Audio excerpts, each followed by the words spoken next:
Super-Dimensional Wizard Chapter 3558 to Chapter 3604. Grand Garden and Hymn to the Galaxy. These were the two other pieces of music Uriel had recorded after 32 Quartets of the Wind. Uriel's writing was extremely smooth. From his expression, it looked more like he was copying than composing an original piece of music. Perhaps he really did obtain a new score from his dream. The Moon Lady whispered. Mr. Sun asked, "Do you want to hypnotize him now?" Moon Lady thought for a moment and shook her head. "I haven't found anything out of the ordinary yet. Let's wait." Moon Lady paused and looked at tiredness in her arms. "Go and sense the underlying logic of these pieces of music.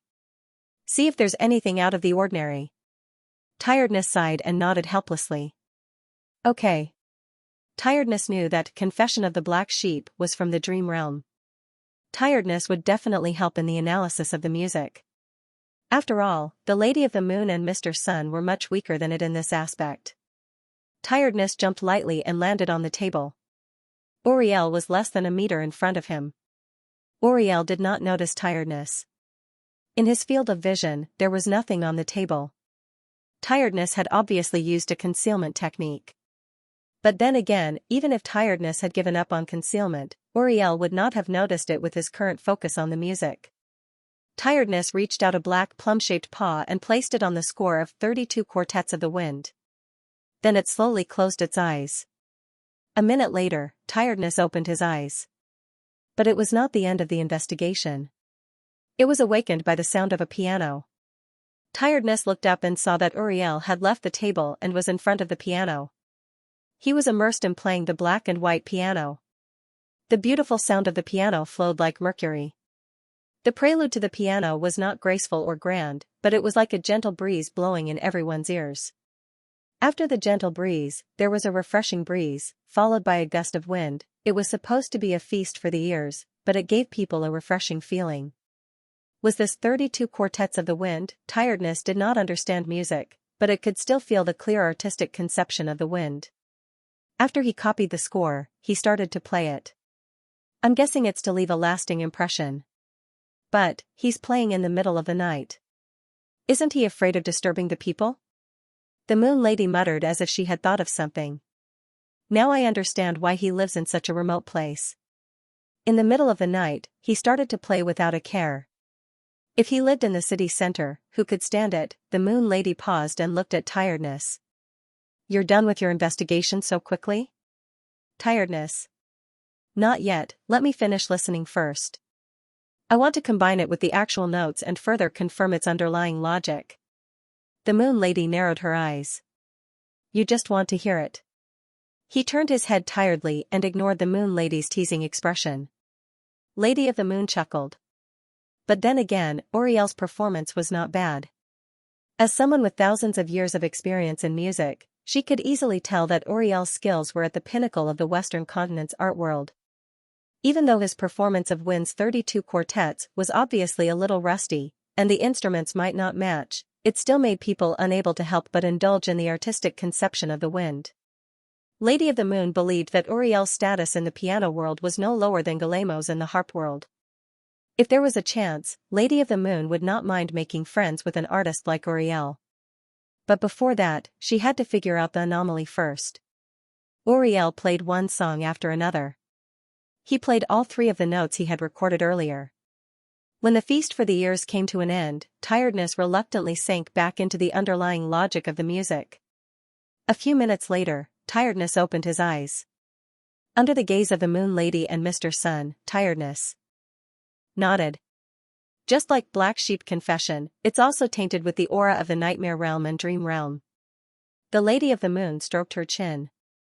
That is to say, based on the concept exploration, the origins of these scores are indeed very strange. Concept detection was an ability that almost all legendary wizards could master. It was almost at the level of concept detection. It seemed that the detection was only about the music score itself, but in fact, it could trace back to the concept of the score itself. This was why Tiredness could sense the aura of the nightmare realm and dream realm through Uriel's notes. After all, concept detection was not limited to the material itself. Tiredness continued, but personally, I think Black Sheep Confession is a little different from the other three. Different? Lady of the Moon asked, what's the difference? Tiredness thought for a moment. I don't know. I just feel that Black Sheep Confession is somehow different. For example, an apple from the nightmare realm. One was a barbaric apple, while the other was carefully cultivated by the royal family. Both apples came from the nightmare realm and were tainted with the aura of the nightmare realm, but they still felt different. Black Sheep Confession and Wind's 32 quartets were similar. Both had the aura of the nightmare realm and dream realm, but the information contained in the aura was different. Tiredness continued, if we were to use anomaly to express it, I personally think Black Sheep Confession is more unusual.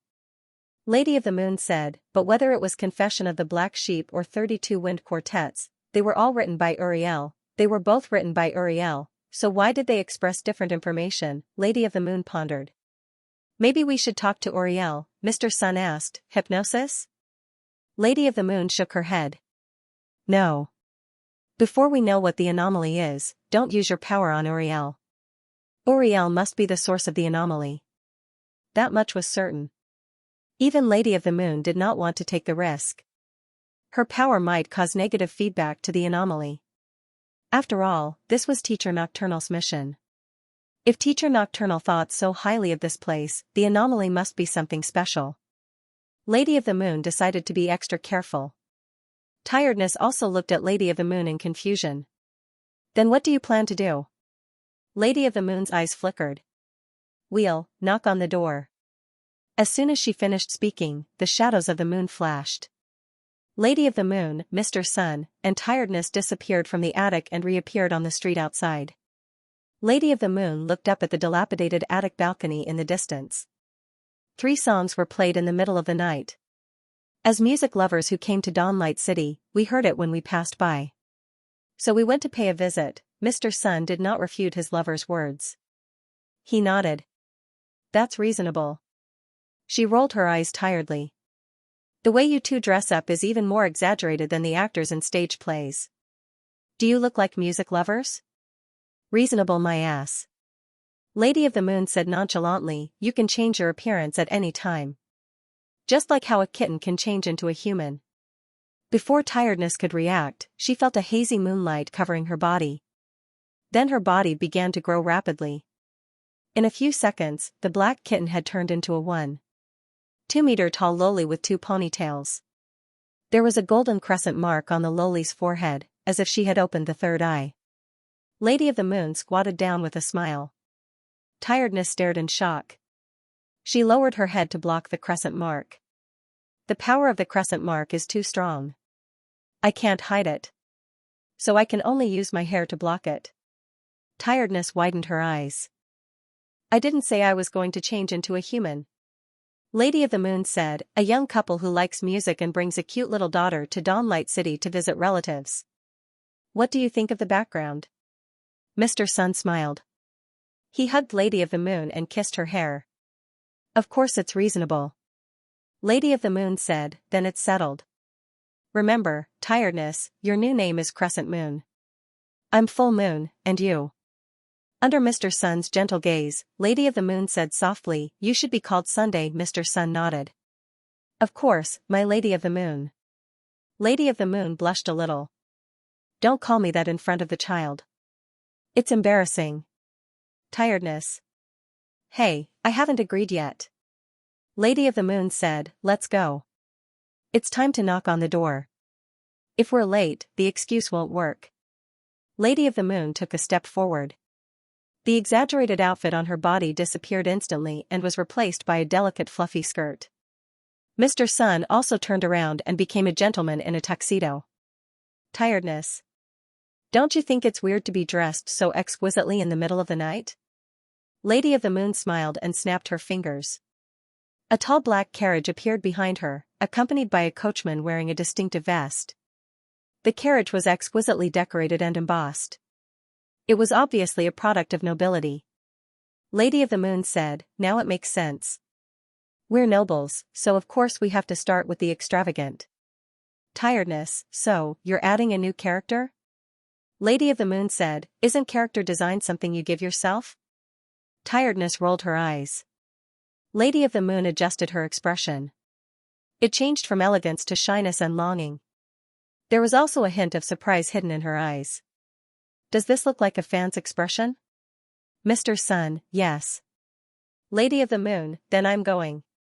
In the silence of the night, the sound of knocking came from the dilapidated attic. Uriel, who was still immersed in his own thoughts, was woken up by the knock on the door. "Why is someone here in the middle of the night? Is it Butler Cha?" Uriel muttered to himself as he opened the dilapidated door and walked to the balcony to look down. Outside the courtyard, a tall carriage was parked. Two nobles in exquisite attire were holding a child's hand, looking curiously inside. Perhaps the noblewoman had heard the commotion on the balcony, for she looked up. Uriel was sure he didn't recognize these people. Judging by their attire, they looked like nobles from the capital. But even if they were nobles, what did it have to do with him? Why would they knock in the middle of the night? Under Uriel's puzzled gaze, the lady and the tutu waved at him. "Hello, were you the one playing the piano just now? Heavens above, this is wonderful. I don't know if I have the honor to have a chat with you, sir?" Uriel frowned. His first instinct was to refuse. She was a stranger. More importantly, who would come to talk to someone in the middle of the night? But before Uriel could refuse, the noblewoman took the little girl's hand. "This is my daughter. She is learning the piano and has encountered some difficulties. If possible, I hope you can help her." Tiredness. Another new persona? Uriel looked at the cute little girl and thought for a moment. "How about tomorrow?" The noblewoman seemed to understand what he was about to say. "We're actually preparing to move out of Dawnlight City. We've brought our furniture." As she spoke, she lifted the curtains of the carriage. It was filled to the brim with luggage. "We'll probably not be here tomorrow. That's why we took the liberty of knocking in the middle of the night." The noblewoman looked at Uriel expectantly. Uriel hesitated for a few seconds, then nodded. Then, "All right." Uriel had agreed because they seemed sincere and didn't seem like bad people. His courtyard door was unlocked and the attic door was in tatters. If they really were bad people, they could just barge in. One had to know that every time Butler Cha came here, he didn't even need to bring the key and could directly enter the house. The attic was in poor condition. The fact that they were willing to knock on the door and even show him the contents of the carriage was enough to prove that they weren't bad people. More importantly, the noblewoman had said, "Eden above." That was the catchphrase of those from Birmingham's Eden Academy. This meant that the noblewoman had a family member from Birmingham's Eden Academy. Perhaps it was the little girl who was learning the piano. Uriel was a good teacher himself. Coupled with the recent events, he didn't mind making a few changes. Uriel went downstairs and welcomed them into the house.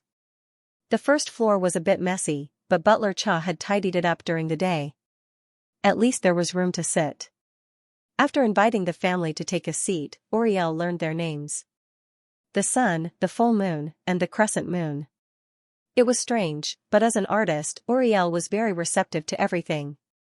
For example, when he was at Birmingham's Eden Academy, his roommate claimed that there was a girl living in his body and asked Uriel to call her princess. For the next 3 years, he called her princess, and she called him prince. Princess and prince became his roommate's codenames at the academy. Perhaps the 3 people in front of him were the same. They were just codenames. After they introduced themselves to each other, the lady who claimed to be Full Moon asked impatiently, "Were you the one who played the 3 songs just now? They were so beautiful." Uriel scratched his head, a bit embarrassed. "Yes. Come to think of it, I've done a bit of research on the piano, but I've never heard these songs before. I wonder which master composed them? Was it your original work, sir?" Uriel paused, then quickly shook his head. "No, I learned them from a dream." Uriel instinctively explained the situation to Kiran, but he stopped halfway. Learning from a dream? That sounded too magical. No one would believe it. Maybe he could change the story. As Uriel pondered, the Moon Lady's eyes flashed. "From a dream? Did you learn from a dream as well?" Uriel's head snapped up. "Why as well? Did you?" The Moon Lady nodded. Yes, I learned from a dream as well. But I don't have a good sense of music, so I didn't remember it. Speaking of which, did you really learn these songs from a dream? End of chapter, in the Dream Crystal. Rewind time to 15 minutes ago. Luigi's challenge to Guillermo had finally ended. This challenge was very important to Luigi. This would determine whether he could obtain the title of Star. Only by obtaining the title of Green Star would he be able to stand out in the great Tasman Empire. Only by obtaining fame would Charlotte think highly of him and allow him to step onto the stage of dreams. Hence, Luigi attached great importance to this challenge and racked his brains to think of a way to win. Now, it was up to Malloy to give the result. This time, the star climbing challenge didn't reveal the result after one round.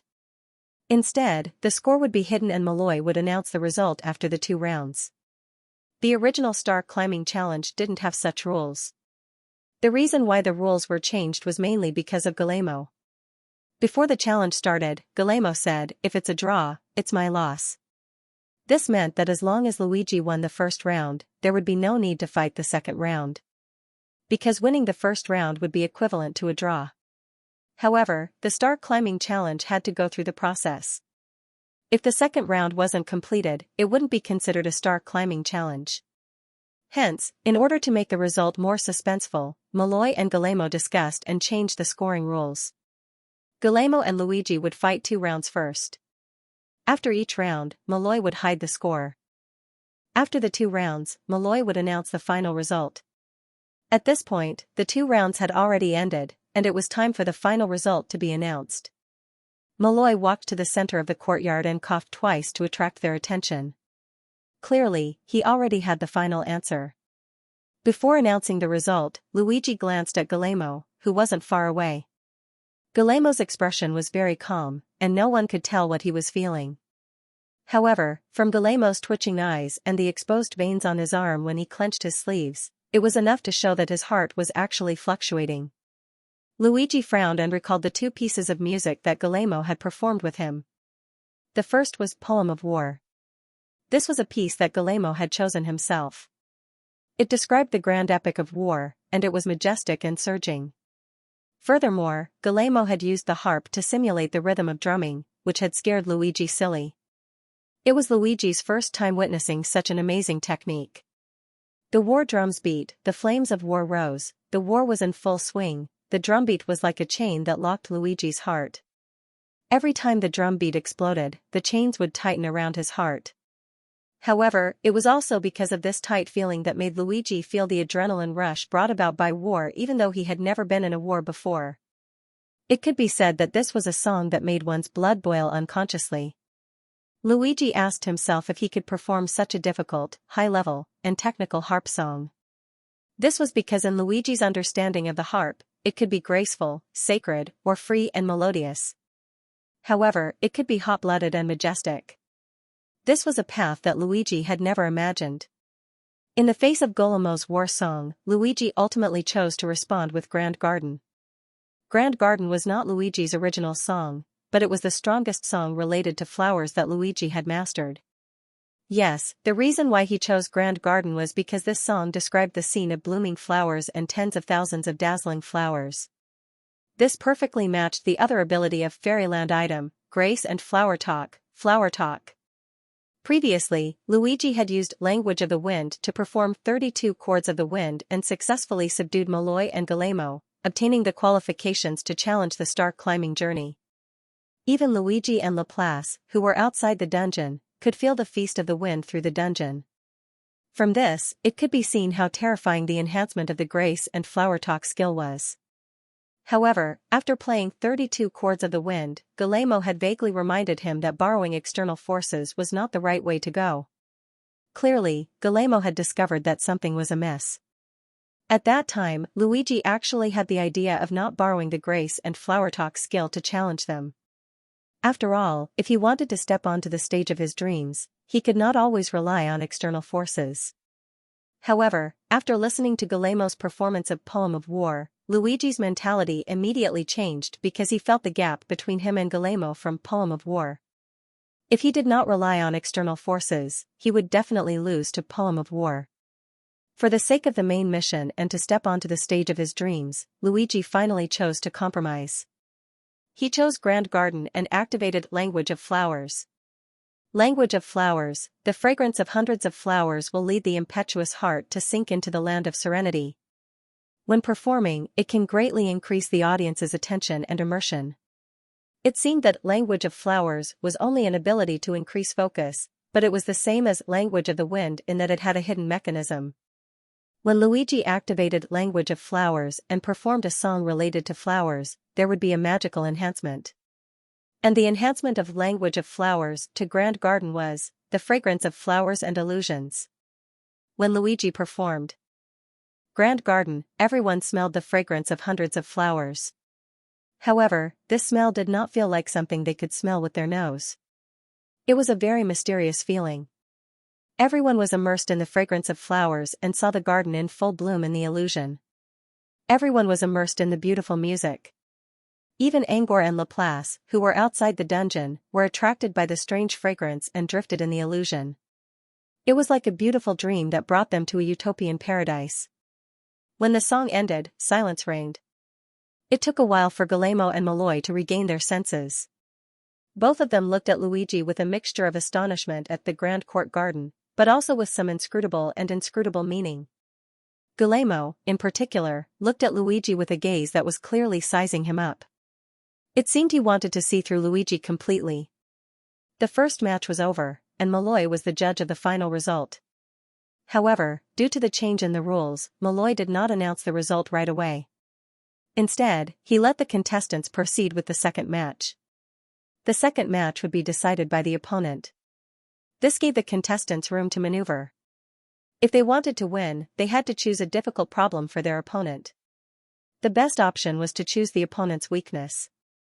After thinking for a while, Luigi gave Guillermo a topic: delicate emotions. Luigi did not know what Guillermo's weakness was. However, judging from Guillermo's performance of Poem of War in the first round, Luigi could tell that the man was very good at such grand epics. Since Guillermo chose Poem of War for the first round, it meant he was confident in such epic songs. Luigi would not let Guillermo continue with such grand epics. After careful consideration, Luigi decided to let Guillermo perform the opposite of grand epics, graceful epics. Delicate emotions was the core of graceful epics. On the other side, Guillermo was not surprised by Luigi's choice. He nodded and gave Luigi a topic: natural wonders. Judging from the topic, Guillermo did not give Luigi a hard time. Luigi's previous performances, such as 32 Quartets of Wind and Grand Garden, were all about natural wonders. Guillermo allowed Luigi to continue nature's chapter. It could be said to be a pattern, or it could be said that he was confident in himself. However, Guillermo also increased the difficulty of nature's chapter. That was natural wonders. Previously, Luigi's performances of wind and flowers were neutral and graceful. In order to perform a miracle, there was no doubt that a grand perspective was needed. Otherwise, where would the miracle come from? In other words, their topics were actually swapped. Luigi gave Guillermo a graceful one, while Guillermo gave Luigi an epic one. After both parties decided on the topic, they rested for a few minutes before starting the second round. The song that Guillermo finally chose to perform was called The Woman Who Sold Camellias. Luigi had never heard this song before, but after Guillermo's performance, he roughly understood the story of this song. This was a slightly sad and graceful poem. It described the tragic life of the camellias. There was love, there was abandonment, there was betrayal, and there was disqualification. Luigi couldn't describe the feeling that the entire song gave him. He was fascinated as he listened. It was as if he saw a woman with camellias in her hair, leading him into her world. When the song ended, Luigi wasn't as engrossed as he had been with War Poem, but tears inexplicably flowed from the corners of his eyes. He actually wasn't that sad, just a little depressed. However, this depression was forcefully catalyzed by his tears. Furthermore, it was catalyzed by his unknowingly. From this, one could see Guillermo's level. Even though he was performing a graceful poem, he still made people unconsciously linger. Luigi thought that Guillermo was only good at grand narratives, but in fact, he didn't have any shortcomings at all. When it came to delicate emotions, Guillermo could still sink into the depths of his heart. After listening to The Woman Who Sold Camellias, Luigi finally understood why Guillermo could be the finale on the international stage. High as the sky. Low as the dust. Guillermo looked very noble, as if he was born into a noble family. However, from his music, it could be seen that his life experience was definitely not unspeakably noble. Because he didn't have the experience of living at the bottom, he couldn't interpret the emotions contained in The Woman Who Sold Camellias. Helplessness, indifference, sorrow, numbness. His heart was clearly far away, but he could only accept a mediocre life. At this moment, Luigi only had one thought: strong, too strong. However, even if he thought that Guillermo was a tall mountain, Luigi didn't intend to admit defeat. In fact, under the suppression of Guillermo's numbness, Luigi gave a powerful rebound, Galaxy Hymn. This was the song he had interpreted. It was his rebound and also his feedback to The Woman Who Sold Camellias. The main theme of Galaxy Hymn was praise for the starry sky. It described the surging waves of the galaxy and also the shock brought about by the dense starry sky. Without a doubt, this was in line with the title that Guillermo had given, The Miracle of Nature. Wasn't the starry sky the greatest miracle of nature? However, this wasn't important. The most important point was, who narrated the hymn to the galaxy? People. Who gave the feedback about the shock brought about by the starry sky? It was still people. The starry sky was the miracle of nature, and people were the main body that observed the starry sky. Then what kind of people could look up at the starry sky? The answer was that everyone could do it. Even non-humans could do it. You were a high and mighty king. You looked up at the starry sky and thought of the boundless country. You were a scholar in the celestial tower. You looked up at the starry sky and recorded the trajectory of the stars. You were the camellias who had been beaten into the dust. You could also look up at the starry sky and see the boundless miracle and your own insignificance. Even if you were an insect, a kitten, or an eagle, you could still look up at the starry sky and perceive the unreachable boundary. Therefore, Galaxy Hymn was not only a description of the miracle of nature, but also a description of the many poems of human observation of the starry sky. Under the strong pressure from Guillermo, Luigi wasn't defeated. Instead, he became more courageous and perfectly interpreted Galaxy Hymn. Moreover, he had a unique design. In the middle of Galaxy Hymn, there was an excerpt from The Woman Who Sold Camellias. This was a description of how the camellias could also look up at the starry sky. If you lowered your head, you could see the sixpence on the ground. If you raised your head, you could also see the stars and moon in the sky.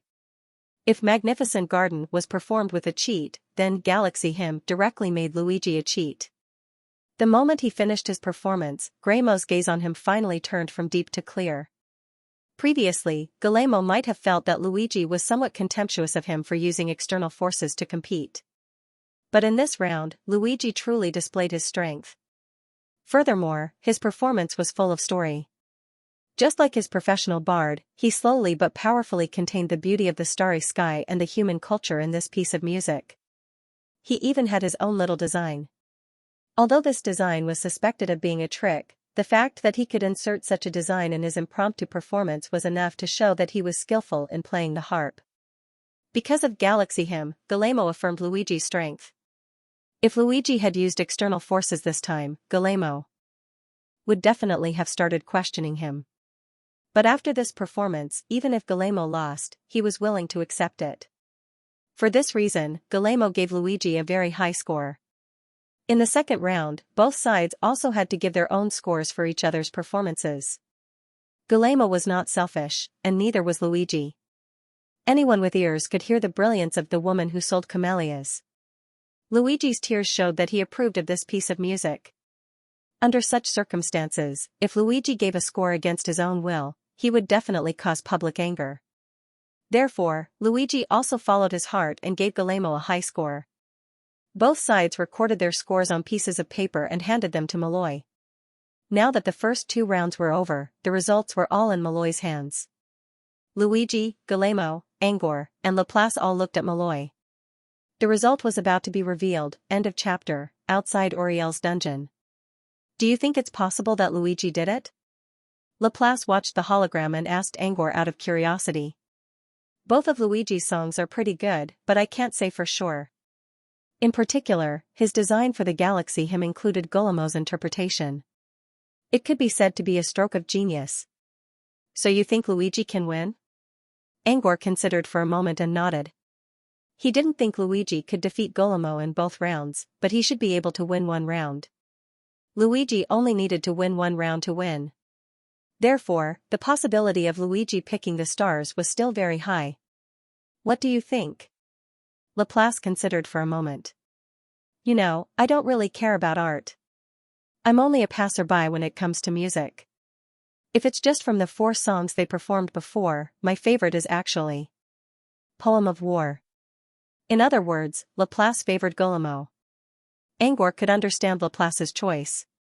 She wasn't speaking from the perspective of appreciation, but from the perspective of listening. Her answer was completely in line with the feeling of hearing. Shocking music was often more eye-catching and could leave a deeper impression on people. It was similar to a singer's constant high-pitched voice on stage, directly impacting the audience's inspiration. Compared to a graceful recitation, it was definitely more eye-catching. Of course, this did not mean that the Poem of War was a show-off. Even Angor would put Poem of War at the top of the list. Still, in Angor's opinion, Luigi's idea was more ingenious. Grand Garden had a cheat, while Galaxy Hymn had an elaborate design. Ingenious, of course. But ingenious doesn't count as real strength, right? Laplace asked. That's true. He paused and continued, but in my opinion, a performance isn't just about strength. The atmosphere, the environment, and the comfort zone of the audience are also important. Ingenious is the same. These are all necessary conditions for a perfect performance. It could be said to be soft power. A performance required both hard and soft strength. It couldn't just rely on one's skills. Many factors would affect the judgment of the judges and audience. Laplace considered. You're right. But I still prefer Guillemo's performance. Angor glanced at Laplace. He could tell that Laplace's response was more emotional than rational. This was not to say that Laplace was in an emotional state.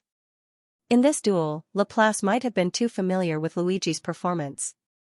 Therefore, he didn't find Luigi's performance refreshing. On the other hand, it was Laplace's first time seeing Guillemo's music in terms of style and performance. Angor's performance was more likely to arouse her emotions. Angor had seen too many musical performances. During the year when he traveled to Fey Continent on the Redbud, his daily entertainment consisted of watching various movies and performances on his hologram tablet. There were tens of thousands of large-scale concerts on Earth. Of course. Of them. Of course. Therefore, after gaining more knowledge, he was able to make a more rational evaluation. But then again, Guillemo's performance was indeed outstanding. If Guillermo had several days to prepare like Luigi, his performance would definitely be better than Luigi's. Even if Guillemo's performance was impromptu, Angor believed that Guillemo's performance was as good as Luigi's. He considered and nodded. I like Guillemo's performance too. Back in the dungeon. Malloy was standing in the middle of the yard with his hands on his sides. I have a paper slip on each hand. My left hand represents the result of the first round, while my right hand represents the result of the second round. Malloy looked at Luigi and Guillermo. Which one do you want to watch first? Let Luigi decide. He's the challenger, Guillermo said. Malloy looked at Luigi, who didn't refuse. He considered and pointed at Malloy's right hand. Let's check the result of the second round first. He chose the result of the second round first. It was because the second round had a round of mutual comments. Luigi wanted to see what Guillemo's evaluation of his rendition of the Galaxy Hymn was. Malloy glanced at Guillermo.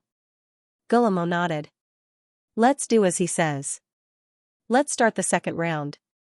Since both contestants wanted to see the result of the second round first, Malloy did as they wished. He raised his right hand in front of his chest and spread it open. There were 3 pieces of paper in his hand, each representing the comments of the 2 contestants and the witnesses. Malloy picked a random piece of paper and slowly unfolded it. After glancing at the contents of the note, Malloy smiled. This note records Luigi's comments on the woman who sells camellias. Guillermo glanced at Luigi and saw that the young man's expression didn't change. He gestured to Malloy. Read it. I want to know what Luigi thinks about my music too. Malloy chuckled and read Luigi's comment word by word. Without the bitter experience, you can't bring out the lowliness of a person at the bottom. This is a peaceful piece of music, but the power it contains is much greater than any other music that can enlighten even the deaf. That's Luigi's comment. Although there weren't many words of praise, many pieces of music didn't need praise. As long as you understood the meaning of the music, that was the greatest respect for the performer. Without a doubt, not only did Luigi understand the music, but he also gave an extremely high comment. As for the score, Malloy looked at the bottom of the paper. Luigi gave the woman who sells camellias 5 points. The points for the star climbing duels were all based on a 5-point system.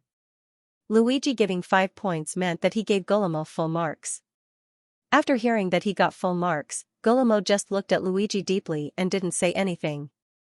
Malloy took the initiative to ask Guillermo, "Do you have anything to say about this comment and the score?"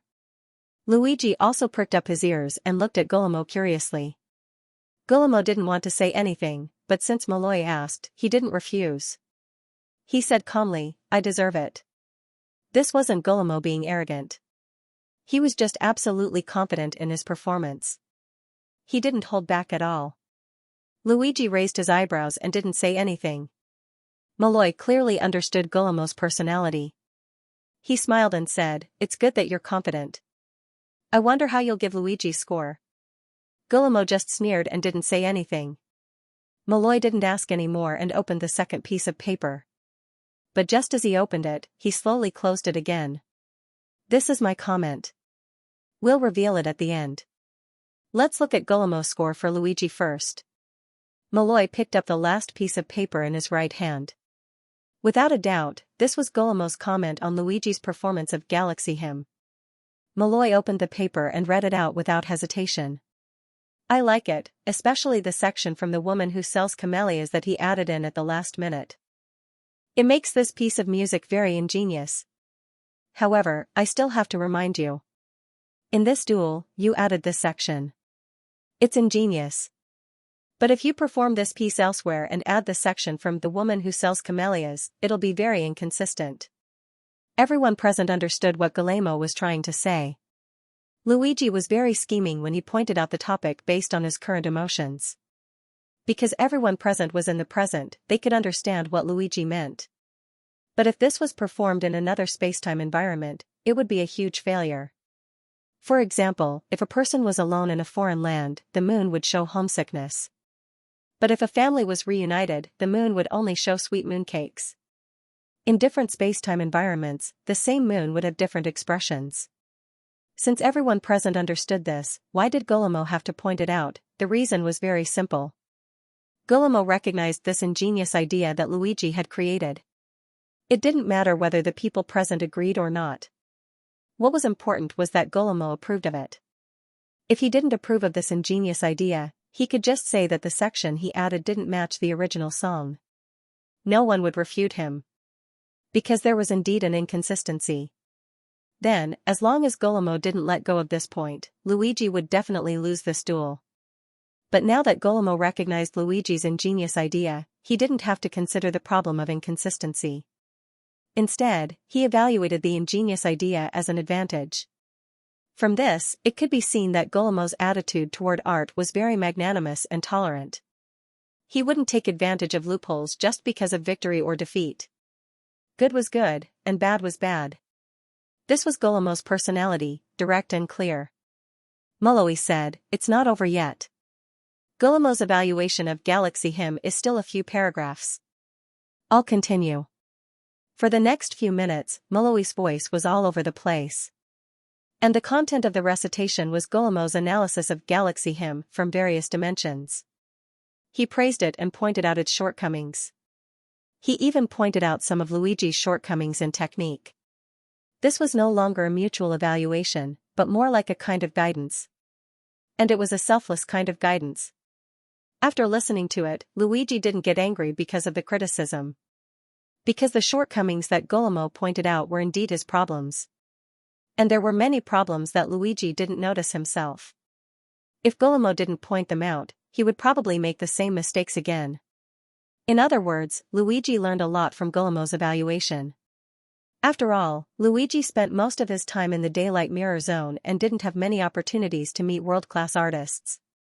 After Moloi finished reading Guillermo's evaluation, Luigi took a deep breath and bowed to Guillermo to express his gratitude. Guillermo only nodded and accepted Luigi's gratitude. Finally, it was time for the final evaluation. Guillermo's evaluation of Galaxy Hymn. Moloi looked at the number at the bottom and grinned. Interesting. Interesting? It wasn't just Luigi. Angor and the others outside the dungeon were also curious. They didn't understand why Moloi said that. Did Guillermo give a low score? Under everyone's curious and expectant gazes, Moloi spoke out a number, 5. Guillermo also gave Galaxy Hymn a score of 5. In other words, Guillermo and Luigi had given each other the highest marks without any discussion between them. Luigi looked at Guillermo in surprise. Previously, when Guillermo had pointed out the shortcomings of his acting, Luigi had already accepted that Guillermo might not give him a high score. But Guillermo actually gave him a full score? Luigi didn't expect this at all. Did Guillermo really just point out the flaws in the evaluation? Was he trying to lower the score on purpose? Moloi looked at Luigi. Are you surprised? Luigi said. Yes, a little, because my deduction is indeed as Mr. Guillermo said, there is a big flaw. I thought. Luigi didn't finish, but everyone knew what he meant. Moloi looked at Guillermo. Can you tell us why you gave him such a score? Guillermo's lips quivered. After a while, he said, he deserves it. Same arrogant words. But this time, he used a different nickname. Moloi, is that all you have to say? Guillermo thought for a moment and turned to look at Luigi. I wasn't going to give you a score of 5, but after listening to Galaxy Hymn, I decided to give you a score of 5. Not only was your performance outstanding, but the most important point was that you did it all by yourself. Guillermo spoke very vaguely, but Luigi understood what he meant. Previously, the 32 ensembles of the Wind and Magnificent Garden both relied on Fengzi flower language. They could be considered external help. Although Luigi personally felt that external help was also a part of his strength, it was indeed a little unfair if he really looked into it. On the other hand, it wasn't that Guillermo couldn't accept external help. He just felt that if Luigi wanted to obtain the Green Field Star, external help couldn't be the key to his victory. When Luigi used Galaxy Hymn to display his strength and ingenuity, Guillermo was gratified. He saw an art that could reach the peak without external help. Even if there were still some flaws, it didn't affect anything. Nothing could be absolutely perfect, and it was the same for art. Thus, Guillermo was loyal to his feelings this time and gave Luigi a perfect score of 5. This was a kind of sincere recognition from Guillermo. After being stunned for 2 seconds, Luigi said softly, "Thank you." Guillermo's eyes flashed with approval. He didn't say anything else and looked at Moloi. He was also quite curious. As the former conductor of the Empire Music Troupe, how would Moloi evaluate their music? Faced with Guillermo's curiosity, Moloi didn't immediately give a conclusion. Instead, he looked at someone else present. Auriel. What do you think about Galaxy Hymn and the woman who sells camellia? As the host of the arena, Auriel had been staying quiet ever since the match began. He did not say anything or do anything unnecessary. Guillermo and Luigi had completely ignored Auriel's presence. Now, Moloi's question reminded them that there was a fourth contestant in the arena. Must I comment? Auriel's voice was a little slow, but Angor knew it was not because he was hesitating. It was a side effect of the dream. Speaking of which, Angor also found it strange. Both Auriel and Guillermo were in the dream state, but Guillermo's mind was much smoother. Was it because Guillermo was a contestant and needed more mental power? Angor did not know, so he had to keep the question to himself for now. Back in the dungeon, Moloi heard Auriel's answer and smiled. It's up to you whether you want to comment or not, of course. But do you really not have any thoughts about such an exciting match? Auriel considered for a moment. I do. Then tell us what you think, said Moloi. Auriel hesitated for a few seconds and nodded. Sure. Auriel did not say anything right away. Instead, he remained silent for a while. He seemed to be choosing his words carefully. On the other side, Luigi and Guillermo also looked at Uriel. Luigi was very interested in Uriel's comment. After all, this was Uriel's dungeon, and his opinion would determine the rest of the quest. Guillermo, on the other hand, did not seem to care about Uriel's comment, but he still wanted to know what his enemy thought. About half a minute later, Uriel slowly opened his mouth. Luigi's performance is a performance that will entertain the audience to their heart's content. Guillermo's performance can make people want to see more, especially the woman who sells camellia. The music will linger in your ears for days. One was enjoying himself, while the other was still unsatisfied. Uriel's comment was obviously fake. It was hard to tell who was the winner from his words alone. But it was normal. It was difficult to determine who was better in art. This was especially true for the two opponents, who each had their own merits in various dimensions. As a spectator, Uriel had no need to compete. Otherwise, what was the use of witnesses? Malloy didn't mind Uriel's actions. He nodded lightly. Not bad. After saying this, Malloy turned to look at Guillermo and Luigi. I believe that the two of you should be very curious about my evaluation. My evaluation might disappoint you, Malloy said as he opened the last note in his right hand. Under the watchful eyes of Guillermo and Luigi, Malloy pointed the front of the paper at them. My evaluation is that both of you are 8 points. A draw? Guillermo and Luigi looked at each other, but didn't say anything. Instead, they turned back to Malloy, waiting for him to speak. Malloy didn't explain further. Instead, he handed the paper to Guillermo. You two can take a look at it yourselves. I'm not giving random grades. 2 minutes later, Guillermo finished reading Malloy's evaluation. He handed the paper to Luigi with a calm expression. After reading it, Luigi's expression turned strange. There wasn't much written evaluation on the paper. It was just a three-dimensional table. Technique, 2, 5 points, deduction, 1, 5 points, extra point, 1 point. Guillermo received full marks for both technique and deduction. Only 0. 2 points were deducted from the extra point. Malloy's comment was, a wonderful performance needs some design that can make the audience smile. It can be a memory point or a brilliant idea. In terms of design, Guillermo lacked some novelty. Luigi's extra point was full marks, but 1 points were deducted from his technique and deduction. Malloy's evaluation of Luigi was, a performance that was close to the peak in all aspects, but close didn't mean perfect. The technique had a hint of craftsmanship, and the deduction was a bit rusty. However, the extra design was quite innovative. Although Malloy gave both of them 8 out of 10, he wasn't actually trying to pass them the test.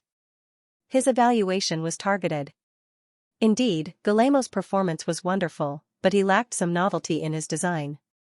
On the other hand, Luigi lacked technique and experience in large-scale performances. Therefore, it was reasonable to deduct 2 points. As for the extra points, both Guillermo and the rest of the people present agreed with this.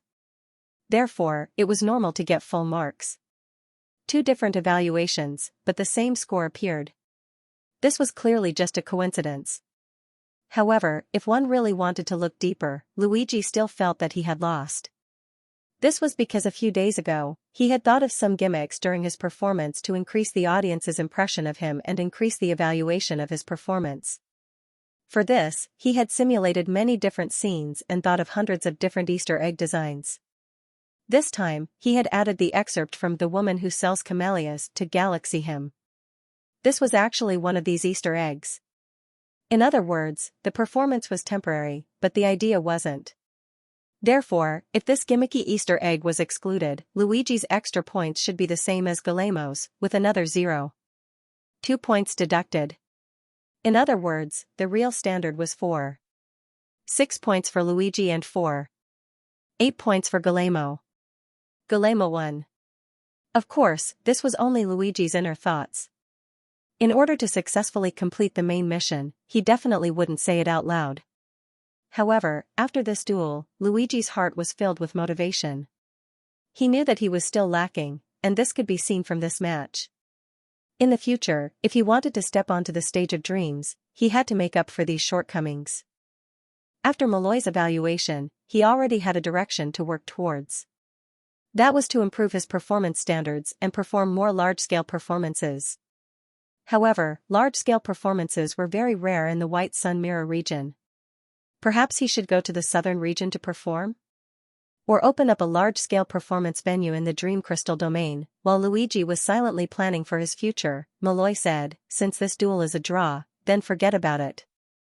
We'll use the results of the first round as the basis for the victory of this star climbing challenge." Luigi naturally wouldn't refute and nodded.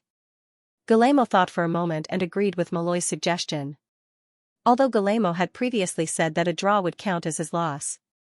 However, a draw here referred to 1 win and 1 loss in the 2 rounds. The tie caused by the same score in the first round of duels was not included in the grand words he had said earlier. After seeing that both of them agreed, Malloy raised his left hand. He opened his hand, and there was only a note in it.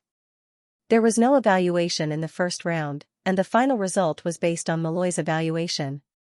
Malloy said, "Although there's no evaluation in the first round, you can now tell me what you think of your opponent's performance in the first round."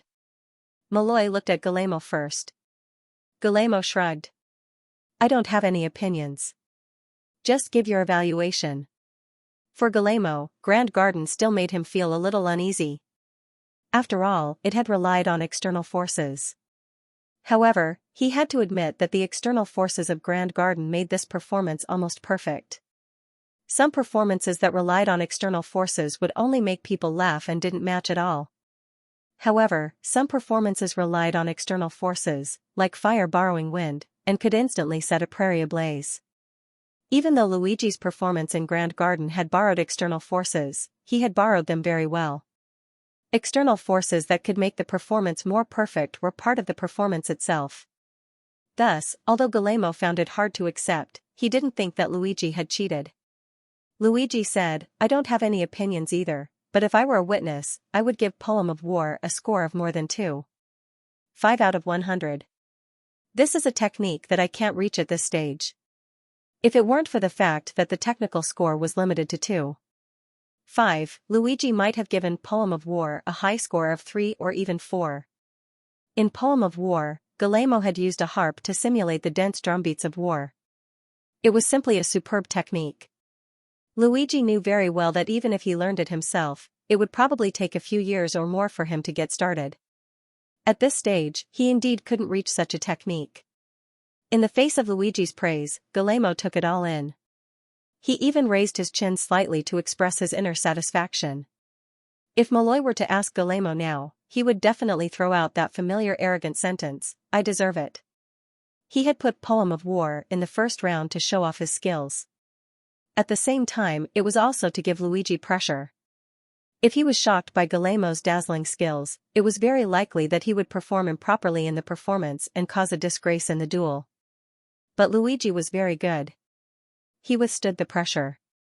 Just this temperament alone surpassed all the harp performers in Birmingham's Eden Academy. "Okay, since neither of you have any opinions, I'll directly announce the results."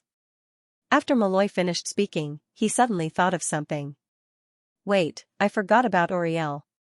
What about you? Do you have any thoughts?" Uriel shook his head. "The previous evaluation was my evaluation of the 2 duels." In other words, Uriel still felt that Guillermo and Luigi were evenly matched. He couldn't decide who would win in the end.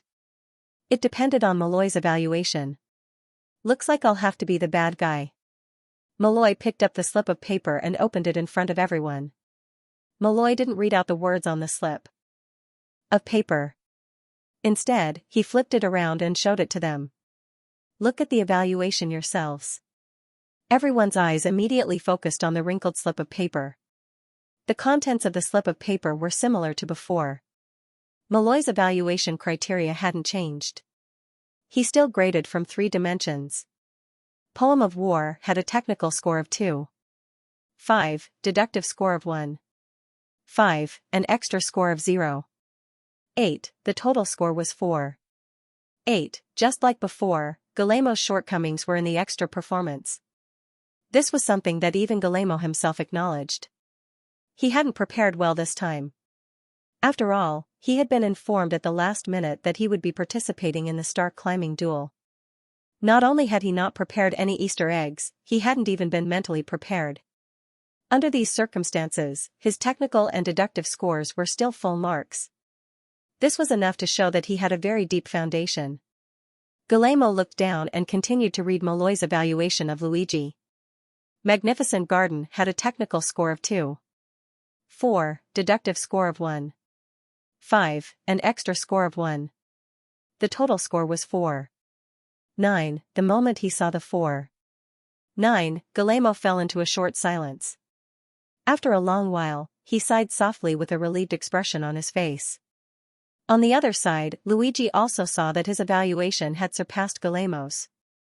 Even though it was only a difference of 0.1 points, it still meant that he had won this star climbing duel. Even though it was a little tricky, a win was a win. He had finally completed main mission 5.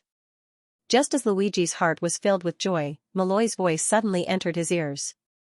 Guillermo, if you have any objections to my evaluation, you can choose to challenge it.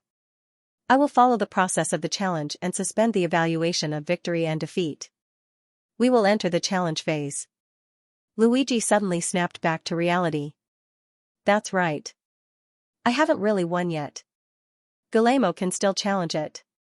At the beginning of the challenge, Malloy had already said that if either side didn't agree with the final result, they could challenge it. The judges would be stripped of their evaluation, and the final result would be judged by more spectators. If Guillermo chose to challenge Luigi now, the outcome of the challenge would be uncertain. When they reached the spectators' stage, the two of them could go on the stage together. With Guillermo's experience in large-scale stage performances, he could easily crush Luigi. With that in mind, Luigi's joyful mood instantly vanished. He stared at Guillermo with glowing eyes.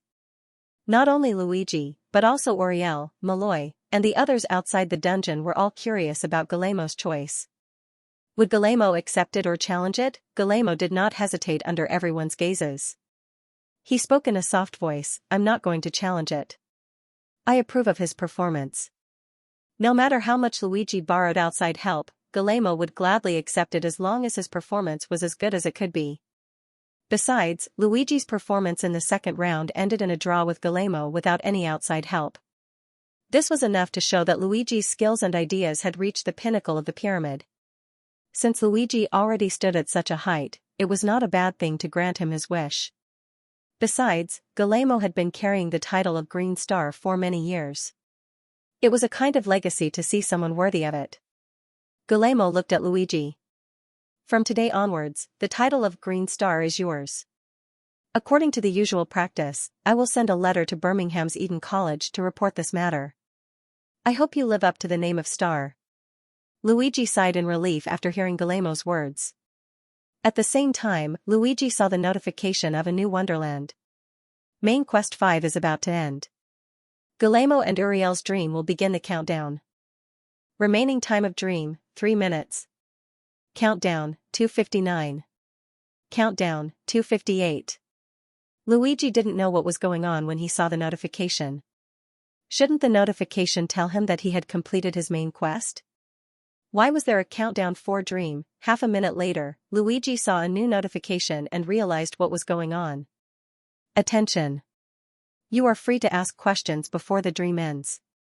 Whether you answer or not depends on your question and the NPC's opinion. So, the Fairyland Authority warned me because I didn't do anything? Luigi felt like he had found the truth. But then again, if you want me to ask a dream NPC, why didn't you put it in the notification from the start? You want me to guess? That's so unprofessional. You wasted half a minute of my time. Although Luigi was complaining in his heart, his reaction wasn't slow. The moment he saw the new Immortal Realm notification, he quickly walked in front of Guillermo and asked, "Can I ask you a question?" Guillermo hesitated and nodded. "You're the new Green Star, so I'll answer all your questions. Do you want to ask about the Green Star's obligations and benefits?" Luigi shook his head without hesitation. "No. I just want to know one thing. Can you tell me what the Stage of Dreams is?" Earlier, Luigi talked with Angor about this.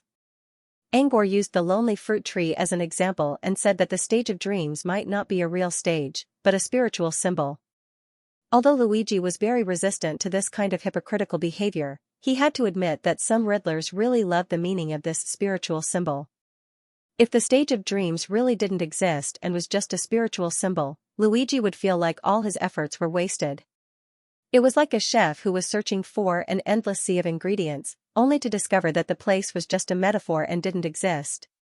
He would probably lose his mind on the spot. Of course, the Riddler would say earnestly, the process of you pursuing your dream is a kind of experience to enrich yourself. Look, after decades of training, haven't you become an unparalleled chef in the world? Perhaps some people would eat this chicken soup for the soul. But Luigi did not like it. He didn't want the stage of dreams to be a spiritual symbol of empty space. He hoped that such a stage really existed. To be able to let him go up there and unleash his passion, to play the passion in his heart. Therefore, his first question was about the stage of dreams. Guillermo was stunned for 2 seconds. The stage of your dreams? Are you referring to the Royal Music Troupe stage, or the other country's stages? Luigi, I don't know what the stage of dreams is, that's what Uriel told me. He said that Chief Charlotte had obtained the qualifications to go to that stage, but Chief Charlotte didn't seem to want to go. Luigi quickly explained what he knew about the dream stage. Guillermo seemed to have understood something when he heard this. He muttered, "You're talking about that stage, that stage? Which stage?" Guillermo shook his head. "I'm actually not sure what kind of stage it is. Its existence was told to us by a great existence. According to this great existence, the scale of that stage far exceeds the stages of the other countries. It's not just a competition between countries, but a competition between heavens. Artists from countless worlds and infinite planes will gather on this stage and start a life and death competition where they will either win or die trying." Guillermo's description made Luigi sigh in relief. From what he said, the so-called stage of dreams was indeed not a spiritual symbol, but a real stage. As long as he knew that such a stage existed, Luigi felt that his previous efforts were not in vain. But then again, why is it a life and death competition? Who is this great existence? Also, where is this stage of heavens? What are its rules? Luigi's series of questions made Guillermo a little dazed. He already felt that his thoughts were a little delayed, and now it was a mess. A ball of yarn appeared in front of his eyes. He was dizzy.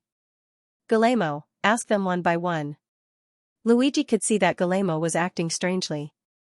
As an experienced player of Uriel's dungeon, he knew very well that this was the side effect of the dream state. When he asked Uriel about his dream state, it was the same. He said 10 sentences, but Uriel could only catch half a sentence, which made him very anxious.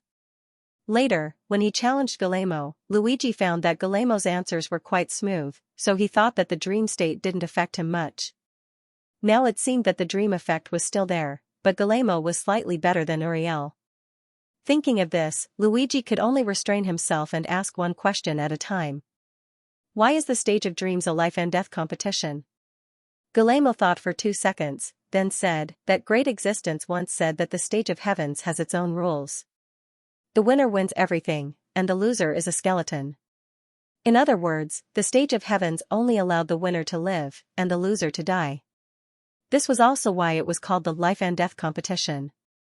It's also because of this rule that Chief Charlotte gave up on participating in the stage of heavens. Guillermo sighed. But I know that Chief Charlotte didn't give up because she was afraid of death. She was persuaded to stay. The Imperial Music Troupe can't do without her, and she can't leave the Imperial Music Troupe. Luigi didn't comment on Guillermo's lamentation. He even felt that it was a waste. He thought that Guillermo would bring up some useful topics, but it turned out to be just some trivial matters. It was a waste of time to talk about these things. After all, Guillermo only had 1 minute left in the dream state. Luigi still had 3 questions to ask. If he continued to ask questions step by step, he definitely wouldn't finish. He had to reorder the questions and ask the ones he felt were important first. Luigi quickly said, "The second question is, where is the stage of dreams?" Guillermo shook his head and frowned. "I'm not too sure. It's not in the Great Tesman Empire, nor is it in the world we live in. It seems to be in another world. The stage of dreams wasn't in the Western continent. Luigi wasn't too surprised. Since Guillermo called the stage of dreams the stage of heavens, it definitely involved a large number of general planes. Although the Western continent was a powerful world, the threshold was also very high. Artists from other worlds might not be qualified to enter the Western continent. In particular, many artists were still ordinary people. If they went to a powerful world, there was a high chance that they would be affected by the world's will and be rejected by the world. Once this happened, ordinary people would almost certainly die. Therefore, the best choice was definitely an open world where ordinary people would be less affected. The third question is, who is the great being you mentioned? Guillermo shook his head again. You have to ask Chief Charlotte about this. Chief Charlotte is the one who contacted that great being. We don't know his identity. However, since Chief Charlotte called him a great being, there's a high chance that he's an extraordinary. Although Guillermo had never personally come into contact with an extraordinary, he had heard many rumors about them. He had even heard that the empire's royal family raised extraordinaires, and the church had extraordinaires backing them. Therefore, he was actually no stranger to extraordinary. Luigi, the fourth question, did Chief Charlotte tell you how to go to the stage of dreams? Guillermo, no, but there's a high chance that it's that great being. Guillermo suddenly stopped mid-sentence. Luigi raised his head in confusion and saw that Guillermo's eyes had suddenly changed. They weren't as deep and turbid as before, but had become calm. This calmness was almost exactly the same as Malloy's. As someone who had experienced this before, Luigi was no stranger to this gaze. He had witnessed Uriel's dream state and his normal state countless times. Obviously, Guillermo's dream state had expired and he had returned to his normal state. Fortunately, although Guillermo didn't finish his last question, Luigi had already guessed what he was going to say. How would they go to the stage of heavens? There was a high chance that the great being would take them there. That meant that if he wanted to go to the stage of heavens, he had to go to the Western continent, but could what happened in the Wonderland instance really affect reality? Luigi felt a little confused, but he didn't think too much about it. He just had to follow the main mission. If it hadn't ended yet, there would definitely be an explanation later. Speaking of which, now that Guillermo's dream state had disappeared, why hadn't the notification of completing the main mission popped up? As Luigi was puzzled, he heard a hesitant voice. Can I ask you something? Luigi looked back and saw that it was Uriel who had asked the question. Most importantly, Uriel's eyes were clearly in a muddled state. They weren't clear. This meant that Uriel was still in the dream state? The 3-minute countdown had ended, so why hadn't Uriel ended his dream state? Could the notification of the Wonderland be wrong? What's the question? Although Luigi was curious why Uriel was still in the dream state, he knew that no one could answer this question. Uriel definitely didn't know the answer himself. Therefore, there was no need to ask. Uriel, can I record the 3 pieces of music you just performed, compile them, and send them back to Birmingham's Eden Academy for publication in the school magazine? This will also increase your reputation and further deepen Chief Charlotte's recognition of you. In the face of Uriel's expectations, Luigi nodded without hesitation. Of course. During the hidden Easter egg event, he had already given Uriel several of his own songs. 1 or 2 more wouldn't make a difference. Moreover, the 3 songs he performed today were his masterpieces, especially the Galaxy hymn. He had put in a lot of effort into it. He also hoped that these songs would spread far and wide and let more people know about them. As Luigi nodded in agreement, Uriel bowed solemnly with a gratified expression. A second later, Uriel's eyes returned to normal. The dream state was over. Luigi. So the extra dream state was just to ask about this one thing? This copyright awareness was quite strong. Luigi cursed inwardly, but decided not to delve into it for now. Because, the long-awaited notification of the Wonderland had finally appeared. Special Dreamland Uriel's Choice, Main Mission 5, Challenge Successful. Evaluation: if you want to straighten your back and cut through thorns and thorns, if you want to gain Charlotte's recognition, if you want to step onto the stage of the heavens. This is only the first step. Reward calculation: based on the current progress of the main mission, the following rewards are given. Reward 1, Malloy's Command Class. Reward 2, Guillermo's Command Class. When he saw the Wonderland notification, Luigi's first thought was, there seems to be no main mission 6? Under normal circumstances, every Wonderland notification would appear, Main Mission X has been completed. Main Mission X+1 will be activated after the reward calculation. But this time there was no such notification. Could it be that Uriel's dungeon had been cleared, but according to Bila's experience, there should be a notification for clearing the dungeon. Why wasn't there a notification for clearing the dungeon this time? Luigi was a little confused, but he didn't think too much about it. Instead, he first looked at the rewards for clearing the main mission 5. The first reward was, Malloy's command class. This wasn't an item reward, but a summoning skill. The introduction said, when in the Uriel's Choice dungeon or related derivative dungeons, you can summon Malloy and learn the command class. Limited to 2 hours per day. Malloy's identity was the former chief conductor of the Empire Music Troupe. His command class must be excellent. But Luigi had never been exposed to a command class, nor had he worked with a conductor. This class was completely unfamiliar to him. This reward is not bad, but... When he thought of learning a new skill, Luigi felt the pressure. Luigi swallowed and continued to look at the second reward, Guerremo's command class. From the introduction, it was somewhat similar to Malloy's command class. But Guerremo's command class had an additional note. When in the Uriel's Choice dungeon or related derivative dungeons, you can summon Guerremo and learn harp rendition. Limited to 2 hours per day.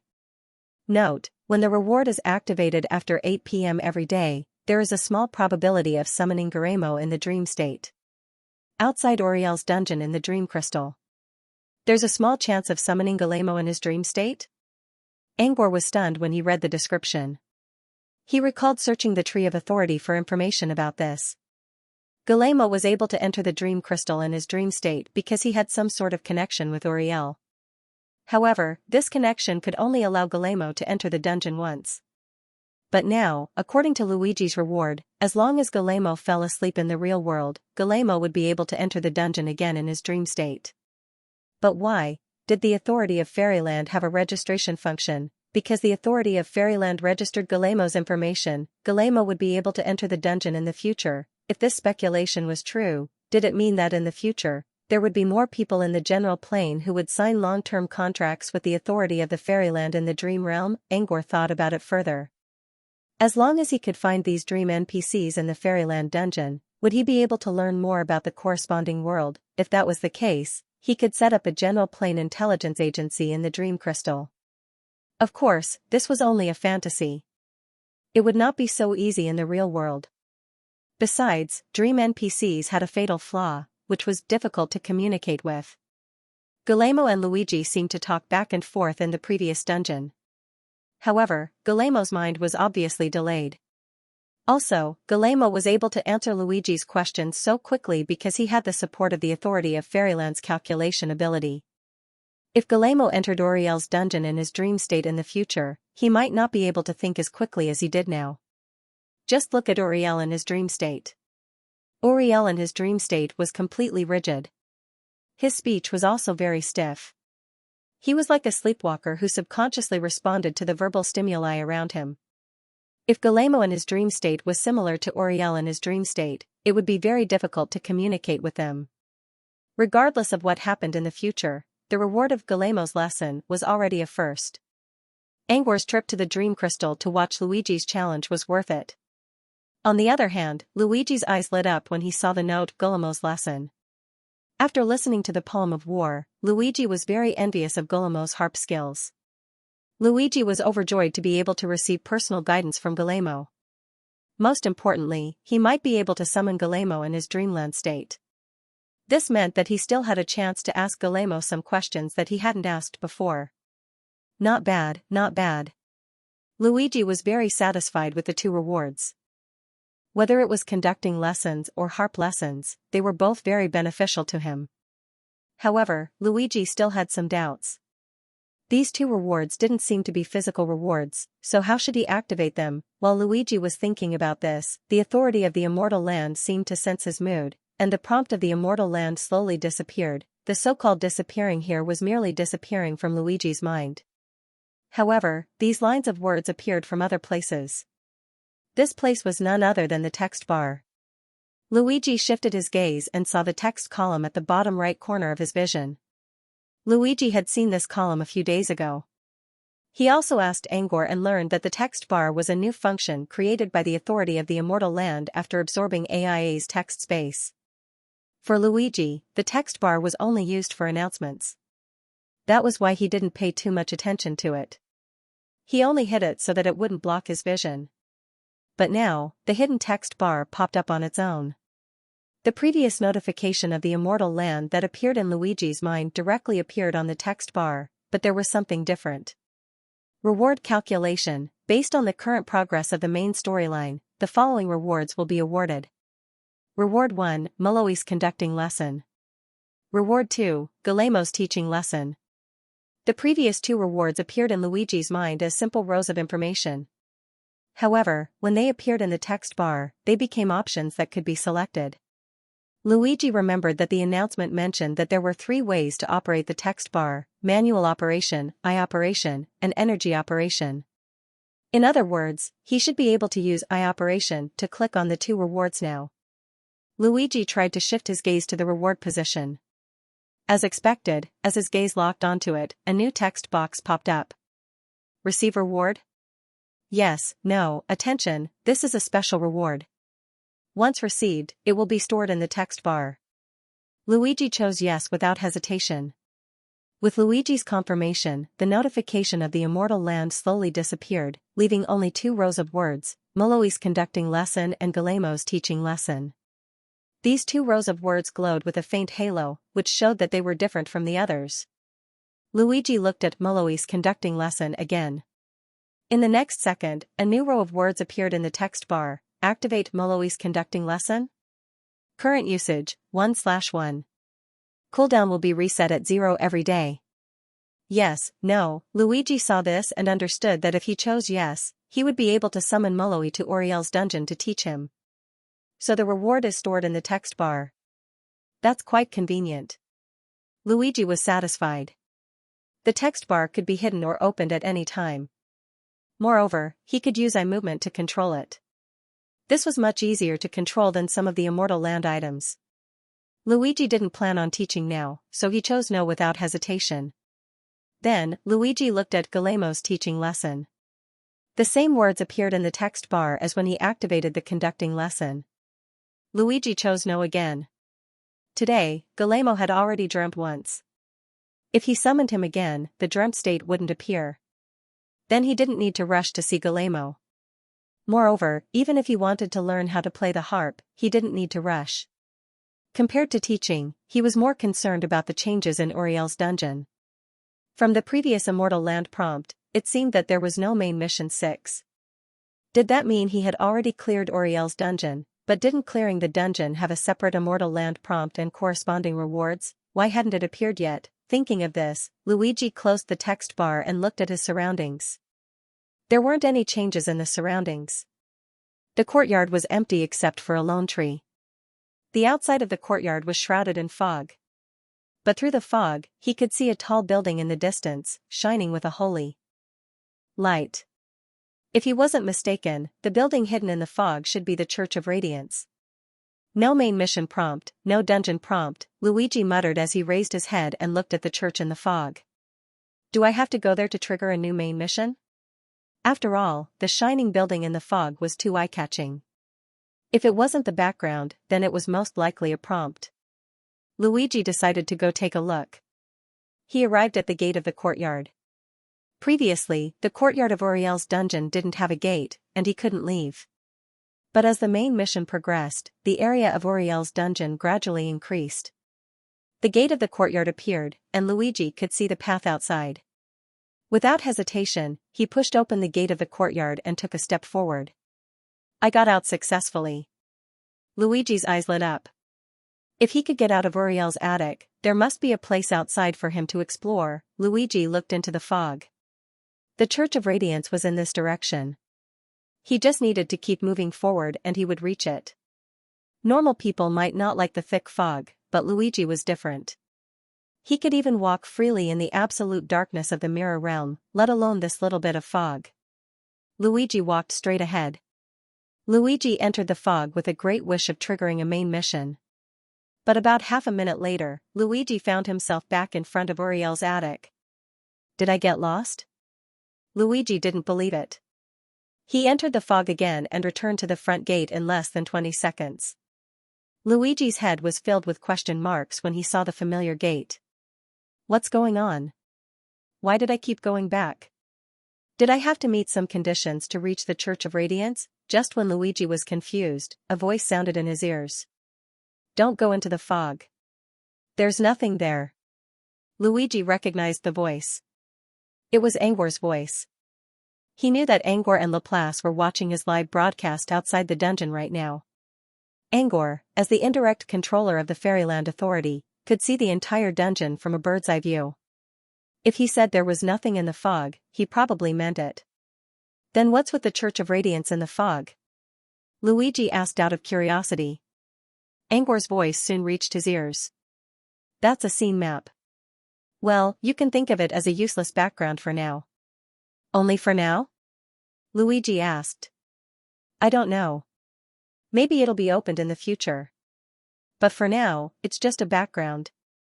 Was the Church of Radiance in the fog a new scene? Angor wasn't sure. But since there was a scene map and a holy light, it might become a new dungeon in the future. Still, it was only a guess, so Angor used "for now" as an answer. Of course, it's also possible that it's just an insignificant background. It's used to show off Uriel's state of mind. As you know, Uriel hates the church. Angor's words reminded him of the reading comprehension lesson John taught him when he was young. Is that so? Luigi asked. You mean I still can't leave the attic? Yes. From what I can see, there's a street that's dozens of meters long outside the attic. The only thing left is the boundary of the dungeon. Every time you touch the boundary, you'll automatically change your direction, and you won't notice it. This was why Luigi always returned to the attic not long after he entered the fog.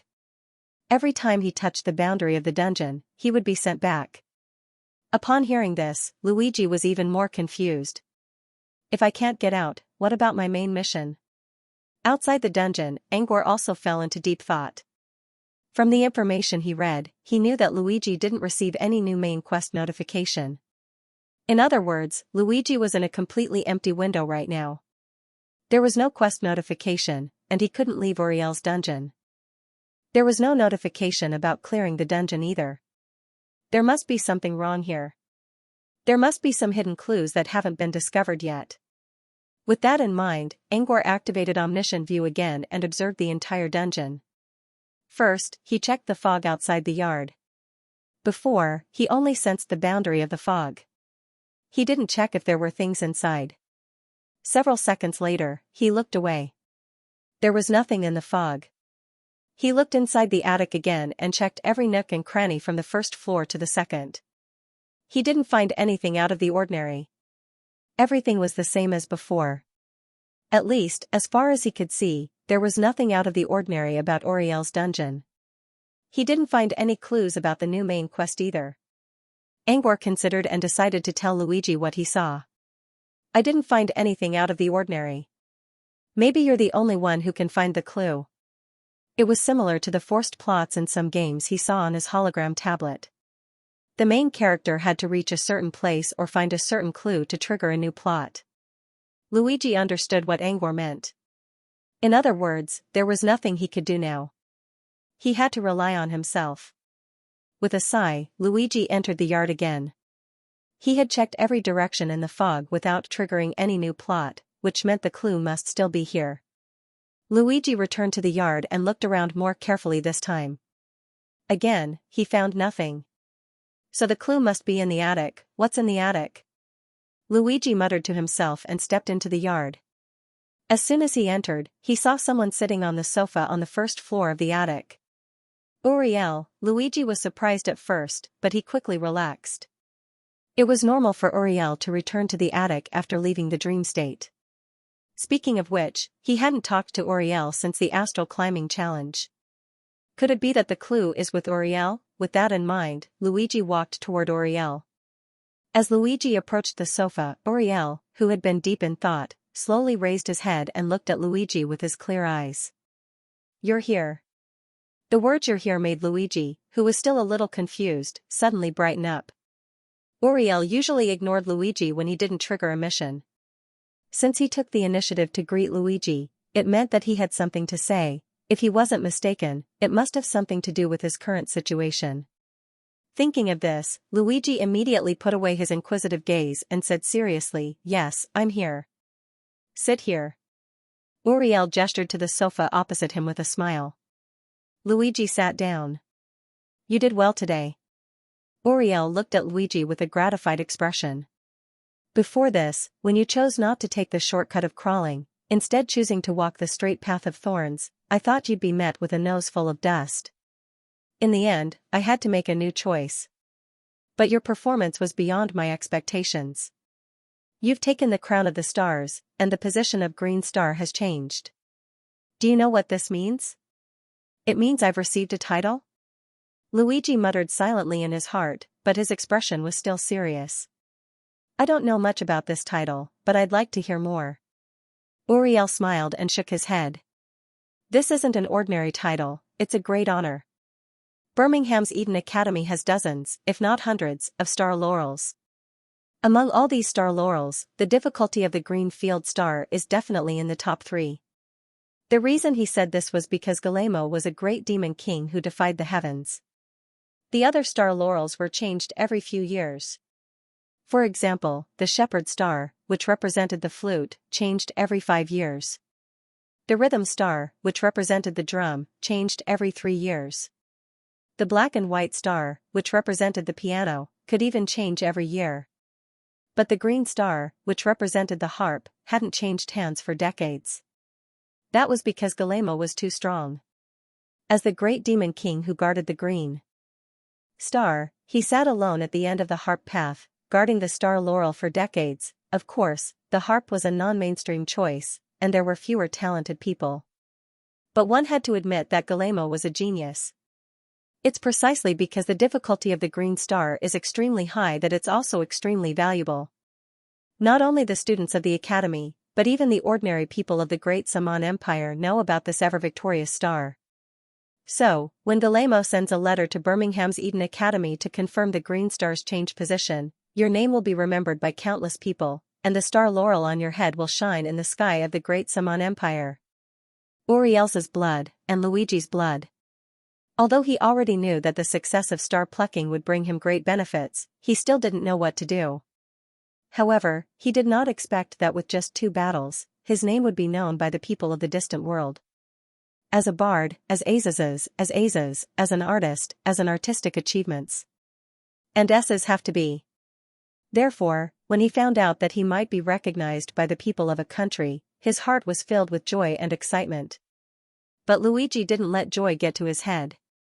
He knew very well that since Uriel had laid the groundwork for so long and raised the tone so high, there must be some kind of drop in the end. Sure enough, after a few words of praise, Uriel suddenly changed the topic. "Although such an achievement is enough for Chief Charlotte to set her sights on you, she might not acknowledge you in a short time." If Luigi wanted to go to the stage of dreams, he had to get Charlotte's approval. This time, he wanted to use the star-climbing duel with Galemo to gain fame and gain Charlotte's recognition. But now, Uriel was telling him that after this, although Charlotte would pay attention to him, she might not acknowledge him. This naturally made Luigi somewhat puzzled. Don't be puzzled, because you've only passed Galemo's test. Although it's easy to rely on the Green Star to rise, you also have to bear another burden brought by fame. And this burden is, to protect the Star Laurel's name. The moment Uriel's voice fell, the long-awaited Wonderland notification finally appeared before Luigi's eyes. Special Dreamland Uriel's Choice, Main Mission 6, Protect the Star Laurel's crown is about to begin. Summary of Main Mission: a nameless person suddenly obtains the Star of Green Laurel's title. This is of course an honor, but it may also be doubted by countless people. Main Mission: in the coming days, you will encounter a large number of Dreamland challengers. Some of them doubt Galemo's manipulation, some feel that they can't challenge Galemo, but can challenge you with the harp genius. Some are folk harp performers who seek guidance, and some are sent by the Imperial Music Troupe to test you. In the face of these dreamland challengers, you must cut through all obstacles and protect the Star Laurel's name. Note, this main mission will only start after Birmingham's Eden Academy acknowledges your Star Laurel's name. Note, the Dreamland challengers for this main mission are not fixed. They will be randomly selected every day, and the number of challengers will vary. Note, this main mission is extremely important. If you fail, Oriel's choice will be completely closed and will not restart. Please wait for main mission 6 to start. After reading this Wonderland notification, Luigi immediately understood the situation he was about to face. Obtaining the title of Green Star was only the first step. If he wanted to gain the approval of Chief Charlotte, he had to protect the Star Laurel. Moreover, this was not only for Luigi's sake, but also for Guillermo's. After all, Guillermo was the one who had bestowed the title of Green Star upon Luigi. Furthermore, this was a private battle, and no one had witnessed it. As such, there were bound to be many people who were skeptical of this result. They would even suspect that Guillermo had manipulated the competition and deliberately lost. If Luigi lost, the rumor of Guillermo manipulating the competition would be confirmed. Not only would Luigi be hurt, but Guillermo's reputation would also be tarnished. Luigi did not want to drag others down with him. Therefore, even if the Wonderland notification did not mention it, Luigi would still regard Main Mission 6 as his greatest challenge after entering Oriel's instance dungeon. Oriel, this time, your opponent will not be a specific person. Therefore, if you want to understand your opponent in advance and have a tailored battle, that will not work. This is a test of your strength and your ability to adapt on the spot. I hope you can hold on. Oriel looked at Luigi expectantly. Luigi also understood that this was going to be a tough battle. He nodded solemnly. I understand. Oriel stood up and walked to Luigi's side. He patted him lightly on the shoulder. I'm going upstairs to rest. If there's anything I can help with, feel free to ask. With that, Oriel left. At the same time, a new Wonderland notification appeared in front of Luigi's eyes. Attention, Oriel will enter a state of dreaming every night after 8 o'clock. During this time, you can ask him for advice. This was similar to Guillermo's lesson. However, as a pianist, Oriel's ability to teach Luigi was limited. Guillermo's lesson was more cost-effective. But then again, the reward for Main Mission 5 was Guillermo's lesson. Was it to help him improve his acting skills so that he could face a tough battle in Main Mission 6? Luigi sighed. Regardless of whether it was true or not, he had to start lessons every day for the next few days. Even though cramming at the last minute wouldn't help much in improving his skills, Guillermo was recognized as the #1 harpist in the Great Man Empire. He should have some understanding of the harp performance in the Great Man Empire. Even if he did not learn any skills, he could still learn some tactics. It's 10 o'clock at night, Luigi mumbled. Maybe I should start teaching today. The Guillermo that was summoned today definitely wasn't the Guillermo that was in a dream state. However, even if it was an ordinary NPC, it still had a strong foundation of knowledge that was sufficient for teaching. With that in mind, Guillermo glanced at his menu. When he was about to activate the reward, Angor's voice suddenly appeared in his ears. You can go outside and have a look. Huh? Luigi was puzzled. Didn't he go there before? Outside the courtyard, there was only fog. There was nothing at all. Why did Angor ask him to go outside? Luigi was still confused, but he believed that Angor would not do something like this for no reason. Something must have happened on the streets outside. Luigi quickly walked out of the attic and came to the front gate. Everything was the same as before. There was only white mist everywhere, and he could only see the light of the Church of Brilliance in the depths of the mist. Luigi walked to the long street outside. When he was in the fog, he suddenly realized that there seemed to be a halo flashing at the end of the street on his left. Luigi subconsciously walked towards the place where the halo was flickering. Several seconds later, Luigi arrived at his destination. When they arrived, Luigi's expression was full of surprise, because there was a door. Calling it a door wasn't quite right. It was more like a distorted hole of light that emitted light. Through the light hole, Luigi could vaguely see the outline of something inside. It did not look like something in Dawn City. In other words, there might be a new location behind the light hole. Did Luigi unlock a new dungeon map? But why didn't the main quest tell him about it? This door, let's call it a door 4. Now. It suddenly appeared in the mist after you received the notification about the fairyland in main quest 6, Angor said. From what I can see, there is nothing wrong with the door. I can only see a little bit of information about the authority of the fairyland. But I can't tell what it is right now. So, if you want to know what the door is for, you should try it yourself. Luigi nodded. There must be a reason why the door appeared here. Both Angor and Laplace were only viewers of Uriel's livestream room. They could only send limited messages to remind Luigi, but they could not directly influence his progress.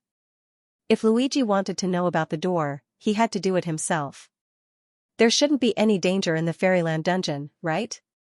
Luigi mumbled and reached out a hand to touch the light hole in front of him. The moment he touched the light hole, the originally silent light hole suddenly burst with a large amount of information. The information gathered in the air and formed a brand new message about the Fairyland. This is a space tunnel.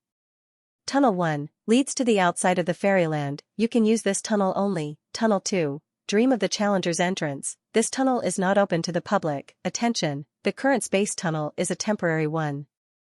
It will be closed after main quest 6 ends. After reading the message, Luigi finally understood.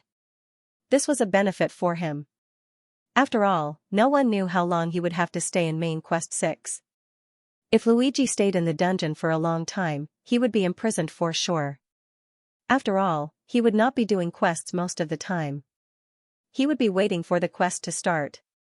Perhaps the authority of the Fairyland took this into consideration and gave Luigi this benefit.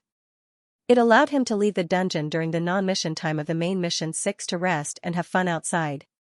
Not bad. Luigi rubbed his chin and activated Tunnel 1. In the next second, Luigi stepped out of the light hole. When he opened his eyes again, he found himself in the mist. In the depths of the mist, he could still see the light of the Church of Brilliance. Luigi was dumbfounded. Didn't he activate Tunnel 1? Why was he still in the dungeon? Ahem.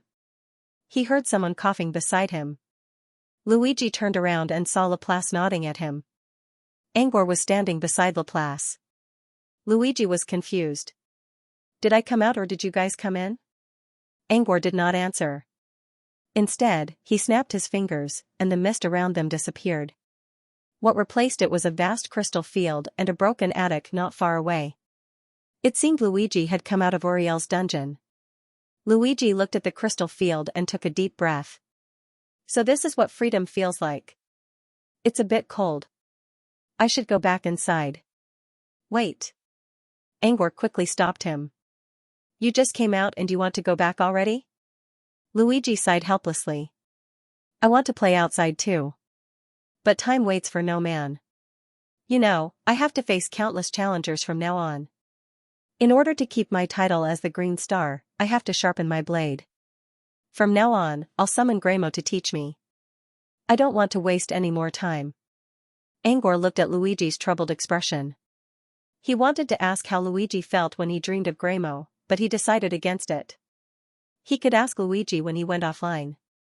All right. Go back first. Angor considered. But how are you going back? I don't see that glowing door here. Luigi said, when I stepped out of that door, it already appeared in my text bar. I can activate it through the text bar. With that, Luigi activated the door in his window. Without any warning, Luigi vanished from the spot.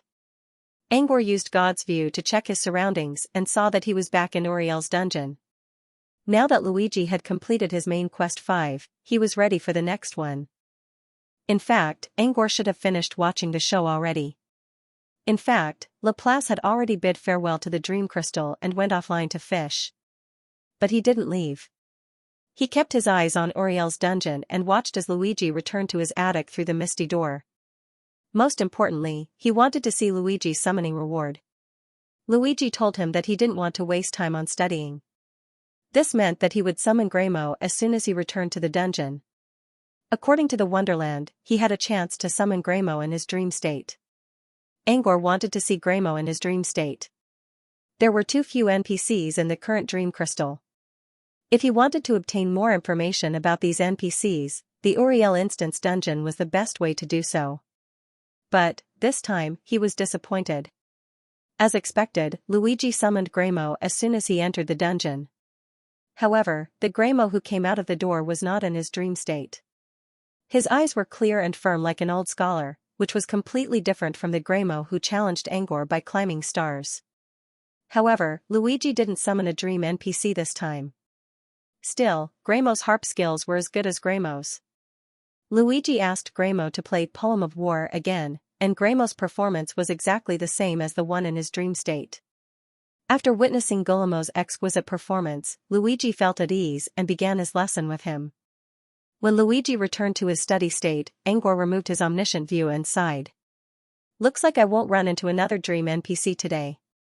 He shook his head and decided not to think about it anymore. He logged out of the game and continued studying runes. The Western Continent's world of adepts, Dossman Empire. Nightfall, Dawn City. Uriel's attic became lively as soon as he saw the strangely named Sun and Moon family. Lively didn't only mean in terms of sound, but also in terms of the environment. Mr. Sun, for example, loved bright places. When he noticed that the gas lamps in the attic were flickering, he volunteered to help Uriel fix some of the clogged gas pipes and brighten up the attic. The self-proclaimed Lady Full Moon spoke elegantly and courteously. When Uriel spoke to her, she responded to every word he said. Moreover, her response was not perfunctory. She would think carefully and guide the topic at the right time to ease the atmosphere. Even though this was the first time they had met, Uriel and Madame Full Moon didn't feel unfamiliar with each other. Instead, they felt as if they were old friends. Uriel even talked to Lady Full Moon about a lot of topics that crossed the line. Of course, the borderline topics here didn't refer to those inappropriate topics for children, but to some topics that were unlikely to be talked about during a first meeting, such as values and outlook on life, or some private matters of daily experience. It was normal for close friends to talk about these topics. However, this was the first time he had met Lady Manue, so it was inappropriate for him to talk about such things. But strangely, Uriel didn't feel uncomfortable in such a lively atmosphere, even though he knew that he shouldn't talk too deeply about such things.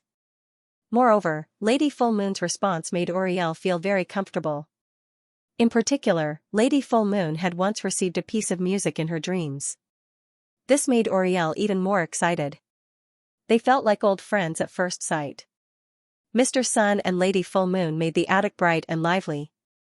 Only their youngest daughter, Moonfang, was a little shy. She didn't speak much after entering the attic. However, these were all trivial matters. What was more important to Uriel was that Lady Full Moon wanted to hum the piece of music she had received from her dreams. It was Uriel's idea to let Lady Full Moon hum the music. He wanted to know if there was any connection between the music other people received in their dreams and the music he had received in his own. Uriel was a little embarrassed when he made the request, but Lady Full Moon had readily agreed. This made Uriel's impression of Lady Full Moon even better. If not for the fact that she was already married, Uriel would have wanted to take their relationship to the next level. Not as a couple, but as a close friend. By the way, I want to say something in advance. I have some experience in music appreciation, but I'm not that talented when it comes to music itself. Lady Full Moon looked a little shy. If I don't hum well, don't laugh at me. Uriel nodded without hesitation. Everyone has their own talent. It's impossible to be a master of everything. I understand that. And don't worry, Lady Full Moon. You speak with a pleasant rhythm. With such a voice, your hum won't be too bad. Lady Full Moon smiled. Then I'll embarrass myself in front of you, Mr. Uriel. But you'll have to wait for a moment. I need to recall the music I heard in my dream. Uriel nodded. Take as long as you want. Lady Full Moon smiled and closed her eyes. It looked like she was recalling the music. But in reality, she was communicating with tiredness through the spirit bond. Have you composed the music from your dream yet? I'm in a hurry. Tiredness.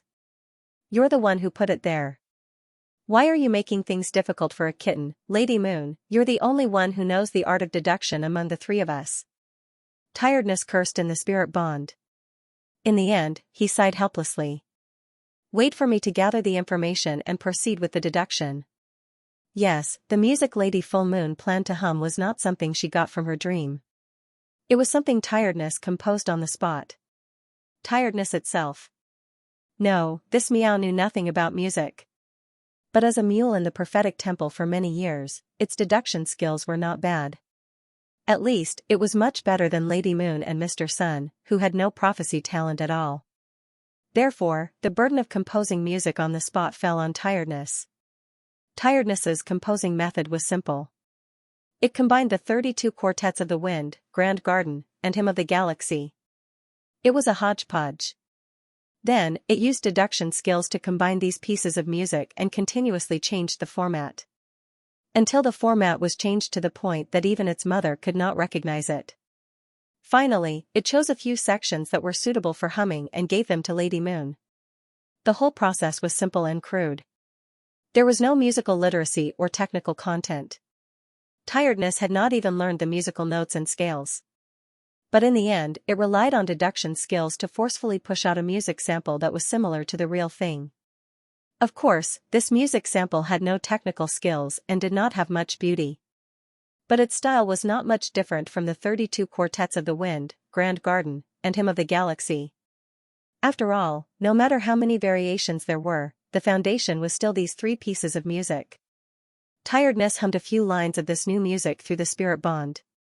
After listening to it, Lady Moon judged that this piece of music was basically a flop based on her personal level of appreciation.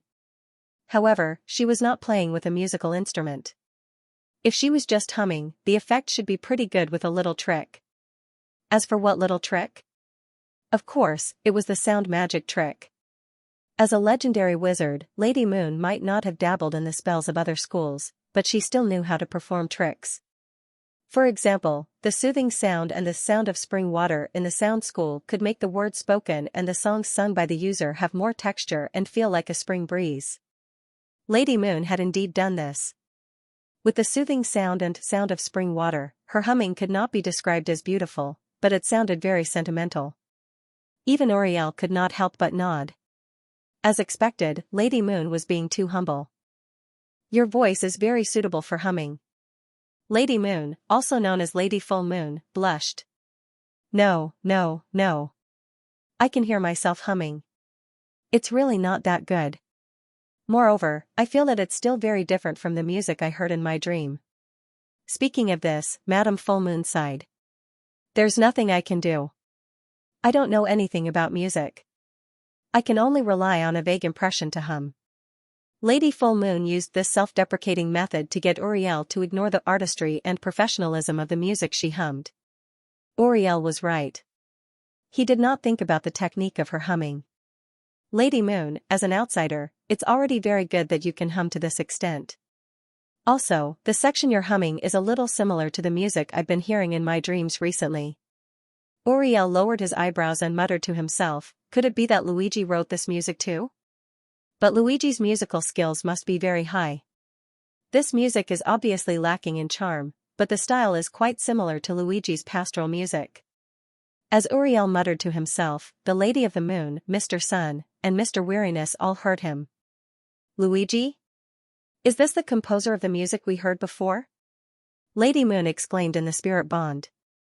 Mr. Sun said, judging from his tone, it should be.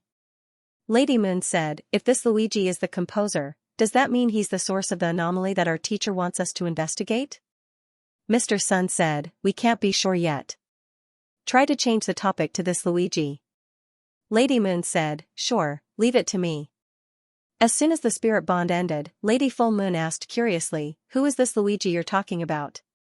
Uriel hesitated for a moment before shaking his head. Actually, I don't know who he is. Uriel paused as if he did not want to continue the conversation. Lady Full Moon saw this and quickly asked, could this Luigi be the man who created the music in your dream? Her words were very ambiguous. She did not say whose dream she was performing the music in. It could be hers, or it could be Uriel's. It all depended on Uriel's thoughts. As long as Uriel continued the conversation, no matter what he thought, Lady Full Moon was confident that she could continue the conversation. Uriel said, "From what you're saying, the music you hummed just now was also obtained from a man." Madame Full Moon looked surprised. "Could it be that the music you obtained in your dream was also obtained from that man?" Lady Full Moon knew it was a man because Uriel had mentioned him when he was talking about Luigi. In the common language of the continent, the third person him referred to a man.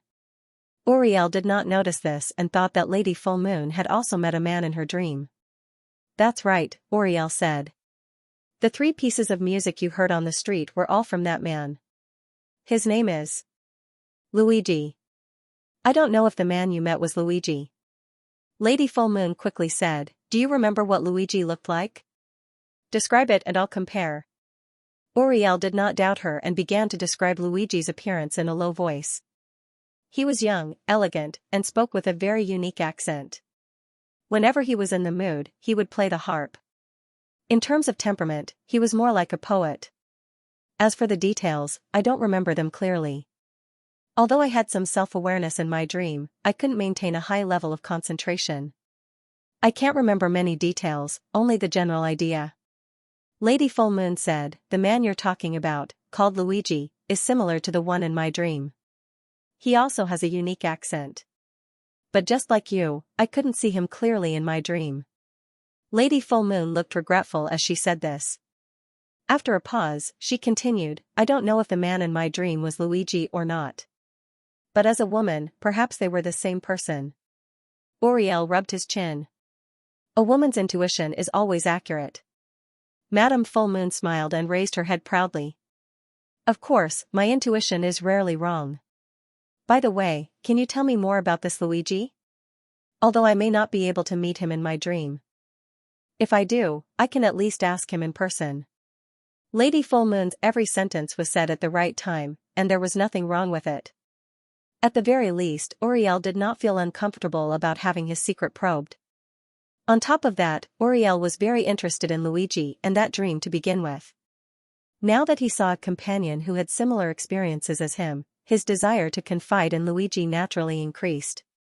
"Of course, it's not a secret," Uriel said. "It's just a dream, but it's so clear, it's like it's real.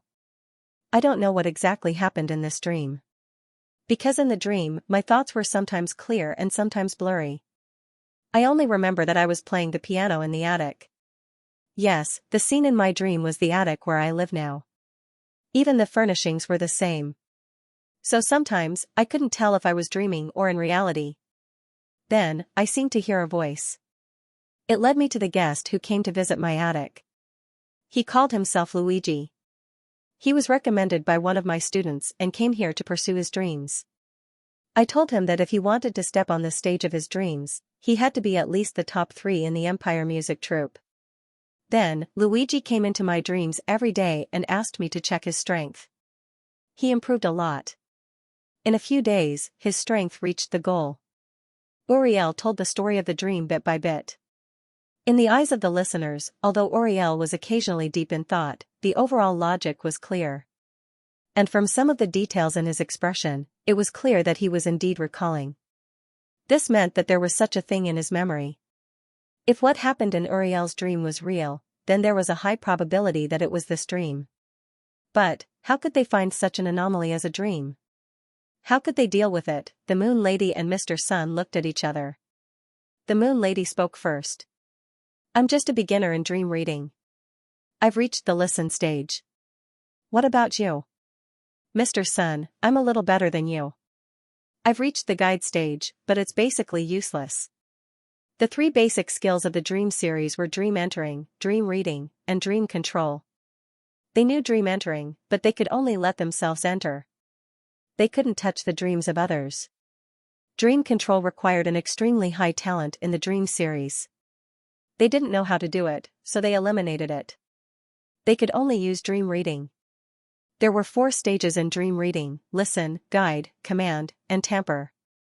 In the listen stage, they could communicate with the dreamer. If the dreamer was having a clear dream, they could communicate as if they were in reality. In the guide stage, they could guide the dreamer to speak his mind. In the command stage, they could directly order the dreamer to do something. The final stage was the tampering stage, which was already at the spell technique level. One could directly tamper with the dreams of others and tamper with their nature. If Uriel's dream was truly an anomaly, they would have to reach the tampering stage at the very least to get rid of this dream trap. As for tampering, neither of them knew how to do it. The Lady of the Moon and Mr. Sun looked at each other for a while. Finally, Mr. Sun said helplessly, "How about we ask a dream wizard for help?" The Moon Lady sighed. "It seems like this is the only way." As soon as the Moon Lady finished her sentence, a tired voice sounded in the spirit bond, "Hey, I think you two are underestimating Master Sleep Late." Ms. Moon and Mr. Sun looked at Mr. Weary. Tiredly shrugged.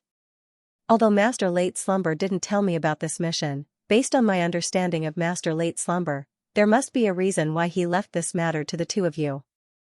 Do you think that there isn't a single dream adept in the Prophet's Temple? If we really need to use a dream wizard, the Prophet of Late Sleep will definitely be dealt with by a dream wizard, not you two."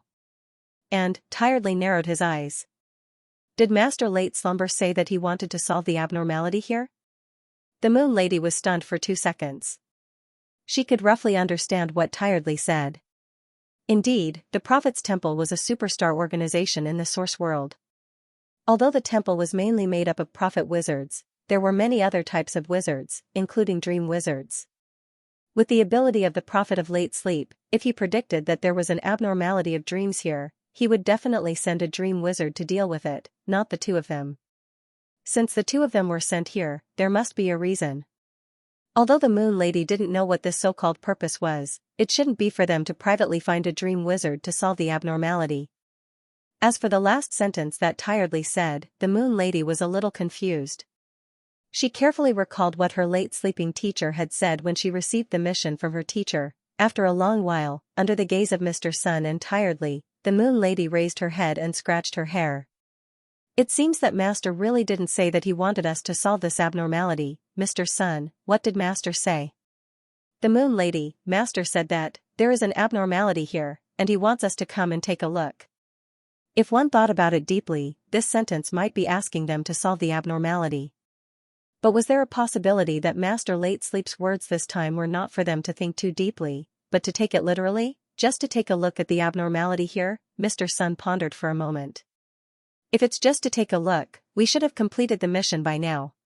"But, is it that simple?" The Moon Lady thought about it and agreed. If it was just to take a look, an apprentice could have completed the mission. There was no need for the two of them to come. There must be a deeper meaning in this. "The Moon Lady, we don't know whether to completely solve this abnormality for the time being. But regarding this anomaly, we still don't know enough. Perhaps we need more information before we can see the teacher's deeper meaning." Mr. Sun nodded. "Then let's continue listening." They didn't talk in the spirit bond anymore. Instead, they silently listened to Uriel's story. About 5 minutes later, Uriel recounted everything that had happened to him in his dream. After listening to it, the Moon Lady found a point. In Uriel's entire dream, the dream wasn't the main point. The main point was the harp performer called Luigi. Whether it was Luigi's challenge for a seat in the Imperial Music Band or his star climbing challenge with Guillermo, the core character was Luigi. It was as if Luigi was the main character in a novel about leveling up. Was there a possibility that the dream wasn't an abnormality, but this person called Luigi? Of course, even if Luigi wasn't an abnormality, since he was the core character of the dream, he must be related to the abnormality. So, perhaps their current mission was to find this person called Luigi, but how to find him? The Moon Lady looked at Mr. Sunday. They just looked at each other and understood each other's thoughts. "Mr. Sun, actually, we don't have to find Luigi yet. Before that, we need to confirm something first. Will the abnormality this time spread?" The Moon Lady seemed to have thought of something. "You mean?" Mr. Sun nodded. "Start with Guillermo. Didn't Uriel say that his dream tonight was a dream between Luigi and Guillermo? If this dream can spread, then Guillermo must have had the same dream." End of chapter. As dawn broke over the dark horizon, Lady Moon and Mr. Sun finally bid farewell to the attic. Uriel stood at the gate of the courtyard, watching as the two of them climbed into the carriage and disappeared into the foggy streets of the early Morning. What a magical night. Uriel muttered to himself. The first half of the night, he witnessed Guillermo and Luigi's climbing challenge in his dream. The second half of the night, he met a woman he suspected to have met Luigi in his dream. Uriel felt as if all the ups and downs of the past 6 months had been condensed into this one night. Uriel suddenly thought of something else. Oh, that's right. I was so focused on talking to Lady Moon about my dream that I forgot to teach Moonfong. Uriel thought for a moment, then shook his head. Forget it. Lady Moon didn't mention it herself. She probably forgot too. Their conversation had been so lively and enjoyable that they had described every detail of their dreams, no matter how big or small. For a moment, he had forgotten about the important matter. However, Lady Moon seemed to have gone to the capital, where Birmingham's Eden Academy was. It wouldn't be difficult to find a better teacher. Uriel stopped worrying. He covered his mouth and yawned loudly, then turned and walked back into the attic. I've finished recording tonight's score. I'll go back and sort it out. Then I can send it to the Academy's magazine with the previous ones. Uriel couldn't be bothered to think about whether the Luigi in his dream was real or not. In any case, he would reproduce the score Luigi had given him in the art world of the Great Tasman Empire. This was his responsibility as an artist. But, there's only the finishing touches left to sort out the score. Let's go to sleep first. It had been a busy night. Uriel felt as if he hadn't slept more than 2 hours. Although it was already morning, he still planned to go back to sleep. Uriel returned to his bedroom on the 2nd floor, his eyes still half closed. He fell asleep immediately. When Uriel's breathing gradually stabilized and he fell asleep, 3 hazy figures appeared on the attic's balcony. They were a man, a woman, and a black cat. Mr. Sun, Lady Moon, and Weariness. The Moon Lady looked back at tiredness. If we go and read the dream now, will we disturb the anomaly? Lethargy didn't want to pay any attention to them, but after thinking about it, the sooner they completed their mission, the sooner he could return to the holy sanctum. In the end, he sighed helplessly and spat out a piece of light grey konjac from his mouth. It hopped noiselessly to Uriel's side. He gently placed the konjac on Uriel's body. On the square konjac, a grey-black figure immediately emerged. The silhouette was almost identical to Uriel's. After doing all this, Lethargy returned to Ms. Moon and Mr. Sun and handed the konjac to them. Each of them touched the konjac. 2 more black figures appeared on top of the konjac, and the silhouette was exactly the appearance of Ms. Moon and Mr. Sunday. All right, the auras of the 3 of you have been recorded on the konjac. I'm going to start the prediction. This konjac is called Chi-absorbing konjac. It wasn't a very powerful item. If one had to describe it, it was just a low-level magic material. It could absorb the pheromones left behind by living beings and record these pheromones in the body, forming the appearance of a human figure. Generally, it was used as a tool to inquire about the source of pheromones and record pheromones. At this time, Lethargy used it as a medium to test divination. Lethargy closed his eyes, then with a meow, he casually threw the chi-absorbing konjac into the air. Then, Lethargy closed his eyes and waved his claws continuously in the direction where the chi-absorbing konjac fell. There was no trace of transcendent aura during the whole process, as if it was really just an ordinary black cat, waving its claws curiously at the falling konjac. A second later, the chi-absorbing konjac landed. Lethargy opened his eyes and picked up the konjac. He glanced sideways and saw that there were 3 claw marks on the konjac. It seemed that he had just waved his claws in the air and scratched 3 marks on the konjac. However, Lethargy glanced at it and then squatted to the side with graceful cat steps. The results are out, you can see for yourself. Ms. Moon and Mr. Sun glanced at the konjac. Their expressions revealed a look of relief at the same time. The 3 claw marks on the konjac were all in the empty space of the konjac, and none of the claw marks caught the 3 shadows on the konjac. And there were no claw marks in the gaps between the 3 shadows. This meant that the result of divination was good. They should not trigger an abnormality when they read Uriel's dream.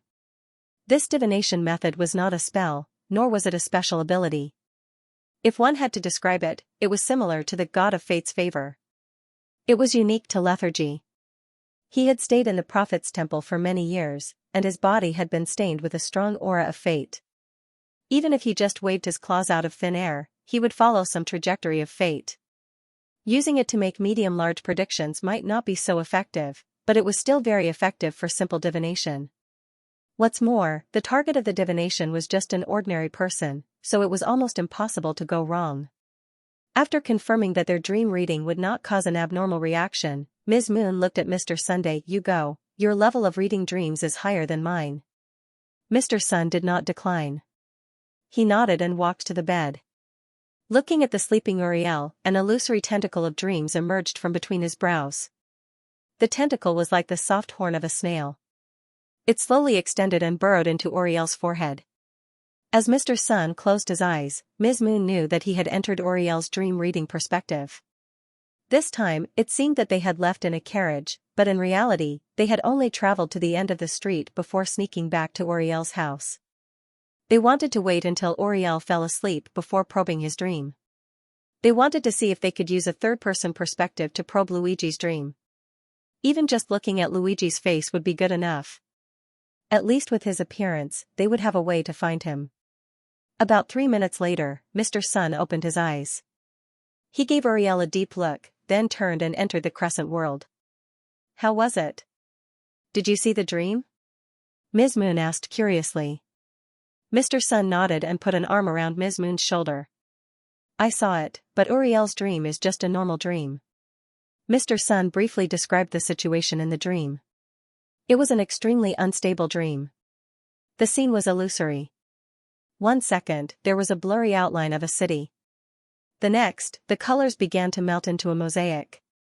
In the entire dream, only Uriel's silhouette remained clear. The surroundings were not detailed enough. In the dream, Uriel took a torch and burned down the Church of the Holy Radiant. Furthermore, in the burning church, he played a piano piece. There were other people in the dream as well, but they were all imaginary. They didn't even have faces. So this is probably just a normal dream. There's nothing strange about it. Ms. Moon thought for a moment, then nodded. According to Uriel, Luigi's dream was in his attic. Everything in the dream was clear, as if it was real. If he's not in his attic, then it's probably just a normal dream. Perhaps that was why Konjak's divination was normal. Ms. Moon said, "Let's go. I'll leave a moon eye nearby to keep an eye on this place. Let's go to Guillemot first." The so-called moon eye was similar to the wizard eye. It could be used for surveillance. However, it was more secretive than the wizard eye. It was hidden in the moon realm. As long as it didn't move, even a legendary wizard might not be able to sense its existence. After leaving the moon eye, the two people and the cat disappeared from the attic. A breeze blew. When they reappeared, they were already in the castle of the night. Mountain. Speaking of which, according to Luigi's story, when we came, Guillemot was sleeping. At that time, he was probably having a star-climbing duel with Luigi in his dream. Ms. Moon said with a hint of regret. If we had read the dream at that time, we would have been able to see the abnormality in the dream. Unfortunately, at that time, they didn't think that the abnormality was in the dream and missed the opportunity. Mr. Sun also looked regretful. He kissed Ms. Moon's forehead comfortingly. "It's okay. We'll definitely find it. Otherwise, the teacher wouldn't have sent us here." Ms. Moon shyly hid in Mr. Sun's strong arms. "Don't be like this. There's an outsider watching, in the entire moon realm, the only outsider." "No," the cat outside rolled its eyes tiredly. Fortunately, when Ms. Moon wanted to hug it, it jumped away. Otherwise, it would have become the filling of a sandwich, sandwiched between these two stinky lovers. Although it felt like a light bulb now, at least it didn't have physical contact. In the atmosphere of thick affection and rolling eyes, they arrived outside the castle. As soon as they arrived, they saw the light in the study on the 3rd floor. When they left earlier, although there was a faint light in the study, it wasn't strong. It was like the dim light of a candle burning. But now, the light flowing out of the window was no different from daytime. This meant that the gas lamp in the study was already lit. Only one person could use the study on the 3rd floor, Guillemot himself. Guillemot woke up so early? Isn't he going to sleep with that fat kid for a while? When they arrived, they sensed a little. the entire castle was basically in a quiet state. They thought that Guillermo was still sleeping. But now it seemed that Guillermo woke up quite early. Since he's already awake, we can't read his dreams. Mr. Sun looked at his lover. How about we hand over the visiting card and formally meet him? When the time comes, we'll think of a way to talk about Luigi. Ms. Moon thought for a moment and nodded. They originally planned to visit Guillermo. Since Guillermo was already awake, it was obviously easier to meet him formally. Since the decision was made, Ms. Moon didn't hesitate. She snapped her fingers, and several crows circling in the sky above Night Mountain several kilometers away landed on the ground. In the blink of an eye, they turned into a group of nobles' guards. Under the protection of the guards, a luxurious horse-drawn carriage traveled slowly on the mountain path. Its destination was the castle of the Night Mountain. The noble carriage was for Ms. Moon and Mr. Sunday. This time, Ms. Moon decided to give them the persona of a noble couple from a foreign country. In order to fulfill their father's last wish, they specially came to the Great Seaman Empire to visit Guillermo. As for the so-called father's last wish, it was to listen to Guillermo's harp performance, which was once the finale of the international stage. As for tiredness, she should be their little daughter. The little daughter couldn't bear to part with her parents and was determined to follow them on a long journey to a foreign country. This was very reasonable. The Lady of the Moon briefly explained the background that she had created. Naturally, Mr. Sun fully supported her. Only tiredness complained unhappily, "Can't you just let me be a good cat? Why do you have to become a human, Ms. Moon, a noble lady trekking thousands of miles to a foreign country with a cat? It's very strange to think about it. Tiredness, you can create a new persona for me." "No, a cat persona. My cat persona is a stray cat that you met on the way. You pitied me and took me in. This is very reasonable. Ms. Moon, but cats can't speak." "Tiredness. I don't want to speak either." Ms. Moon touched Tiredness's head. "But many times, some capricious words can't be said by adults, but children can." "Tiredness? Ms. Moon, what I mean is, when we want to change the topic but are too embarrassed to do so, we need a capricious child to help us." Tiredness stretched out her claws and pointed at herself. "Capricious child? Me?" Ms. Moon nodded with a smile. "A capricious girl spoiled by her parents. What do you think of this persona?" Tiredness. "Nothing, I just want to die now." After confirming that Guillermo had woken up, they didn't stay for long. Ms. Moon and Mr. Sun directly turned and left the castle. In a flash, they appeared on the noble's carriage a few kilometers away, preparing to visit the Night Mountain with the guards that had turned from crows. On the other side, Guillermo, who was in the study room, was holding a fountain pen and writing a letter under the bright light of the room. There was already a letter on the table, and he was now writing a second letter. The first letter was sent to Birmingham's Eden Academy, stating that he had already given up the title of Green Star and that he had lost the title to an opponent named Luigi. The second letter was prepared to be submitted to the Eden Arts magazine in the capital city. The content was similar to the first letter. After all, the star laurel that represented the harp had changed owners. This was a major event in the capital city, and it needed to be publicly announced. "When you return to the city, help me mail these 2 letters." Guillermo handed the 2 letters he had written to Butler Prong. Butler Prong would bring the young master back to Dawn City later, so he could mail the letters to the post office on the way. Butler Prong nodded respectfully. When he received the letters, he curiously glanced at the addresses. When he saw that one of them was from Birmingham's Eden Academy, and the other was from Eden Arts, Butler Prong subconsciously muttered, "Master, are you going to publish a new score?" The reason why he asked this was because Guillermo had always published new scores when he sent letters to these 2 places at the same time. On the other hand, Guillermo wasn't angry when he heard Butler Prong's question. If it were any other servant, it would definitely be overstepping their boundaries. However, Butler Prong and Guillermo had been together for decades, so they were like family. Guillermo naturally didn't mind his question. "It's not a new score. It's a statement." Butler Prong was stunned. "A statement?" Guillermo nodded. He didn't hide anything and simply explained the contents of the statement. After listening to Guillermo's explanation, Butler Prong felt his head buzzing. Just because he lost to a man named Luigi in a dream, his master gave up the title of Green Star? Didn't this sound a little too magical? It's just a dream. Butler Prong muttered softly. Even though he didn't say anything, his expression said it all. As a close friend of many years, Guillermo naturally understood Butler Prong's thoughts. He smiled and said, I know you must think this is unbelievable, but don't worry, I know what I'm doing. He naturally knew that Luigi was just a person in his dream. To others, he was an illusory existence, but Guillermo was very clear that Luigi definitely existed. As for why he was so confident in his heart, because music couldn't deceive people. If the three pieces of music played in other people's dreams, they might think that they were just background music in the dream. However, Guillermo was an expert in the harp field for decades. He knew very well that these three pieces of music couldn't have been imagined out of thin air. No matter how bizarre the dream was, it still had something to rely on. Even if Guillermo dreamt of a new piece of music, it was still based on the knowledge in his mind. Under the collision of inspiration, it would evolve into a new chapter in his dream. In other words, even if Guillermo dreamt of a new piece of music, it was based on his own knowledge and foundation. As for the three pieces that Luigi had played, their style, melody, and basic logic were all different from what Guillermo knew. Not to mention the great Tasman Empire, Guillermo had never heard of such a style of music even on the stage of other countries.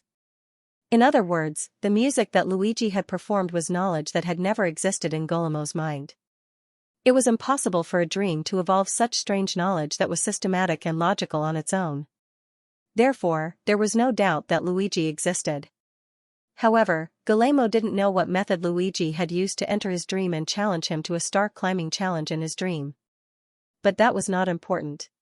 Guillermo was a person who was very devoted to art. He only cared about the results and didn't care about the process. He also didn't care that the location of the challenge was a dream. Since Luigi had defeated him, the title naturally had to change hands. After hearing Guillermo's explanation, Butler Prong somewhat understood what Guillermo meant. However, he still couldn't help but say, but victory in a dream sounds ridiculous. Ridiculous? Guillermo shook his head. No, this isn't ridiculous at all. Do you still remember the 3rd, 6th, and 8th place of the previous international stage? Guillermo suddenly changed the topic and asked Butler Prong. The international stage from the previous international stage? Butler Prong naturally had an impression of them. Back then, the old master had brought him along to participate in the international stage. As the old master's assistant, he would help the old master analyze every contestant that went up on the international stage. He had also collected information on many contestants. Not to mention the top 10, he could even count the top 100 contestants like his own treasures. The third was four-handed Piernon. He was good at playing the piano. When he played the piano, his hands were unbelievably fast. He even created a mirage, as if there were 4 hands playing the piano together. Because of this, Piernon's nickname was four-handed. The 6th was All Nations Padroni. He was good at playing the violin. His style of playing was extremely surging, as if he was directly facing the War of All Nations. The 8th was Harlequin Valerie. He was good at playing the bassoon. The music is like weeping and complaining, full of a dramatic feeling.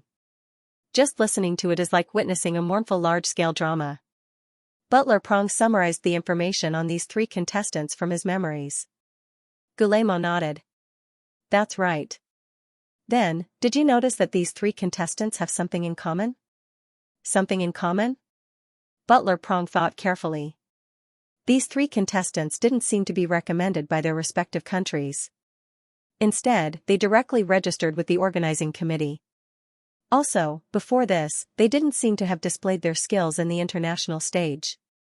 In other words, the international stage was their first appearance on the international stage. The fact that they were able to appear on such a large stage for the first time attracted the ire of many people. At that time, many of the contestants suspected that the organizing committee was manipulating things behind the scenes. However, in art, one's ability and skill could be seen with the naked eye. Later on the international stage, these 3 contestants directly used their powerful abilities to shut the mouths of the people who doubted them. Guillermo lowered his eyebrows and said softly, "You're right, but have you ever thought Even if they used their abilities to prove that they were qualified to appear on the international stage, there are so many geniuses in the world, and the number of geniuses is uncountable. Why can't they appear on the international stage? Why did the organizing committee give these 3 special qualifications to participate in the competition? Also, why did they not have any reputation before when they had such powerful abilities? After all, it was very difficult to hide one's abilities. Think about it again. After they appeared on the international stage, did they still have any reputation in the other countries? The answer is no. It's just like their participation in the competition. When they came, they were hidden. When they fought, they were amazing. When they left, they were still hidden. Isn't this strange?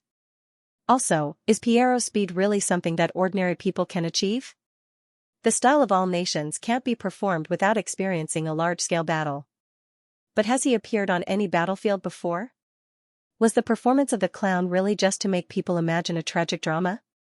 Is there a possibility that the sad play exists in every performance? Maybe he's just an illusion? Guillermo's continuous questions left Butler Prong a little confused. However, after a while, Prong came back to his senses. He was not stupid and understood what Guillermo meant. Master, are you trying to say that they might be wizards? Guillermo nodded. That's right. Although I don't have any proof, I can tell from many details that they are not simple. Only wizards could make the organizing committee give them a chance to participate in the competition. Only magi were able to master such godly techniques. Only magi would remain nameless before and after this. Prong said, but as wizards, why would they participate in the competition of mortals? Guillermo chuckled. Can't wizards love art? Prong scratched his head, not knowing what to say. Guillermo said, also, don't forget who proposed the stage of dreams. The stage of dreams was not accessible to ordinary people. However, Prong knew some of the secrets because of his relationship with Guillermo. He even knew that this concept was proposed by a great being whose name could not be mentioned. Even Charlotte, the chief of the Imperial Music Troupe, did not dare to mention this great being's name.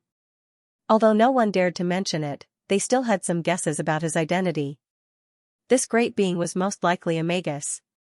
Moreover, he might be a powerful wizard. Otherwise, why would he propose the concept of the stage of heavens? Therefore, it's not rare for wizards to participate in the art world. Also, wizards who are willing to participate in the art world have some respect for art. Otherwise, Guillermo wouldn't have been the finale of the previous stage of heavens. Art can only be solved with art. Guillermo went back to the original topic. Similarly, if you look back now, is it really ridiculous for me to participate in the star climbing challenge in my dream? Prong understood what Guillermo meant. Master, are you saying that Luigi is also a wizard? Guillermo nodded. That's right. Wizards can enter dreams. Isn't that normal? I don't care if the challenge is in a dream or in reality. As long as Luigi defeated me with fair and square techniques, I'll accept this result.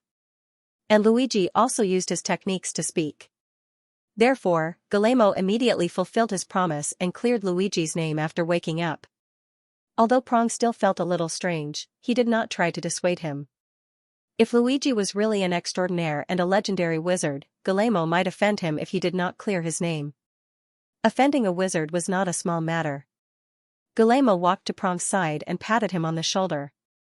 Don't think too much. I don't care too much about the title of Green Star.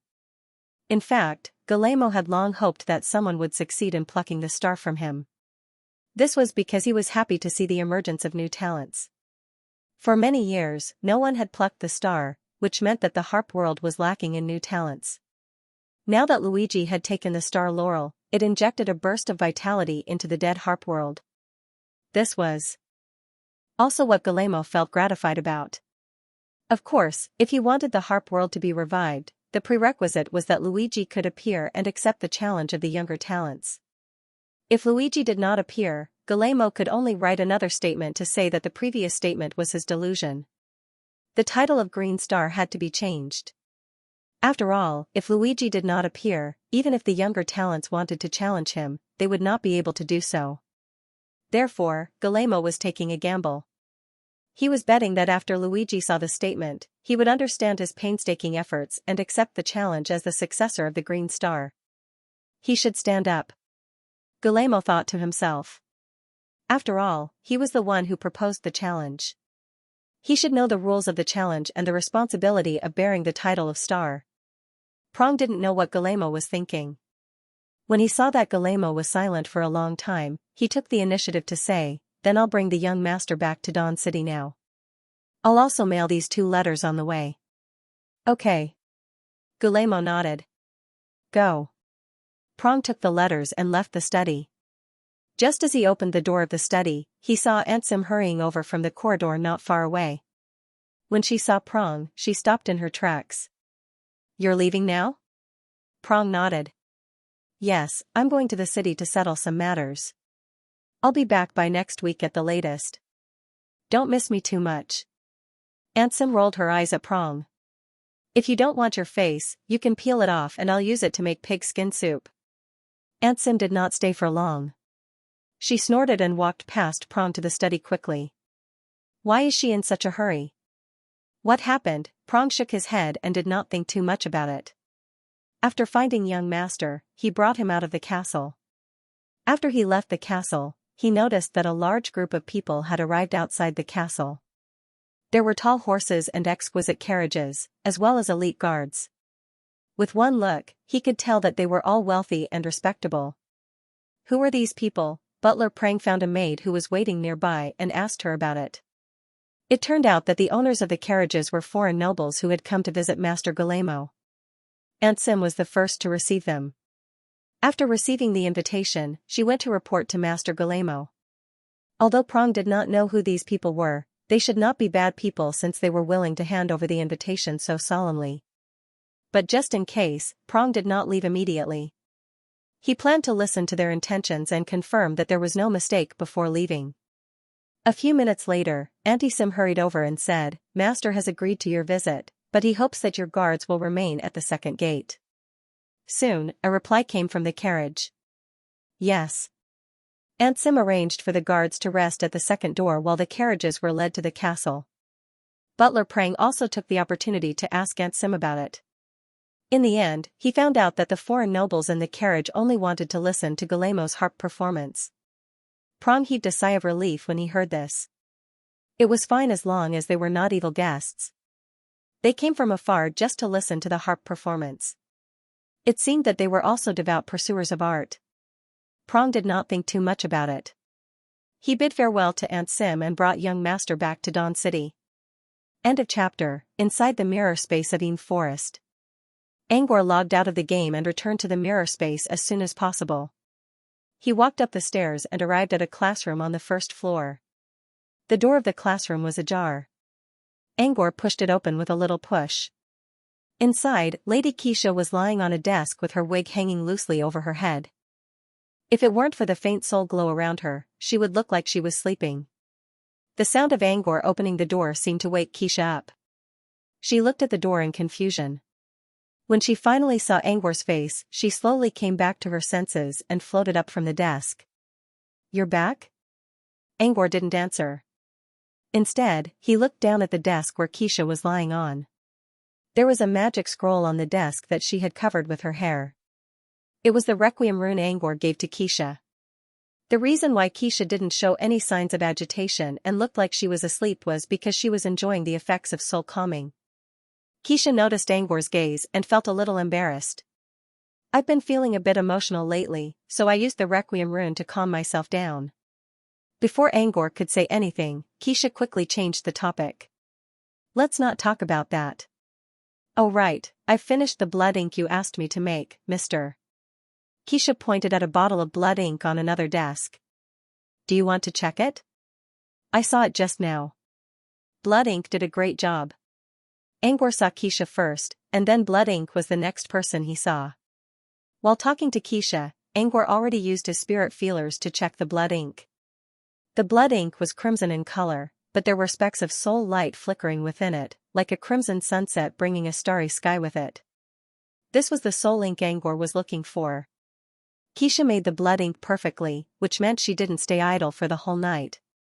Is there anything else I can help you with? Xianxia asked. If there's nothing else, I'll be on my way. Not yet, Angor suddenly stopped. Wait, here are 10 scrolls. You can check them first. Earlier, he carefully selected 20 runes related to soul control from Enchantment Cyclopedia, for beginners. 10 of them required soul blood ink, so he hadn't drawn them yet. He had already finished the other 10 runes. Originally, he wanted to let Xianxia try it all at once after drawing all 20 magewefts. However, after thinking about it, he decided to test the 10 magewefts that he had drawn first. Perhaps there was a mageweft that could stop the dissipation of soul power among the 10 magewefts. Xianxia didn't say no to his request.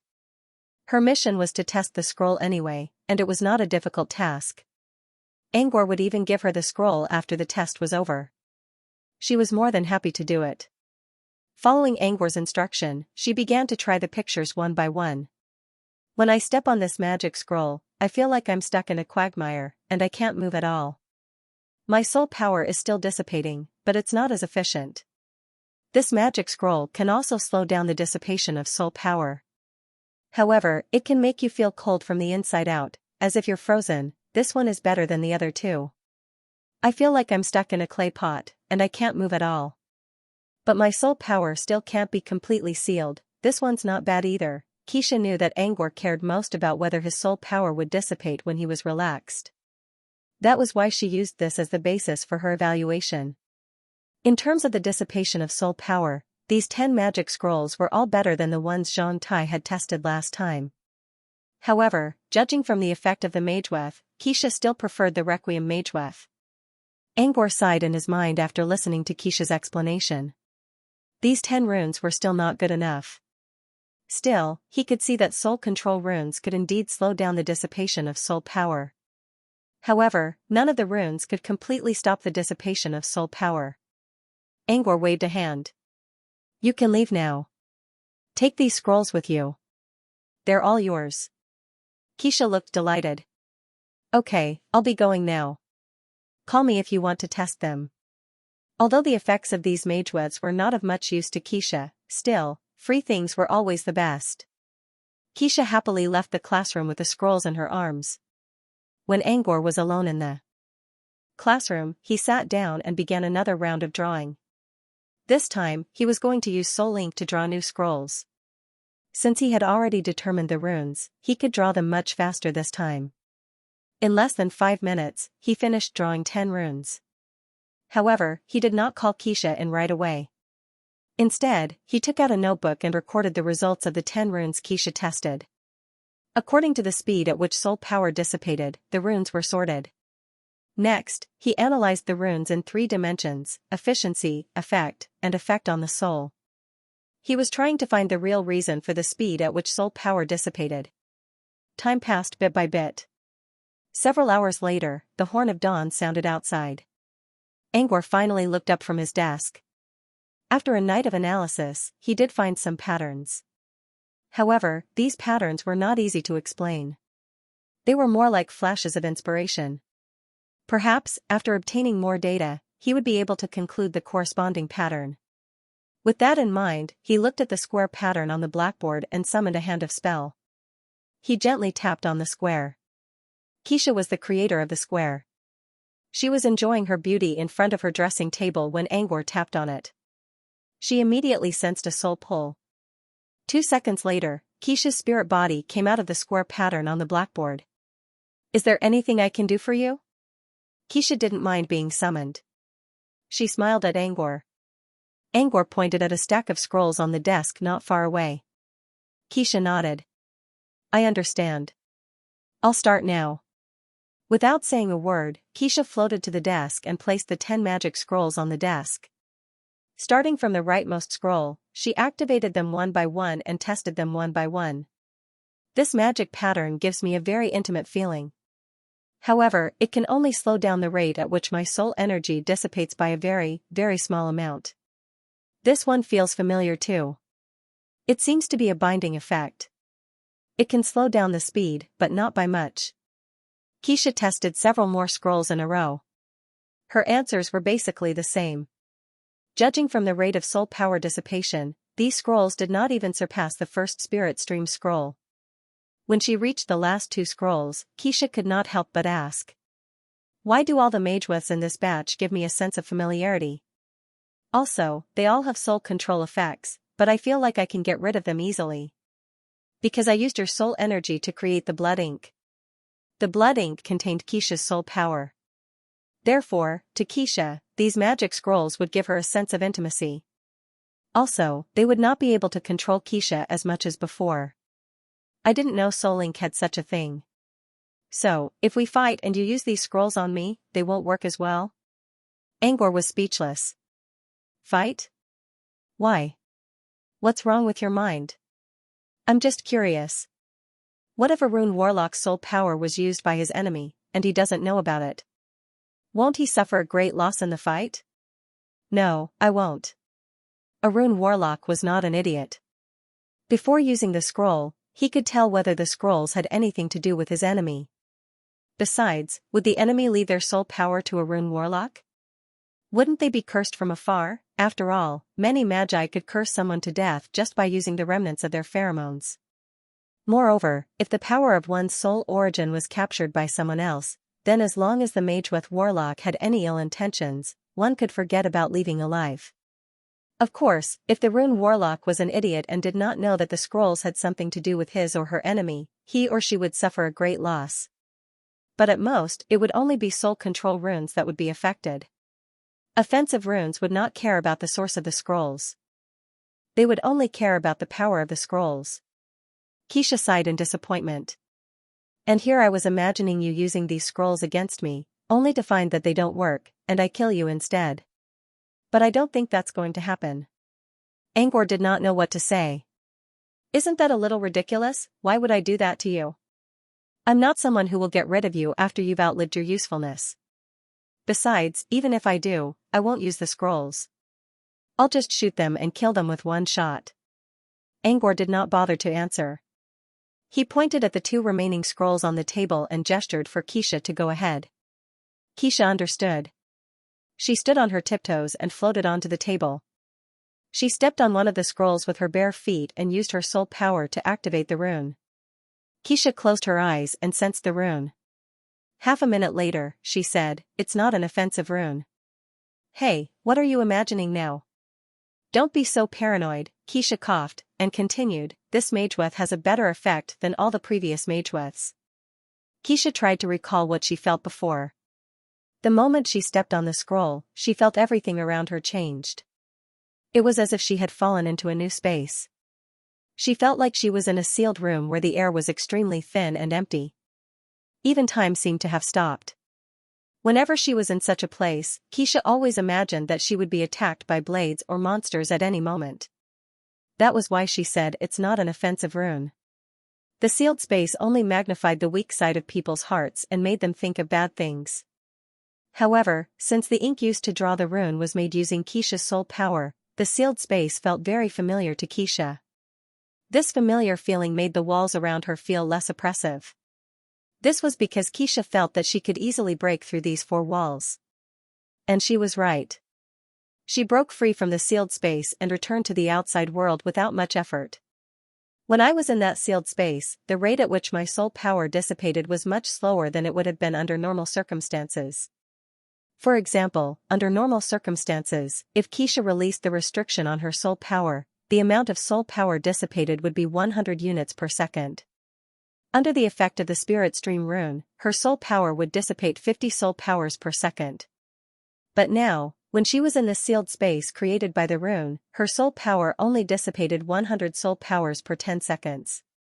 Normally, she would only dissipate 1 soul power every 10 seconds. This effect was better than all the runes he saw before. Angor listened to Xianxia's explanation and fell into deep thought. In his opinion, this rune was about the same as the other runes he saw before. Even its level was about the same. In fact, it was even weaker than some of the runes he saw before. But why was this magewith so effective at controlling the dissipation of soul power? Angor pondered for a few seconds and came up with an answer. Did it have something to do with the sealed space? Was it because she was in a sealed space that her soul power was trapped inside? Angor wasn't sure if this was the right idea, but he might be able to find a way to find out more about this. What's this rune called? Xianxia asked curiously. Haunted house, Angor said. What? Xianxia was surprised. Haunted house rune. It's called haunted house. It's meant to be used together with other runes. If it was used with trap-type or illusion-type runes, it could cause people to lose their sense of direction and fall into all kinds of strange traps. If that's the case, then I was right. When she was in the sealed space, she had a feeling that she was about to be attacked. A haunted house rune alone. There are no ghosts at all. It's just a cage for spirits. Xianxia wanted to say something else, but Angor quickly cut her off. Let's not talk about haunted house runes for now. If you're curious, I'll make you a complete haunted house rune. Later. It can be used together with trap-type and illusion-type runes. Now, let's finish the last rune first. Xianxia looked at the last scroll on the table. End of chapter. Xianxia stretched her body and tapped the ground with the tip of her foot. Her whole body landed on the last magic scroll like a nimble white cat. Since there was only one scroll on the table, Xianxia did not bother to adjust her position. She simply sat on it with her legs crossed. After making sure that her spirit body was on the scroll, Xianxia used her soul energy to activate the last rune. As the effect of the rune was released, Xianxia slowly closed her eyes. From Angor's point of view, Xianxia's lazy expression gradually turned peaceful after activating the rune. As if she had fallen asleep. Her usually unnoticeable frown was also smoothed out. She looked more relaxed now. Time slowly passed. 3 minutes, 5 minutes, Xianxia did not open her eyes even after 10 minutes. This was already the longest time Xianxia could take to test a single scroll. When Angor was wondering if Xianxia had fallen asleep, she finally opened her eyes. It had been 20 minutes since she tested the rune. After Xianxia opened her eyes, there was still some lingering charm in her eyes. After a long while, she said, "The Mageweth this time is very, very special. But I can't tell what's special about it right now." Xianxia hesitated as she tried to recall what happened not long ago. When she activated the rune, Xianxia felt that the space around her had turned into a large number of geometrical squares, which quickly collapsed and changed color. In the blink of an eye, Xianxia found herself in a new space. This was a blood-red space with no doors or windows. From the outside, it looked similar to the runes in the haunted house, which was an enclosed space. In fact, this space was even smaller than the one in the haunted house. She only needed to take 2 steps forward to touch the blood-red wall. Normally, Xianxia would feel suffocated. But strangely, Xianxia did not feel uncomfortable at all. In fact, she felt a sense of peace and tranquility that she had never felt before. The comfortable feeling was several times better than the previous Requiem Mageweth. Xianxia tilted her head and whispered, "I can't describe this feeling. It's so comfortable, so peaceful." Xianxia had pondered for a long time, trying to find an angle to describe it, but she couldn't find the right words. Because this feeling, in a broad sense, was tranquility, but in fact, it was more detailed, a feeling that Xianxia had never experienced before. It's hard to describe something you've never experienced. This was also the reason why Xianxia was suddenly stuck. Angor looked at Xianxia's confused expression and said, "You're talking about the calmness you feel when you're back in your mother's body." Mother body? Xianxia was stunned for 2 seconds. Thinking about it carefully, it seemed that the blood-red sealed space was a bit like the mother's homecoming. But was it really so comfortable to return to the mother's body? Angor continued, "This rune is called spirit gestation. Its effect is actually very similar to a haunted house, which is to trap spirits and prevent them from leaving. However, this Mageweth uses a completely different strategy from the haunted house. The haunted house Mageweth relies on forceful control. It will force you into an enclosed space, unable to leave. The spirit gestation Mageweth uses soft control. It will turn you back into a baby, unable to free yourself from the mother's body, and unwilling to leave. The same control effect had 2 different control methods. It was hard to tell which one was better. But in terms of effect, the spirit gestation Mageweth seemed to be better. Xianxia could easily escape from the haunted house Mageweth, but the spirit gestation Mageweth only woke her up after 20 minutes. So this is what it feels like to return to the mother's body. No wonder it's so peaceful. Keisha's eyes were a little dazed. She knew it was a form of control, but she couldn't help but think about it. If Angor wasn't here, she would have activated the spirit gestation mageweth again just to experience that moment of inner peace. Angor saw Xianxia remaining silent for a long time and realized that her mind had already flown to the spirit gestation mageweth. He sighed and spoke first, "When the test is over, the spirit gestation mageweth will belong to you as well. Now, can you pull your mind out of the mageweth?" Xianxia slowly came back to her senses. After another 2 seconds, she blushed and said, "It's my first time experiencing it, so it's a bit strange. You don't have to explain. I understand. Now, back to the topic. Did you forget something?" Xianxia looked at Angor's eyes and realized something.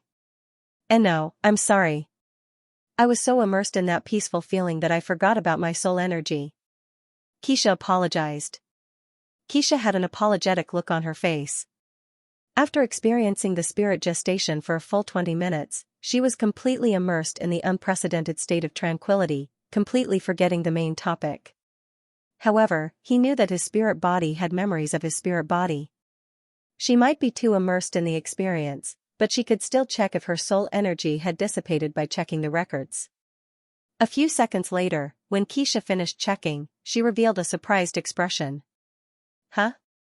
Although the soul power this time has dissipated, only a small part of it has dissipated. It's even less than the haunted house mageweth." Using the previous example, the haunted house mageweth would dissipate 100 soul energy per 10 seconds. The spirit gestation mageweth, on the other hand, only lost 2000 soul energy per 20 minutes. In other words, the spirit gestation mageweth had improved from 100 soul energy per 10 seconds to 100 soul energy per minute. Angor was surprised to hear the result. Such an improvement was enough to call it a qualitative change. But why? The spirit gestation mageweth and the haunted house mageweth were on the same level. Why was the spirit gestation mageweth so much better at suppressing soul energy dissipation? Where did it go wrong? After Xianxia left with the 10 scrolls, Angor fell into deep thought. But no matter how hard he tried, he could not figure out the reason. On the notebook, Angor compared the spirit gestation mageweth and the haunted house mageweth. Each row had a number, and he tried to find the difference between the two. The day went by quickly. When night came, Angor was still reading his handbook. The notebook had recorded hundreds of different data points, as well as his comments on them. After recording the data, Angor already had a bold idea in his mind. Maybe the quantitative change had led to a qualitative change. Perhaps to stop the soul energy dissipation, he needed to control as well as interfere with the soul energy. To put it simply, he needed to block the soul energy physically as well as mentally. For example, the haunted house mageweth was a physical blockade. The spirit gestation mageweth was a mental blockade. Neither of the two mageweths could stop the soul energy dissipation. Maybe he needed to work on both at the same time. However, Angor had no idea how to find an answer that worked on both at the same time. He thought about the enchantment cyclopedia in his mind and decided to look for a new rune. This time, he did not focus on the beginner's section. Instead, he decided to start from Enchantment Cyclopedia, Advanced. He had read most of the beginner's section and did not find a suitable rune. So he had to look for one in the Advanced section. The Advanced section contained a lot of information. If Angor organized all of them into books, they would fill up a small library. Besides, Angor was not looking for the magic array in the book. He needed to dismantle the magic array and find a suitable answer from the vast array of runes. Vast array referred to the number of runes contained in a single magic array. From this, it could be seen that the amount of work required to search for mageweths this time would be countless times more than before. He knew it was a lot of work, but he still had to do it. As the half-owner of the Dream Crystal, Angor noticed that Tootsie had never gone offline ever since it accepted his mission. It had been helping Angor create a rune that could lock onto soul ripples. It was much harder to create a rune that could lock onto soul ripples than to find a single rune that could carry a soul. Tootsie was definitely working harder than Angor. Since Tootsie was still online, Angor did not dare to slack off. Angor threw all thoughts of the outside world out of his mind and focused on the Sea of Runes for the Advanced section. Dawn City, Western Continent. The moon was still hanging in the sky, but in the distant horizon, there was already a bluesy dawn. After a night's sleep, some buildings in the central city of the Tasman Empire were awakened. Lamplight after lamplight shone through the windows of the building, piercing the silence of the night. The darkness of the morning brought a bit of warmth to it. Perhaps it was still too early. There were not many people on the streets. In fact, Angor did not see anyone for several minutes. In stark contrast to the deserted streets, the Church of Brilliance in the center of Dawn City was located. It was still dark outside, but the inside of the church was brightly lit, as if it was daytime. Moreover, the church was packed with people. At a glance, there were at least a few hundred people gathered in the church. Today was the Lord's morning worship that was held once a week. Believers of the God of Brilliance would gather in the church on this day for a grand ceremony. It sounded special, but it was not. The Church of St. Brilliance had a Sunday morning service once a week, a poetry service twice a week, and a night service 4 times a week. There were also 3 and 5 times a month for the Divine Will Transmission Day and the Divine Calling Ceremony. Basically, the church would hold a gathering every day. It was just that the name was different. Therefore, even though it was crowded and everyone was full of enthusiasm, it was actually just an ordinary day. A clergyman in clerical robes walked up to the podium and announced the start of the morning service. Several white-robed priests with holy books in their hands had already begun their recitation. Everyone stood up and recited line by line. The atmosphere in the church was solemn and solemn. However, in the moon world that no one could see, the Moon Lady sat on the podium and scanned everyone in the church. She was trying to find some joy in these boring faces. As it turned out, it was really difficult for boring and stupid people to arouse her interest. The Moon Lady looked away and turned to the little black cat beside her. "How is it? Did anyone feel anything strange?" She had purposely come to the place with the most people to try her luck and see if she could meet the source of the anomaly, Luigi. According to the Moon Lady's thoughts, since the other party could enter Guillermo and Uriel's dreams, he should be nearby. Moreover, in order to hide the undulations of the dream, he would probably hide in a crowded place. Because of the large number of people, it meant that the spiritual force was chaotic and chaotic. For a dream wizard, this was a natural barrier. Therefore, the Moon Lady rushed to the church from Uriel's attic early in the morning. She yawned and shook her head. "No, they are all normal people." Hearing the answer, the Moon Lady sighed helplessly. Before this, she had already sensed that there was nothing strange. The reason why she had asked was because she was worried that the anomaly would be hidden even deeper, and only fate would be able to detect it. But now, it seemed that the other party was not here. After all, tiredness was a kitten favored by the god of fate. If it said it was not here, then it was not here. The Moon Lady sighed and turned to look at Uriel. "By the way, didn't you enter Uriel's dream yesterday? Did you see Luigi in your dream?" The Moon Lady replied, "I don't know if that counts. Let's talk about it together when the sun comes." They had split up last night. The Moon Lady went to Uriel's dream, and the Sun Lady went to Guillermo's. She tried to find traces of the anomaly in their dreams. However, the Lady of the Moon thought back to last night's dream. Uriel did have a dream, and the environment of the dream was relatively realistic. It was not a random dream. In his dream, there were a few people with clear faces, but the Moon Lady could not tell if Luigi was among them. Also, she felt that there was something wrong with Uriel's dream. Rather than an anomaly, it was more like a lucid dream. If it was really a lucid dream, then her dream last night was a big failure. Now, it all depended on the Sun Lady. However, from the results of their visit to Guillermo yesterday morning, Guillermo and Luigi had just had a star climbing duel. There was a high chance that Guillermo would not enter the dream last night. If that was the case, they might not be able to find anything tonight. As the Moon Lady was thinking pessimistically, a warm arm wrapped around her shoulder from behind. "I haven't seen you for a night, little moon. You've become prettier. But with such a pretty face, you should smile. Don't look so sad." The Moon Lady turned around and saw the person behind her. It was the Sun Lady. End of chapter. The Moon Realm, the Confessional of the Church of Brilliance.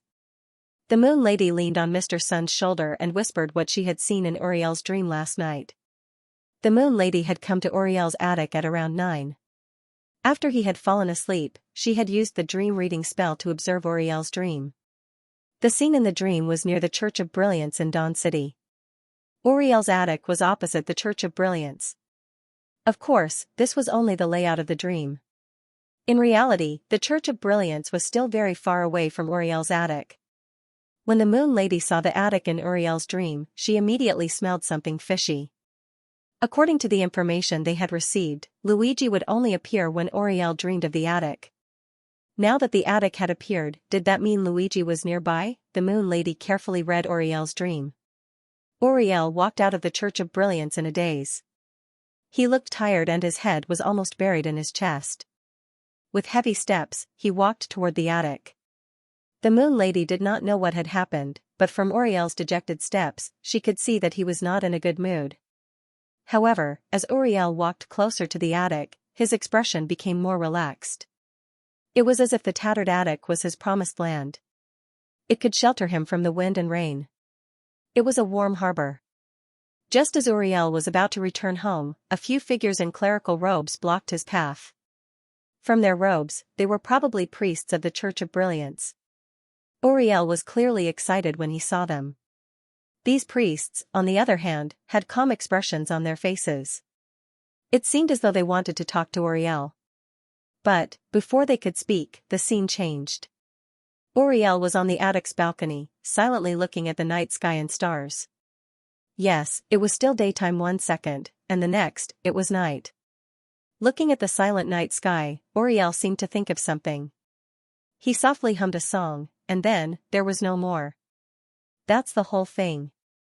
The Moon Lady tilted her head and looked at her lover. Do you think this dream is strange? Mr. Sun shook his head. I can't judge. Without seeing it with my own eyes. What do you think about it? The Moon Lady thought for a moment. Although the dream happened in the attic, after I woke up and thought about it carefully, I still felt that something was wrong. This is more like a normal dream. There's nothing unusual about it. As for why the characters, details, and environment in this dream are so clear, I guess it's because he's having a lucid dream. Lucid dreams were lucid dreams. In normal dreams, because the dreamer's thoughts were chaotic, the surrounding environment was basically blurry. Even the people in the dream were pixelated. However, if it was a clear dream, then the thoughts in the dream would also be clear. As long as one's cognition was sufficient, they would be able to clearly construct the surrounding grass and trees. Personally, the Lady of the Moon felt that Oriel's dream was a lucid one, not an abnormal one. Because she really couldn't see anything out of the ordinary. Oriel had seen a few people in robes, but none of them were Luigi. The Lady of the Moon had already scanned the Church of the Glorious Glory with her telepathic will and found the person in Uriel's dream. They were just normal people. Perhaps they had some sort of love and hate relationship with Uriel, but there was no abnormal connection. The Lady of the Moon sighed. But that's just my guess. After all, my ability to read dreams is too weak to be accurate. Let's not talk about me. The Lady of the Moon turned to Mr. Sunday Wright. How's the situation on your side? I've noticed that you've been acting weird ever since you came back.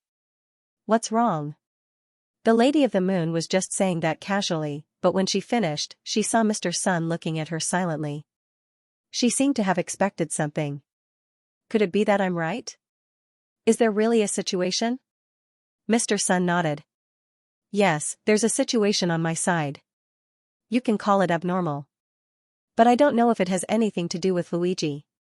The Lady of the Moon broke free from Mr. Sun's embrace and stood up. She sat opposite Mr. Sun and rested her chin on her palms. Her expression said, I'll leave the stage to you. Even the little black cat was tired. It followed the Lady of the Moon's example and rested its head on its paws. It tilted its head and stared at Mr. Sun with its eyes wide open. The man and the cat were all present. Mr. Sun chuckled and told them about his dream experience. The Lady of the Moon's reading of Uriel's dream was actually very dull. She spent most of her time on the balcony looking at the stars. Mr. Sun's experience was even more dull. It could even be said that it was boring. Because he didn't enter Guillemo's dream at all. Back to yesterday. During the day, they had a good chat with Golomo in the name of visitors. They talked about the music in his dream and learned a lot of secrets. Because they had a good chat, Golomo even invited them to stay in the castle on the night mountain. Mr. Sun and the Lady of the Moon agreed. At night, after everyone fell asleep, the Lady of the Moon went to the city to read Uriel's dream. Mr. Sun walked to the third floor of the castle and entered Golomo's dream. At that time, Golomo had just fallen asleep for 2 seconds when Mr. Sun was ready to go. He directly entered Golomo's dream through dream reading. However, this dream wasn't the real body because Golomo hadn't entered the dreamscape yet. He was still on the dream bridge. Mr. Sun also followed Golomo into the pitch-black dream bridge. In his vision, Golomo was walking towards the depths of the dream bridge and was about to disappear into the darkness in the distance. Mr. Sun hurriedly controlled his consciousness and chased after him. At first, Mr. Sun could still see Golomo's back, but after a few seconds, Golomo disappeared on the dark dream bridge. Mr. Sun thought that he was too slow, so he immediately increased the flying speed of his consciousness. However, no matter how fast he rushed, he couldn't see Golomo's figure. Mr. Sun's consciousness kept trekking on the dream bridge. Along the way, Mr. Sun tried to return to reality. Returning to reality was a success, but when he entered Golomo's dream again through dream reading, he still appeared in the long, lonely dream bridge that led to an unknown destination. Although Mr. Sun was not a dream-type wizard, he knew very well that before anyone had a dream, they would go through the dream bridge and reach the dream world. However, most dream bridges only existed for an instant, perhaps even less than 0.1 seconds. Therefore, many people ignored dream bridges and didn't even know of their existence. However, Golomo's dream bridge was very long. It was like an endless road with no end in sight. Most importantly, as the owner of the dream bridge, where did Golomo go? If his dream was just a dream bridge, then shouldn't he exist on the dream bridge too? Moreover, there was something that was very difficult to explain. The dream reader could only use the dream owner as the core. Even if his consciousness could leave the dream owner, it could only be a few meters away from him. However, Mr. Sun couldn't see Golomo at all on the dream bridge. His dream reading was still active, as if Golomo was nearby. This was obviously not right. This was most likely an anomaly. To further confirm, Golomo even went into the dreams of the castle's servants, but the dreams of the others were normal. This meant that his guess was right. There was indeed an anomaly in Golomo's dream. The Moon Lady nodded when she heard this. She didn't see the endless dream bridge with her own eyes, but the dream bridge being stretched infinitely was abnormal in itself. However, the Moon Lady was also confused. But why is this a dream bridge? Shouldn't it be Luigi? Mr. Sun pondered for a moment and said, I thought so too back then. I even guessed that the theme of Golomo's dream was the dream bridge. After that, I used concept detection to check the underlying logic of Golomo's current state. The Moon Lady hurriedly asked, what's the result? Mr. Sun didn't hide the answer. I sensed the presence of the nightmare realm and the dream realm. Earlier, when they found the black sheep confession in the castle, the music score already had the distinct presence of the nightmare realm and the dream realm. This meant that anything related to the anomaly could be tainted by the presence of the nightmare realm and the dream realm at the same time. Now, Mr. Sun sensed the presence in Golomo's underlying logic, which meant that Golomo's current dream must be related to the anomaly. But why did Luigi, the core of the anomaly, disappear? Mr. Sun didn't know. The Moon Lady asked, maybe Luigi found out that you were reading the dream and purposely created an endless dream bridge so that your consciousness can only wander on it? The Moon Lady had completely forgotten about Uriel's dream. She focused all her attention on Golomo's dream. Mr. Sun shook his head. I don't know. The Moon Lady made a few more guesses, but the information they had was still too little. They still had no idea. In the end, they looked at each other in silence for a few seconds. Then, they turned to Tiredness, who was licking her feet. Tiredness, you tell us, they said in unison. Tiredness put down her feet lazily and swallowed her saliva that still smelled of feet. Then she slowly said, what do you want me to say? The Moon Lady reached out and hugged Tiredness in her arms. Of course, I want you to analyze why the sun has been trekking on the dream bridge since he entered the dream. Originally, Tiredness wanted to struggle, fearing that it would be sandwiched between the sun and the moon. However, when the Lady of the Moon gently scratched its chin, Tiredness gave up its resistance and nestled in the arms of the Lady of the Moon like softened mud under the sun. I didn't see it with my own eyes. How can I analyze it? Yes, it's there. Scratch gently. Tiredness replied while enjoying being scratched. The Moon Lady said, "Tell us, when you first heard the news, did you have any guesses in your mind?" The Moon Lady looked at Tiredness with anticipation. Although Tiredness didn't have a strong prophecy ability, as a kitten favored by the god of fate, her intuition was surprisingly accurate. Her first reaction to many things was likely to be the truth. Sometimes, the experienced prophets, astrologers, and fortune-tellers in the temple would even come to Tiredness to listen to her thoughts. Therefore, when the Moon Lady and Mr. Sun couldn't see the solution, they looked at Tiredness. Tiredness wasn't a stupid cat. Once the Moon Lady spoke, she knew what she was thinking. Although Tiredness felt that her straightforwardness was more of a coincidence, since the Moon Lady asked, she still recalled the thoughts that had appeared in her mind when she first heard Mr. Sun's story. After a while, Tiredness said, "If you want to talk about my thoughts, there was only one." The Moon Lady and Mr. Sun immediately pricked up their ears. "Which one?" Tiredness said, "Since the dream bridge is so long, this dream should be very far away." The Moon Lady was stunned.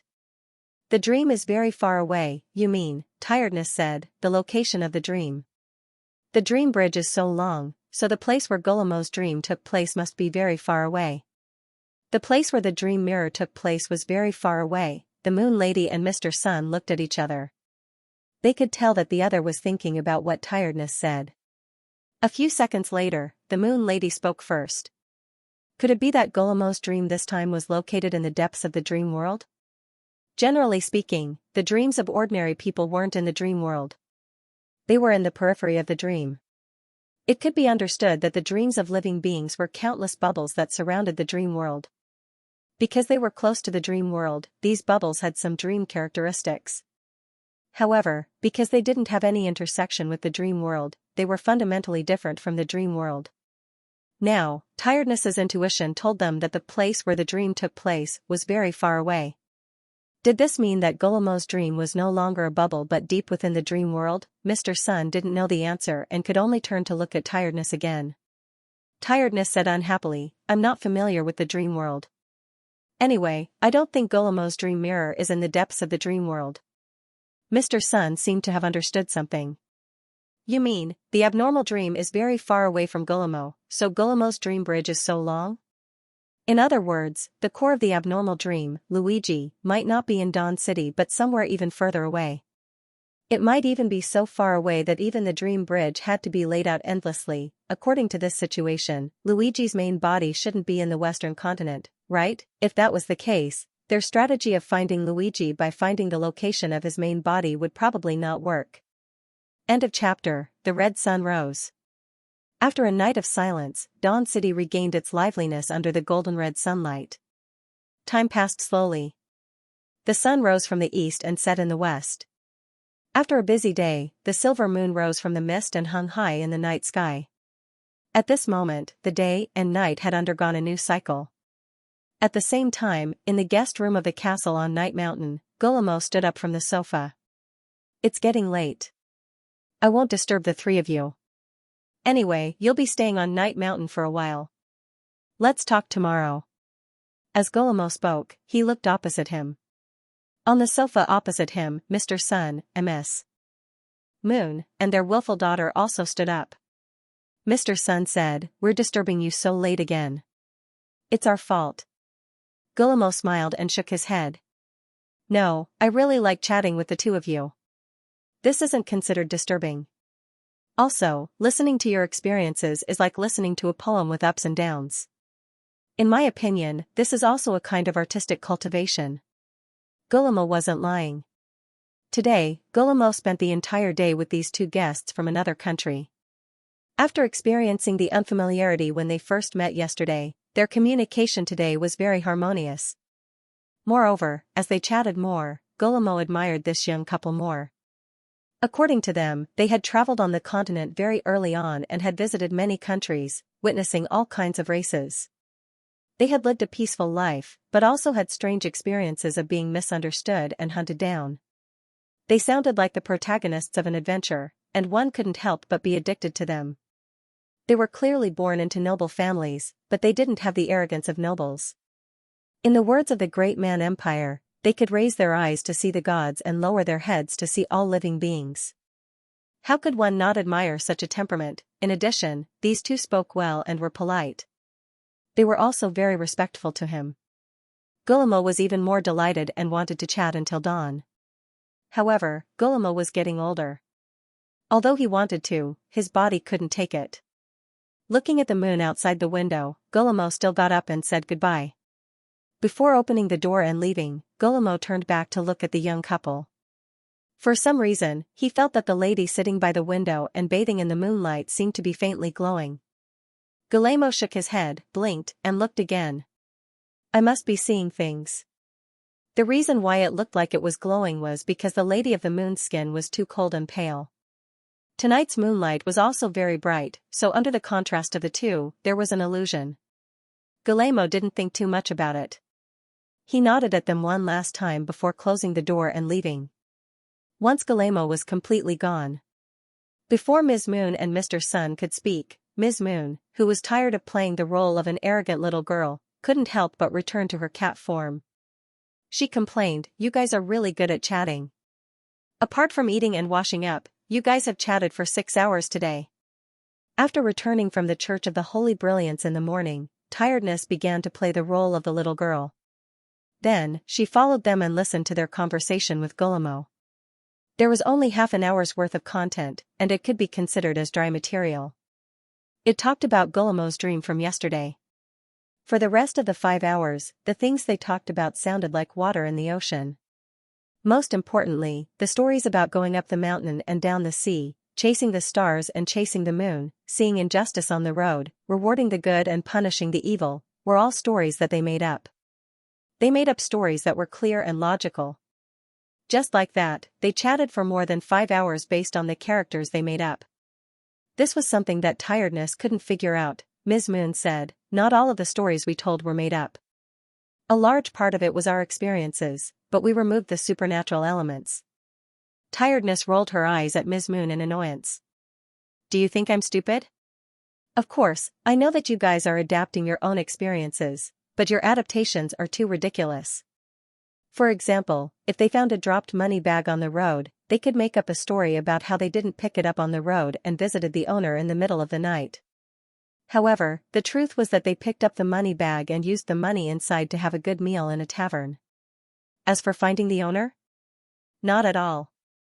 Later on, when they met the owner, they secretly returned the proof of identity in the money bag to them. This was because the proof of identity was useless to them. Returning it to someone else was a piece of cake. I did pick up the money bag and returned it to the owner. Don't roll your eyes at me. Just tell me whether I returned it or not in the end, right?" Ms. Moon rubbed Ms. Tiredness' hair. "What's wrong with a little artistic embellishment in the process? As long as what I said is true, it's true." Tiredness said, "Actually, I'm too lazy to care about the character designs you guys made up. I'm just very confused. How can you guys enjoy it? Normal people would just make up a rough background." Ms. Moon and Mr. Sun were completely different. They directly made up more than 10 years of experience. If Guillermo's body wasn't really unable to take it, they would probably continue making up stories. Faced with Ms. Tiredness's accusation, Ms. Moon shrugged. "You're just a kitten. What do you know? This is called artistic embellishment and artistic exchange. As a person who pursues art, of course, I can enjoy it." Ms. Tiredness stared at Ms. Moon in disbelief. "This is considered art? What kind of art is this? Also, when you need me, I'm a little girl. When you don't need me, I'm just a kitten?" Ms. Moon glared back at her. "Haven't you read fairy tales? Haven't you watched plays? Aren't those stories all artistically embellished? You can understand that the background and the story I just made up is like I'm writing a fairy tale or a travelogue. It's normal for it to be artistically embellished. Ms. Moon's self-righteous words made Ms. Tiredness want to explode and refute. But after she exploded, she realized that she couldn't find a reason to refute. In the end, she could only let her anger dissipate. She muttered, "Sophistry," and wilted again. Ms. Moon said, "I'm not sophistry. I'm creating art." Ms. Tiredness no longer wanted to listen to Ms. Moon's nonsense. She turned to look at Mr. Sunday. Hey. It's already been a day. Have you contacted them? They didn't continue to stay here for nothing. In the morning, after analyzing in the Church of Holy Brilliance, they realized that it was very difficult to solve the infinite dream bridge by themselves. So, they decided to ask for help. And the best help was definitely a dream wizard. Ms. Tiredness grew up in the Prophet's Temple and didn't know much about the wizards in the Western continent. So, the matter of asking for help was naturally done by Mr. Sun and Ms. Moon, who were born and raised in the Western continent. Now, Graymo had returned to his bedroom and was about to sleep. But the help didn't seem to have arrived. Mr. Sun said, "Don't worry. I've already contacted the local Church of Holy Brilliance. If nothing unexpected happens, the help should be here soon." Church of Holy Brilliance? Ms. Tiredness was puzzled. A church again? Is it related to the Church of Holy Brilliance? Mr. Sun said, "It's a little related." The Church of Holy Brilliance was considered a super-large wizard organization in the Western continent. Even in Crow Castle, there was a Church of Holy Brilliance. This showed the strong ruling power of this organization. The Church of Holy Brilliance in the Great Tasman Empire was actually founded by the wizards of the Church of Holy Brilliance. But most of the people in the Church of Holy Brilliance didn't know about this. Only the Pope and the 3 cardinals knew that the Church of Holy Brilliance was behind them. Of course, this was an unspeakable secret in the mortal world. But to the wizards of the Western continent, this wasn't considered a secret. After listening to Mr. Sun's explanation, Ms. Tiredness wasn't most concerned about the relationship between the Church of Holy Brilliance and the Church of Holy Brilliance. Instead, she asked, "A religious organization can actually open a church inside Crow Castle?" Ms. Tiredness wasn't a wizard, but she understood wizards very well. Wizards pursued the truth. How could they believe in religion? And this religion could even be carried forward, Mr. Sun said. "It sounds like the Church of Holy Brilliance is a religious organization, but it's not. The Church of Holy Brilliance is more of a gathering of demon hunters." Demon hunters? Mr. Sun nodded. The main business of the Church of Holy Brilliance is demon hunting. Whether it's abyssal demons, otherworld demons, or undead banshees, they're all demon hunting targets. As long as they can afford the price, they dare to hunt any demon. From a certain point of view, the Church of Holy Brilliance is similar to a security company. Many wizard organizations are willing to bring in the Church of Holy Brilliance and hire bodyguards to deal with some inconvenient demons. This was also why there was a Church of Holy Brilliance in Crow Castle. As for why the Church of Holy Brilliance is so passionate about demon hunting, Mr. Sun shook his head. "I don't know either. However, it's said that the Church of Holy Brilliance has a unique meditation technique that allows them to quickly accumulate strength while hunting demons. But according to Maya and Ms. Moon's observations, the meditation technique of the Church of Holy Brilliance is normal and has no special effects. So, this is probably a secret of the Church of Holy Brilliance." As soon as Mr. Sun finished speaking, Ms. Moon suddenly added, "I actually heard a rumor that the Church of Holy Brilliance is similar to the Supreme Cult in the southern region." Supreme Cult? Ms. Tiredness froze for 2 seconds and repeated the name in a low voice. "I think I've heard the name of this cult from Mr. Latecomer. It seems to be an organization that is favored by the will of the wizard world in the southern region?" Ms. Moon nodded. "Yes, it seems to be an organization that upholds justice, but is actually very arrogant and despotic." Ms. Moon didn't have a good impression of the Supreme Cult. The reason was that she had met a legendary wizard from the Supreme Cult in the Source World.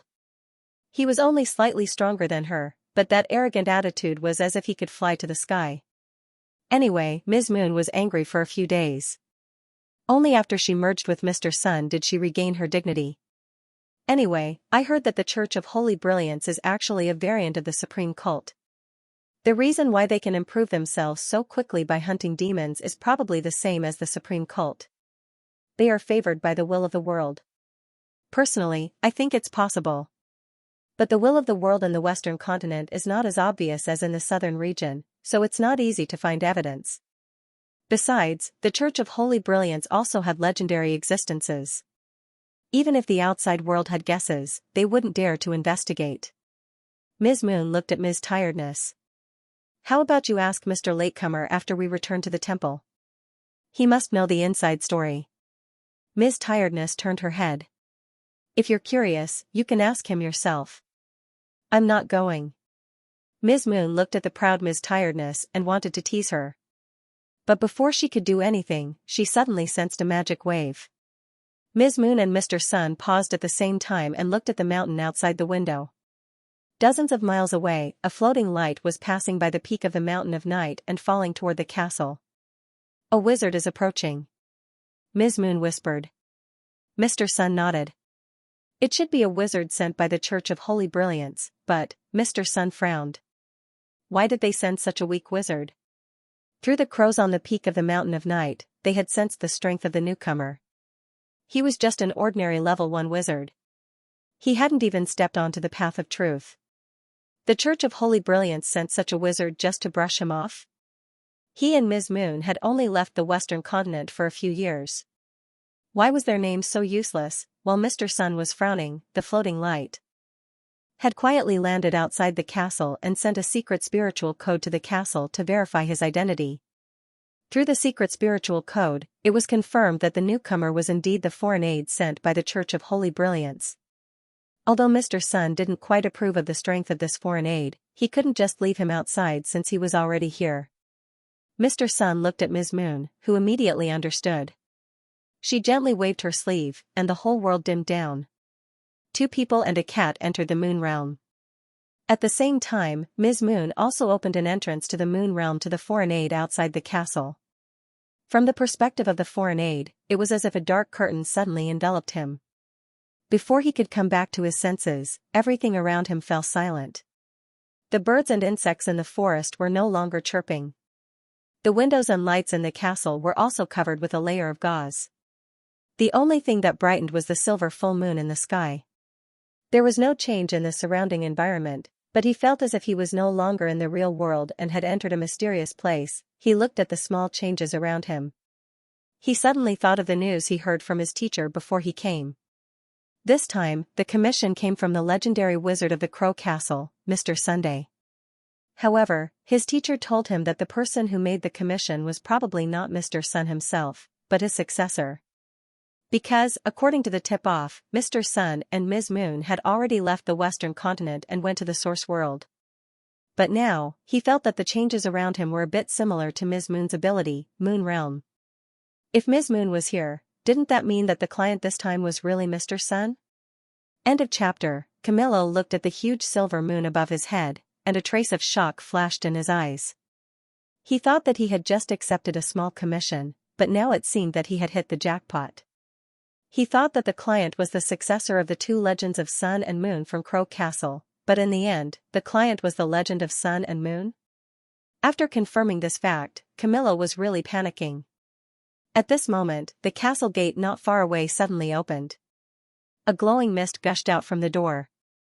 Camillo subconsciously closed his eyes, and when he opened them again, he found himself in a hall in the castle. The fireplace not far away was emitting fire and warmth, and the floor was covered with a thick knitted carpet, and on the carpet was a small round tea table. There were 3 soft sofas in the shape of a U around the tea table. At this moment, there were already 2 people sitting on the sofa. Oh, no, it was a man, a woman, and a cat. Although the man and woman on the sofa were dressed very plainly, without any luxurious robes, they looked like ordinary mortal nobles. But when Camillo saw their faces, he confirmed that his guess was not wrong. It really was the legend of Sun and Moon. Before Camillo became an official wizard, the legend of Sun and Moon had already become a legend in the Western continent. They broke through to legend at the same time, and the Sun and Moon shone on the earth for a full hour. Not only did it cause a sensation in the Western continent wizard world, even the origin world was shocked. It even attracted a great being from the origin world. Since that day, Mr. Sun and Ms. Moon of Crow Castle left the Western continent and never returned. Along the way, there were occasional rumors that they had seen the legend of sun and moon somewhere in the Western continent, but after investigation by the Church of Glory, these were just false rumors. Because of this, when someone made a commission in the morning with the secret key of Mr. Sunday, no one thought that it was Mr. Sun himself, but a successor who knew the secret key of Mr. Sunday. The secret key was a unique password issued by the Church of Glory to famous wizards in the Western continent. No matter who it was, as long as the secret key was made in the Church of Glory, it was equivalent to that person coming personally. In so many years, Mr. Sun's secret key had appeared many times. Most of them were Mr. Sun's students, and not him. So, when they saw the secret key this time, they did not think too much. He only thought that the people of Crow Castle had gone out again. However, Camillo didn't expect that after so many years, he would actually run into the original secret key that countless people hadn't seen for so many years. Moreover, Mr. Sun was not the only one. Even Ms. Moon was there. Although the two people on the sofa didn't release any pressure, just knowing their identities made Camillo's heart beat faster. Camillo closed his eyes, took a deep breath, and forced himself to calm his somewhat chaotic emotions. He accepted this mission because it suited him. Secondly, he wanted to leave a good impression on the client. After all, the client was the successor of the legend of Sun and Moon, backed by two magnates. But now, he could directly gain the Sun-Moon legend's favor. Wasn't this even better? There was no middleman to make a profit. Thinking of this, Camillo calmed down a lot. He gently placed his hand on his chest and gave a 90-degree bow. Dear Mr. Sun, Ms. Moon, good evening. It's an honor to meet you two sirs today. I'm one of the people sent by the Church of Glory to handle this commission. My name is Camillo. Camillo's reaction was completely within the expectations of Mr. Sun and Ms. Moon. After all, they hadn't returned to the Western continent for a long time. It was normal for Camillo to be caught off guard. As for Camillo being able to adjust his state of mind so quickly, it wasn't surprising. As a wizard, if he didn't have the characteristic of quick adaptation, then he shouldn't be a wizard. Moreover, they didn't release any pressure. Under such circumstances, it was normal for Camillo to adjust his state of mind quickly. But then again, Mr. Sun was a little relieved at this time. He originally thought that his name didn't mean anything in the Church of Glory. But now that he saw Camillo's reaction, he came back to his senses. The Church of Glory probably didn't know that the one who said the secret key was the original secret key. So, they only sent an ordinary wizard. When Camillo went back to inform the higher-ups of the Church of Glory, they would probably change the person. Thinking of this, Mr. Sun was ready to send Camillo back to inform the people of the Church of Glory about the situation. But before Mr. Sun could speak, Ms. Moon suddenly spoke first. You just said that you are one of the people handling it. Ms. Moon stared at Camillo. So, you are not the only one handling the commission we proposed this time? Camillo nodded. Yes, my student Blanche is also handling the commission with me this time. But... Camillo's expression hesitated slightly before he said, but she is still sleeping in my garden and hasn't woken up. If I can handle the commission alone, I won't disturb her. She hasn't been awake for long. Hearing Camillo's reply, not to mention Ms. Moon's reaction, the black cat Sleepy's eyes lit up anyway. As a powerful player who could sleep for 355 days out of 360 days a year, Sleepy recognized his own kind very much. Although he hadn't seen Blanche yet, just by listening to Camillo's description, he intuitively believed that Blanche was his own kind. Unlike Black Cat Sleepy's bright eyes, Ms. Moon frowned after listening. Blanche is your student? Originally, Ms. Moon also said that there were two people handling the commission, and maybe the other one was more reliable. But now hearing Camillo say that the other person handling the commission was just his student, Ms. Moon immediately felt that something was wrong. Yes, Blanche is a disciple I accepted a few years ago. Camillo was not stupid. From Mr. Sun's eyes and Ms. Moon's tone, he could hear a distrust of him. Camillo didn't care about this at all. After all, these two were legendary existences, and it was normal for them to have high standards. Sir, you don't know. Although Blanche is only a wizard apprentice, she has extremely outstanding talent. In many specialized dream scenarios, she can do more things than I can. Camillo's words did not loosen Mr. Sun and Ms. Moon's brows, but they frowned even more. They didn't even like an official wizard, let alone Blanche, who was just an apprentice. Ms. Moon also began to consider whether to dissuade them and replace them with a new batch of people to handle the commission. At this time, Sleepy, who had been silent, suddenly said, "Let's not talk about other things first. You haven't introduced yourself yet. Whether this mission can be handed over to you or not depends on whether you are suitable for it." Sleepy suddenly spoke. Not only was Camillo a little surprised, but Mr. Sun and Ms. Moon also showed a hint of surprise in their eyes. Camillo was surprised because when he first saw it, he thought it was just an ordinary kitten. It had no extraordinary aura. But he didn't expect it to be able to talk. Even in the presence of the two legends, it still dared to speak. This made Camillo even more surprised. Could it be that this little black cat has an unusual identity? As for the surprise of Mr. Sun and Ms. Moon, it was entirely because of Sleepy itself. Usually, Sleepy was too lazy to speak at all. For example, in the past 2 days, when they were communicating with Guillermo, Sleepy didn't take the initiative to say a word from beginning to end. But now, in the face of Camillo, it actually took the initiative to speak. Sleepy was known as the favored by the god of fate in the Holy Temple, so its words were definitely unusual. Maybe it was the guidance of fate. Thinking of this, the idea of dissuading in the hearts of Mr. Sun and Ms. Moon slowly subsided. They actually wanted to hear what Camillo had to say. Did tiredness really sense fate? On the other side, Camillo saw that the legends of Sun and Moon were also looking at him. He immediately understood that this was a chance they were giving him. Camillo didn't hesitate and immediately began to introduce himself. After about 3 minutes, Camillo's general information had already appeared. There was no need to talk about the miscellaneous background information for now. In summary, Camillo was a dream wizard, leaning towards the Dream Attack School. He once perfectly executed a mission to kill a demon of the same level in a dream. The main part of Camillo's self-introduction leaned towards his own dream attack technique. This was also within their expectations. After all, the core of the Church of Glory was a demon hunter church, and most of the missions they received were for battle. Those missions that required skills would rarely be handled by the Church of Glory. Our mission this time has nothing to do with assassination. Most probably, you don't need to fight. Ms. Moon saw that Sleepy didn't speak, so she took the initiative to continue the conversation. So the dream attack you mentioned is not of much help to this mission. Camillo's eyes dimmed a bit. But since you're a dream wizard, you should know something about dreams and the dream realm. Camillo nodded. I know more about dreams. As for the dream realm, I have some knowledge about it. But the dream realm is too mysterious, we know. Ms. Moon interrupted Camillo. Just like the nightmare realm, the dream realm was a special world that was difficult to pry into. They were well aware of this point. The main reason was that the dream realm was too big, and the laws were too chaotic.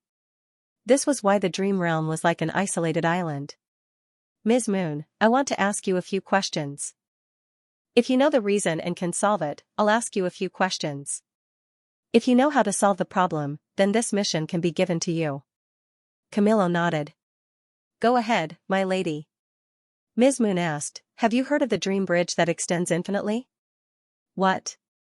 Camillo had heard of the dream bridge before, but what the hell was an infinitely extending dream bridge? Ms. Moon didn't hide anything. She briefly told Camillo about Mr. Sun's visit yesterday. After listening to Ms. Moon's explanation, Camillo fell into silence. His frown was getting tighter and tighter. It seemed that his thinking wasn't going well. Sure enough, after a few minutes, Camillo shook his head. I've never heard of the dream bridge that extends infinitely. The dream bridge is the only way to connect the outer dream ocean with the spiritual world. The outer dream ocean and the spiritual world are different at the core, but if you ignore the core and look at the result, they are the same. In other words, to some extent, the outer dream ocean was also a part of the spiritual world. Because the dream bridge could be seen as the same, people would often enter dreamland as soon as they fell asleep, which often led to the dream bridge being ignored. An infinitely extending dream bridge means that the outer dream ocean and the spiritual world are separated. In my opinion, this is not possible, Ms. Moon asked. Why is it not possible?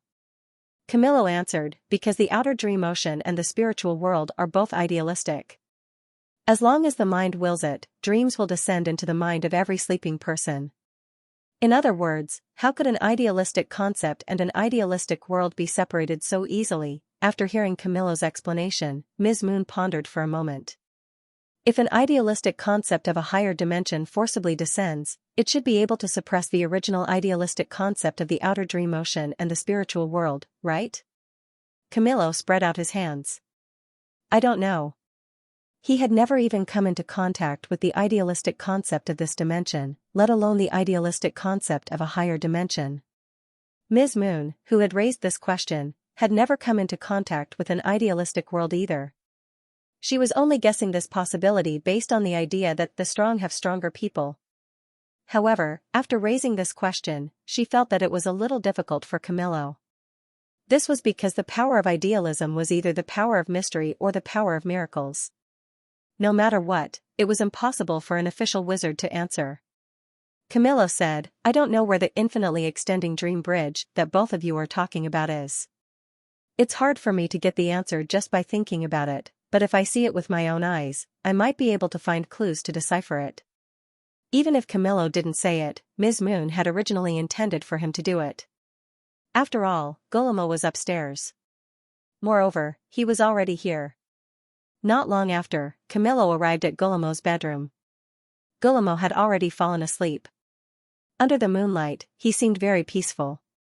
Camillo didn't feel anything strange when he saw the sleeping Guillermo. If Ms. Moon hadn't personally confirmed it, he wouldn't have thought that Guillermo was the person involved in the infinitely extending dream bridge. If you want to investigate, you should be able to do so now, Ms. Moon said as she drew in the air. When Ms. Moon retracted her finger, a silver halo appeared in front of Camillo. They were currently in the moon world and couldn't directly affect the creatures in the outside world. Thus, if Camillo wanted to investigate the sleeping Guillermo, he needed to use this silver halo. It could connect to the outside world. Whether it was directly reaching through the halo and using physical means to investigate, or using spiritual force tentacles to investigate, this halo was enough. Camillo nodded. He extended his spiritual force tentacles out of the halo and placed them between Guillermo's eyebrows. End of chapter. Half a minute later, Camillo opened his eyes, which were filled with shock and disbelief. Through his observation of Guillermo, he could confirm that Guillermo had entered a deep sleep. Based on his past experience, he should be able to enter Guillermo's dream as soon as he entered it. However, the reality was completely different from what he had imagined. After the dream tentacles entered Guillermo's spiritual world, he didn't see colorful dream bubbles. Instead, he saw a long, long road. This long road floated in the spiritual world, and on both sides of the road was a grotesque and variegated dark void. Without a doubt, this was Guillermo's dream bridge, but why didn't he enter the dream directly, but appeared on the dream bridge instead? Was it really like what Mr. Sun and Lady Moon said, that there was a dream bridge that stretched endlessly? How was this possible? This completely went against the common sense of the dream element. Camillo's shock was far greater than Mr. Sun's when he first saw the dream bridge. After all, Mr. Sun was not a dream element magus, and his understanding of dreams was superficial. He did not know that this dream bridge that stretched endlessly was no different from a stun bomb in the dream system. How is it? Any clues? Lady Moon's voice entered Camillo's ears. Camillo hesitated for a moment, then said softly, I'll try entering the dream again. Although Camillo did not directly answer Lady Moon's question, from his expression, Lady Moon could faintly see that this mission was probably hopeless. It seemed like she had to ask the Church of Glory to send another dream element magus over. 10 minutes later.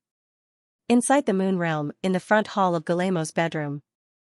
The lights in the room were not turned on, but the silver moonlight outside the window spilled into the room, making the entire front hall seem even colder and whiter than before.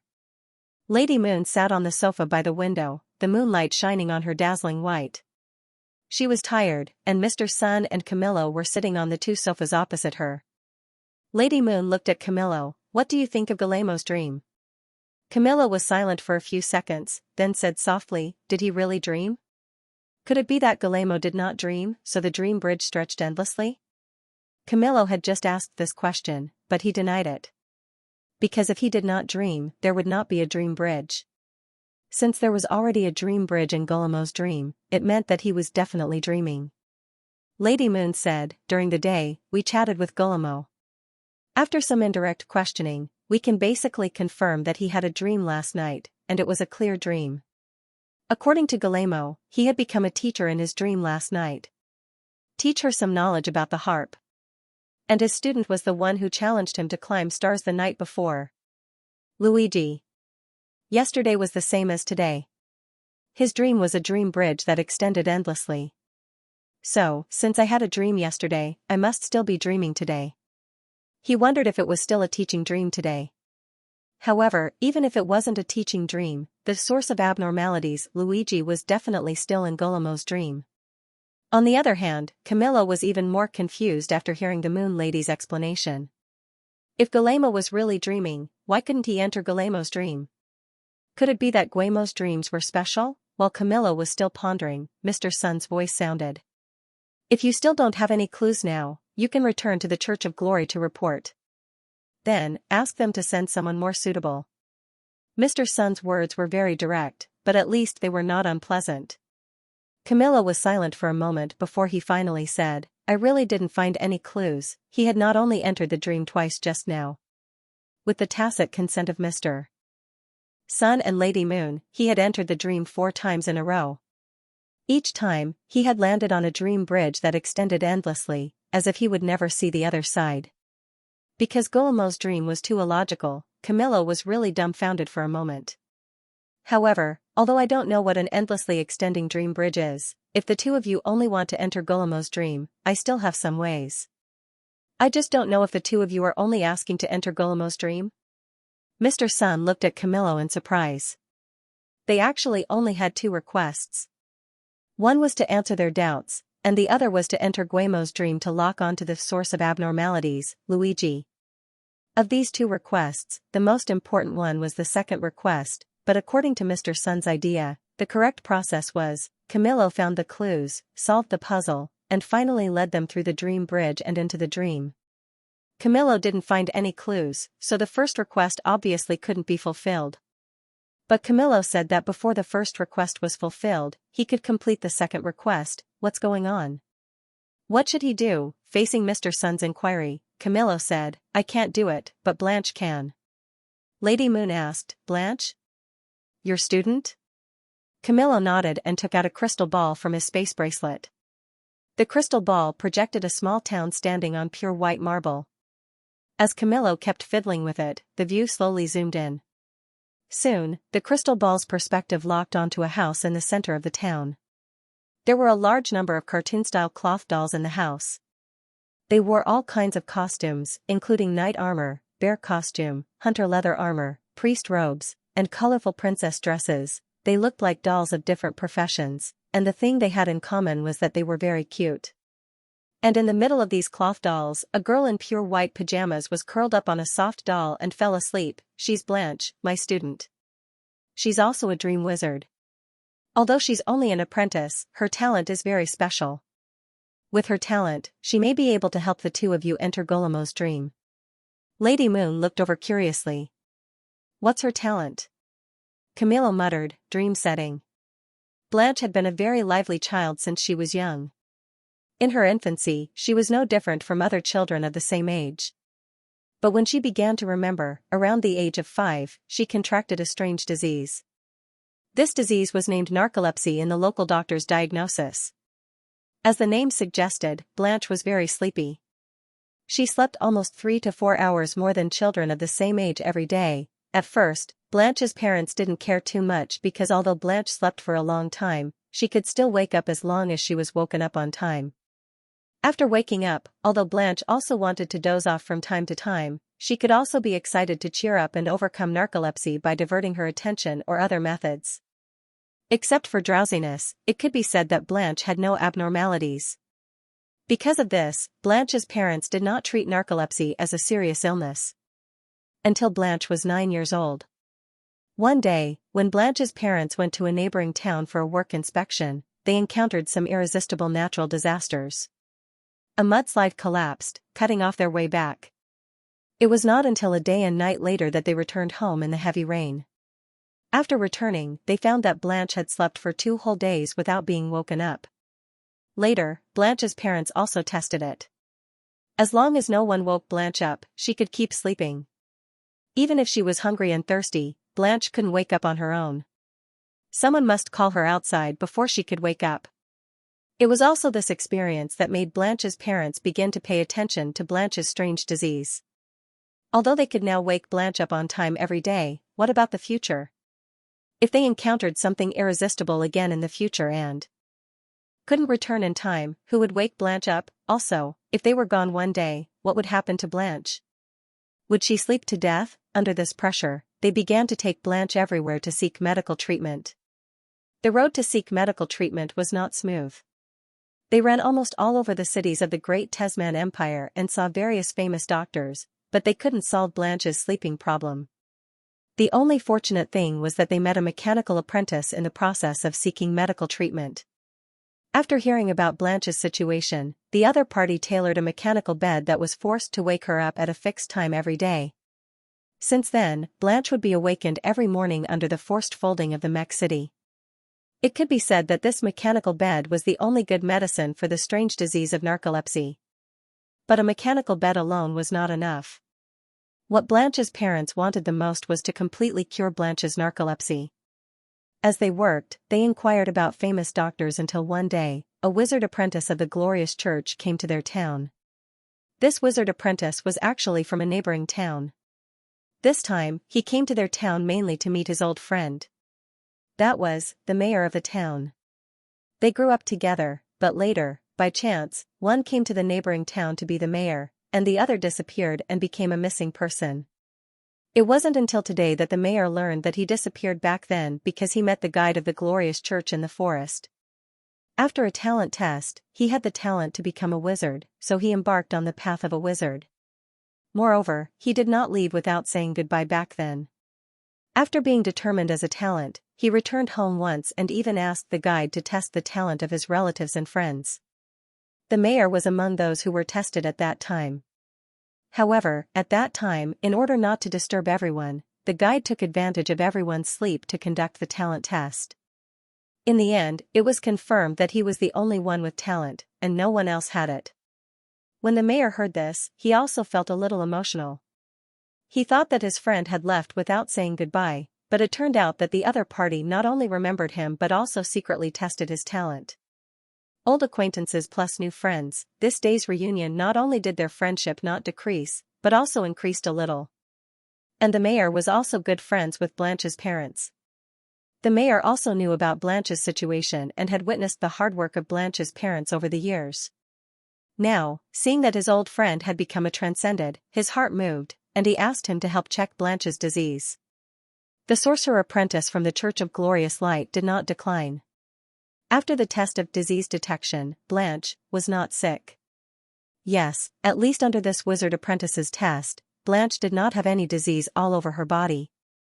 But Blanche's condition was obviously not right, and he also believed that his old friend would not deceive him, so he tried to test Blanche again with dispel confusion. However, there was still no problem. Later, he had a deep communication with Blanche, and he found that Blanche actually did not reject sleep because Blanche could stay awake in her dreams. In other words, after Blanche fell asleep every day, she would have a bright dream. And people in the bright dream state were almost comparable to God. They could create whatever they wanted in the dream. It could be said that everything was available in the dream. In this case, Blanche personally did not care about lethargy, but liked to sleep very much. After listening to Blanche's story, he suddenly thought of a possibility.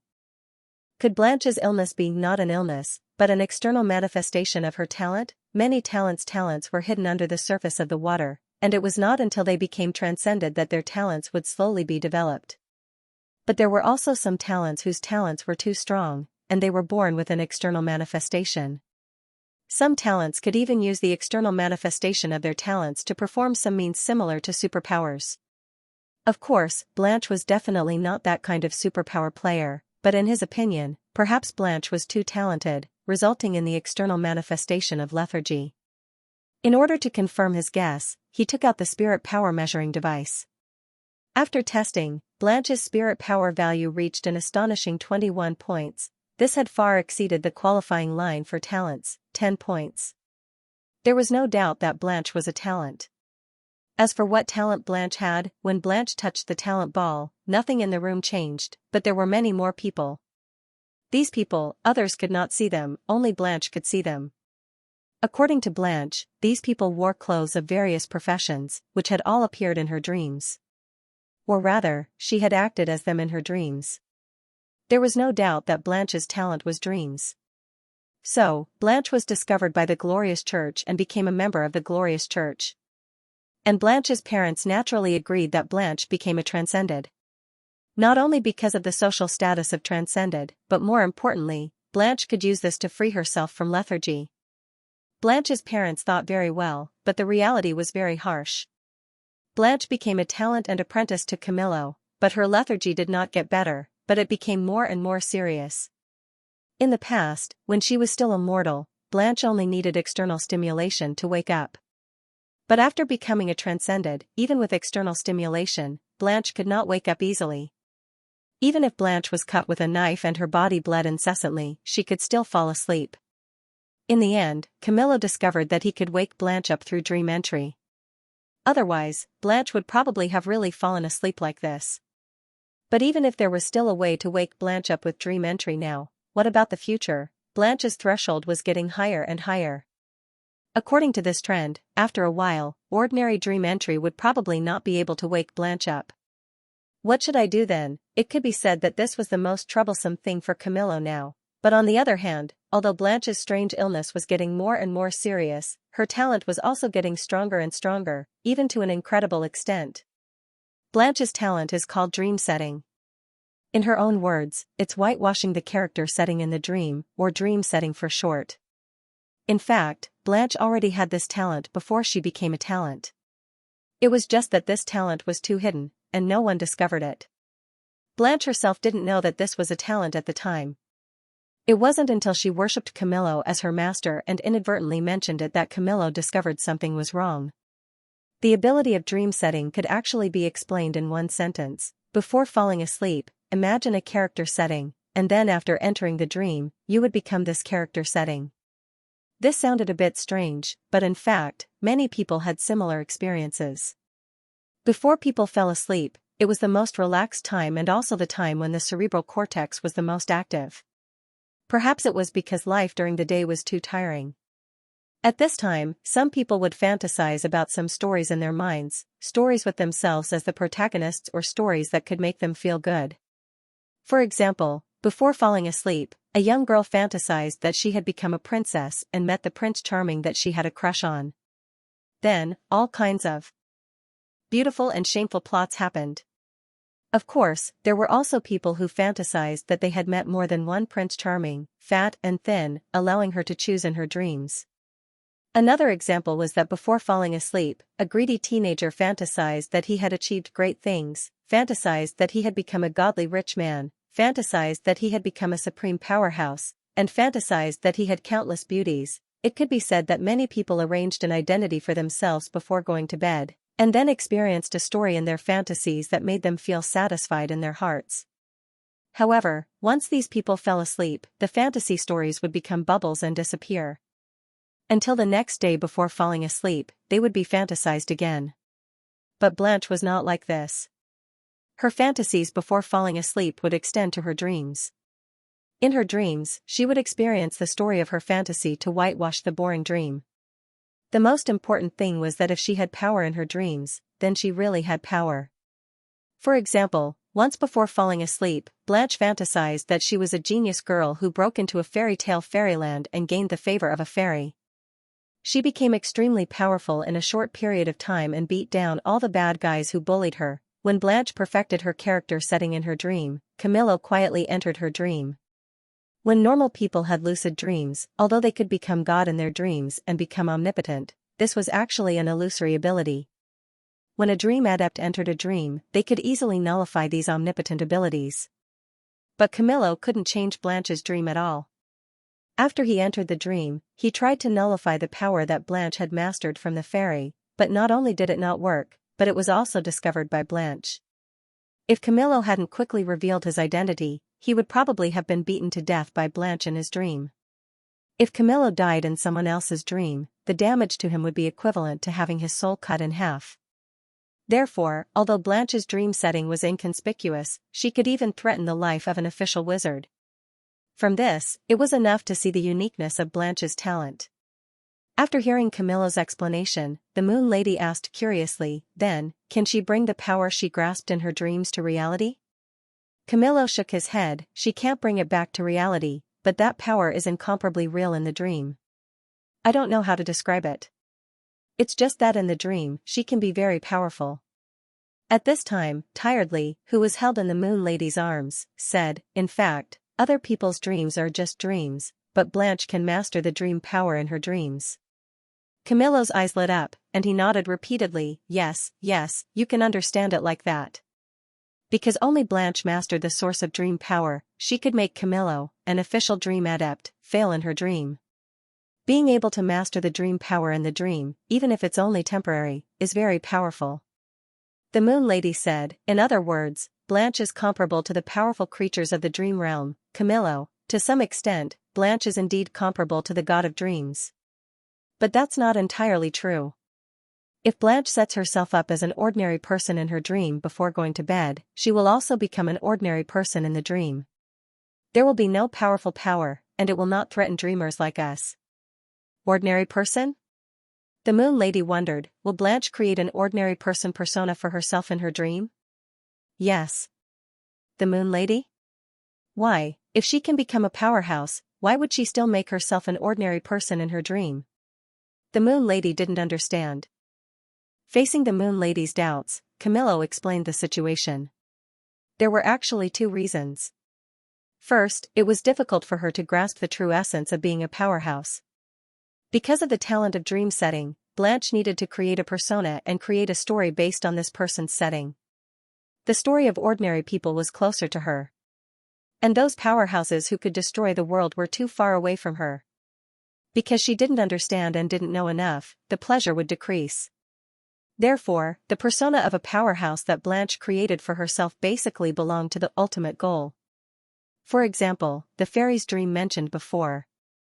Blanche was also an ordinary person at first. She eventually became a powerhouse with the help of the fairy, not a powerhouse from the beginning. The powerhouse was the ultimate goal, not the persona at the beginning of the story. As for why this was designed? Because after becoming a powerhouse, Blanche didn't know how to let this story develop, her vision was too low, and she didn't understand the abilities of powerhouses.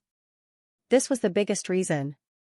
Therefore, compared to setting up those empty personas of powerhouses, Blanche personally preferred to set up a persona of an ordinary person who slowly succeeded. Second, when Blanche set herself as an ordinary person in her dream, she could draw nutrients from this persona. This was actually the point that Camillo couldn't understand the most. Once, before Blanche fell asleep, she set herself up as a wandering painter. Through wandering, she witnessed different sceneries and saw different people's hearts. In the end, she relied on her incomparably powerful painting skills to conquer countless painters in the capital, and she transformed into a royal painter. Blanche named the script for this persona, The True Essence of Wandering. Blanche had this dream for 3 days and 3 nights. When she woke up, she really had a good painting skill. Although it didn't reach the point of overturning a country like in the dream setting, it was almost the same as a normal painter. It had to be known that Blanche had no experience in painting at all before this. In just 3 days, she became a regular painter. This was another ability of dream setting. Camillo, however, at present, Blanche can only draw nutrients from the persona of an ordinary person and can't draw nutrients from the transcendent dream.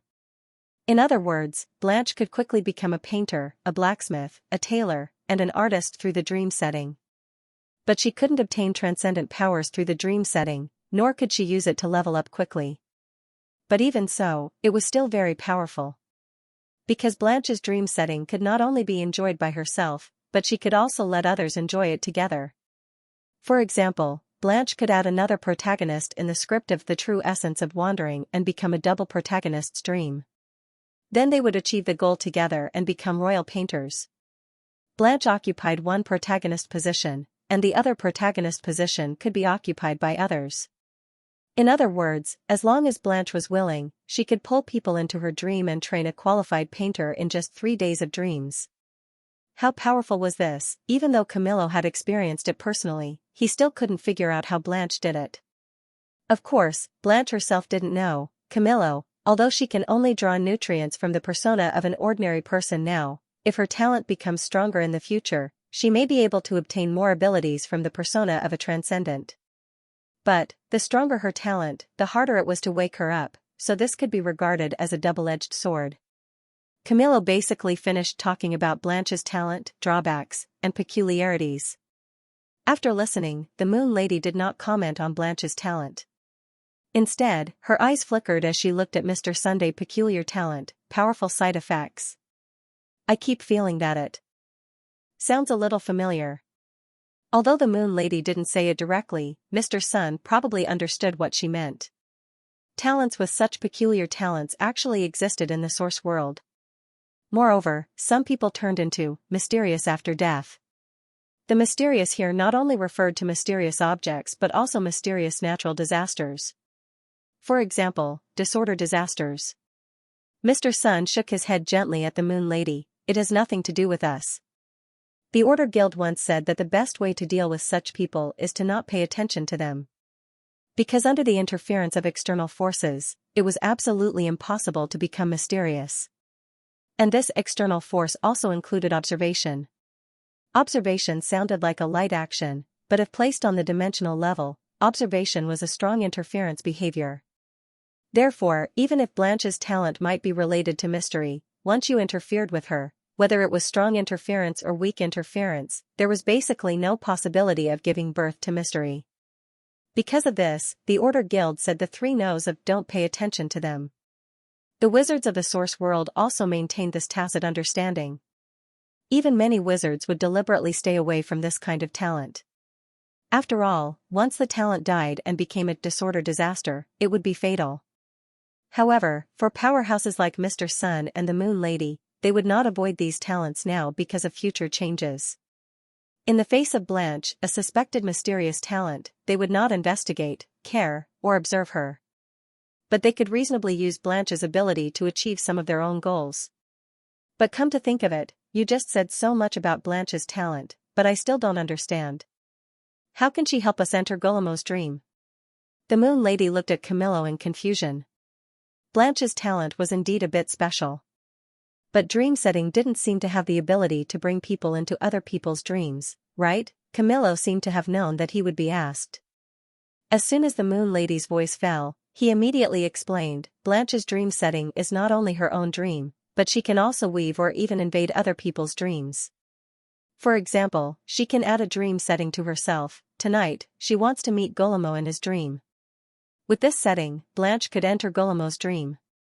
As long as the setting was complete and self-consistent, Blanche could completely replace Golomo's dream with her own dream and grasp the authority of Golomo's dream. Moreover, Blanche can also join the 2 of you in the setting, making you the protagonists in her dream and enter Golomo's dream together. In short, as long as the setting was reasonable, she could complete the invasion. Moreover, her dream entry was to jump from her own dream into Golomo's dream. This way, she could bypass the dream bridge and not worry about entering the infinitely extending dream bridge again. When the Moon Lady heard this, she only felt that Blanche's ability was a bit incredible. But she had to say that she was tempted. If Blanche could really bring them into Golomo's dream and even master Golomo's dream instead, wouldn't they be able to smoothly find and subdue the source of abnormality, Luigi? Thinking of this, the Moon Lady did not hesitate anymore and asked Camillo to do it quickly. Camillo nodded and stretched out his finger to point at the crystal ball. The crystal ball produced a suction force, trying to suck in the surrounding people. Camillo did not resist and was directly sucked into the crystal ball. The Moon Lady and Mr. Sun did not enter the crystal ball. Their eyesight was not low. At a glance, they knew that this crystal ball was actually a portal, and inside the crystal ball was a sorcerer's garden. Although it was only a miniature sorcerer's garden, Camillo had a sorcerer's garden before becoming a truthfinder wizard. It could be seen that he should have a fortuitous encounter. This was also normal. Wizards who could surpass the apprentice stage basically had their own fortuitous encounters. It was just a matter of how big or small they were. What kind of garden is this? Did you notice it just now? The Moon Lady looked at Mr. Sunday. Mr. Sun recalled for a moment, when the portal opened just now, I sensed the law vein contained in it. It didn't seem to be a mainstream law. It was a very obscure and rare law. The Moon Lady rolled her eyes at Mr. Sun. You said so much, but you still don't know. After speaking, the Moon Lady looked at Tiredness in her arms and hesitated. Why don't you stop drooling? Tiredness stared at the crystal ball with a strong yearning in his eyes. He even drooled from the corner of his mouth. You should know what the law vein of this garden is, right? Lethargy did not show any emotion when he saw Camillo's crystal ball. However, after the crystal ball's door was opened, Lethargy seemed to have sensed something. He was so envious that his saliva dripped from his mouth. Tiredness was coy for a while before whispering, if I'm not mistaken, it should be the sound system's law of silence. In other words, this was a silent garden, or a garden of silence. For a kitten like Tiredness who loved to sleep, a garden like this was perfect. A soundless environment, a peaceful sleep that would not be woken up, was too important for the kitten. This was also why Tiredness was drooling while looking at the crystal ball. Silent garden. For the Moon Lady and Mr. Sun, this wasn't a very good sorcerer's garden. The practical value was very low. Even a sound-type wizard might not be happy to see their sorcerer's garden with such a useless law. Perhaps because of this, Camillo had no intention of hiding the sorcerer's garden at all. Because even if others knew about it, there was a high probability that no one would covet such a garden. While they were talking, the picture in the crystal ball was slowly changing. Camillo fell into the town in the garden, went all the way to the center of the town, and found the sleeping Blanche. He held Blanche in his arms, then jumped out of the crystal ball in a flash. Under the gaze of Mr. Sun and Ms. Moon, Camillo put Blanche on the sofa. A normal person would have woken up by this time, but Blanche was like an unconscious puppet at Camillo's mercy without any reaction at all. The Moon Lady and Mr. Sun looked at each other and didn't speak. They just looked at Blanche tacitly. Blanche was very short and thin. She looked like she was malnourished, and her height didn't even reach 1.6 meters. This was also extremely rare in the wizard world. Not only her height, but her appearance also looked very small. If Camillo hadn't said that she was 16 years old before, she would have looked no different from an 11 or 12-year-old girl at first glance. Her long blue hair rested on her fair and delicate face. She was wearing a pure white dress and no shoes on her feet. Instead, she was wearing white kitten doll socks. On the whole, she looked like an ordinary girl. The only abnormality was her narcolepsy that never woke up. When she first acknowledged me as her teacher, after falling asleep, as long as I held her shoulders and shook her, she could wake up. Camillo also looked at Blanche with a rueful expression. But as her strength increases, it's no longer possible to rely on external forces to wake her up. I can only enter her dream and interrupt her dream to forcibly pull her out. But this is only for now. If she continues to become stronger in the future, I guess there's no way to wake her up even if I enter her dream. The Moon Lady, you can choose not to let her cultivate. As long as he did not cultivate, his strength would not increase, and there would not be a situation where he could not be awakened. Camillo smiled bitterly. That's what I plan to do. I wanted to stop her from cultivating and let her cultivate after her narcolepsy was cured. But that didn't work out in the end. The Moon Lady asked curiously, why? Camillo sighed helplessly. It's because of her talent.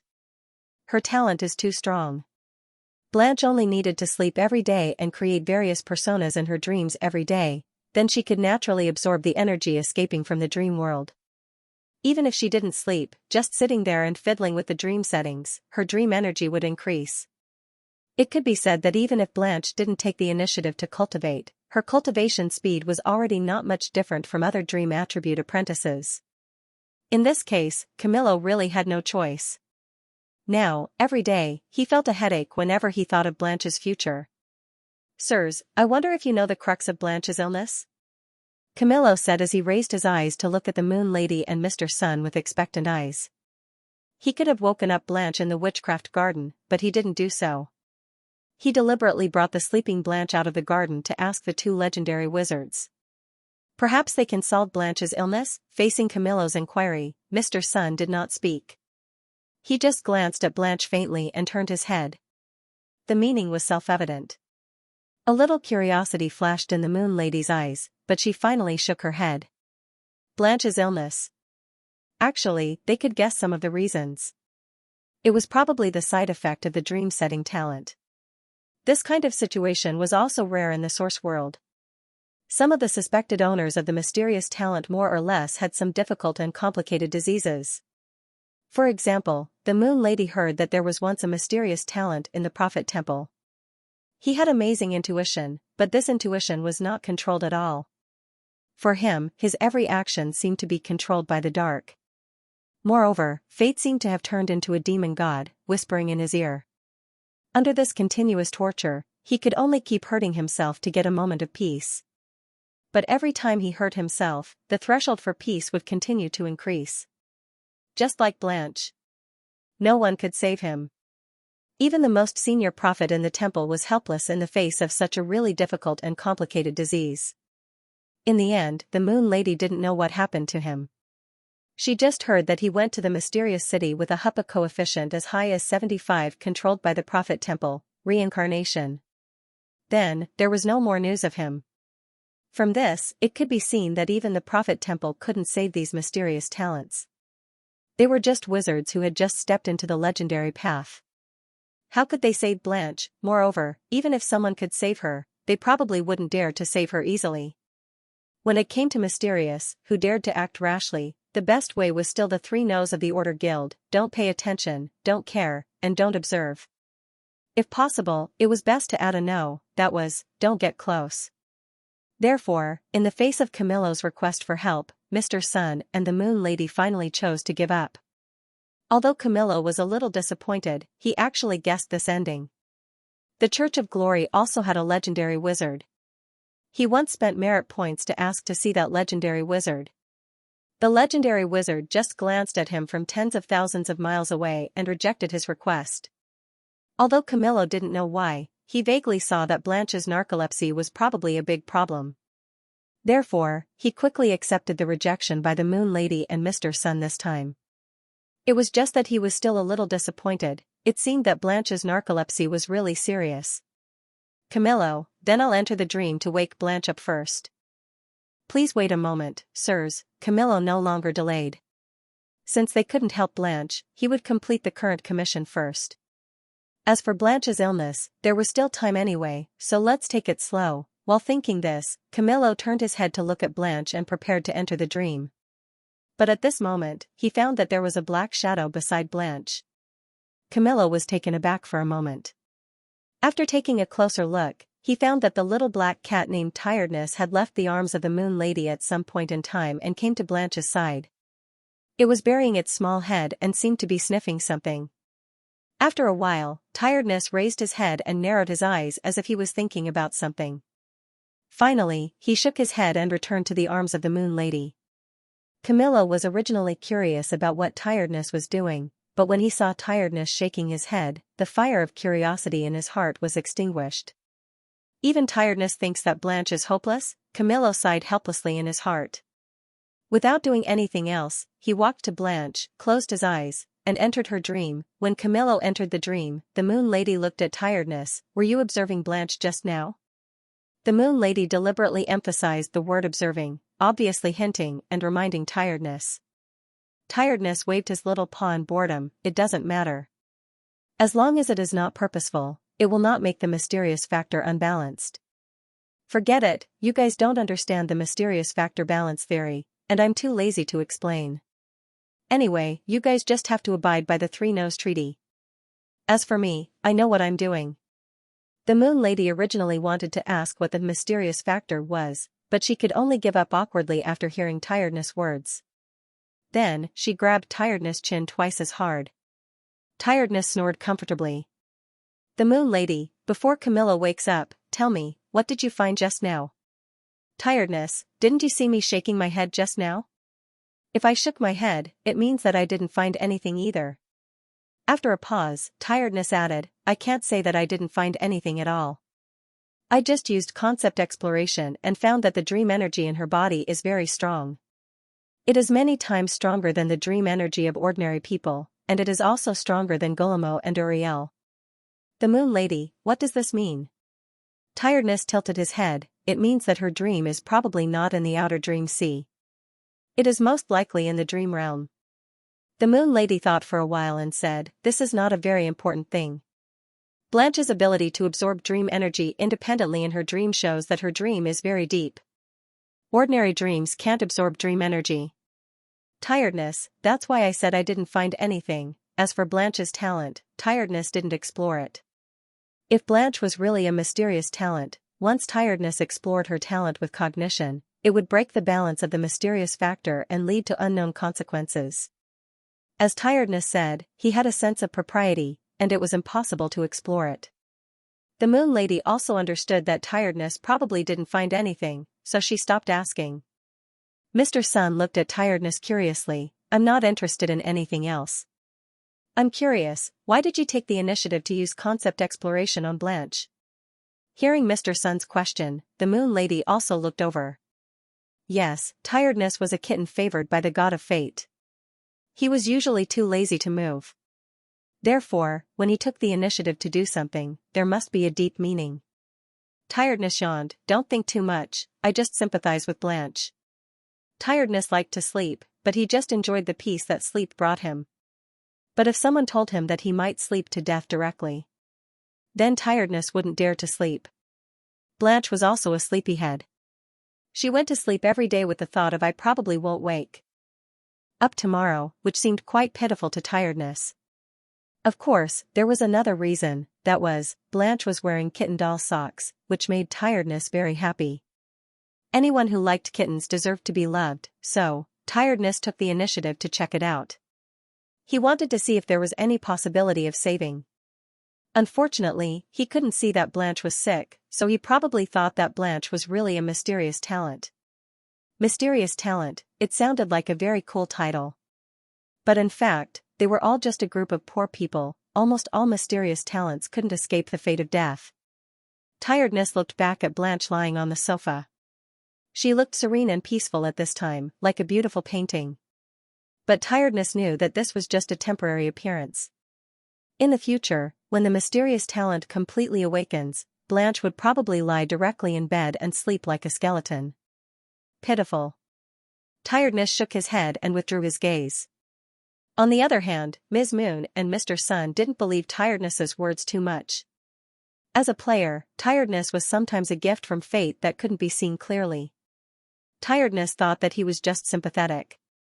Maybe fate was actually adding fuel to the fire behind it. But then again, if fate was really behind it, does it mean that Blanche could still be saved? Ms. Moon narrowed her eyes and didn't think much about it. Anyway, even if Blanche could be saved, it definitely had nothing to do with them. About 5 minutes later, Blanche and Camillo both woke up.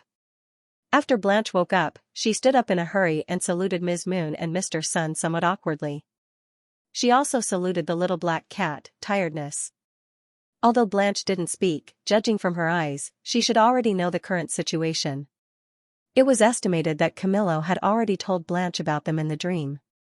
Sure enough, after Blanche saluted, she stammered, I can go see Mr. Guillermo first. Whether it was fabricating the character settings in the dream or feeling Guillermo's dream. She needed to see Guillermo with her own eyes first. Ms. Moon nodded. Okay, Camillo, take her there. Soon after, Blanche came back with doubts in her eyes. She also entered Guillermo's dream just now, and then she saw the infinitely extending dream bridge. Facing this strange thing that she had never seen before, Blanche was a little unconfident. Especially under the gaze of the two legendary wizards, her pressure was even greater. I just looked at Guillermo's dream bridge. Actually, I don't know if I can enter Guillermo's dream by relying on the dream setting. Ms. Moon, just do your best. Whether you succeed or not, we will see it. Blanche nodded. I will do my best. After speaking, Blanche didn't dare to say much and immediately began to arrange the dream setting in her mind. Blanche was very experienced in dressing up the character settings in the dream. It didn't take long for her and her teacher's dream setting to be completed. But she was a little uncertain about the character settings of Ms. Moon, Mr. Sun, and Tiredness. Looking at Blanche's hesitant expression, Ms. Moon asked, Do you have any difficulties? Blanche lowered her head and said embarrassedly, I don't know what character to set Sir as. It stood to reason that she could set Legend Sun and Moon as a senior according to the reality. But Blanche had never experienced a senior, which made it difficult for her to set a senior as the protagonist in her story. In her previous dream settings, there were also characters similar to seniors, but those seniors were just background characters, just like the experts in the storybooks. They were only used to advance the plot and were not too important. But this time, she wanted to take the seniors through the dream. In other words, everyone was the protagonist. This made it a little difficult for her to set. Looking at Blanche's tangled appearance, Ms. Moon thought for a while, and said, "Just set us as your friends." "Friends?" Blanche was taken aback. Oh, okay. Then is it also a friend?" Blanche paused and pointed to tiredness. Tiredness exploded, "Of course. Why, do you think I'm not worthy of being your friend?" Blanche shrank in fear. "I didn't mean that, I don't care what you mean." Tiredness snorted, turned his head, and ignored Blanche. Blanche pursed her lips aggrievedly, then lowered her head and silently added the new protagonist of the story in the dream setting, the lady who is as noble as moonlight surrounded by the stars, the mister who is as bright as the sun who is yearned for by the divine bird, and a talking cat friend. "It's already done." Blanche's voice was as low as a mosquito, and her tone was also muttering with uncertainty. However, everyone present was a powerful wizard. No matter how soft Blanche's voice was, they all heard it. What's more, everyone's attention was originally on Blanche, so it was even more impossible to miss her voice. After Blanche finished the dream setting, there should naturally be the next step. "Do we need to wait for you to fall asleep before entering your dream?" Facing a timid girl, the Moon Lady's voice also subconsciously became soft. Blanche quickly waved her hand and said, "There's no need to enter the dream. Just fall asleep normally."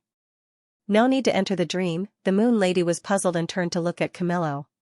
Camillo immediately understood and explained, "After Blanche has a good dream, as long as she falls asleep at the same time during a similar period of time, she can enter the same dreamland. There's no need to enter the dream deliberately." Camillo's explanation was very clear, but the Moon Lady's mind was full of question marks. No need to enter the dream?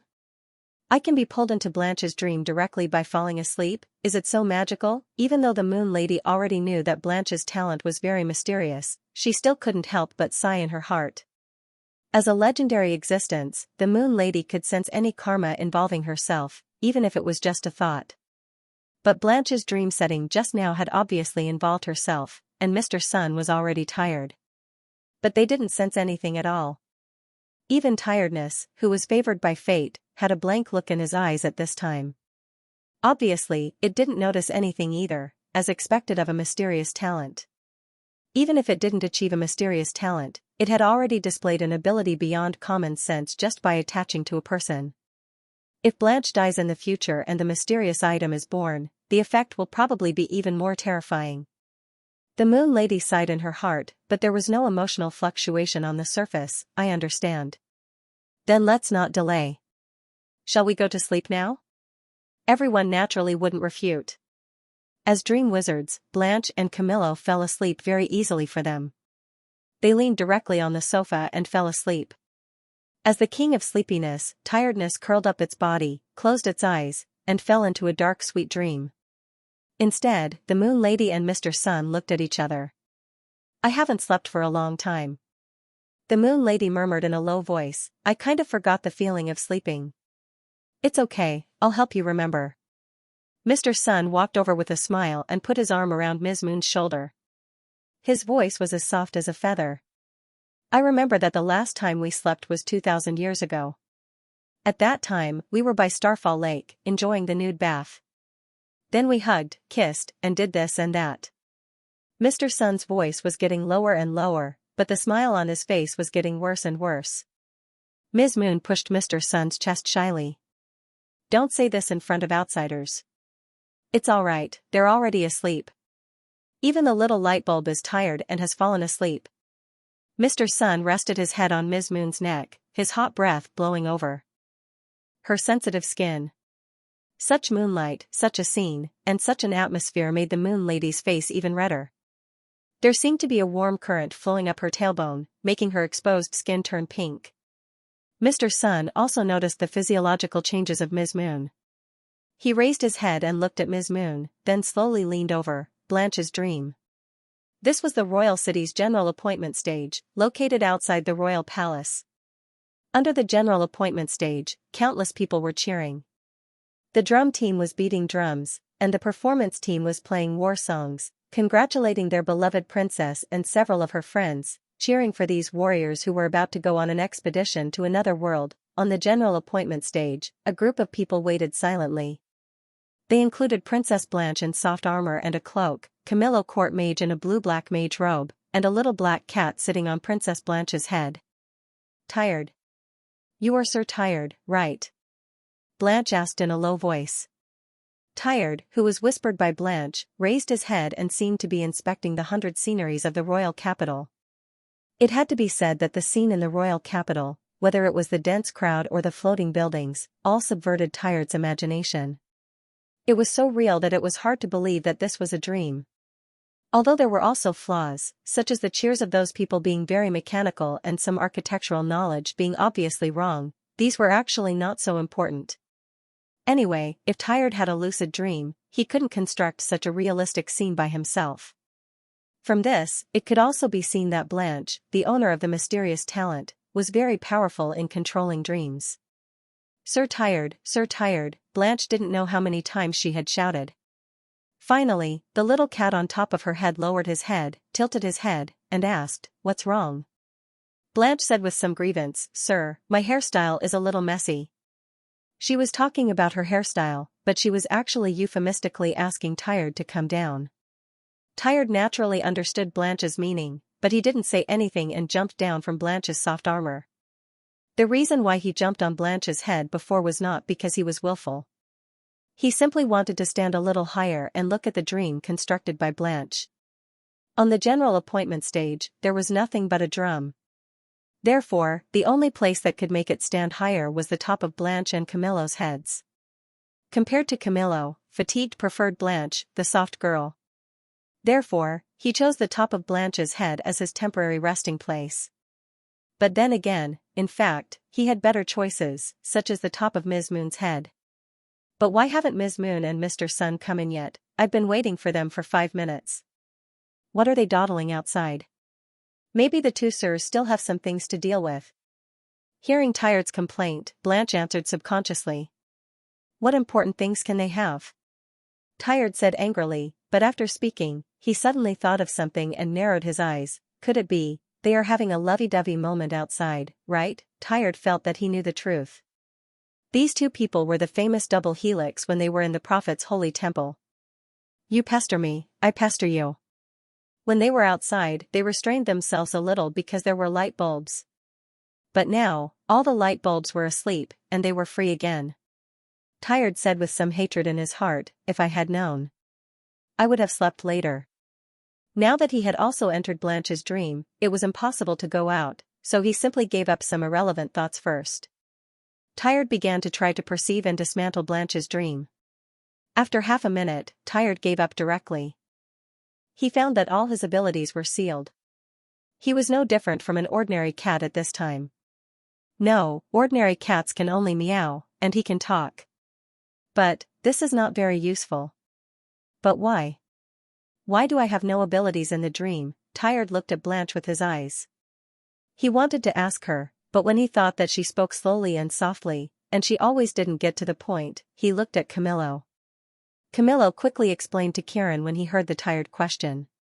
To sum it up, everything follows Blanche's setting for burnout. If Blanche set Tired with abilities in the dream setting, then Tired would have certain abilities in the dream. But now it seemed that Blanche didn't set it so. Sure enough, as soon as Tiredly asked Blanche, Blanche told the settings she gave.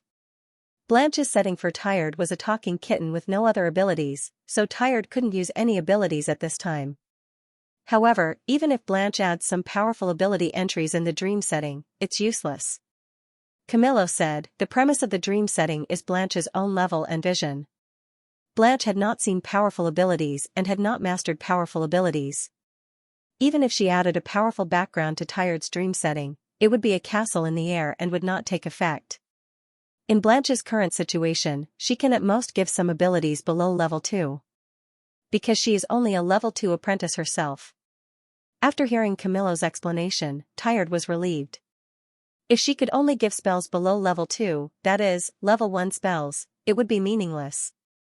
It was useless for him to master a few level 1 spells, and he was no different from an ordinary cat. Thinking of this, Tired didn't care anymore. He squatted on the ground and slapped his tail while listening to the battle song played below. The battle song and the beating of drums would continue until they went to the strange dream, and they wouldn't stop before that because this was the setting given by Blanche. No matter how tired or bitter it wouldn't stop. Just like the cheering crowd below, they would continue to shout even if their mouths were dry. Of course, as the background character board of Strange Dream Adventure, they wouldn't be tired. As for Strange Dream Adventure, what was it? It was the name of Blanche's dream this time. After another 3 minutes, Ms. Moon and Mr. Sun entered Blanche's dream hand in hand. They looked radiant and had no awareness of being late. "You guys, what are you doing outside?" Tired squinted his eyes and looked at Ms. Moon in an interrogative tone. Ms. Moon said calmly, "I haven't slept for thousands of years. I'm reviewing how to fall asleep.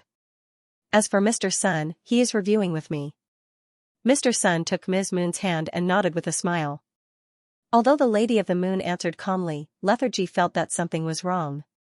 However, Tired didn't delve any further. Anyway, after he went out, he would know by smelling the air. Ms. Moon looked at Tired's wise eyes and showed a profound expression. "The pheromones have been dealt with long ago. Let's see how you can find them." She didn't say much. Ms. Moon and Mr. Sun began to observe Blanche's dream. While commenting on the surrounding environment, they checked their own abilities. Then, like Tired, they found that their abilities had disappeared. They could only use some insignificant level 0 and level 1 small tricks. After listening to Camillo's explanation, they didn't care. It was just a dream anyway. Although they couldn't use their abilities, they could vaguely perceive the connection between their consciousness and their bodies in the outside world. In other words, they could leave the dream at any time.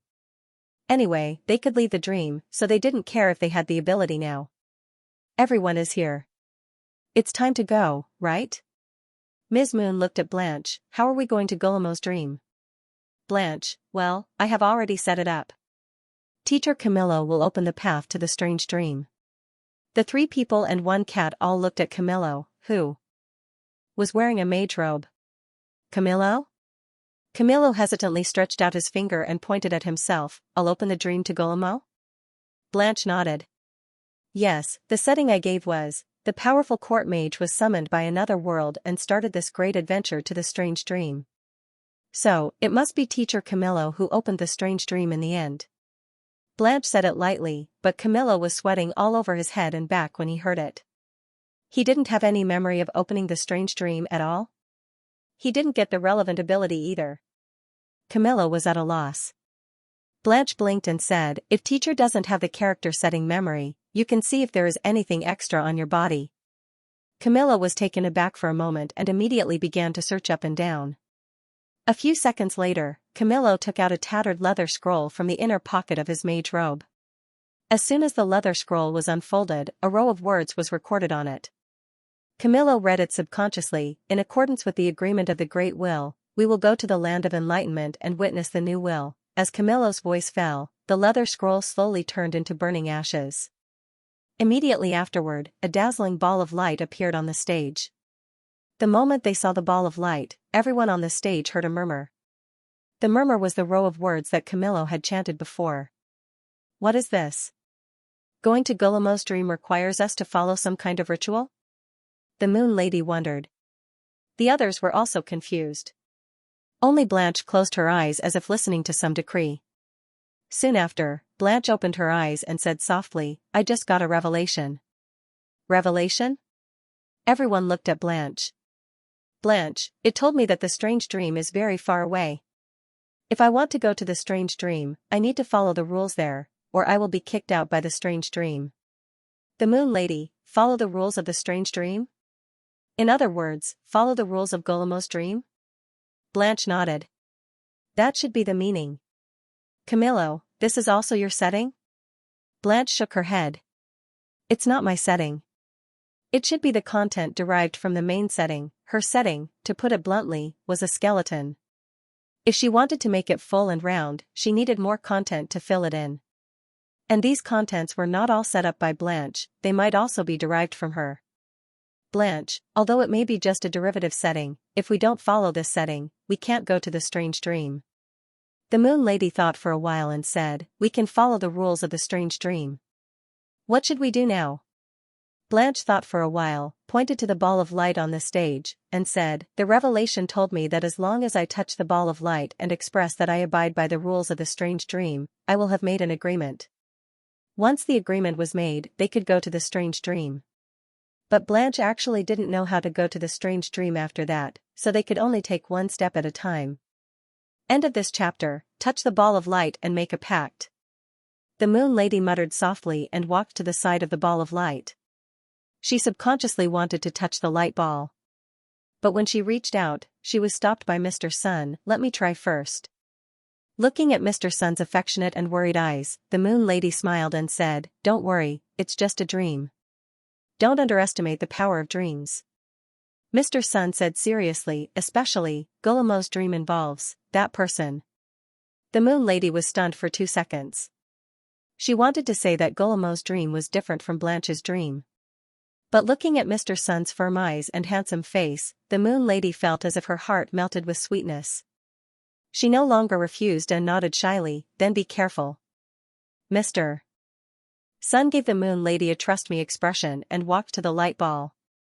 On the other side, Tiredness squatted beside the Moon Lady and said faintly, you aren't worried when you go alone, but now you are worried when he goes? The Moon Lady, that's different. I know what to do. Moreover, since this light ball needs us to make an agreement, it might be some kind of disguised contract. It's never wrong to be careful. Tiredness snorted softly and didn't say anything. Instead, she silently watched Mr. Sun touch the light ball with everyone. After about 5 or 6 seconds, Mr. Sun let go of his hand. The Moon Lady hurriedly greeted and asked softly, how is it? After thinking for a moment, Mr. Sun shook his head, nothing too strange. It's like going through the motions. He couldn't tell whether there was a problem or not. As for their speculation that the light ball might lead to a forced contract, there was no such situation at present. The only thing to note is that when it asks if you can abide by the rules of the strange dream, you must say yes. After listening to Mr. Sun's narration, the Moon Lady no longer hesitated and took the initiative to touch the light ball.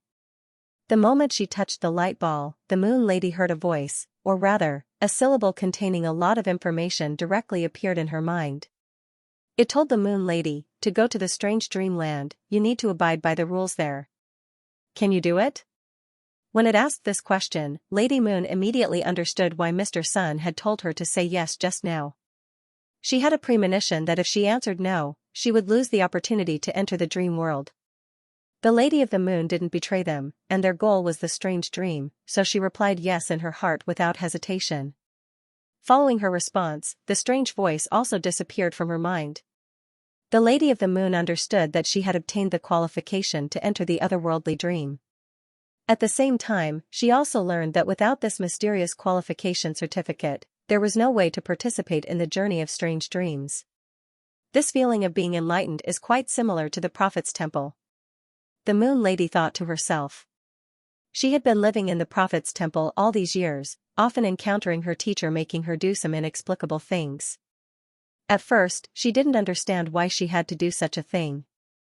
However, as things developed, she realized that the things that her teacher had arranged were actually related to her development. The seemingly inexplicable thing was actually for my own sake. Although the analogy between the Prophet's Temple and the otherworldly dream qualification certificate was somewhat incongruous. However, the Moon Lady always felt that this otherworldly dream qualification certificate might really involve some fate.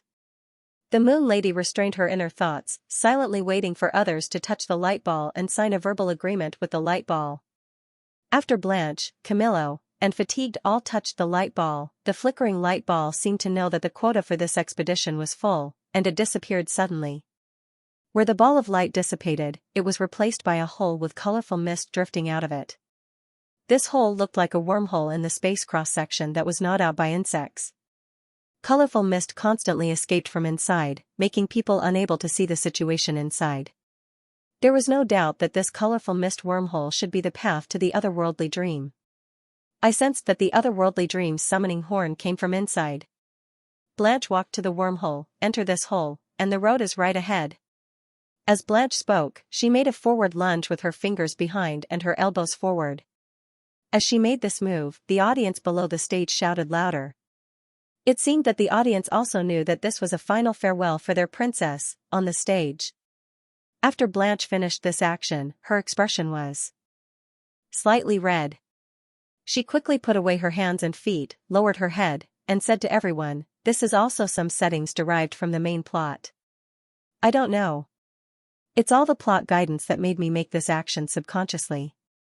Seeing that Blanche's earlobes had turned red, the Moon Lady smiled and said, "This action is quite good. It's normal to have some actions and slogans before the war." Blanche smiled shyly at the Moon Lady. "Then, shall we enter the hole now?" Obviously, Blanche was changing the subject.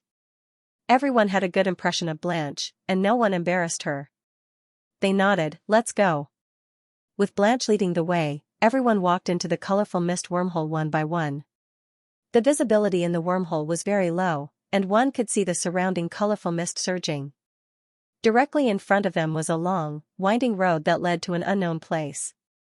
At first glance, it looked a bit like a dream bridge. It was just that outside the dream bridge was a pitch-black void, and outside this path was a boundless fog. "It should be going forward, right?" In the mist, Camilla's voice came. "Blanche, yes, I can hear the summoning horn of the strange dream coming from the front of this road. By the way, don't step into the mist. Just walk on a path without mist, otherwise you may get lost in the depths of the dream realm." Everyone understood Blanche's reminder. However, some of the contents of Blanche's words made the Moon Lady a little curious. Entering the mist, you will get lost in the depths of the dream realm? In other words, they were actually walking in the dream realm. Although the Lady of the Moon was not a dream-type wizard, her knowledge as a legendary wizard was not something to be scoffed at. She had read a lot of papers related to the dream realm. Whether it was when she was on the Western continent or after she went to the Source World, as long as the dream realm was mentioned, all the papers would mention that the dream realm was the most clueless special world. So far, in all the known records, no dream wizard could find the direction in the dream realm. The dream realm was too big. Even the conceptual description of the dream realm is as big as the heart was not an exaggeration to put it in the title of the dream realm. Moreover, the boundary of the dream realm was changing all the time. It was a plain one moment, and the next moment, it might become a natural moat. The next moment, they might be expelled to the outer sea of dreams. In this case, it was almost impossible to locate in the dream realm. However, Blanche's words just now seemed to reveal a piece of news. This path in the colorful mist was actually a path in the dream realm. A complete path represented that there was already a corresponding waymark and direction in the dream realm. If news of this were to spread, it would be enough to shock all the dream element magi. However, the Moon Lady didn't know whether her guess was correct or not. It might also be a mistake by Blanche. Or, they actually did not have this path in the dream realm, but it was attached to the outer sea of dreams. It was just that it was close to the dream realm, so they would get lost in the dream realm after getting lost, the Moon Lady wanted to ask, but looking at Blanche who was seriously opening the path in front, she finally gave up. It doesn't matter. She was not a dream wizard anyway, so there was no need to care about an answer. Just treat it as the exclusive ability of the mysterious talent. After resisting the urge to ask, the Moon Lady continued to follow Blanche into the depths of the path. Time seemed to have been buried in the five-colored fog. The Moon Lady felt that she had walked for a long time, long enough for the sun and moon to rotate several times. But when she asked Camillo, the dream wizard, the answer he gave was, less than 10 minutes. Because of the power of dreams, the sense of time was constantly stretched. That was why the Lady of the Moon felt that time was being stretched. Of course, this feeling was not an illusion. The sense of time was a personal and idealistic experience. If the Lady of the Moon felt that she had experienced a few days, then she really had experienced a long time. It was just that there was still a gap between reality and the sense of time. When Camillo reported 15 minutes, Blanche finally stopped. Ahead, it seems to be the location of the strange dream. Blanche looked into the distance. Everyone followed her gaze, but they saw that there was no road ahead, but a void. There were a large number of light spots floating in the void as if overlooking the starry sky above the firmament. The place Blanche was looking at this time was a certain star in the starry sky. It looked very far away, and from its appearance, it was no different from the surrounding stars. At least the Moon Lady did not see anything unusual about this star. But as the protagonist of the dream, since Blanche believed that the star was a strange dream, then it should be true. Where is that? Are we going there? The Moon Lady walked up to Blanche and asked. Blanche touched her chin. After thinking for a moment, she replied, I don't know where this is, but it's a bit like the outer sea of dreams. But the feeling the surroundings give me is a bit different. After a pause, Blanche said again, I guess it should be a background setting of strange dream adventure, right? In other words, Blanche felt that she was still in the dream. But the Moon Lady and Mr. Sun glanced at each other and saw something wrong in each other's eyes. Is this place really still in Blanche's dream? They didn't voice out their suspicions, but asked, since there is a strange dream ahead, how should we get there? I think there seems to be no road here. The front was completely void, and there was no road in sight. Blanche, don't worry about the road, I have heard the revelation. We all have the qualification certificate. As long as we move forward, it will take the initiative to lead us to the strange dreamland. After speaking, Blanche took the lead and lifted her foot toward the void ahead. The next second, Blanche stood firmly in the void. There was a stream of light under her feet. This stream of light emerged from the star ahead. It seemed to be specially designed to lead them here. With Blanche leading the way, the others also stepped forward one after another. Sure enough, wherever they landed, there would be streams of light appearing. Moreover, the stream of light spread at an extremely fast speed, directly connecting to the star representing the strange dream. As long as they kept following the stream of light, they could enter Guillemeau's dream. Everyone did not hesitate and quickly walked forward, at the same time. Dream Crystal, inside the Auriel Instance dungeon. Luigi was following Guillemot to learn the key points of harp knowledge. It was worth mentioning that for 2 consecutive days, Guillemot entered the Instance dungeon in the state of dreaming. This made Luigi's enthusiasm to learn. In the state of dreaming, not only was Guillemot's teaching ability extremely high, but his eyesight was also very accurate. He could easily see Luigi's shortcomings. In just a few classes, Luigi felt that he had benefited a lot. The only regret was that Guillemot could not answer questions outside of the class. For example, Luigi had always wanted to ask about the dream stage, but every time he asked, Guillemot would fall into a state of contemplation, as if he couldn't remember these things. Only when he asked about the class again would Guillemot become clear-headed. Although he didn't get the answer related to the dream stage, Guillemot's teaching class made Luigi wait on time every day. It was the same today. In Auriel's courtyard, Guillemot sat under a tree, holding a harp and teaching Luigi how to use the soft strings to play drum sounds. Guillemot's drum beats were dense and grand, giving off an epic feeling. But on Luigi's side, it was as sharp as a crazy horse's neighing. Guillemot helplessly stopped the rhythm of his performance and looked at Luigi. He was clearly a promising talent, but why did he always make mistakes in this kind of technique? Guillemot couldn't scold him because Luigi's performance was very good, and there was no problem with his technique. But in the end, the effect was very poor. The only reason Guillemot could think of was that Luigi's muscle strength wasn't right. Why don't you take off your clothes? Luigi's eyes widened, and he looked at Guillemot with a terrified expression. What nonsense are you thinking? I just want to see the way your muscle strength is released, Guillemot said as he walked over to Luigi and gestured for him to take off his clothes. Just as Luigi was hesitating, Guillemot suddenly turned his head and looked into the depths of the fog outside the courtyard. What's wrong? Guillemot hesitated for a moment and shook his head gently. I think I heard something, but it's not important. The most important thing now is for you to take off your clothes. Luigi slowly unbuttoned his shirt and took off his jacket. Just as he unbuttoned his inner shirt and was about to take it off, a notification from the Wonderland suddenly popped up. Congratulations, you have triggered a random event, travelers from afar. A group of travelers from afar have arrived at the Wonderland with extraordinary means. Their intentions, their purpose, whether they are good or evil, friend or foe, everything is still unknown.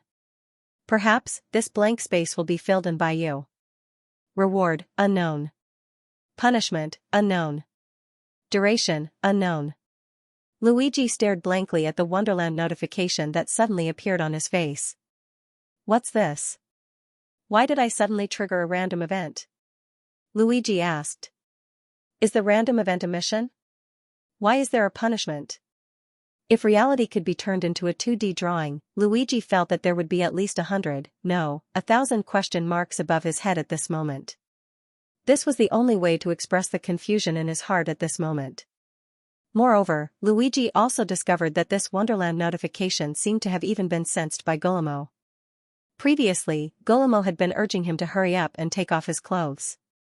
But now, Guillermo turned his head again and looked at the thick fog outside the courtyard. He muttered, "Travelers?" Although he didn't know why Guillermo had also received a Wonderland notification, there was no need to pursue this at all. The most important thing now was this sudden random event that had suddenly appeared.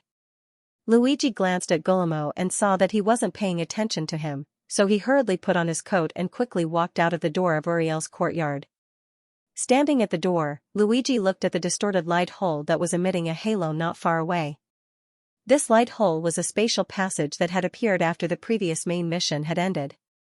It could allow Luigi to leave the Wonderland and return to the Dream Crystal when it wasn't part of the main mission. It could also allow NPCs to enter Uriel's instance dungeon. 2 days ago, Guillermo, who was in the state of dreaming, had walked out of this light hole. In the future, when the 6th main mission was activated, it could also allow challengers in the state of dreaming to enter. However, there was still some time before the 6th main mission was activated. Logically speaking, only Guillermo should be able to enter and exit this light hole. But at this moment, a few figures had already appeared in the cross-section of the distorted light hole in the distance. Moreover, as long as Luigi looked at the light hole, a countdown would appear on the text bar. 03, 59, 03, 58. It was jumping every second. Clearly, when the countdown ended, those figures would pass through the tunnel of light and arrive at the Uriel instance dungeon. And these people were most likely the travelers from afar mentioned in the previous Wonderland prompt. Now here came the problem: what should I do now? Luigi looked at the countdown with confusion in his eyes. If it was a challenger, he would undoubtedly fight with the other party. If it was the instructor, he would also greet him with a humble attitude. But the problem now was that this was not a hint about being a human being in a fairyland. It only gave him the identity of a traveler. What should he do? Was he going to act as a tour guide for them according to the concept of traveling? Luigi really couldn't think of a solution. He even began to think of outside methods, such as recruiting people. There were still 3 minutes left. He could log off and use telepathy to contact Laplace so that he could ask Angor to come in. He didn't have the Wonderland authority, but he could use other core authorities to gather information. With Angor's help, they should be able to handle this better. However, Luigi was still hesitating. Outside was his last resort, after all. Wasn't it a bit too early to use outside now? Maybe it would be better to contact the travelers first, confirm their identities, and then call Angor. As Luigi hesitated, a voice suddenly came from the sky and echoed in his ears. What's going on? Luigi was surprised. Angor? 2 minutes ago. As soon as Luigi received the message, Angor, who was busy sifting through runes in the outside world, also sensed something unusual. It came from the Tree of Authority. Angor quickly put down the enchantment cyclopedia, closed his eyes, and entered his mind space. When his consciousness entered the Tree of Authority, he discovered that the fruit representing the authority of dreaming in Wonderland was constantly flashing with brilliance. This was the first time Angor saw something like this. According to what he knew about the Tree of Authority, the brightness of the fruit could only be in 3 states: dark, dim, or bright. A dark fruit meant that the authority had not been activated yet. In other words, the fruit's power was still inside the main body of the nightmare domain and hadn't shown itself yet. A dim fruit meant that the authority could not be used in this world. For example, the evil mist authority in the dream wasteland could not be reproduced in the dream crystal. Therefore, when Angor was in the dream crystal or its corresponding sun mirror domain, the fruit would remain dim. And the bright fruit meant that the authority was in an activated state. For example, the Wonderland and Celestial Shift were shining brightly, which meant that they could be used in the dream crystal. Normally, there were only 3 states. But now, there was a 4th one. The fruit of authority was shining brightly. What's going on? As the owner of the Tree of Authority, the Tree of Authority quickly responded to Angor's question. After reading the message, he finally understood the meaning of blink. A shining fruit of authority meant that the authority was undergoing a new version. In other words, new information that had never been considered before was being imported into the Tree of Authority. The new information would then be combined with the original Wonderland authority, which would make the underlying logic of the authority self-consistent. This sentence sounded very awkward, but in fact, it could be understood that the fruit of authority in Wonderland was an AI. At this time, this AI was receiving new information to enrich its foundation. Angor was even more confused when he understood the meaning of shining. Why was there suddenly a new information being absorbed by the authority of dreaming in Wonderland? Furthermore, judging from the frequency at which the fruit of authority was flashing, this revolution seemed to be quite big, the kind that would affect the whole situation. What was going on? What happened to the Wonderland Instance dungeon when he was not online? Did Misty Swamp Forest show up? Did Wes's father come into contact with the living dead in a dream state? The only thing he could think of that had something to do with the changes was the Walking Dead in Misty Swamp. But the Wonderland Authority already absorbed the dungeon. Would its appearance really trigger a new version of the Wonderland Authority? Angor felt that something was wrong. He thought for a moment and controlled his consciousness to approach the Wonderland Authority fruit. He tried to merge his consciousness with the fruit to obtain more information. But it took less than 1 second. He could feel his consciousness being torn apart. His spirit sea was also stirred up by a great storm, which was about to reach the sky. Angor was so scared that he quickly pulled his consciousness out of his body. Even so, Angor still suffered some damage to his spirit. It wasn't serious, but when he looked outside, his face had turned pale, and his spirit had weakened a bit. It was obvious how much he had to pay for that 1 second. This happened because Angor's spirit was too weak, but his hypostasis level was too high. Since he was too powerful, the fruit of authority wouldn't reject his consciousness as soon as he entered it. But now, the inside of the Wonderland Authority fruit was undergoing a drastic change. It could be said that a magnitude 10 earthquake was happening inside. All of the information was being rearranged, and the information was everywhere. Even the information in the deepest part of the sea was being tossed to the surface. Before, Angor would not touch the information that might cause his consciousness to explode due to the surface of the Wonderland Authority. But now, all the information in the deepest part of the Wonderland Authority had appeared on the surface. Angor only touched the Wonderland Authority a little, and the information was already pouring into his spirit sea. This was why Angor was injured in less than 1 second. Angor's hypostasis level was too high. Fortunately, his hypostasis level allowed him to slash at Angor's consciousness without being affected by the Wonderland Authority. That was why his injury was not too serious. Angor did not get any logical information from the Wonderland Authority fruit. He only received a large amount of chaotic information. However, Angor noticed that the name Wonderland was mentioned a lot in the Wonderland category. The number of Naughty Girl was more than 10 times the number of names in the Wonderland category. Something was obviously not right. Maybe the new version of the Wonderland Authority had something to do with this Wonderland category, Oriel's choice. Angor exited his mind space, wiped the blood from his eyes, and poured himself 2 potions. One was Lawless Charm, which was used to treat mental injuries, and the other was Glowing Velvet Potion, which was used to treat body capillary damage. With the help of the potions, Angor felt a little better. His mind was also slowly becoming clearer. He also had some extra thoughts to think about other things. From the information he received in that second, Angor was sure that the Wonderland Authority category had something to do with Uriel's Wonderland category. But why Uriel's Wonderland? He didn't pay much attention to the other dungeons, including Tomorrow Town, World's Grind, and Sunlight Circus, where many natives were still trapped. Angor didn't pay much attention to the other dungeons, including Meow Meow's Tomorrow Town, World's Grind, where many natives were still trapped, and Sunshine Circus, where natives were being recruited. But Uriel's choice was the only one. Angor watched the whole process. He knew about Uriel's Wonderland category too well. That was why he was curious. Why did the Wonderland Authority category change have something to do with this Wonderland category? Could it be that the Dreamland Challenger had arrived? Did Luigi start Main Quest 6, but shouldn't the Wonderland Authority category change happen when Main Quest 5 was completed? Why now? Angor could not figure it out, so he decided not to think about it. Angor decided to check it out himself.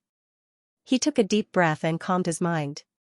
Then he used Nightmare Illusion and entered the Dream Crystal. He quickly walked to the entrance of Uriel's Wonderland and used God's View to observe the entire place. So far, there was nothing wrong with the Wonderland category. However, Guillermo seemed to be in a dreamland state, which did not affect anything. Angor knew that Luigi had been learning how to play the harp from Guillermo, so there was a chance that Guillermo would enter a dreamland state. As for Luigi, Angor noticed that Luigi was not studying with Guillermo in the yard. Instead, he was looking at the light cave with a puzzled look. Angor followed Luigi's gaze. Then, he saw a few figures outside the light cave. Angor immediately understood that the Wonderland Authority category change had something to do with these people behind the light cave. The light cave's job was to receive Dreamland Challengers. So it really had something to do with Dreamland Challengers? Angor considered and asked Luigi, what happened? Soon, Luigi told Angor everything he knew about the travelers. After Luigi finished, he immediately asked, do you know about this random event and the origins of these travelers? I just got the information from you, didn't I? In other words, how was Angor supposed to know? Luigi hesitated a little. I mean, you can cheat and search them. Luigi did not know much about the authority tree, but he knew Angor had a way to search for information about the Wonderland dungeon. Angor considered for a moment and decided to tell Luigi the truth. There's something wrong with the Wonderland Authority category, and it's being updated. Updated? Luigi knew what this meant. Angor was the one who came up with the terms like NPC and Wonderland. At first, Luigi found it a little strange, but he slowly got used to it. Yes. I don't know what's going on. I only know that it has something to do with Uriel's dungeon. That's why I came online. As for searching for information, I can't do that right now. I think I'll have to wait until the update is over. Maybe I'll have to wait a little longer after the update is over. After all, it would take some time for the information to settle down. It was like a piece of dust being tossed into the air. It would take some time for it to settle down. There was no way to search for information in such a short time. In other words, if Luigi wanted to know about the random event and the travelers, Angor would not be able to help. Maybe I'll have to talk to them first. End of chapter 213. The countdown was still going on. Luigi felt a little pressured when he saw the countdown. But when Angor arrived, he felt much better. Angor didn't know anything about the random event, but at least he had someone to discuss it with. Tell me, what should I do about it? Luigi asked, or, how should I face these travelers later? Angor considered.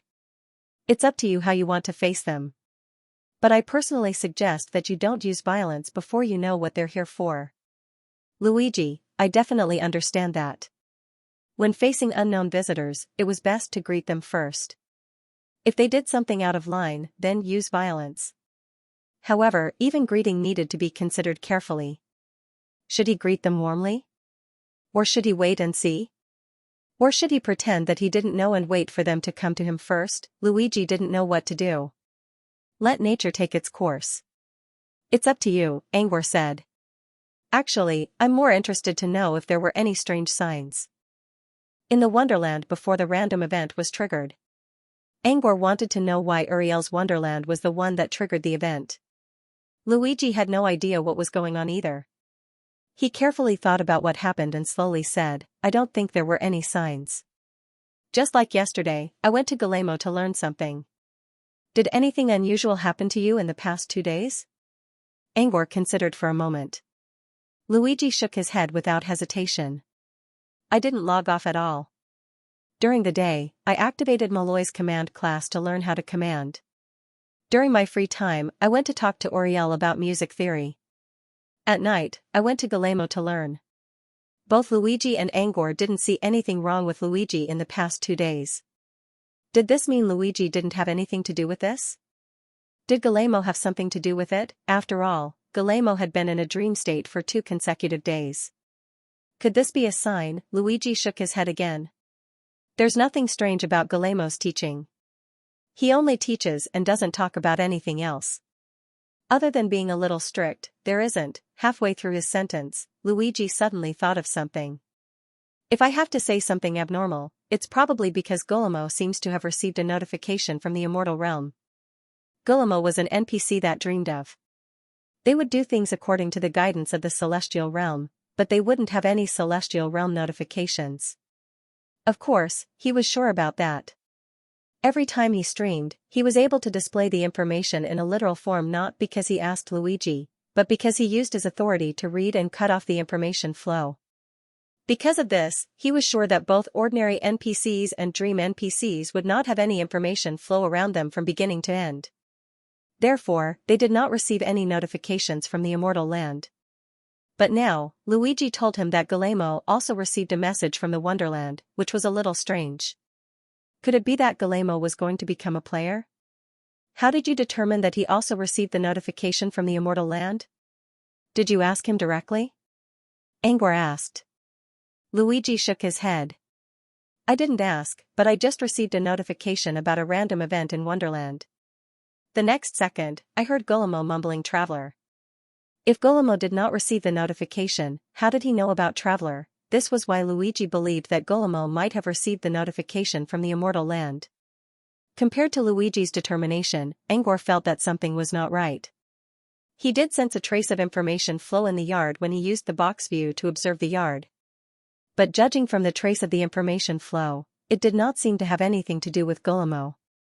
In other words, Guillermo probably did not receive the notification from the immortal land. But if that was the case, why did he mumble Traveler? Angor glanced at Guillermo in the yard.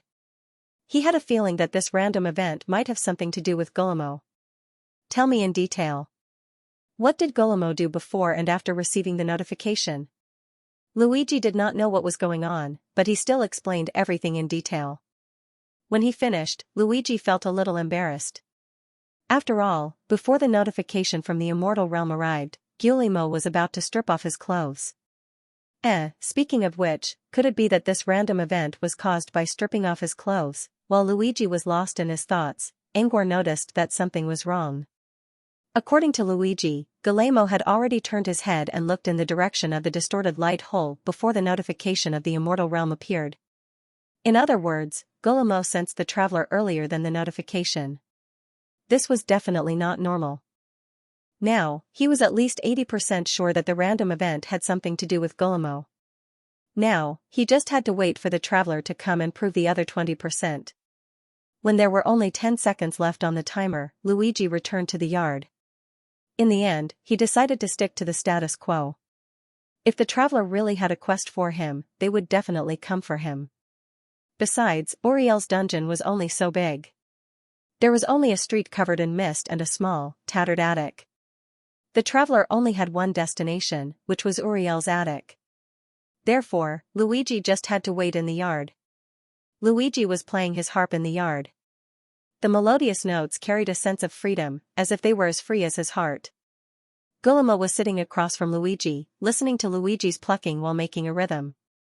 With the two of them working together, there was a sense of confidence and ease, as if they were bosom friends of high mountains and flowing rivers.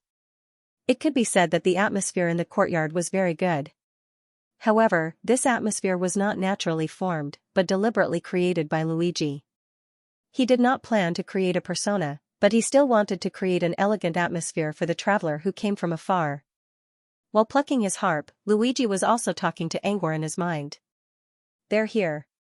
Help me describe their appearance so that I won't be able to control my expression when the strange monsters appear. Sure. While Luigi was showing off in the yard, Angor kept an eye on the light cave through Box Ting's perspective. When the countdown reached 0000, the thin layer covering the light cave slowly faded away and disappeared. Along with him were 4 other people with curious expressions on their faces, and a little black cat. They look like humans. 2 males and 2 females, all young. They're dressed up nicely, but in a strange style. Something about them looks foreign. While describing the newcomer's appearance to Luigi, he used his god's eye view to search for information about these people.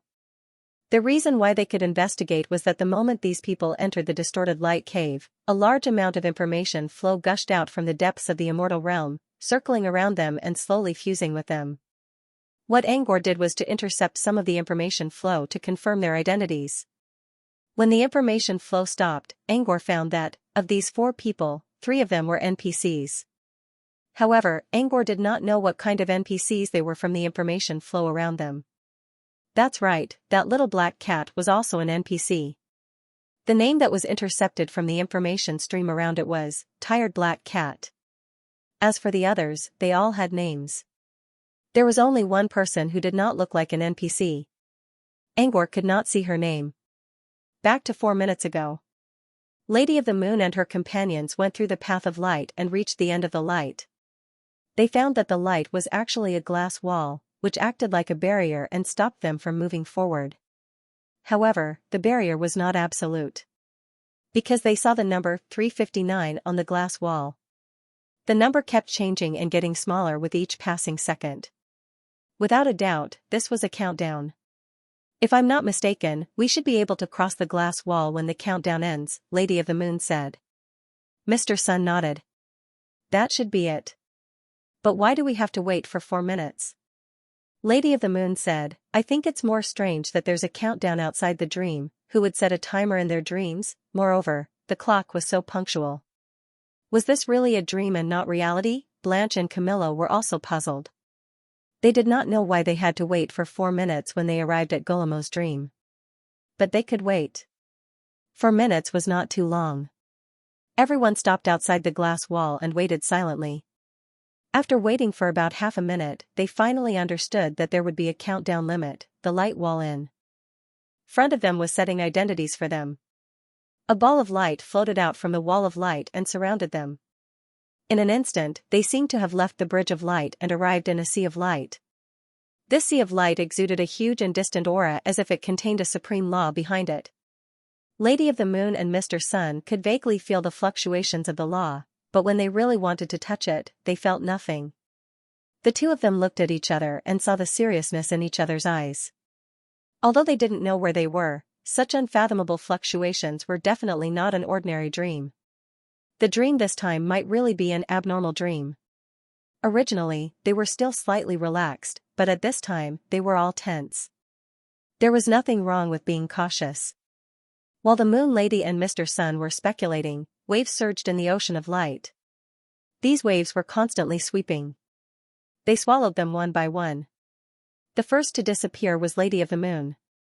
She only saw a dazzling golden light in front of her before she was drowned by the waves.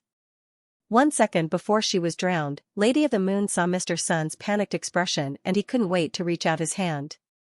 However, Mr. Sun didn't pull Lady of the Moon. Instead, he was swallowed by a sudden light curtain. After Lady of the Moon and Mr. Sun disappeared, the others didn't escape and were swallowed one by one.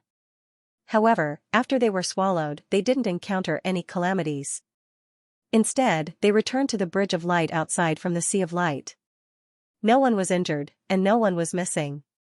The countdown on the light wall only lasted for less than a minute. It seemed that this sea of light was like a dream. But everyone understood that it was already different. When they were swallowed by the sea of light, some more information appeared in their consciousness. The first message was, "Please set your name." Yes. After they silently recited their names in their hearts, an image appeared beside them. In other words, they were previously unregistered residents in front of the strange dream. But now, they had a legal identity and had the authority to enter the strange dream. For example, at this time, there was an identity card in Lady of the Moon's consciousness. Name, Moon. Temporary identity, traveler from afar. You are going to the fairyland, Oriel's choice. As a traveler who has just arrived, everything about you is blank. How to write on this blank page will be your choice. Please note that every choice you make will determine whether or not your identity will continue to exist. The identity card was very simple. There weren't many clues. The only information revealed was that the place they were going to was called Fairyland. But Lady of the Moon didn't know what Fairyland was for the time being. Lady of the Moon asked the others. Everyone had already set their identity information. The other information content was the same. The only difference was the name. However, after asking around, Lady of the Moon found that everyone didn't seem to have the habit of using pseudonyms. Mr. Sun's name was still Sun, Camillo also used his real name, and Fatigued even added the prefix Black Cat to his name. In short, the identities were completed. The only one who was different from everyone was Blanche. Blanche listened to the identity information they were talking about with a completely confused face because she didn't receive any information prompt. She was also drowned by the ocean of light just now, but she came out after the drowning. There was no more information in her mind. Facing Blanche's blank face, everyone was also confused. Why didn't Blanche have any identity information? However, before they could think about it, the countdown on the glass light wall reached 0000. At the moment when the countdown ended, the light wall slowly disappeared, revealing a passage. This time, Camillo led the way and walked to the front. Blanche was the last. She looked at this passage, and she was actually a little conflicted. Everyone else had an identity, but she had nothing. This meant that she had now become the only unregistered resident. Then, can I still enter? She hesitated for a moment, but she still lifted her leg forward and took a step forward. There was no obstruction. Like everyone else, she also entered the passage smoothly. Blanche breathed a sigh of relief and hurriedly followed the people in front of her into the depths of the passage. After everyone stepped into the passageway, the glass wall slowly recovered, and everyone walked along the passageway and arrived at a long street covered in fog. Their leader is a tall, thin man in a dark blue robe. His name is Camillo. He used a voice transmission to describe the visitors to Luigi, who was still in the yard. He's tall and thin. Curly hair, gray-green eyes, and prominent cheekbones. This kind of facial features would either lead to a mean face or a strength of character. Camillo, on the other hand, was somewhere in between. He had a cold style, but he also had the elegance of a scholar. His robe looks like a wizard robe from an ancient palace, Angor muttered to himself. Is he a spellcaster? Luigi asked. Spellcasters? Then I'll have to be careful when dealing with him. Spellcasters were definitely capable of casting spells. Unlike them, they could only rely on items from the fairyland or some magic scrolls Angor found in the Crystal of Dreams. Therefore, it was better to be careful when dealing with spellcaster NPCs. If the highest threat level was 5, Luigi set the spellcaster Camillo's level to 4. The one behind Camillo is a man wearing only a golden vest and trousers, Angor said. His vest isn't buttoned up either. I think he's trying to show off his muscles. Compared to Camillo, Angor had to admit that this man was much bigger. It would take almost 2 Camillos to compare with him. Not only was he tall, but his muscles were also bulky. Angor wasn't sure if it was the color of his vest or the man's physique, but Angor could vaguely see some oily glints between his muscles. His name is Sun, Angor said. If he's trying to imitate the god of sun, that's a good name. Luigi nodded. Normally, men with muscles like this were all brainless. Sun's threat level should be 2. Well, at least a man with muscles should have some strength. Behind the Sun is a petite woman. She's wearing a slim, moon-white dress.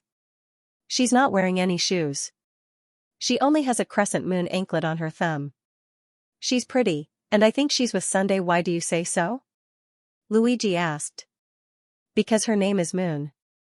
Of course, the most important thing was that although the Sun did not look back at the moon, his body was always in front of the moon, just like a protector.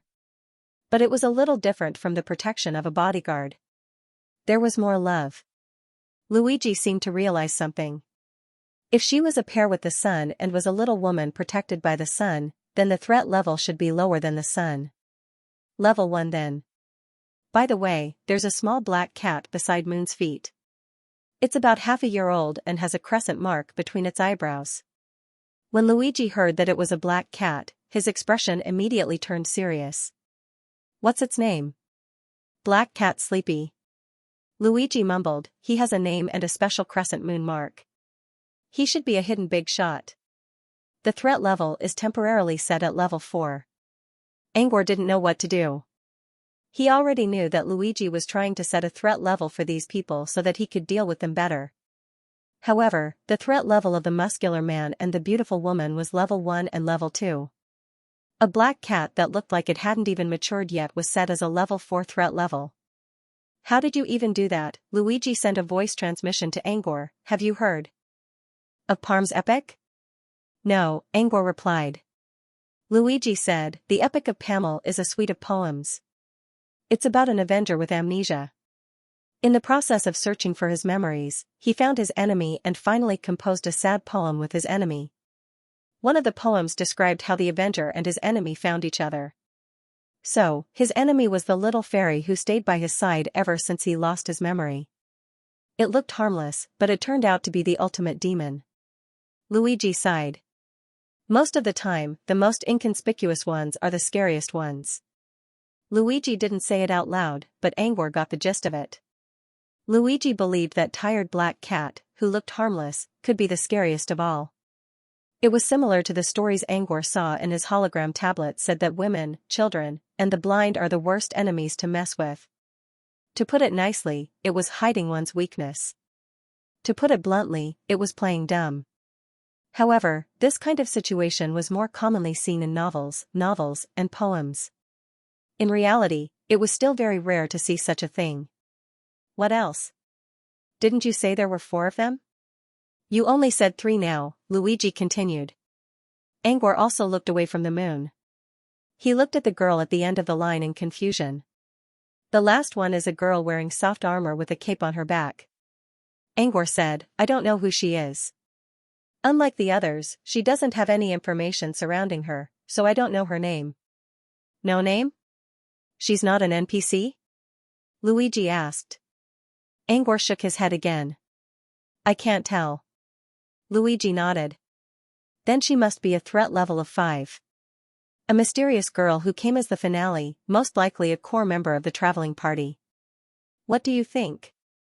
Luigi asked Angor, but Angor didn't respond for a long time. Several seconds later, Angor spoke in a soft voice, I think the new version of Wonderland gave us a big bomb, what is it? Luigi asked. I heard their conversation. They're from Western Continent, and they probably entered the Wonderland through Guillermo's dream. Angor spoke in a soft voice. Luigi? On the other side, after Lady Moon and the others walked out of the passage, they found themselves on a long street shrouded in fog. The entire street was made of broken stone slabs. They couldn't see anything clearly because everything was covered in mist. The only thing they could see was an attic with a light on not far away. So this is a strange dream? Camillo muttered. Judging from the environment, this place didn't look any different from a normal dream. In most people's dreams, the environment and background couldn't be so detailed, so they would appear in the form of mist or illusion. That was what happened in this place. They couldn't see the buildings in the distance. All they could see were their silhouettes. Come to think of it, this place looks familiar, Camillo said, I think it's Dawn City? Camillo was from the Tasman Empire, and he had visited Dawn City before. Judging from the silhouettes of the buildings in the mist, this place looked very similar to Dawn City. Yes, this is Dawn City. I can see the church in the distance. That should be the Radiant Church in the center of the city, Blanche said. Blanche's words confirmed that the scene in the dream was indeed a replica of Dawn City. Camillo wasn't too surprised to hear this. You're right. This is Guillermo's dream. Guillermo lives in Dawn City, so it's normal to see Dawn City in his dream. While the master and disciple were talking, they looked at Mr. Sun and Ms. Moon to see what they thought. However, Mr. Sun and Lady Moon remained silent with serious expressions. They didn't seem to want to join the conversation. Even the black cat didn't show any signs of laziness. Instead, it looked around as if it was looking for something. If I'm not mistaken, that attic with a light on should be the end of the dream, Camillo said. Should we go there now? Or should we walk around again? As soon as Camillo finished speaking, Tiredness said, I just walked around and found that I can't get in at all. It's like there's a wall blocking me. It looks like a building is hidden in the mist, but it's actually a high wall made of air. Therefore, there was no need to walk around anymore. Their goal could only be that attic with a light on. After everyone reached a consensus, they walked towards the attic. 10 seconds later, they arrived outside the courtyard. The fence of the courtyard was a hollow grid made of molten iron, and they could see the scene in the courtyard at a glance. Under the big tree, two people were sitting opposite each other. The handsome young man was playing the harp. The melodious and quiet sound of the harp had a sense of freedom and laziness, making one's mood calm down involuntarily. The other middle-aged man with white hair was leaning against the tree, enjoying the sound of the harp with his eyes closed while clapping the beat. This was a scene of a music club. Lady Moon looked at the two people in the courtyard silently. They knew the middle-aged man with white hair. It was Golemo. But they had never seen the young man opposite him who looked carefree and unruly with a poet's temperament. Could he be Luigi? If it was him, then he should be the source of the anomaly. Or rather, the source of the anomaly was on him. Unfortunately, they were now in a dream and couldn't release their abilities. Otherwise, they should be able to sense the anomaly. But then again, although they didn't have any abilities, there were two dream wizards present. They should be able to control dream energy to sense it, right? Thinking of this, Lady Moon looked at Camillo. After hearing Lady Moon's question, Camillo looked a little embarrassed. As soon as I entered the dream just now, I deliberately sensed it. I couldn't sense any dream energy at all. In other words, although Camillo was a dream wizard, there was no difference between him and them now. Blanche also said, I can't control dream energy either. However, I can vaguely sense that there is indeed some dream power around, but this is dream power I've never come into contact with before. It seems to be mixed with a complicated and mysterious energy. As soon as Blanche's voice fell, Lady Moon and Mr. Sun looked at each other, and the answer emerged in their hearts at the same time, nightmare power. When they were outside, they used concept detection on Uriel and Golemo and perceived the dream power and nightmare power. If there was no accident, the complicated energy described by Blanche was nightmare power. Sure enough, the anomaly was in this dream, but then again, as an official wizard, Camillo couldn't sense the surrounding dream power. Blanche was just an apprentice, but she could describe the surrounding energy. Sure enough, Blanche completely beat Camillo in matters related to dreams. Shall we go in? Camillo looked at Lady Moon. Lady Moon pondered for a moment. Since there's no way to perceive the energy, let's go in and take a look. They talked a lot with Golemo in reality, but they hadn't talked in the dream yet. They could take this opportunity to have a talk in the dream. Since Lady Moon had spoken, everyone naturally nodded in agreement. However, the young man inside was playing the guqin, and it was impolite to interrupt now. Therefore, they were going to wait for the music to end before knocking on the door. While they were waiting, Tiredness suddenly said, after you go in, you'd better be careful with your words. Everyone looked at Tiredness, and Lady Moon asked, did you foresee anything? Tiredness shook his head. No, did you forget the identity card in your mind just now? The identity card mentioned, every choice you make will become the basis for determining whether your identity exists or not. The choice here obviously didn't refer to the kind of choice with a clear yes or no, but their behavior in this strange dream. Their behavior, motives, words, and even etiquette, knowledge could lead to some unpredictable changes. Therefore, it was best to be cautious next. After Tiredness finished explaining, Lady Moon said, you want us to keep our current identities? Tiredness nodded. Although he didn't foresee anything, he vaguely felt that this identity was very important. Having a legal identity, even if it was just a temporary identity, was better than losing their identity because of their wanton behavior. Lady Moon considered and nodded. Since Tiredness said so, we'll do as you say. Lady Moon originally considered using violence. They didn't have any power now, but they could still use words to create conflict and probe the source of abnormalities. However, after Tiredness' persuasion, Lady Moon decided to go with the peaceful route. Of course, that was if the people inside were willing to talk. Several minutes later, the music in the yard finished. As the music ended, someone knocked on the door of the yard. Luigi nodded to Gremo, stood up, and walked to the gate. While doing so, Luigi also observed the people outside through the grid. He also matched their faces with the identities Angor told him earlier. While doing so, Luigi also took a look at their facial features. He wanted to see if he was familiar with any of them. Earlier, when he was in Uriel's attic, he read a lot of magazines and newspapers. Occasionally, there would be interviews and portraits of famous people from the Great Tasman Empire in these publications.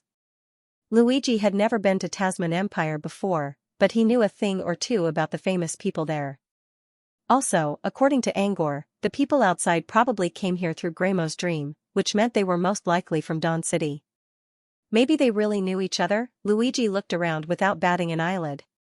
Eventually, he frowned in disappointment. Not a single acquaintance. But it made sense. To be able to enter Uriel's dungeon through Guillermo, this was definitely not the method of an ordinary person. Thinking about it, there must be a powerful extraordinaire among these people. There was even a high probability that these people were all extraordinaires. Superhumans, on the other hand, rarely appeared in magazines and newspapers created by normal people. Thinking of this, Luigi did not dwell on it anymore.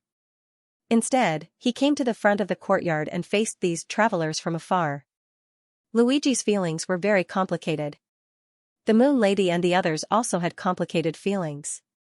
Looking at the young harpist inside the door, the Moon Lady did not know what to say for a moment. She did not even know how to establish their current persona. Should she pretend not to know and be a visitor?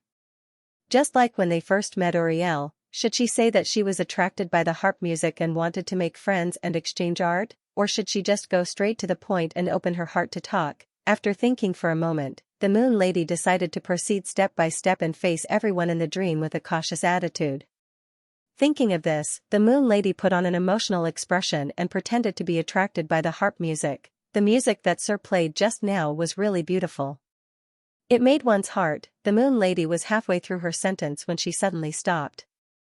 It was not that something had happened, but that she raised her head and saw the eyes of the person opposite her. The handsome young man holding the harp had eyes that were extremely clear, like a pool of summer spring. Such clear eyes would never appear in a dream. The Moon Lady had previously observed Guillermo in the courtyard from afar. His eyes were sometimes clear and sometimes confused. It looked like he was in a half-dream state.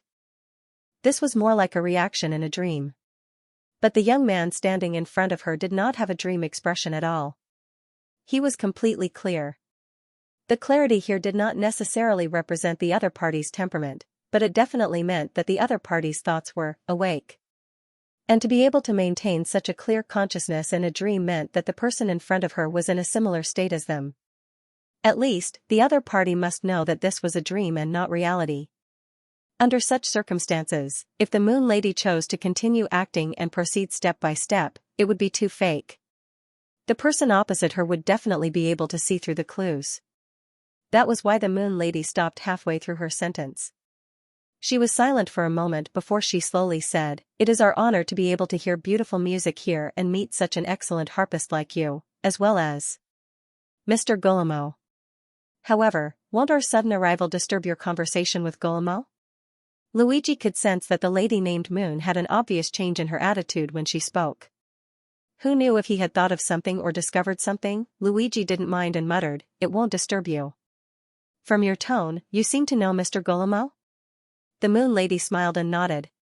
"Of course, we're still living in Mr. Guillermo's castle. Speaking of which, the Moon Lady changed the topic. Speaking of which, we've been exchanging arts with Mr. Guillermo these past few days. According to Mr. Guillermo, he recently obtained several classical pieces. For example, Black Sheep Confession wins 32 ensembles." The Lady of the Moon looked at Luigi as she counted the pieces of music. Although Luigi looked calm, the Moon Lady still noticed that his pupils constricted slightly when he heard the name of the piece of music. The Moon Lady continued to talk about how Guillermo had written letters to various parties to introduce these pieces of music. After hearing that, Luigi frowned. Seeing this, the Moon Lady could basically confirm that the person in front of her was Luigi. However, in order to be completely sure, the Moon Lady still decided to ask directly. According to Mr. Guillermo, these pieces of music were composed by a virtuoso called Luigi. Could it be that you are the Luigi he mentioned? At this moment, Luigi already understood that the Moon Lady was going to be frank. In fact, Luigi didn't really want to take the gradual route. The Moon Lady's straightforwardness made Luigi relax a little. Yes, I am indeed Luigi. Luigi only admitted his identity and didn't ask back. He wanted to see what else the Moon Lady could say or ask. Perhaps, from her question, he could infer their intentions. Seeing that Luigi admitted his identity, the Moon Lady smiled. In the past few days, when we were communicating with Mr. Guillermo about art, he often praised Luigi as a rare genius. Almost as long as Luigi is mentioned, it's full of praise.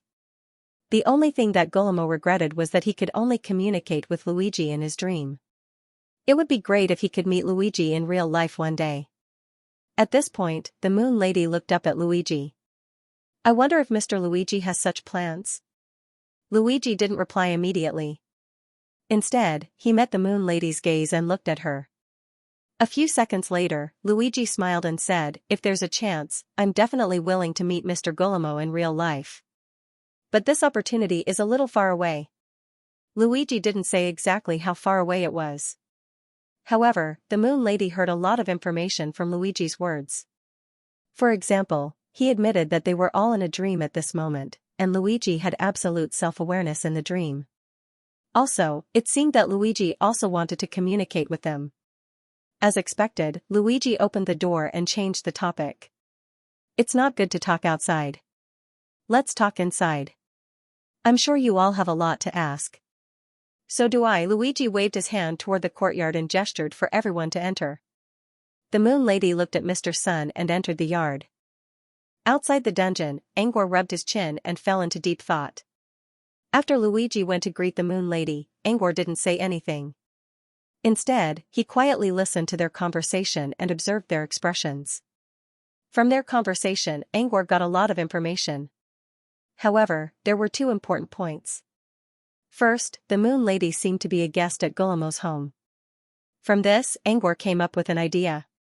The Moon Lady was a supernatural, most likely a wizard. She knew Guillermo and visited his home as a guest.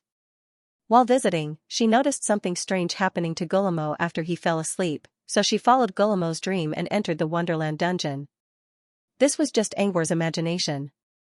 After all, he didn't know what would happen when an NPC fell asleep in the real world.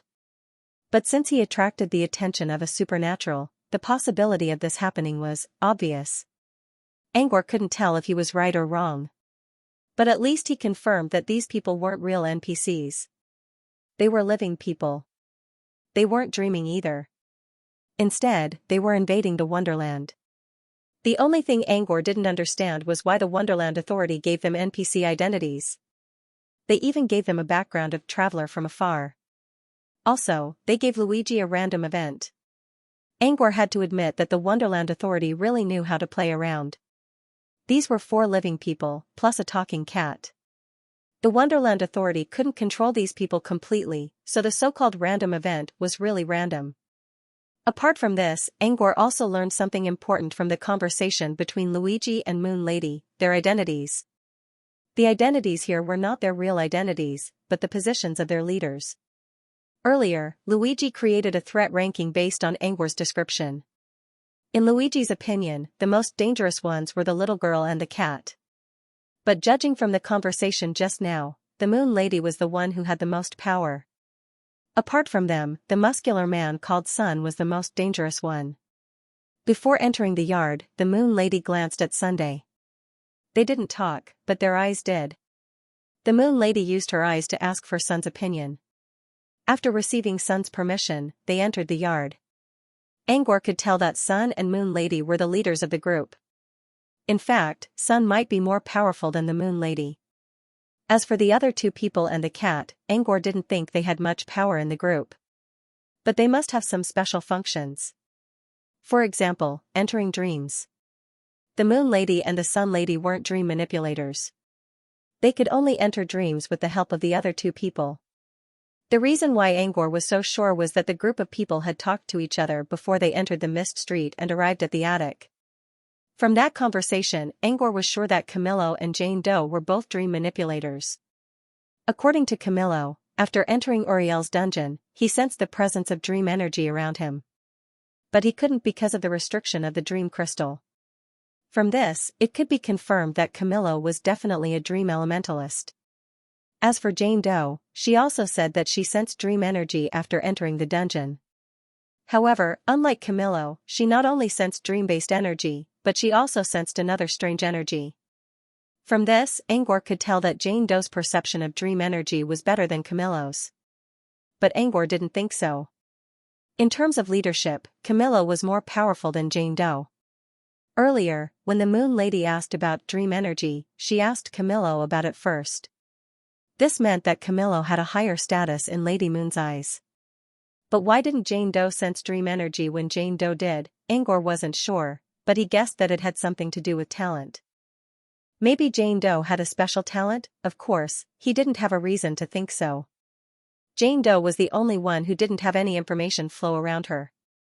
Also, she could sense the special energy in the dungeon. In Angor's opinion, this wasn't something that could be compensated for by strength. The only possibility was that she had a special talent. As for the only non-human creature in the group, Tired the black cat. Angor couldn't tell how powerful the cat was, but Tired advised the Moon Lady to be careful, and she listened to it right away. Judging from the brief conversation, the cat either had a high status or was a strategist. Angor didn't think too much about it.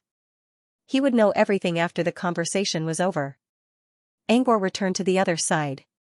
When everyone followed Luigi to the yard, Luigi didn't stop. Instead, he kept walking forward. It seemed he was going to take them to the attic. But he didn't. Luigi walked past the attic and arrived at an empty space behind it. The space was flat and tiled. There wasn't even a speck of dust on the ground. Compared to the yard in front of the attic, this place was much cleaner. But, it was still an empty space. The Moon Lady was confused. Are they going to talk here?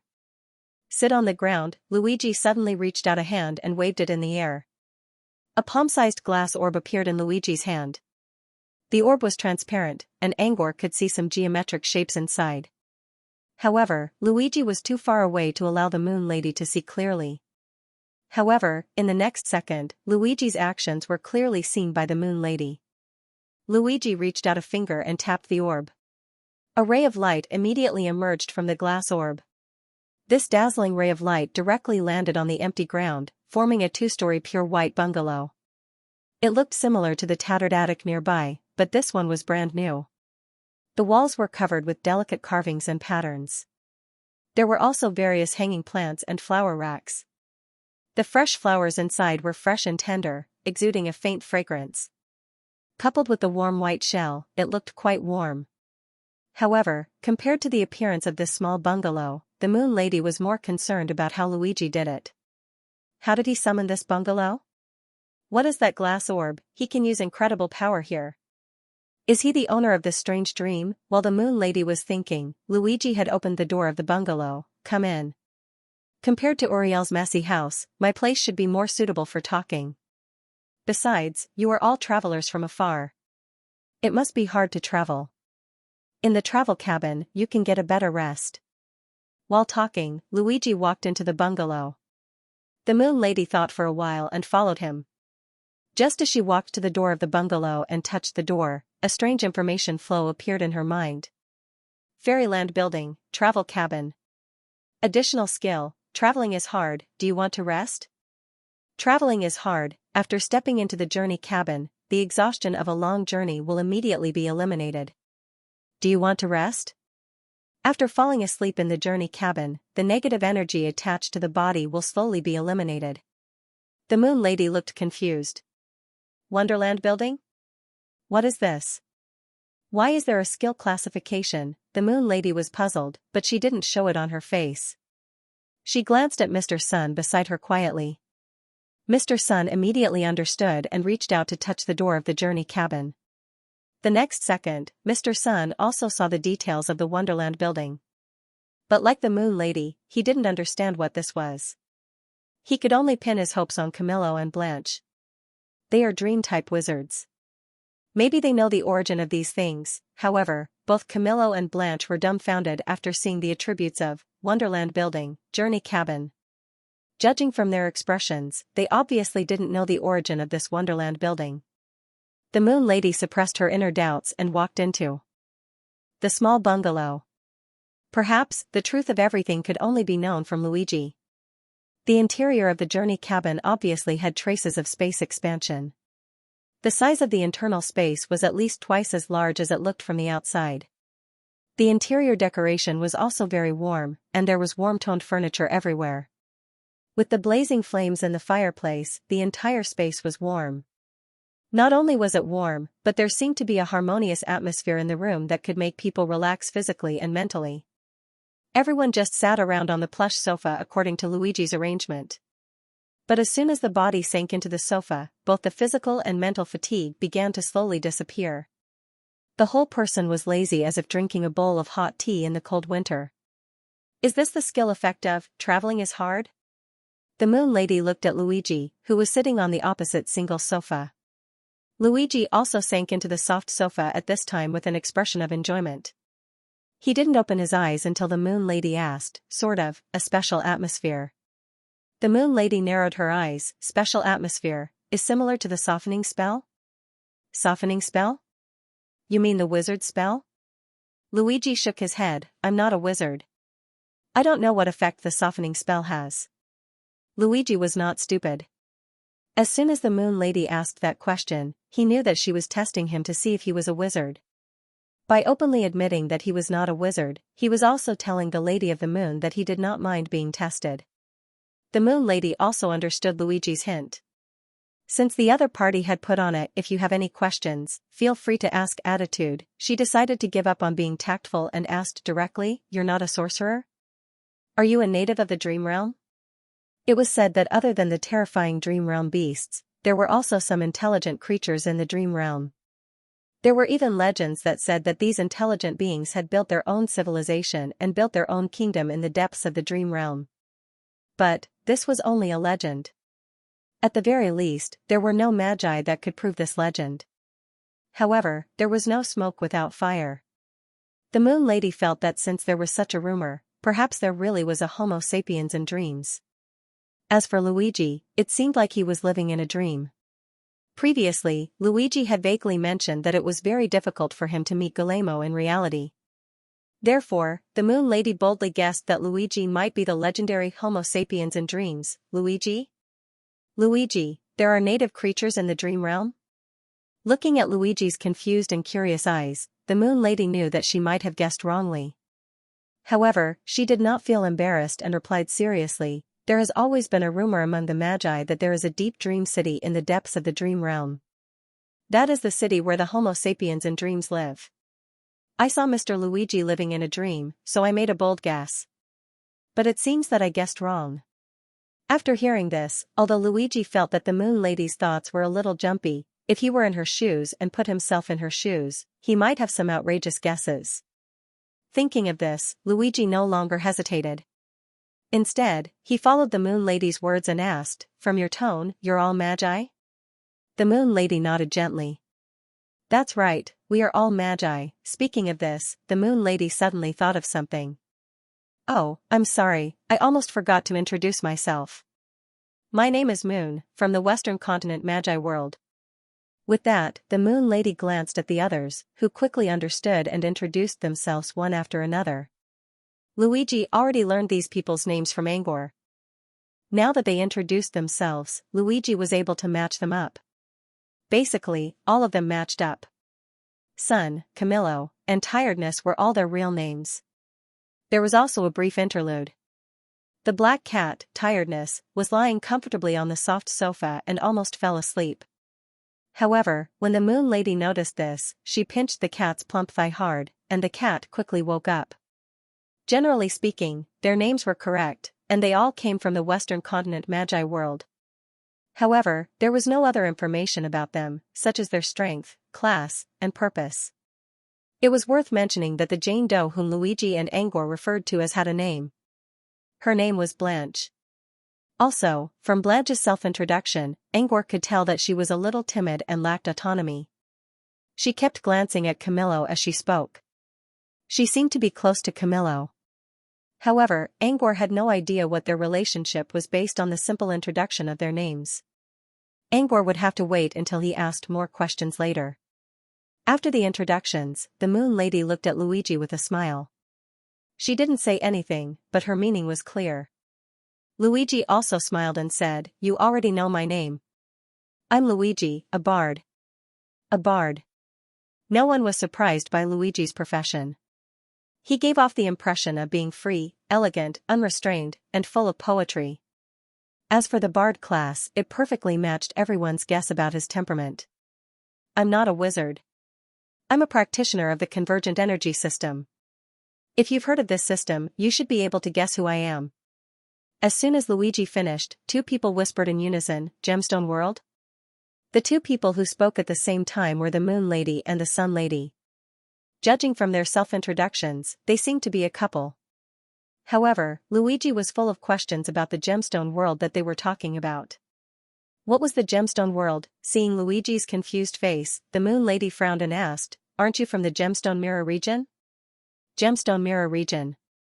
Although Luigi had never heard of this name before, it sounded reasonable at least. It was similar to the White Sun Mirror region, Kosen Mirror region, and Teeny Mirror region. Luigi asked, "The Gemstone Mirror region corresponds to the Western Continent Wizard World?" After hearing Luigi's question, the Moon Lady seemed to understand something. She nodded. "Yes, the Gemstone Mirror region corresponds to the Western Continent Wizard World.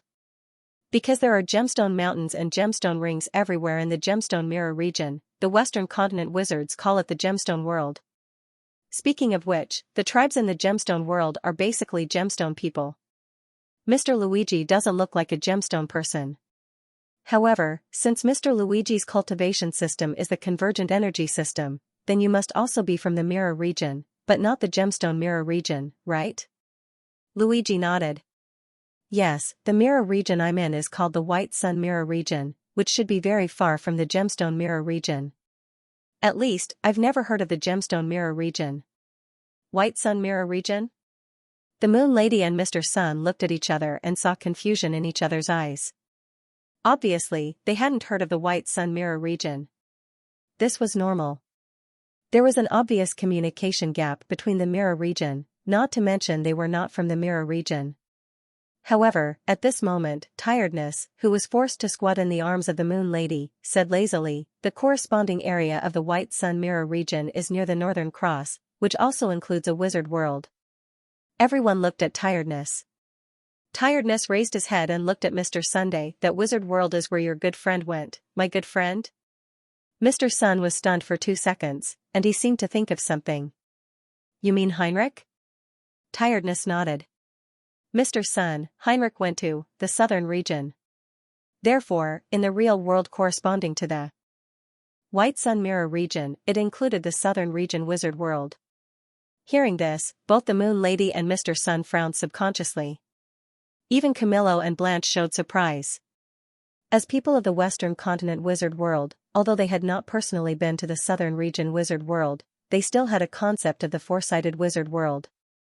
Each four-sided Wizard World was very, very far away from each other. One needed to cross the space and time distance counted in tens of thousands of dimensions. In other words, starting from the void without taking shortcuts, even a legendary wizard would take decades or even hundreds of years to reach the other wizard world. Therefore, although Camillo and Blanche didn't know the situation of the southern region wizard world, they knew that it was very far from the western continent. The world corresponding to the White Sun Mirror region was the southern region. In other words, the White Sun Mirror region should be extremely far from the western continent. Luigi said that he was a creature of the White Sun Mirror region. Didn't that mean that Luigi's body was not far away from them? "So, you are now in the White Sun Mirror region?" the Moon Lady inquired curiously. Luigi did not answer immediately but first looked at the black cat Tiredness. Sure enough, his previous guess was right. This cat seemed to be very unusual. Otherwise, how could it know about the White Sun Mirror region? However, Luigi did not ask Tiredness. He just nodded to the Moon Lady. "Yes, I am indeed in the White Sun Mirror region." Hearing Luigi's answer, the Moon Lady showed a look of realization. She finally understood why Luigi had said before that it was difficult for him to meet Guillermo in reality. It was because it was really too far away. The physical distance was too far, however, compared to this, they were more surprised that Luigi's dream in the distant world was actually connected with Guillermo and Uriel. A dream crossed the space and time distance of tens of thousands of dimensions. How did he do it? How did he do it? Luigi shrugged and spread his hands. Even if you ask me, I don't know. Maybe, it's the power of the immortal realm. This was the Moon Lady's nth time hearing immortal realm today. She finally couldn't help but ask, what exactly is the immortal realm? What is the immortal realm? Luigi shook his head. If I knew what the immortal realm was, I wouldn't be here painstakingly studying the strategy. After lamenting, Luigi looked at the Moon Lady. If you insist on saying, you can understand it as the immortal realm is a special kind of power of law. But I don't know what its operating logic is. As for its operating rules, you won't understand even if I tell you now. However, if you can stay in the immortal realm for a long time, you will naturally understand. Luigi seemed to have said a lot, but to the Moon Lady, she was still at a loss. She even wanted to interrupt and ask, but she didn't know from which angle to ask. However, it didn't seem right to criticize Luigi for not telling the truth. Because Luigi also shared his own understanding. It could only be said that Luigi was indeed a poet. He was very eloquent. Speaking of which, I was the one answering just now. Luigi looked at the people opposite him. Why don't you answer my doubts too?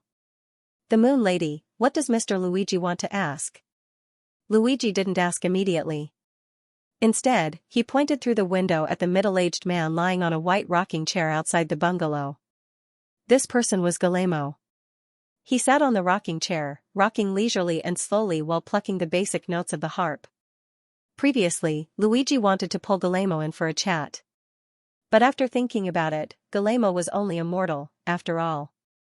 If he could avoid contact with the extraordinary world as much as possible, then he should. Therefore, he got Guillermo to wait outside first. After receiving them, he went out to continue learning harp techniques. If I'm not wrong, you should have entered this immortal realm through Guillermo's dream, right? The Moon Lady grunted and didn't deny it. Luigi continued, I'm most curious about 3 questions now. Why did you enter Guillermo's dream? Also, how did you come to the immortal realm through Guillermo's dream? Also, why did you come to the immortal realm? Although there were only 3 questions, they actually included the reason, process, and purpose of the Moon Lady and the others coming to the immortal realm. The Moon Lady looked at Mr. Sun, as if considering whether to answer. Mr. Sun understood and exchanged a few glances with the Moon Lady. A few seconds later, the Moon Lady said, I can only answer your second question first. For the remaining 2 questions, if you're really curious, we can discuss them in private. It wasn't that the Moon Lady deliberately wanted to be pretentious, but the remaining 2 questions weren't suitable for Camillo and Blanche to listen to. That was why she said in private. Outside Uriel's dungeon. Through Box Ting's perspective, Angor had been quietly observing the travelers who suddenly visited the Wonderland. The more he watched, the stranger he felt. For example, when these people learned that Luigi came from the Sun Mirror region, they were surprised. They weren't surprised because of Luigi's background. It was because they thought the Sun Mirror region was too far away from the Western continent.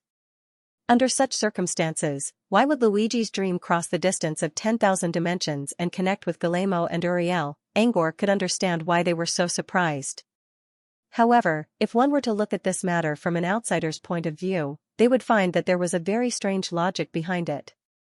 Since they already knew that Luigi's dream was beyond the 10,000 dimensions, then how did you manage to cross the 10,000 dimensions and enter this dream that you think is beyond the 10,000 dimensions? While they were shocked by Luigi's power, Angor was also shocked by their abilities. After all, they had also crossed the infinite dimensions and even invaded the Wonderland Instance dungeon with so many people. Wasn't this also another form of power? They were shocked by Luigi's power, but they weren't surprised by their own power. Why, it was strange. Apart from that, Angor also felt strange about Sun, Moon, and Fatigue's attitude. They were too calm. In the eyes of many, it was normal for adepts to maintain a calm and collected attitude. However, in reality, many adepts were able to maintain their composure because they had mastered supernatural powers and were confident in their abilities. That was why they were able to maintain their composure. when they lost their supernatural powers, they would feel a huge difference. It was normal for them to lose their composure or even have emotional fluctuations. However, Angor's ultra-perception told him that Camillo and Blanche were the only ones who showed any obvious changes in their emotions. Sun, Moon, and the black cat, fatigued, were as calm as ever. Of course, it wasn't that they didn't have any emotional fluctuations. They were also surprised when they learned that Luigi was in the Sun Mirror region. But this astonishment was a reasonable rise and fall of emotion, not a violent one. All in all, these two people and one cat looked really strange. And the black cat named Fatigued seemed to know a lot of things. After a moment of silence, Angor rubbed his forehead. He was still wondering about something else. It wasn't about these people. It was about the immortal authority. Was it really so easy to invade the immortal realm authority? They were just two dream-type magi. No matter how talented they were, they shouldn't have been able to break through the barrier of the immortal realm so easily. This was also a very strange point. I keep feeling like the authority of the immortal realm is playing me. However, he was sure that the authority did not have intelligence. Its operation was based on data analysis and profit and loss. Don't be fooled by the fact that the authorities of Immortal Land often did some fancy operations, such as text bars, video replays, and trial dungeons. In fact, these were all based on data analysis. As for the source of the data, it was Angor's perception. At the very least, the authority of the immortal realm didn't have sentience for now. Under such circumstances, there were only two possibilities for it to let this group of travelers from afar in. First, it really could not resist the invasion of this group of people, so it simply let them go. But after observing them for a while, Angor felt that this was less likely. Second, the authority of Immortal Land decided to let these people into the Dream Crystal based on benefits. Angor believed that this was the more likely possibility. If benefits were really considered, did it mean that these people would bring some unexpected benefits to the authority of Immortal Land? He stopped thinking for a moment and looked at the people inside the bungalow. If the authority of Immortal Land really believed that these people would bring benefits, who would it be, back in the cabin? Luigi looked at the Moon Lady with an unreadable expression. Did the Moon Lady want to talk in private? Was it because she didn't trust her companions, or did she want to ask about some secrets in private? Either way, Luigi thought it was worth a try. No matter how strong they were in the Dream Crystal, they could not use any supernatural abilities. And they could not hurt him. Maybe they could find some unexpected clues if they talked in private. With this in mind, Luigi pointed to the small door next to the fireplace and said, "There's a small reception room there. If you want to talk to me in private, we can go inside and talk. Don't worry, it's soundproof." The Moon Lady nodded. "Sure. Now, shall I answer your second question?" Luigi nodded and pricked up his ears. However, the Moon Lady did not answer immediately. Instead, she looked at Blanche, who was curled up in the corner of the sofa, and asked, "Can I tell you?" Blanche shivered and nodded slightly. Looking at Blanche's flickering eyes, the Moon Lady actually felt a little sorry. After all, this was Blanche's talent. It did not seem appropriate to tell her. However, if they wanted to exchange information, it would be difficult to gain Luigi's trust without telling him how they entered the strange dream. After all, in Luigi's opinion, they were uninvited intruders. Luigi might seem easygoing, but he probably had a lot of tricks up his sleeve. If they wanted to know more about the source of abnormalities, they had to gain mutual trust as much as possible. Looking at Blanche, the Moon Lady thought to herself, "Anyway, Luigi is far away in the Sun Mirror region. Even if he knows about your talent, he can't affect you. So, it should be fine to tell him. Besides, if Luigi knew about Mystery, he should also know that staying away from Mystery was the best way to save his life." After making a decision, the Moon Lady looked at Luigi and said, "We did enter this place through Guillermo's dream. However, relying on Dream Walk alone, we can only wander indefinitely on the Dream Bridge and cannot reach the other side. I think it's because this dream is too far away from the Western continent. For this, we found Blanche. She has a very special talent in the path of dreams. She can help us bypass the Dream Bridge and reach this dream." Regardless of Luigi's reaction, Angor, who was outside the dungeon, showed a look of realization. The Moon Lady's words proved that the Wonderland dungeon was indeed not a place that could be entered casually through dreams. They could only enter with the help of some people with special talents. With this in mind, Angor quickly spoke to Luigi through voice transmission. Ask Blanche what special talent she has. Luigi understood. In fact, he would ask this question even if Angor didn't use voice transmission. The Moon Lady answered Luigi's question in a soft voice. I think it's better to talk about this in private. Luigi nodded. Indeed, it wasn't polite to talk about Blanche's talent in front of other people. Then should I go to the room next door to talk to her privately now? Luigi said and looked at Blanche. Deep down, he actually wanted to talk to Blanche in private more than to talk to the moon in private. After all, she was the only one who didn't have any information about the Wonderland. There must be something unusual about her. Luigi really wanted to know what it was. Blanche considered for a moment and was about to nod.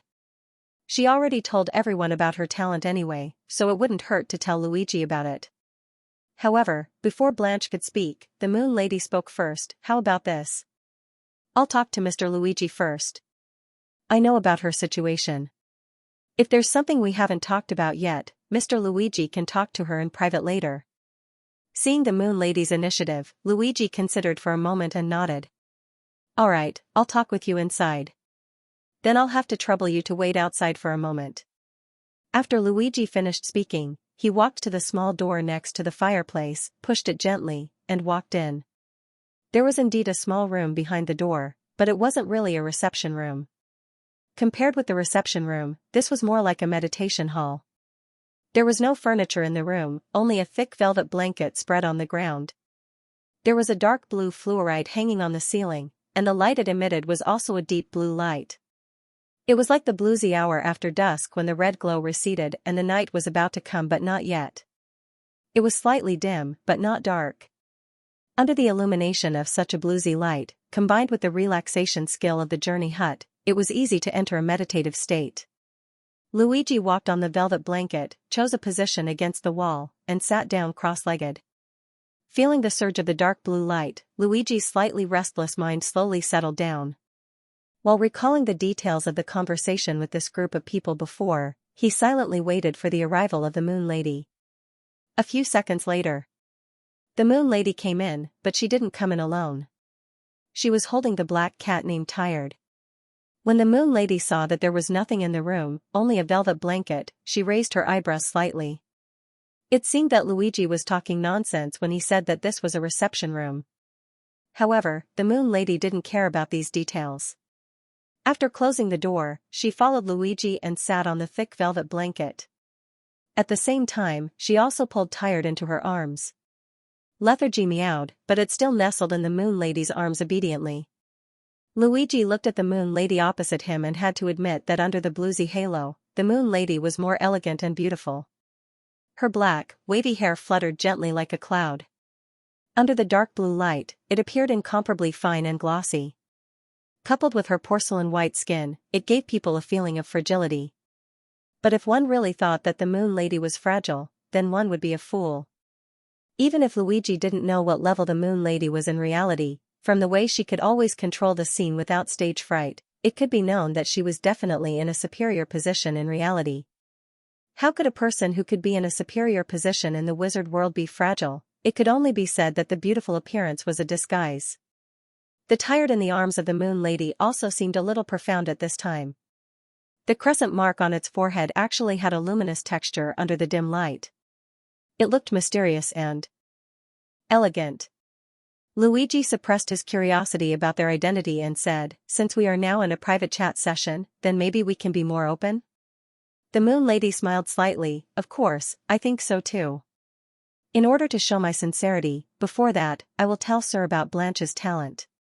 The Moon Lady narrowed her eyes. "I believe that Sir can naturally see my sincerity after listening." The Moon Lady called Luigi Sir from the beginning to the end. This was also a form of respect, but more often than not, it was not to show awe but to be polite.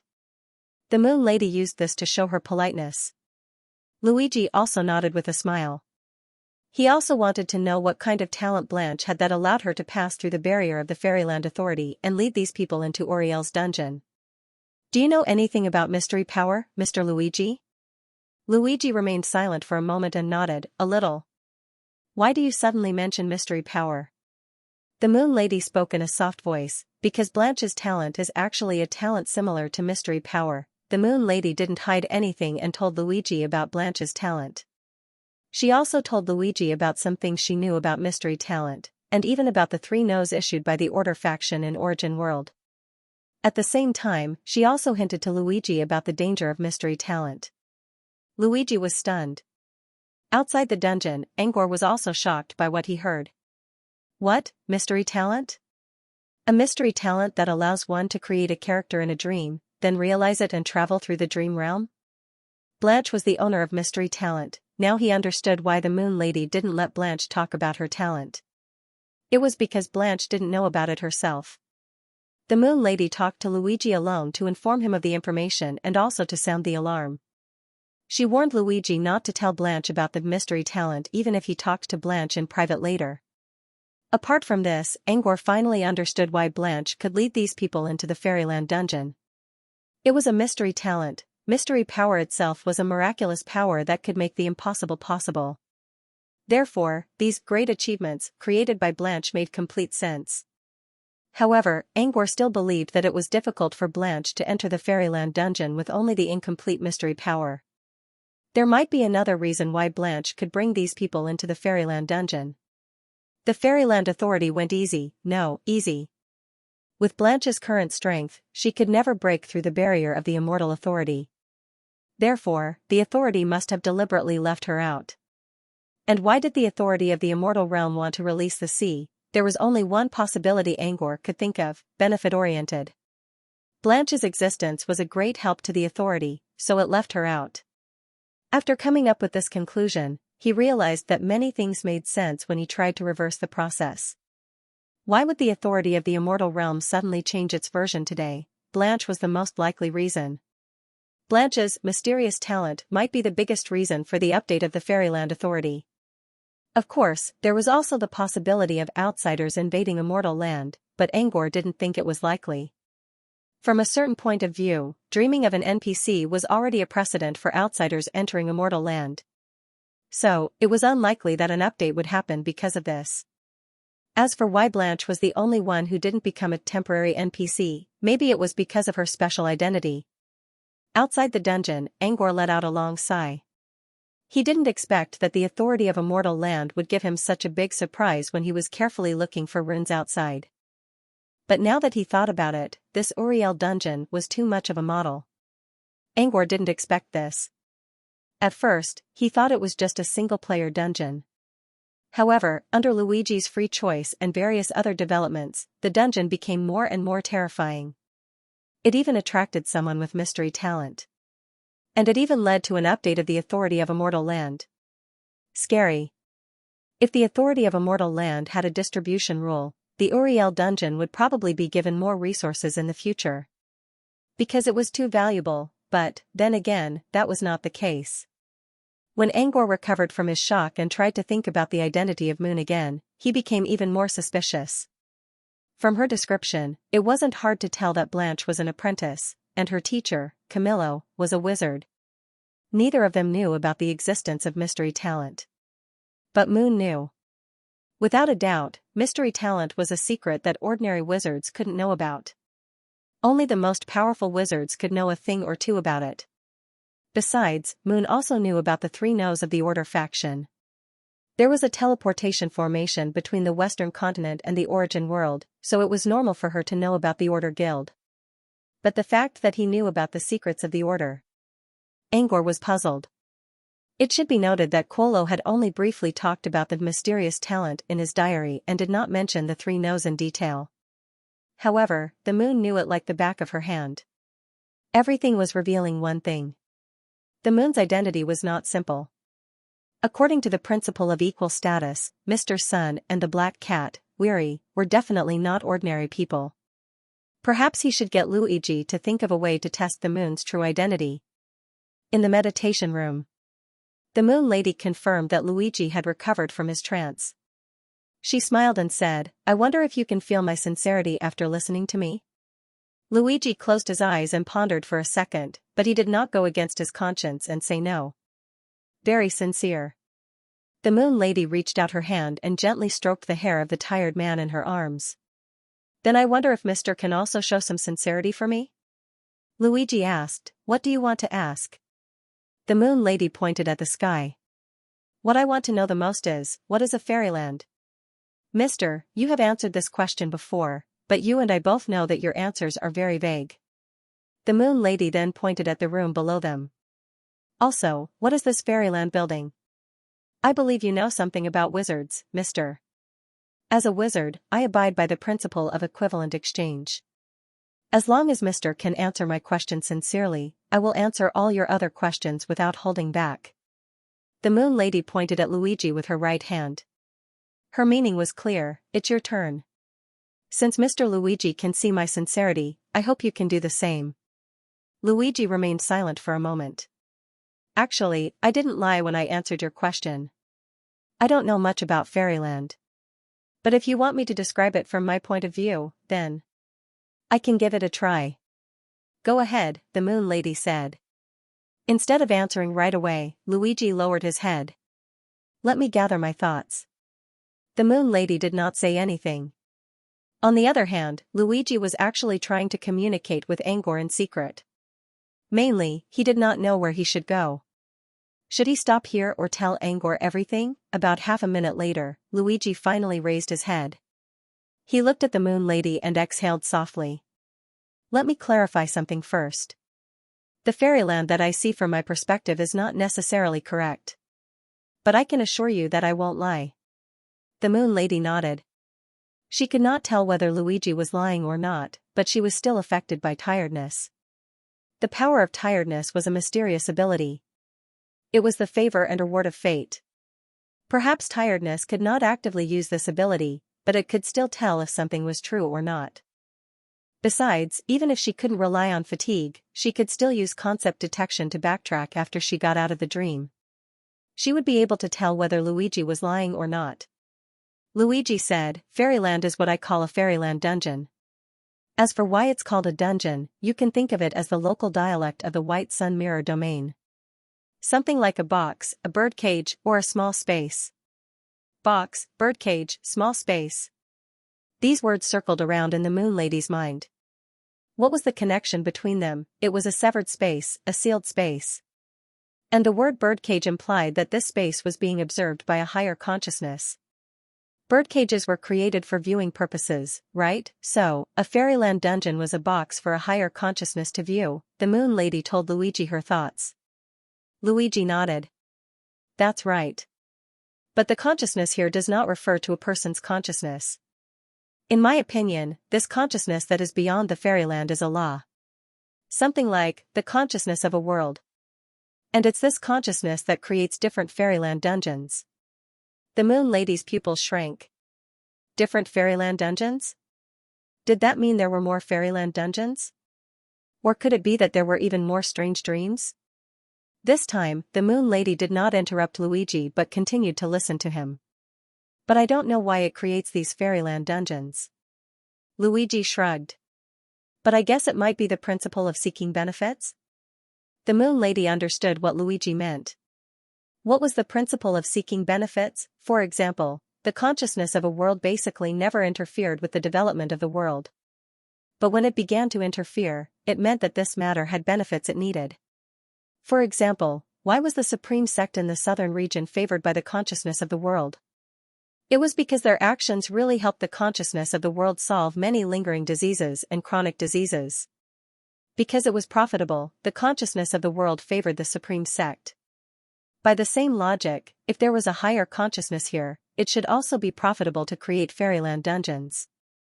As for Luigi's statement that he didn't know why the fairyland dungeons were created, the Moon Lady believed him. If it really involved the higher consciousness and the deeper logic of laws, it was normal that Luigi didn't know.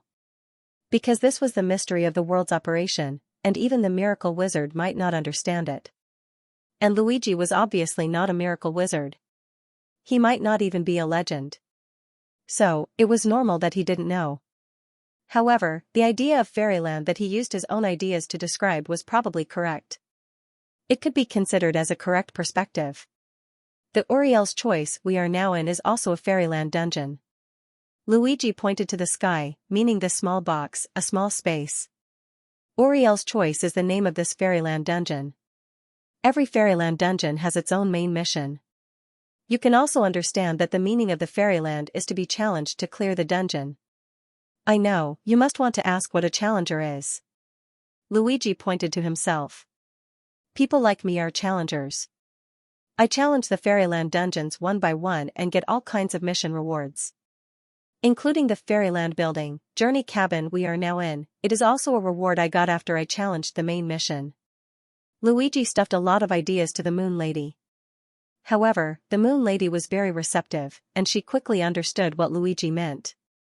So, every fairyland dungeon has a different main mission? Luigi nodded. Yes, the main mission of some fairyland dungeons is to climb the tower, which is to climb up from the first floor to the top of the tower. Every floor of the tower has a different challenge. The main mission of some fairyland dungeons is decryption, combat, reasoning, and so on. In short, the content of different fairyland dungeons is different. The only similarity is that as long as you clear the dungeon, or clear part of the main mission, you can get a reward. The more the Moon Lady listened, the tighter her frown. How many fairyland dungeons are there? Luigi shrugged. I don't know, countless. The Moon Lady asked, are there many challengers? In other words, were there other challengers besides Luigi? Luigi nodded. Many. Hearing Luigi's answer, the Moon Lady's stroking hand unconsciously tightened, and the veins on the back of her hand appeared. It wasn't until Luigi meowed that the Moon Lady came back to her senses and slowly let go of her hand. This happened because of Luigi's answer, which meant that her previous speculation seemed to be wrong.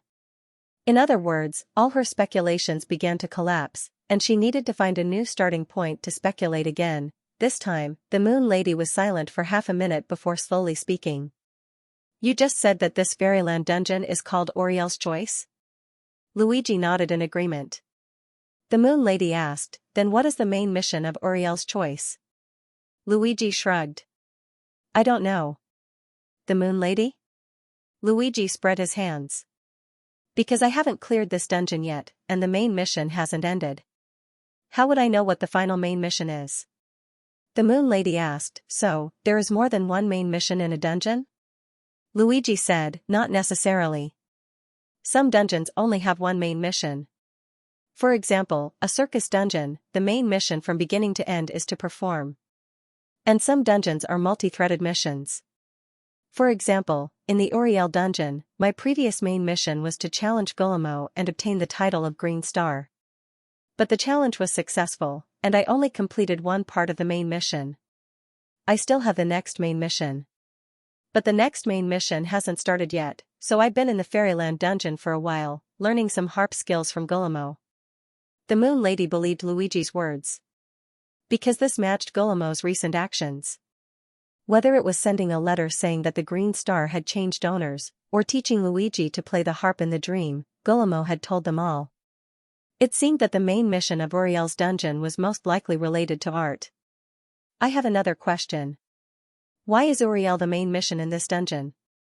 Isn't Uriel in Dawn City? Also, what role does Guillermo play here? The Moon Lady asked. Luigi, why is Uriel the main mission? I don't know. Just like how I don't know why the name of this fairyland is Uriel's Choice.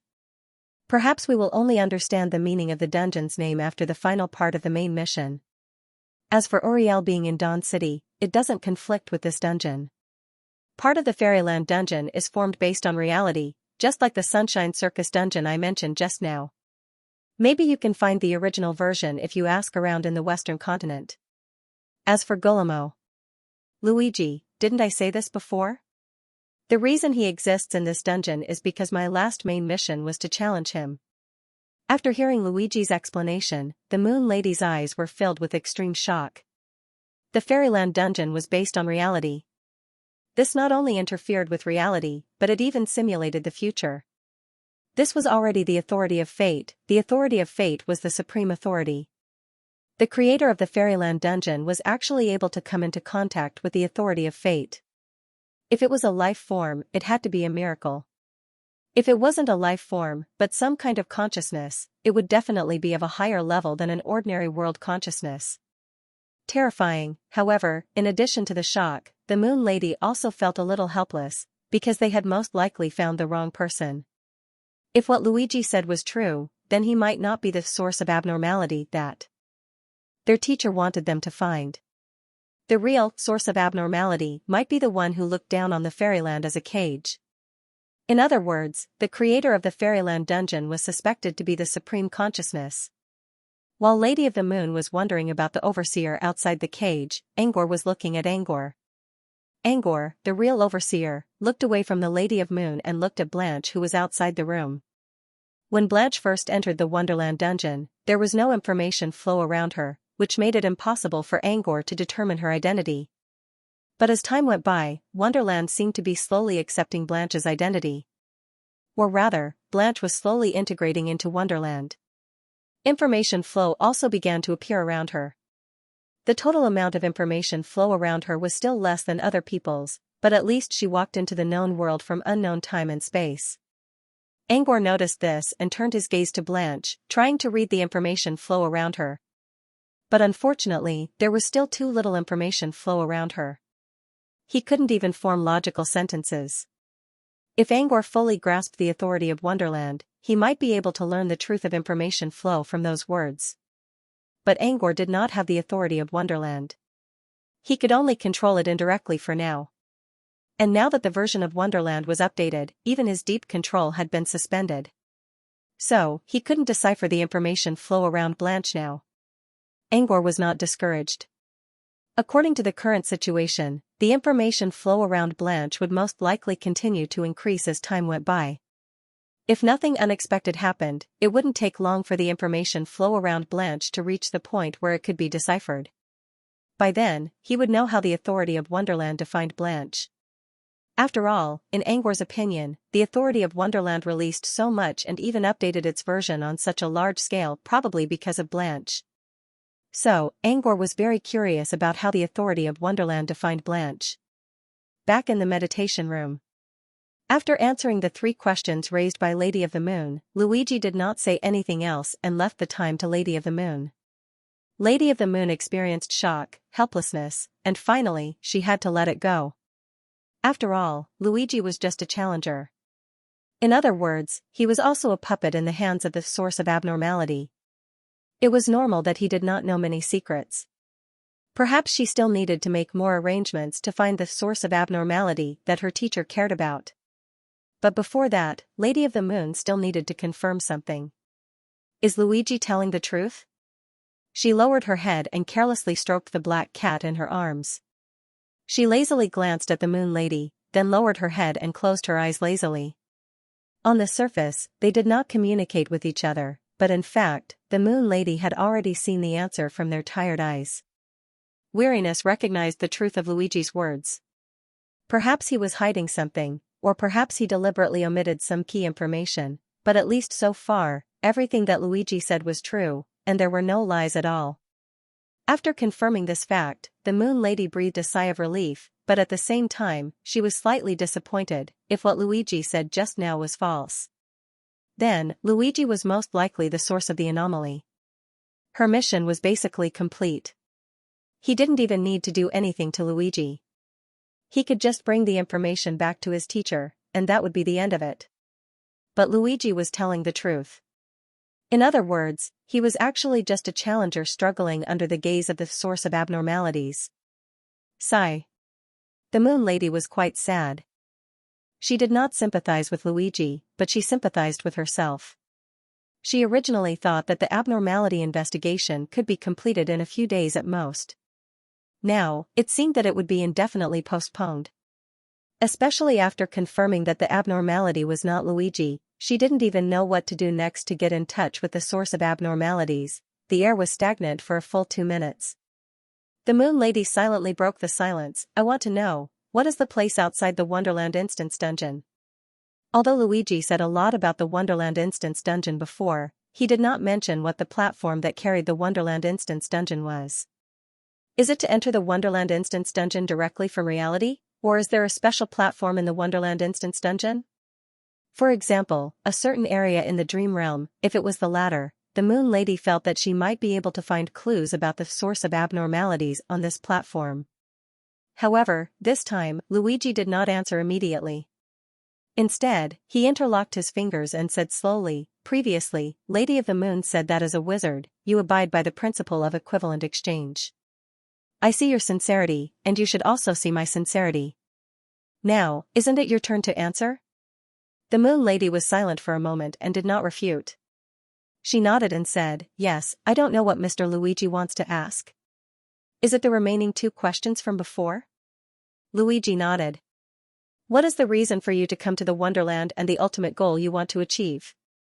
The reason for coming to the Wonderland was also how they discovered the abnormality in Guillermo's dream. Moreover, in order to explore the abnormality in Guillermo's dream, they even mobilized a large number of people to invite a mysterious talent. This meant that they must want to achieve something. Because normally, even if they discovered the abnormality in Guillermo's dream, they would at most suspect whether there was a dream wizard causing trouble. They would not delve so deeply into it. The Moon Lady was silent for a moment and said softly, "For this question, I can only say that it is a coincidence." Luigi revealed a look of disbelief. The Moon Lady did not mind and continued, "Son and I came to Dawn City to complete a mission assigned by my teacher. But as for what this mission is specifically, my teacher did not tell us. You can understand that my teacher wants us to find the riddle of the mission and fill in the answer to the riddle by ourselves. The only information we know is that the riddle of this mission is near Dawn City. Therefore, we have been staying in Dawn City during this period of time to investigate and find the riddle. And I am a person who likes art. Mr. Guillermo was the finale of the previous international stage, and I have been fascinated by him for a long time. Since I came to Dawn City this time, I went to visit Mr. Guillermo's castle on the way. It was also at this time that we discovered that Guillermo gave his title of Green Star to someone who did not exist in reality. He also sent a notice to the Academy and the magazine." The Moon Lady looked at Luigi. "Which is you, sir? I don't know if Mr. Luigi knows about the title of Green Star. This is a supreme honor in the entire Great Tasman Empire, and even in the entire Western Continent's art world. Especially for a person who loves art like me. If I knew who obtained the title of Green Star, I would definitely find a way to visit him." But when we asked Guillermo, he didn't know who challenged him either. He only knew that his name was Luigi, and that the challenge was carried out in a dream. After Taeyong and I heard it, we both felt that it was ridiculous and very abnormal. We were wondering if this was the riddle that the teacher had given us. So, we tried to find a way to enter Mr. Guillermo's dream. But nothing worked, so we asked Blanche for help. Then, by chance, we showed up here. In Luigi's opinion, the whole logic of the Lady of the Moon was self-consistent. At least he didn't find anything wrong with it. But Luigi wasn't sure if she was telling the truth or not. But Angor should be watching her all the time, so he should be able to tell if she was lying or not. With this in mind, Luigi frowned and silently called out Angor in his mind. A moment later, he got an answer from Angor. Most of what the Moon Lady said was true. But there were some details that didn't seem right. But Angor couldn't tell what exactly was wrong. Angor's final answer was, she should be telling the truth. But sometimes, the truth doesn't mean it's true. You can change the timeline a little or omit some details, and our attention will be diverted. When that happens, the truth will lead you to the wrong conclusion. So, you just need to listen to what the Moon Lady said. You don't need to judge whether it's true or not. You can leave it to me. Or, you can synchronize your mind with Gleipnir and let her make the decision. Luigi understood right away. In other words, he just needed to stay at the front desk. He didn't need to worry about whether it was right or wrong. His advisor would take care of it. Although it felt like a marionette, Luigi did not reject being a marionette. He didn't need to think when he could just lie down. Besides, his strength wasn't to analyze others. He didn't need to waste his time on this. With this in mind, Luigi asked the Moon Lady according to Angor's words, so, your ultimate goal in coming to Wonderland?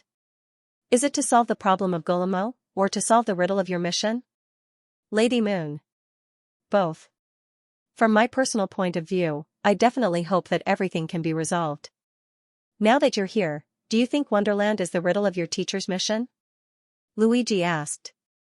Luigi asked the question according to Angor's plan, but he didn't quite agree with it himself.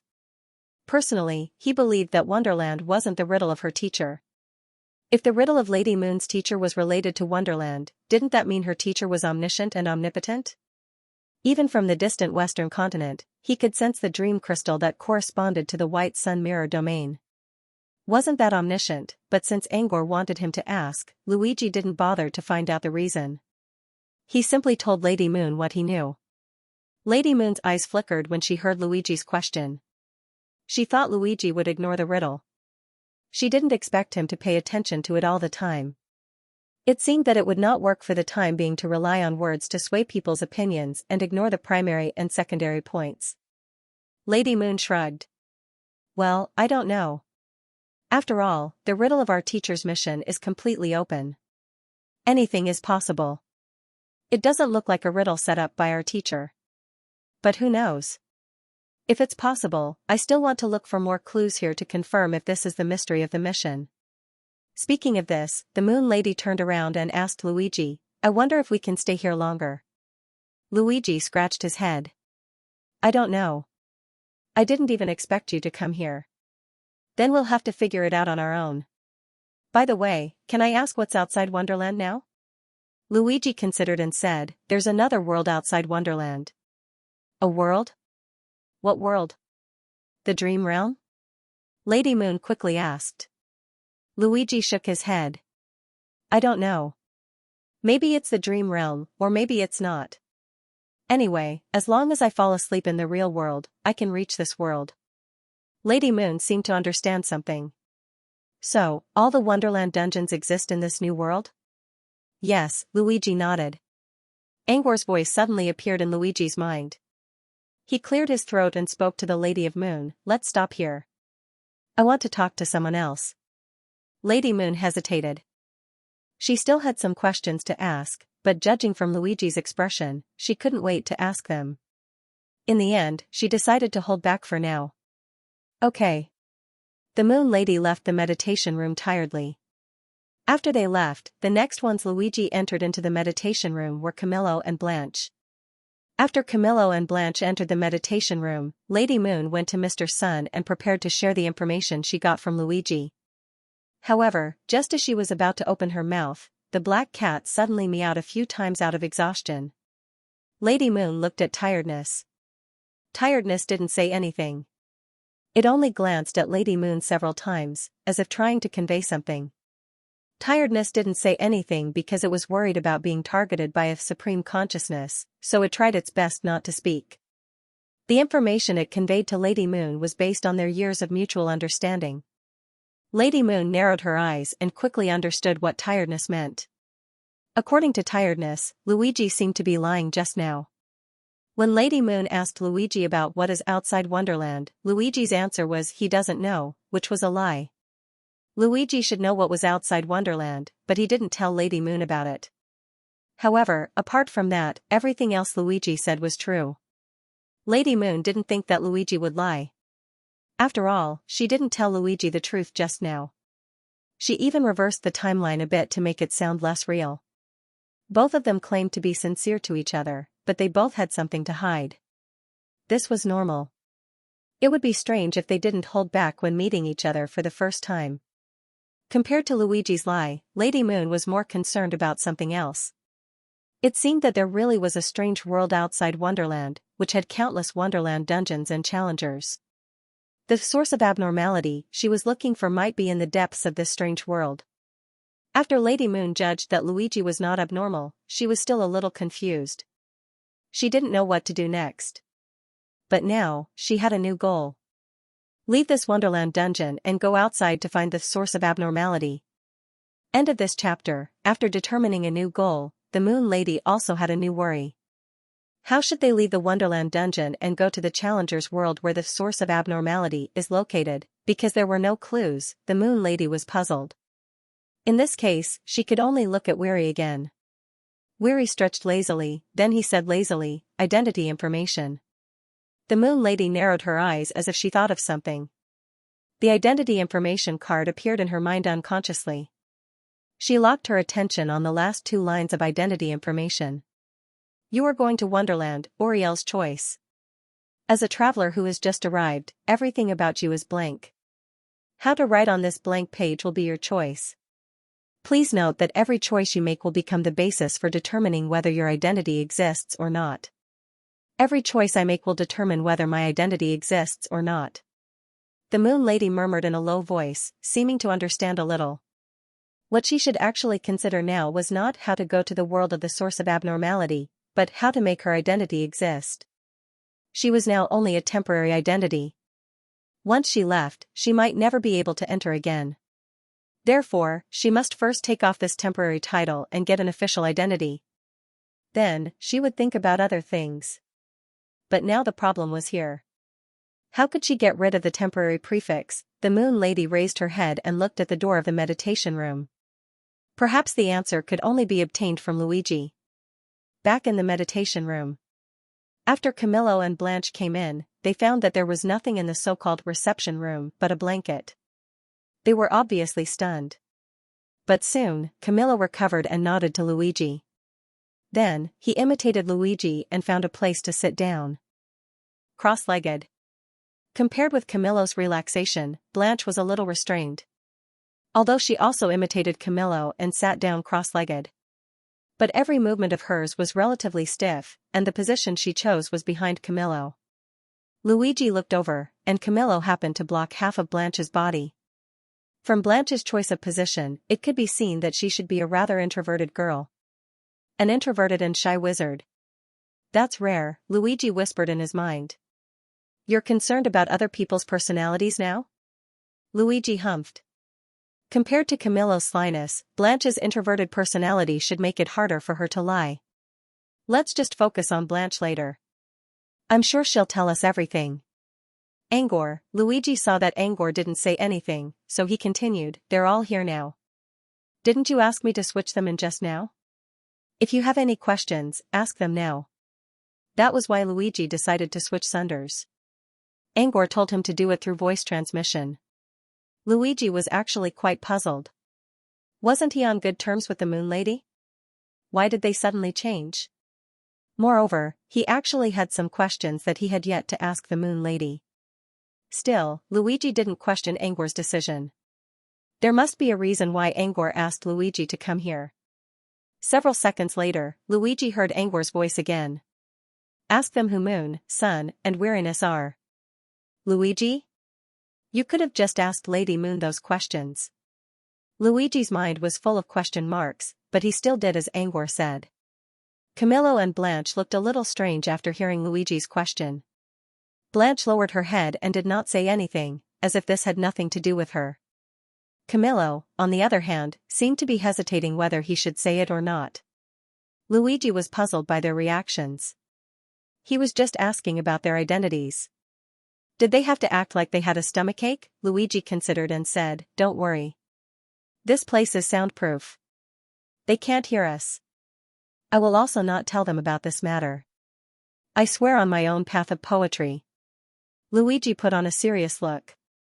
Poetry was the second most important thing for him, apart from creating music. Swearing on his poetic path meant that he valued it very much. However, Camillo remained silent for a long time after hearing this.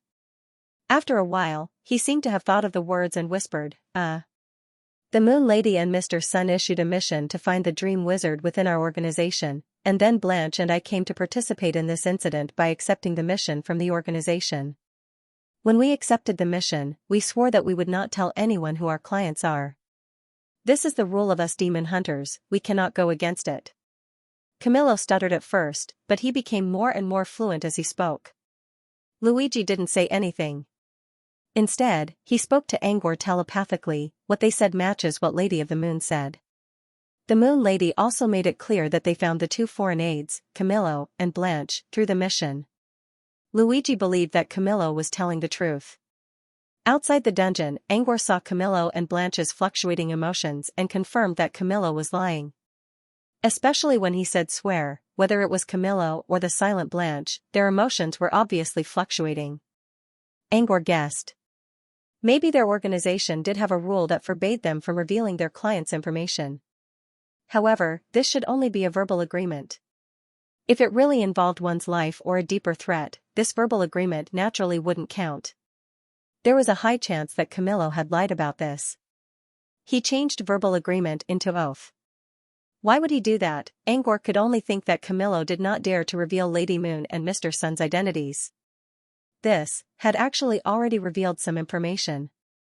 Angor narrowed his eyes. He did not tell Luigi his opinion. Instead, he said, if you tell them that, back in the meditation room, Luigi listened to Angor's explanation and had more questions. But he did not ask now. Instead, he spoke to Camillo as Angor told him to.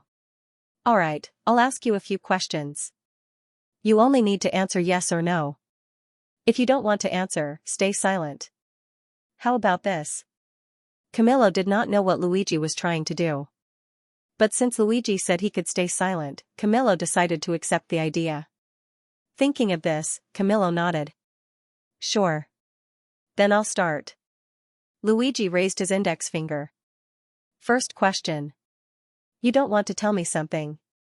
You just don't dare to, right? Camillo did not know what to say. Luigi did not say what it was, but Camillo knew what he meant. Camillo really wanted to nod, but after thinking about it, he chose to remain silent. Camillo did not say anything, but his fluctuating emotions would be a better answer. Angor already knew what was going on. Meanwhile, Luigi did not know what to say. Silence? Luigi did not understand Angor's question, nor did he know why Camillo remained silent. He could only choose to ignore it. Second question. Does Crow have anything to do with them? Luigi still did not know what to say. Who was Crow? Who were they? Forget it. Forget it. He just asked Angor's questions. Angor also told Luigi to put on an inscrutable expression. Angor also told Luigi that if he did not know how to do that, he could just keep a blank face like Laplace. When Luigi asked the question with an indifferent expression, both Camillo and Blanche's emotions began to fluctuate.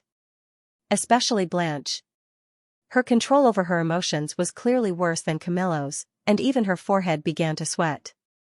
If she did not keep her head down, Luigi would have seen it from her eyes. In the end, Camillo chose to remain silent. However, Angor also received real feedback from their emotions. Last question. Does fatigue have the same status as the sun and the moon? After Camillo heard this, he frowned and remained silent. But Angor could tell that Camillo's emotions did not fluctuate at all. This meant that Camillo did not know the answer. In other words, Camillo did not know about fatigue. After asking these three questions, not to mention the reactions of Camillo and Blanche, Luigi was full of doubts anyway. What did those three questions mean? Also, Camillo did not answer all three questions. What was the meaning of this? Should he ask a few more questions? Angor was going to explain to Luigi's confusion. But after some consideration, he changed his mind and said, sometimes, silence is also an answer. So, you already know the answer? Luigi asked. No, Angor replied. Then why the hell are you talking about it? Angor chuckled. I don't have an answer yet, but I have some ideas. Later, I'll sort out my thoughts and tell Laplace about the situation. If you want to know, you can ask Laplace directly. Angor did not plan to tell Luigi the truth right now. He wanted to talk to Laplace first. If Laplace felt like he could tell Luigi the truth, he would let Laplace do it. As for what the truth was, as a matter of fact, Angor already knew the answer from Camillo's answer. Earlier, he asked Luigi to summon Blanche and Camillo because he noticed something. It was a detail on the Lady of the Moon's dress. There were several dark patterns in the shape of crows on the hem of her dress. Perhaps in the eyes of others, the design of a crow was not a big deal. It was just a pattern on clothes. However, when Angor saw the crows, he suddenly recalled something that had been buried in his mind for a long time. Angor found some letters when he went to the Lost Legacy Association's base. These were the letters between Garcia and the Shining Spiritual Merchant Group on number 03. The Shining Spirits were a void caravan. The specialty of this caravan was that it sold information. On the other hand, number 03 had obtained a lot of information through correspondence with the caravan. While reading the letters, Angor also learned some useful information. For example, the Greenwald Spell Research Institute in the Origin world had developed a new high-level spell that covered the field of water spells. Another example was that a witch named Fate from the Temple of Prophets came to Reincarnation City of her own accord. The information covered the Origin world as well as the 4 wizard worlds. One of them was about the Western continent. Both Lady of the Moon and Mr. Sun from Crow Castle became legendary, which caused the sky of the Western continent to be illuminated by the sun and the moon for an hour.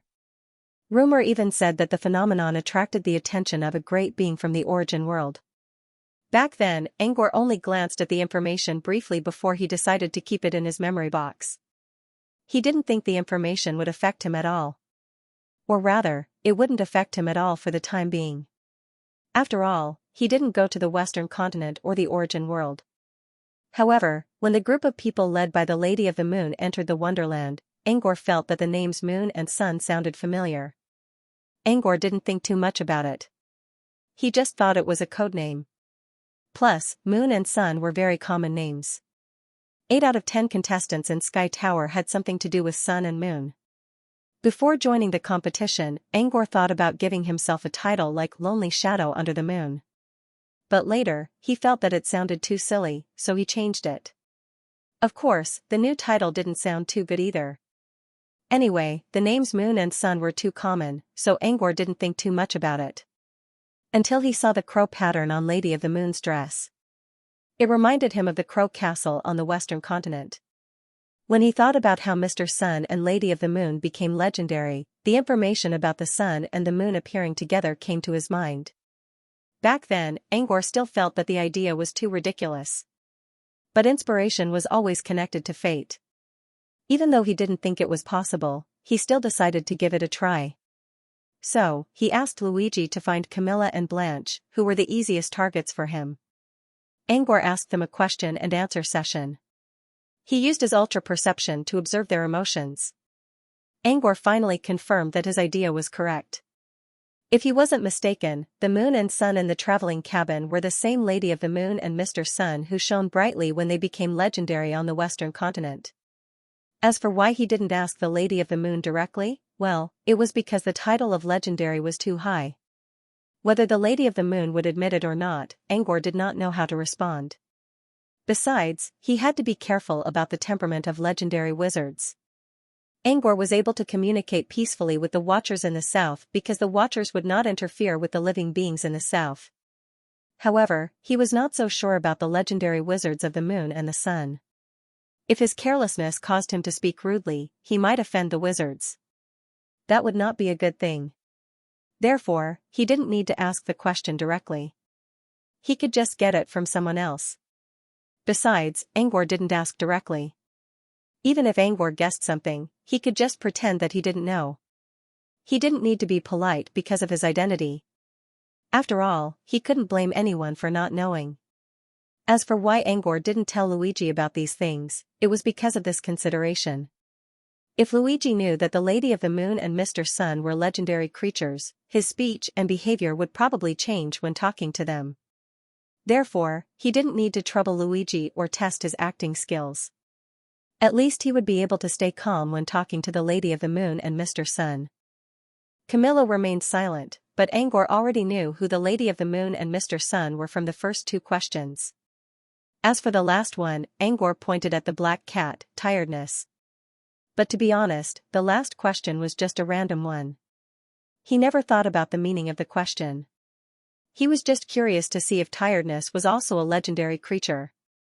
But Camillo's reaction was quite interesting. Camillo's first 2 answers were silence, but his silence was audible. At least Angor could decipher what the silence meant. As for the last question, Camillo's silence was really silence. He didn't show any emotion. Angor could tell that he didn't know who tiredness was, nor had he ever heard of the name before. So he chose to remain silent. He didn't know. Now that was interesting. Judging from the attitude of the Lady of the Moon, she was very close to the black cat, tiredness, and even relied on it.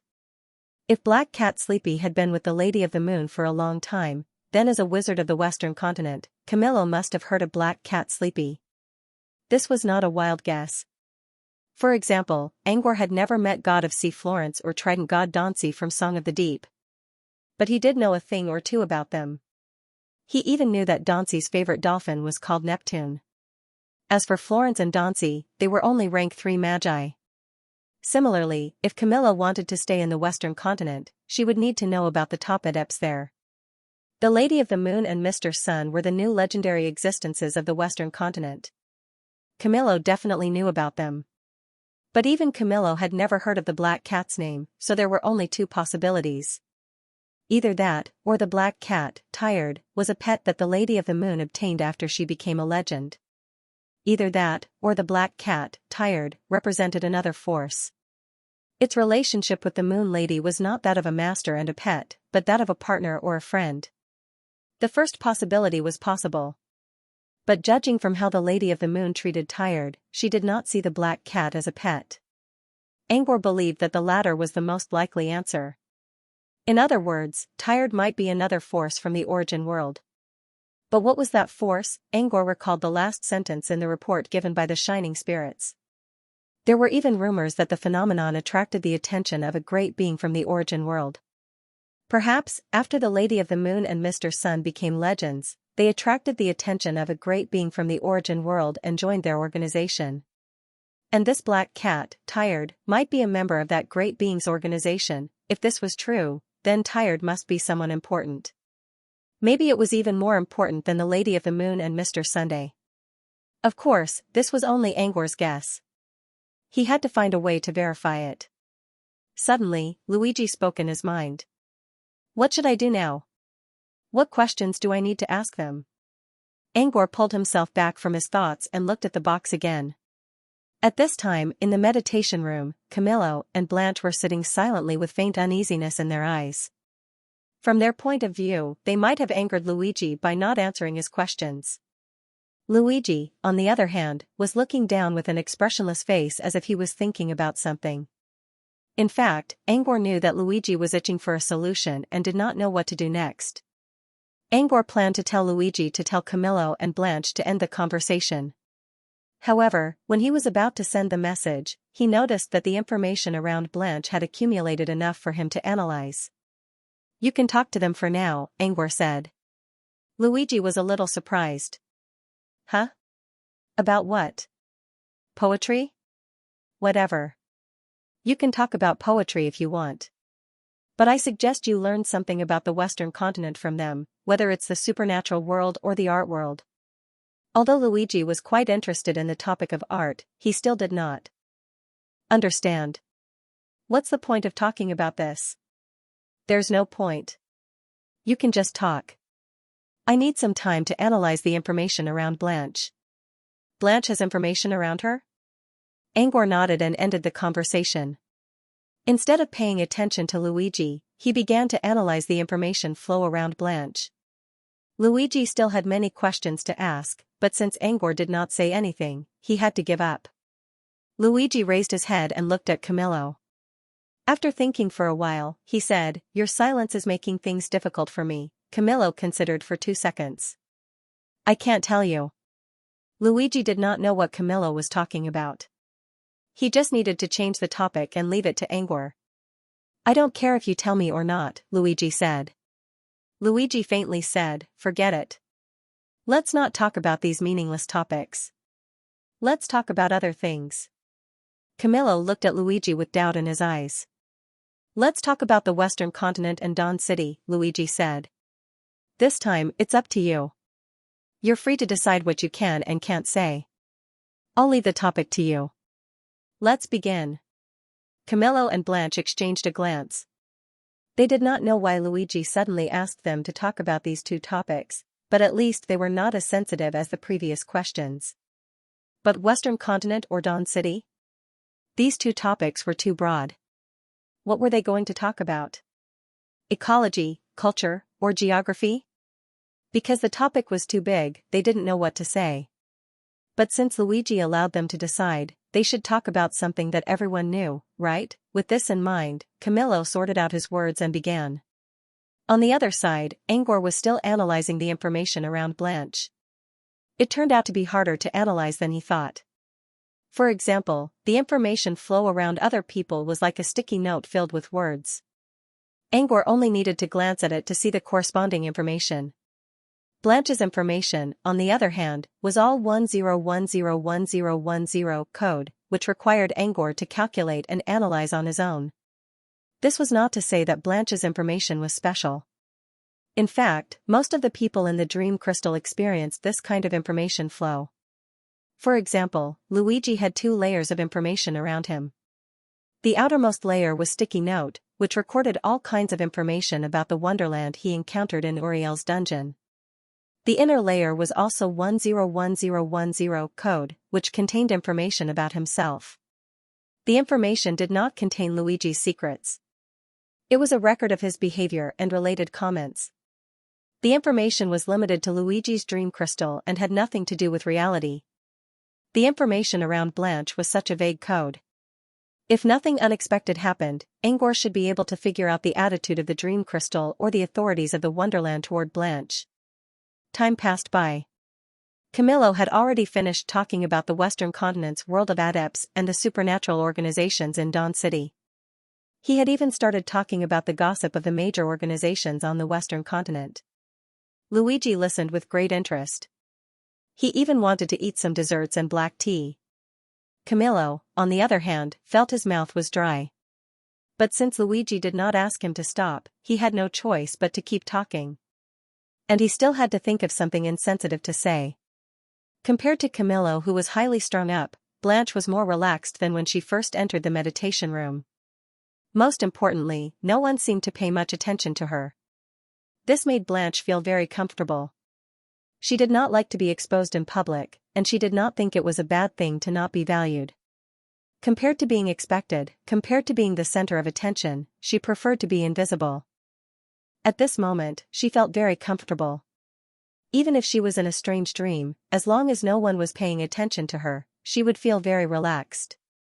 However, what Blanche didn't know was that she thought she was the one who received the least attention, but in fact, the high-dimensional observer outside the cage had been staring at her. It could even be said that the update of the authority of the Wonderland this time was also because of her. In fact, she was the center of attention of this random event. Returning to the perspective of the higher dimensional observer, Angor spent a full half an hour to finally analyze some relevant information about Blanche. Although this information was still not comprehensive, not even 1/10 of the overall information, this information already showed the attitude of the authority of the Wonderland and even the Dream Crystal towards Blanche. Name, Blanche, target status, anchoring. Ideal result, long-term anchoring. Suggestion, at present, Blanche has obtained the identity of an ordinary new resident. It is recommended to give her a more important identity in order to anchor her in the long term. The above was the result of Angor's analysis. This was not the information of the Wonderland, but a table organized by Angor according to the format of the Wonderland information. From this table, Angor could basically confirm that the version of the authority of the Wonderland was changed because of Blanche. The so-called anchoring in the table was actually the realistic location of the authority of the Wonderland for Blanche. It could be understood that the authority of the Wonderland was tailoring an exclusive passage for Blanche so that she could quickly reach the dream crystal after entering the dream. And long-term anchoring meant that Blanche could stay in the dream crystal for a long time. In other words, the authority of the Wonderland, or the dream crystal, wanted Blanche to live in the dream crystal for a long time. As for why, Angor hadn't analyzed it yet, but even without analysis, Angor could roughly guess the reason. It should be Blanche's mystery talent, which was beneficial to the authority of the Wonderland and the Dream Crystal. After all, one wouldn't do anything without benefits. The authority of the Wonderland wouldn't do anything if there was no benefit. For this reason, the authority of the Wonderland also gave Angor a suggestion through data analysis: if you want to keep Blanche, you can try to give her an important identity. But what was an important identity? Angor didn't know. Maybe it was an identity like Freud in the Dream Wasteland. However, Angor didn't plan to listen to this suggestion. He was completely unfamiliar with Blanche. Without knowing anything, he didn't want Blanche to participate in the decision-making of the dream crystal. Putting aside these unnecessary details for now, he finally got the answer to some of his questions after analyzing Blanche's information stream. For example, why was Blanche able to lead people into Auriel's wonderland? It wasn't because Blanche's mystery talent was strong. It was because the authority of the wonderland liked Blanche's ability and let her go. Otherwise, it was impossible for Blanche to enter the wonderland with her ability, let alone bring people in. Also, why did the others have identities but not Blanche? It was because the others were designated as temporary identities by the authority of the wonderland, which could be understood as temporary NPCs. Blanche, on the other hand, was included in the ranks of ordinary boarders from the beginning. In other words, Blanche's identity was the same as other people who entered the dream crystal through the login device.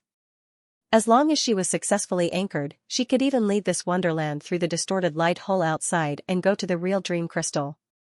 But the Lady of the Moon and the others couldn't.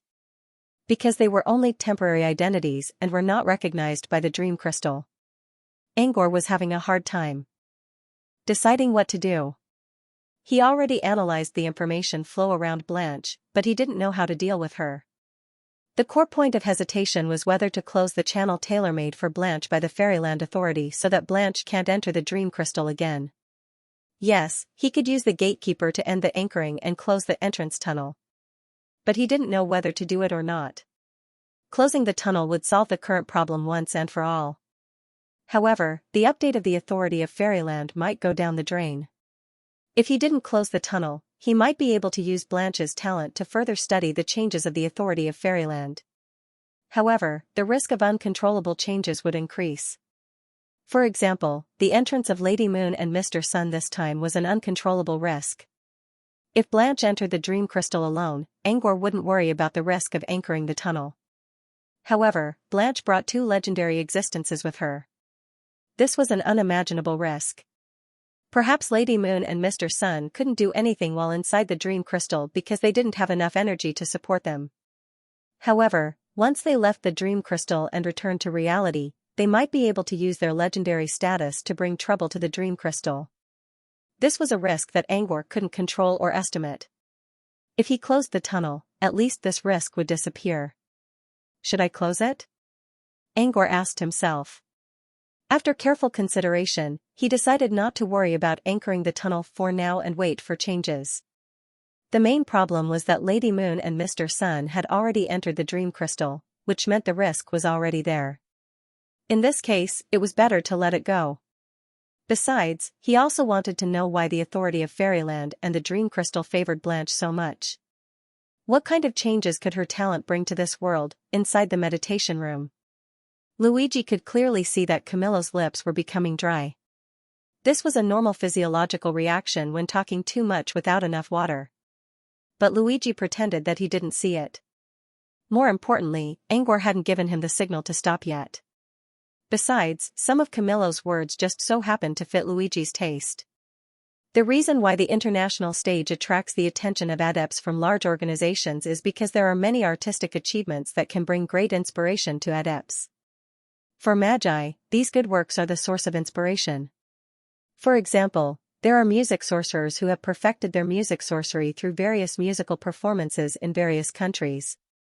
Also, the spirit artisan who led the fashion trend of the Western continent found the inspiration to create new clothes at the art exhibitions of the various countries. Once again, he has led the Western continent's world of adepts into a new era. Also, alchemists have a high pursuit of art. They are perfecting their art through various performances on the stages of various countries. Camillo's lips were dry, and he really couldn't find anything to say. Now, they were talking about the art field.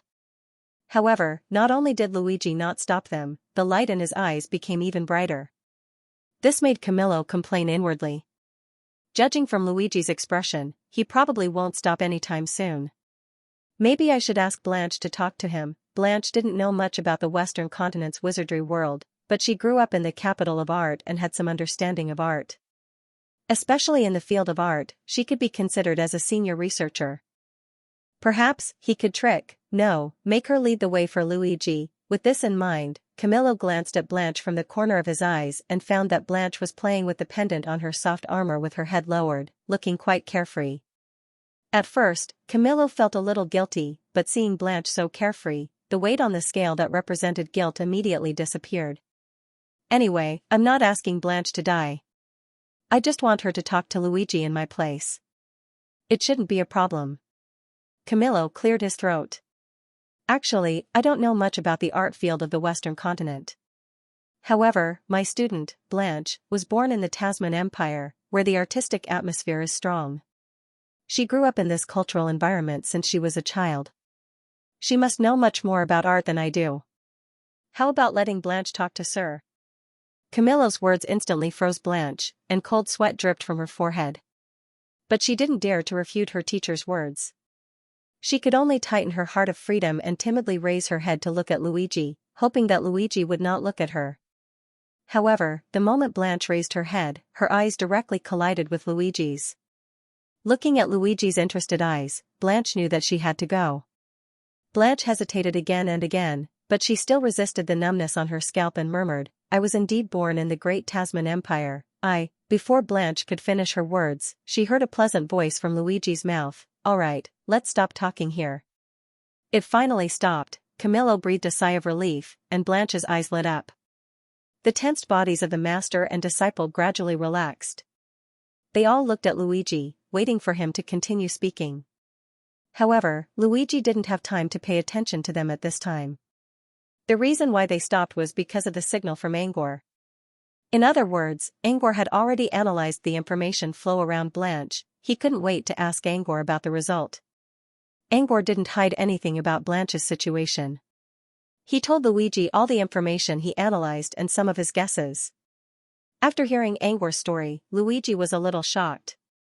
He didn't expect the protagonist of this random event to be the most inconspicuous Blanche, but Luigi didn't think too much about it. After all, he already made a threat ranking before. Both Blanche and the black cat, Sleepy, were at the top of the list, therefore, he felt that Blanche's anomaly made sense. Speaking of which, if Blanche was the protagonist, then Sleepy probably wouldn't run away, right? Maybe Sleepy was also an invisible protagonist. Angor didn't pay attention to Luigi's crazy thoughts. He only spoke in a low voice, "The private chat is over. Let's end it." Luigi groaned. "You're not going to ask anymore? Isn't there still the sun?" Angor, "No need. The sun and the moon are lovers. Asking him is the same as asking the moon." "Lovers?" Luigi rubbed his chin and recalled all the details of how the sun treated the moon. He nodded in agreement. "Yeah, I knew there was something fishy going on between them. Even their names are lovers' names. TSK TSK TSK. Alright, let's get out of here." "What should I do after I get out?" Luigi asked. "Just do what you want to do." Angor considered for a moment. "Just do what you want. This is your random event, after all. How you do it is up to you. My advice might not be able to handle it perfectly." Angor had asked all the questions he needed, and he already knew what he needed to know. He still had some questions, such as Sleepy's identity, and the mystery of the Lady of the Moon's quest. But he couldn't get those answers out of them. Now, it was Luigi's time. After all, Luigi was the one who accepted the random event, and Angor couldn't help much. At most, he could help Luigi with some minor details. Luigi frowned. "Since Blanche is the protagonist this time, should I do something about her later?" "What do you mean by doing something?" Luigi said matter-of-factly, "Like giving Blanche some preferential treatment, playing a few of my best piano songs for her." Anyway, the random event message didn't ask me to do anything specifically. It only told me to write blanks, and I can write whatever I want. Then I should do something about Blanche. That should be fine, right? Angor didn't know what to say. You're obviously trying to please her, but Luigi's idea wasn't wrong. The reason why the authority gave Luigi a random event was that it didn't know how the future would unfold. It all depended on Luigi's performance. And the authority's request was to anchor Blanche for a long time. So, Luigi's flattery might really fit the operation logic of the authority. But, back to the same problem. The authority was measured by benefits, and it didn't understand human nature. It suggested Angor to give Blanche an important identity so that she could anchor Blanche for a long time. But Angor had been observing Blanche for a while now. Whenever Blanche felt that she was being paid attention to, her emotions fluctuated greatly. And these fluctuations were not positive, but more negative. On the contrary, when everyone ignored Blanche and treated her as if she was invisible, her emotions would slowly calm down, and they would slowly rise in a positive direction. In other words, Blanche didn't like being paid attention, nor would she enjoy preferential treatment in front of everyone. If Angor really paid attention to Blanche and gave her some important positions, it might backfire. So, Angor didn't think Luigi's idea was wrong. The result of the random event might indeed be guided by Blanche's thoughts. But deliberately flattering Blanche probably wouldn't lead to any good results. With this in mind, Angor said, "You don't have to focus on Blanche. It might be better to just ignore her instead of continuing to pay attention to her." "Luigi, huh?" Angor didn't hide anything and briefly described his observation of Blanche. "Of course, if you insist on pushing her to the center of the crowd, then you're free to do whatever you want. After all, the authority is being updated now, and I can't check it. My suggestion may not be correct." "You can do whatever you want," Angor said. Luigi pondered for a moment and replied, "Fine, I'll listen to you. I also noticed it just now." When Camillo turned the topic to Blanche, she was obviously a little uncomfortable. If you make the protagonist of a random event feel uncomfortable, then the random event won't get a good rating. So, Luigi decided to ignore Blanche as much as possible. Of course, if Blanche came to him for something, it would be a different story. "Then I'll pay attention to the black cat Sleepy." "That should be fine, right?" Luigi asked. Angor didn't know what to say. Angor could guess what Luigi was thinking. It was probably because of the threat level ranking he created.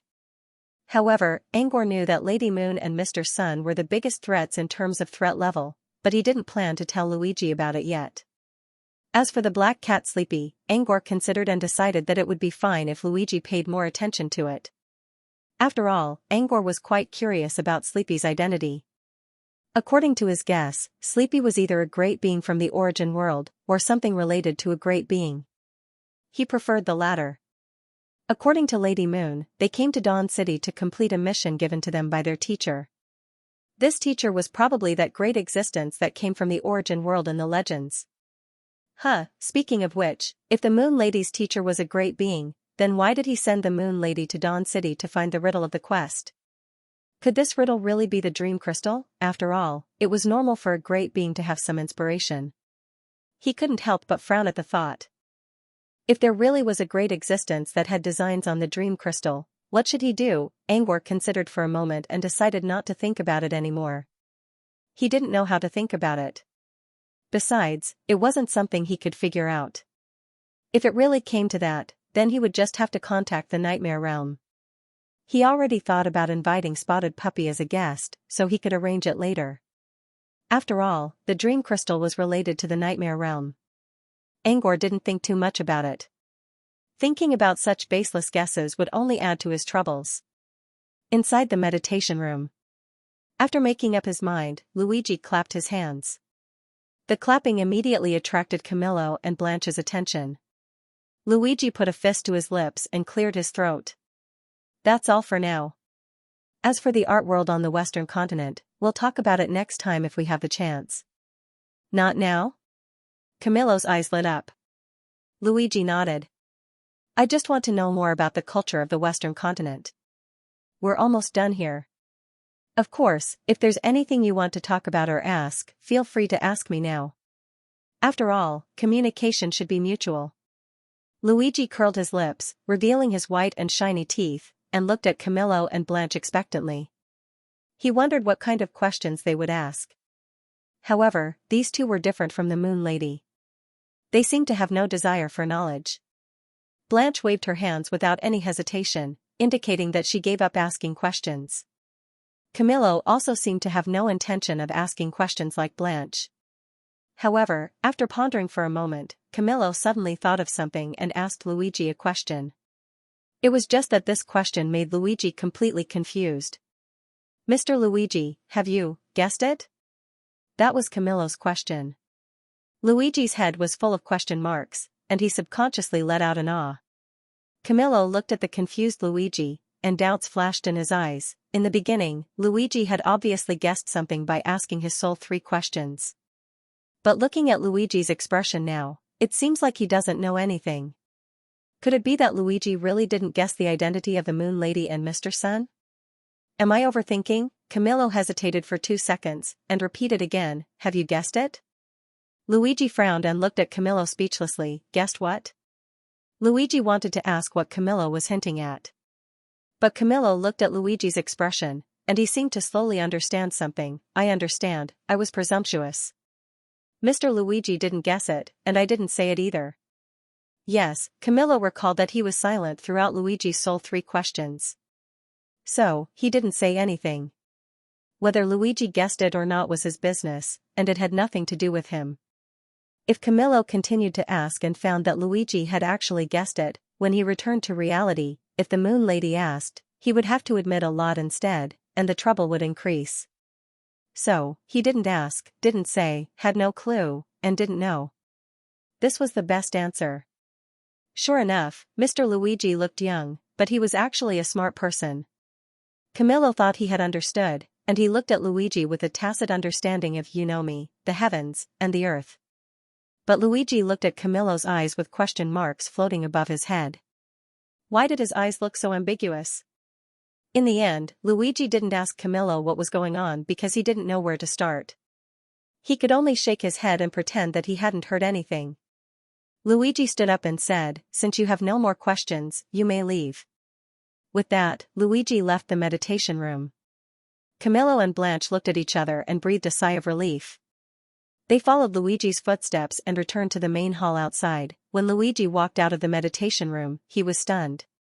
Ms. Moon and Mr. Sun were not in the room. Only the black cat was tired. It curled up into a ball and nestled on the soft sofa. Luigi turned his head in confusion and looked around. Through the glass window filled with spider plants, he saw the 2 people disappear. Ms. Moon and Mr. Sun were outside the house. From the looks of it, they seemed to be conversing with Guillermo and Uriel. Yes, Uriel. At this moment, Uriel had also come down from the building beside Guillermo. I don't know what they are talking about. Although Luigi muttered, he didn't walk out of the house. Instead, he came to Tired's side. He squatted down like a cat slave and leaned his head close to Tired. Tired just raised its head from its sleepy state and saw a big face approaching. It waved its claws almost without any hesitation. A few seconds later, Luigi, who had 3 red marks on his face, silently distanced himself from Tired. Tired pretended to be obedient and meowed. Sorry, I just woke up and didn't notice, Luigi laughed dryly. No, it's nothing. As he spoke, Luigi looked at the glass by the window. Under the reflection of the glass, there was an obvious claw mark from his right eyebrow to his left cheek. Fortunately, it wasn't disfigured. There was only a faint redness condensing under the mark. This kind of injury was not serious. With his current physique, it would probably disappear in half a day. However, he would probably have to meet other people with this red mark for half a day. Sigh. Sure enough, other people's kittens weren't so easy to rub. But he didn't rub it with his hands. Luigi sighed. He originally wanted to please Tired, but at this moment, his thoughts faded a little. Luigi chatted with Tired for a while and asked about Ms. Moon and the others. Tired wanted to say that it didn't know, but looking at the red mark on Luigi's face, it still obediently replied, they just discussed going out to chat with Guillermo. Anyway, there's nothing to do in the house. Luigi thought about it carefully and could understand. After all, apart from recovering energy, there were no other entertainment measures in the journey house. He hadn't even added a single decent book to it. Therefore, while he was chatting with Camillo privately, Ms. Moon and Mr. Sun could only wait outside. Previously, Luigi and Camillo had chatted a little too much. In a flash, it was almost 1 o'clock. It was normal for Ms. Moon to go out for a breather and chat with Guillermo. Luigi, then let's go out and take a look? Do you want to come along? Can I continue to sleep here for a while? She stretched herself tiredly. Luigi looked at Tired's tired eyes and couldn't help but say, "You're not a native. Why would you want to sleep in a dream? Logins like them could also sleep in the dream crystal, but there was no need. Their bodies were in a sleeping state. Only the natives would rest regularly and recover their energy." And Luigi glanced at Blanche from the corner of his eye. Blanche had narcolepsy, and she didn't feel sleepy in the dream crystal. "In the end, you, a young and energetic kitten, can actually sleep?" Luigi's eyes were full of doubts. Tired didn't know what Luigi was thinking, but it seemed to have heard a word from Luigi's words. "What are natives?" Luigi was stunned. He seemed to have let it slip, however, it shouldn't be a big deal to explain the meaning of natives to them, right? While Luigi was thinking, the door of the journey house was pushed open, and Ms. Moon and Mr. Sun walked in. As soon as they entered the house, they saw the strange atmosphere between Luigi and Tired. Moreover, there were 3 claw marks on Luigi's face, which were undoubtedly left by Tired. Could it be that there was a dispute between them? Thinking of this, Ms. Moon took the initiative to break the silence. "You. What's wrong?" Hearing the sound, Luigi looked back. "You're back?" Ms. Moon nodded. "I just went out to talk about music with Guillermo, and then saw you come out, so Mr. Sun and I hurried back." While speaking, Ms. Moon looked at the claw marks on Luigi's face. Luigi also noticed that Ms. Moon's gaze was a little strange. He touched his face and immediately realized tiredness accidentally touched it just now. "Not careful?" Ms. Moon enunciated each word, and her gaze turned to Tired. Tired's eyes were drifting, and it didn't dare to look at Ms. Moon. Just as Ms. Moon wanted to understand more, Tired coughed and said, "I was just talking about the natives with Mr. Luigi. By the way, you haven't answered me yet. What are the natives?" "Natives?" Ms. Moon wasn't stupid. She naturally understood that Tired was changing the topic. But Ms. Moon was really curious about what exactly the natives were. Literally, natives were the natives of a certain civilization or a certain area. They could also be treated as natives. If they were brought here, could it be that there were more natives in the world where the challengers lived? With this in mind, Ms. Moon and Mr. Sun also looked at Luigi curiously. Luigi remained silent for a moment. It looked like he was thinking, but in fact, he was discussing something with Angor. Should he tell them about the natives of the dream crystal? After a moment, Luigi looked at everyone's curious eyes and nodded. "Since you're back, let's sit down and talk." Everyone, including Camillo and Blanche, also sat down on the sofa.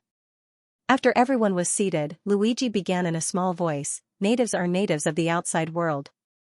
They live here." At this point, Luigi stopped.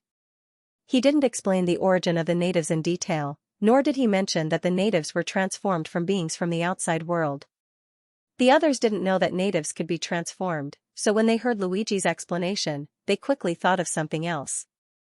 Natives are intelligent beings? Are they from the dream civilization? Something like the dream realm? Although these questions were raised by the Moon Lady, Camillo and Blanche were also highly concerned. As dream manipulators, they also wanted to know if there was a civilization in the dream realm. Did the legendary city in the dream realm really exist? Luigi answered Ms. Moon's question, "Natives are intelligent beings. Whether they're from the dream realm or not, I can't tell you. However, if you have a chance to leave this wonderland and go to the outside world, you can ask them yourselves." Luigi pretended to be a challenger who didn't know much about the natives. Luigi didn't give a detailed answer, but his answer told everyone that there was indeed an intelligent civilization in the outside world. Perhaps it really was the legendary civilization in the dream realm. Judging from Luigi's expression, Ms. Moon knew that they wouldn't get any more information if they continued to ask about the natives. But this was enough. Moreover, Luigi's words happened to match Ms. Moon's thoughts.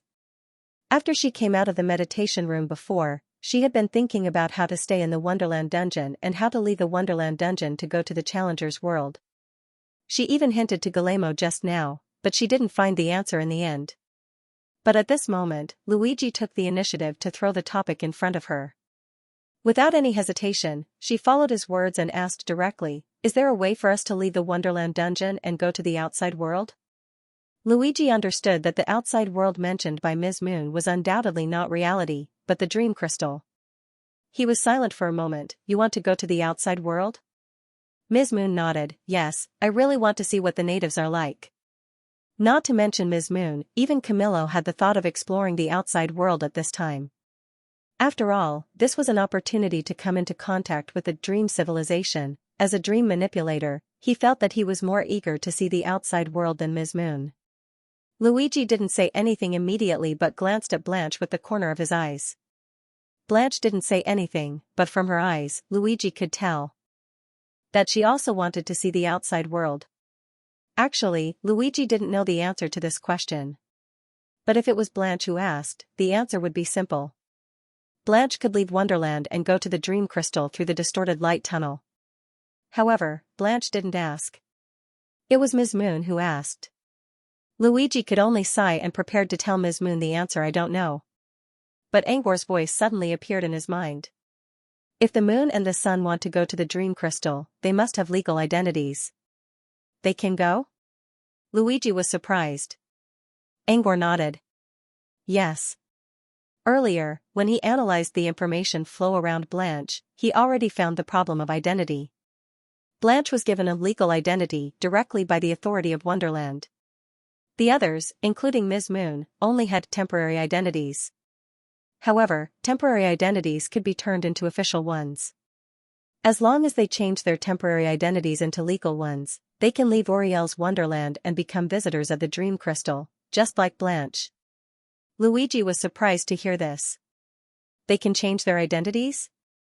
How? That's up to you. Luigi, me? Yes. Angor nodded. As far as Angor knew, everyone except Blanche had their own Wonderland quest, which was the same. Every choice you make in Uriel's Wonderland may become the proof of your existence. This sentence sounded awkward, and it was also very metaphysical to understand. What exactly was a choice? At first, Angor didn't really understand. But later, he found another key point of this Wonderland quest. A random event. Yes, a random event triggered by Luigi. In other words, the Wonderland quest of Ms. Moon and the others corresponded to Luigi's random event. Do you remember the description in your random event? Of course, Luigi replied right away. While replying in his mind, Luigi glanced at the text column at the bottom right corner. Luigi used eye movement to bring up the random event he left on the column. Congratulations, you triggered a random event, travelers from afar. A group of travelers from afar who used extraordinary means to reach the Wonderland.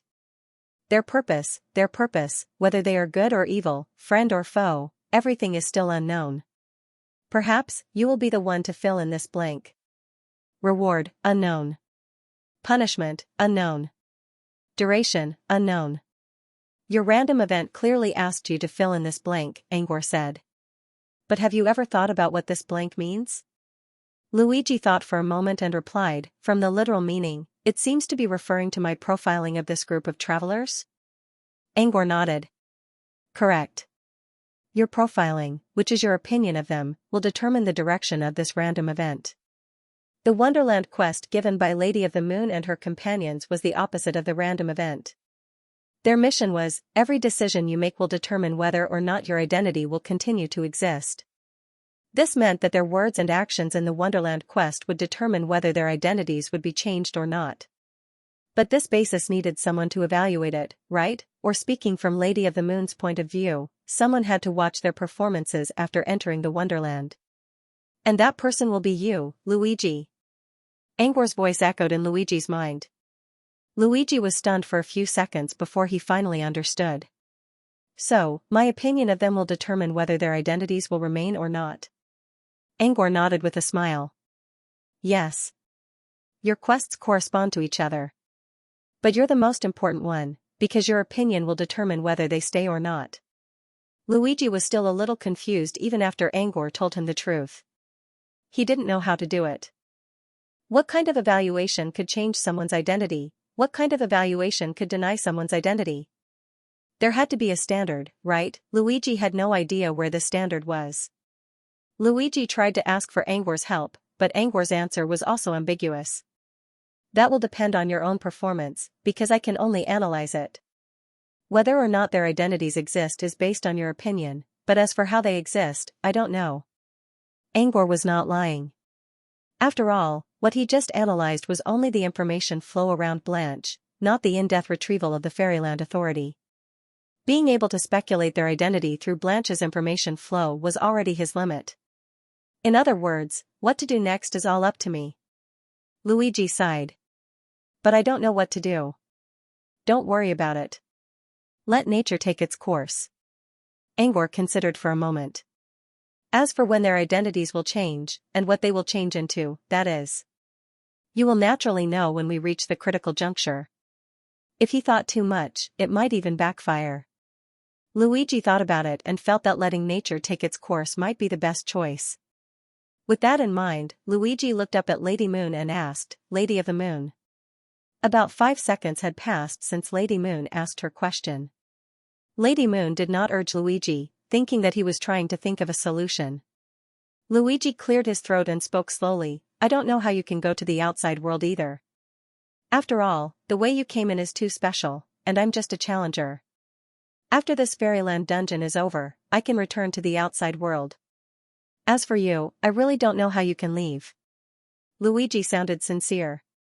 Indeed, according to what he said, he was only a challenger of Uriel's dungeon, so it was normal that he did not know such high-level information. At first, Lady Moon also believed that Luigi was telling the truth. But just in case, Lady Moon still glanced at Tiredness. However, Tiredness' reaction was very strange. Tiredness did not immediately judge whether Luigi was telling the truth or not. Instead, he was thinking. After a long while, Tiredness finally gave Lady Moon a hesitant look. Lady Moon immediately knew that Tiredness was telling the truth. However, Tiredness couldn't tell which sentence was true and which was false.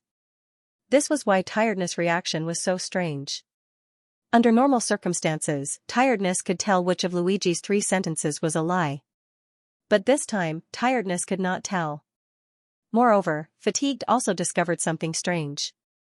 When Luigi said, "I don't know how you can leave either," Tiredness felt like a fog. One moment, it felt true, and the next moment, it felt false. This was too strange. However, Tiredness clearly knew that there was no external force interfering with its perception. In the words of Prophet Wizards, it was not targeted by any anti-prophecy measures. It did not affect its perception, but it could not tell whether Luigi was telling the truth or not. This was why Tiredness' reaction was so strange.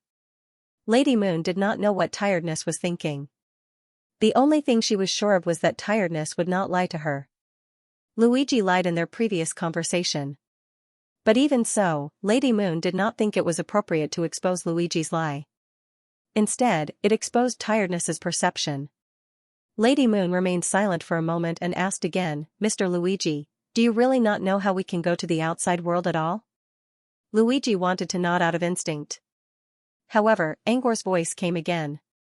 "There's something wrong with that black cat." "Luigi?" Angor's voice came again while Luigi was still trying to figure it out. "If I'm not mistaken, the cat can tell if you're lying or not." Luigi was still a part of the game. It made sense that those who were closely involved could not see clearly. Since he could not observe everyone's reactions in real time, he would fall into a blind spot. Angor, on the other hand, was an outsider. Or rather, a higher dimension observer who had transcended the cage. He could see many things. Besides, the others did not know about Angor's existence, so it was hard for them to avoid Angor's observation. Therefore, Angor could see almost everyone's reactions and details. He could easily tell if someone was reacting strangely. Lady Moon and the Black Cat's reactions were already strange. Lady Moon believed Luigi's words at first, but she suddenly asked Luigi again, which meant she was doubting Luigi again. What could have affected Lady Moon's judgment in such a short time? The Black Cat looked tired. Angor noticed that the Black Cat was giving the Lady of Moon a meaningful glance. Because of this strange detail, Angor had some ideas about the Black Cat's behavior. Next, he thought about the interaction between the Black Cat and Lady Moon in the meditation room. Now that he thought about it, he immediately discovered more fishy details. Why did Lady Moon only enter the meditation room with weariness? There must be a reason why Lady Moon brought weariness here. but Weariness never said anything in the meditation room. And why did Lady Moon always sneak a glance at Weariness after talking to Luigi in the meditation room? All kinds of clues appeared in his mind. In the end, Angor came up with the most likely answer: Weariness could tell if someone was lying or not. Luigi, huh? Tell if someone is lying or not. How did it do that? Is it a talent like Canine Deacon? But I thought Canine Deacon's talent would only appear in the dream crystal after clearing a trial dungeon? Luigi was full of questions. Angor didn't know how to answer Luigi's question. It was just a guess, and he didn't have any proof. Perhaps this black cat called Fatigued has a very strong psychological analysis ability. It also has an extraordinary talent in observing details. For example, some great detectives could identify a criminal from dozens of suspects just by looking at their words and details. Weariness had been in Uriel's dungeon for a while, which was enough time for it to complete a psychological portrait of Luigi. It was actually possible to use the psychological portrait to determine whether Luigi was there or not. You don't have to worry about how Weariness did it. All you need to know is that they already know about your lie. Luigi wasn't stupid. The reason why the Lady of the Moon asked him again was because she realized that he might be lying. Luigi frowned and considered for a moment. I don't know how to get you out of here. But I have an idea. Lady Moon was surprised. Why did he change the topic? But she didn't think too much about it. What is it? Identity, said Luigi. You need a more reasonable identity to have the opportunity to leave the Wonderland dungeon and go to the world where the natives live. As soon as Luigi finished his words, the Moon Lady glanced at Tiredness from the corner of her eyes. Tiredness didn't give her any expression, which meant that Luigi was telling the truth this time. Was it really about identity? The Lady of the Moon had actually thought about this before, because the information in her mind clearly reminded them that their choice would affect the existence of their identity. In other words, identity was very important. Only those with the right identity could stay in Wonderland. We're only temporary, so we can only go to the outside world with official identities? Asked Lady Moon. Luigi was about to answer when he saw a notification about Wonderland popping up. Yes, the long-awaited Wonderland suddenly popped up. Keywords triggered. Identity in process. Temporary identity holders: Moon, Sun, Camilla, Weariness the Black Cat. Luigi was also dumbfounded when he saw the Wonderland prompt. He finally understood why Angor told him to let nature take its course, and will know when the key moment comes. Before this, Luigi didn't know what the key moment was. Now it seemed that when the keywords were triggered, the key moment would be unlocked. And what were the keywords? Without a doubt. Identity. Although Luigi understood the key point, he still didn't know what identity formulation was. At this moment, the popping Wonderland notification slowly moved to the lower right corner of his vision, which was the text bar. When this Fairyland prompt appeared on the text bar, Luigi noticed that the words Identity Establishment had an obvious change in color. The other words were all in normal colors, except for Identity Formulation, which was highlighted in red, as if afraid that Luigi couldn't see it. Through eye movement, Luigi touched the words Identity Formulation on the text bar. The next second, the highlighted identity formulation turned into mini magnifying glasses. These magnifying glasses appeared on the heads of everyone in the field of vision. In addition to Blanche, there was a very mini magnifying glass on the tired heads of the Moon, the Sun, Camillo, and the Black Cat. The magnifying glass was flickering as if it was breathing, seducing Luigi's touch. Luigi hesitated for a moment and used eye movement to click on the magnifying glass on Moon's head. As the magnifying glass was touched, the flickering disappeared and was replaced by an identity information card. Name: Moon. Temporary identity: Traveler from afar. Identity formulation: Returning traveler / staying traveler / setting sail traveler. This identity information card was very simple with only 3 lines. But Luigi still couldn't understand it at first glance. It wasn't until he found that the returning traveler / staying traveler / setting sail traveler in the identity column could be touched that he slowly understood. Since the 3 identities could be touched, Luigi didn't hesitate and directly touched the first identity formulation. Identity formulation: Returning traveler. No matter where a traveler goes, even if it's a foreign country, he will eventually return to his hometown. To unlock this identity, you need to reach 0% identity. It can be unlocked now. Please note that returning traveler is a temporary identity and can only stay in Wonderland for one night. After reading this identity, Luigi roughly understood that this so-called returning traveler was actually similar to traveler from afar. It was just a temporary identity and couldn't stay in Wonderland for a long time. If he wanted to stay for a long time, he probably had to look at the latter two identities. But then again, what does the so-called identity mean? Could it be referring to the level of my identity? If so, how can this be quantified? Luigi didn't dwell on this issue and planned to look at the latter two identities first. Thinking of this, Luigi clicked on the second identity formulation. Proposed identity, temporary traveler. There will always be times when a long journey is tiring. At this time, a short sojourn is needed. To unlock this identity, 60% approval is required. Currently unlocked. Please note that temporary traveler is an official identity. You can stay in the Wonderland for a long time. But currently, you can only stay in the special Wonderland, Oriel's choice. After reading this identity, Luigi seemed to understand something. Without hesitation, he continued to click on the last proposed identity. Proposed identity, traveler setting sail. A new journey is about to set sail. Go to the new world and shine. To unlock this identity, 100% approval is required. Currently unlocked. Please note that traveler setting sail is an official identity. You can leave the Wonderland and go to the Dream Crystal. Luigi read through the three proposed identities one by one. At first, he was still a little confused, but when the three identities appeared at the same time, and after making a comparison, he roughly understood. If there were no accidents, the moon would eventually become one of these three proposed identities. If her final identity was returning traveler, then after tonight, she would not be able to enter the Wonderland dungeon again, let alone go to the Dream Crystal. But if her final identity was temporary traveler or departing traveler, then she could stay in the Wonderland dungeon and possibly become an official resident of the Dream Crystal. Moreover, it was not just the moon. It was estimated that the others would also choose one of these three identities. Thinking of this, Luigi quickly clicked on the magnifying glass above the others' heads. Sure enough, the sun, Camillo, and the black cat, Tiredness, had the same display on their identity information cards as the moon. The final proposed identities were all one of the three choices.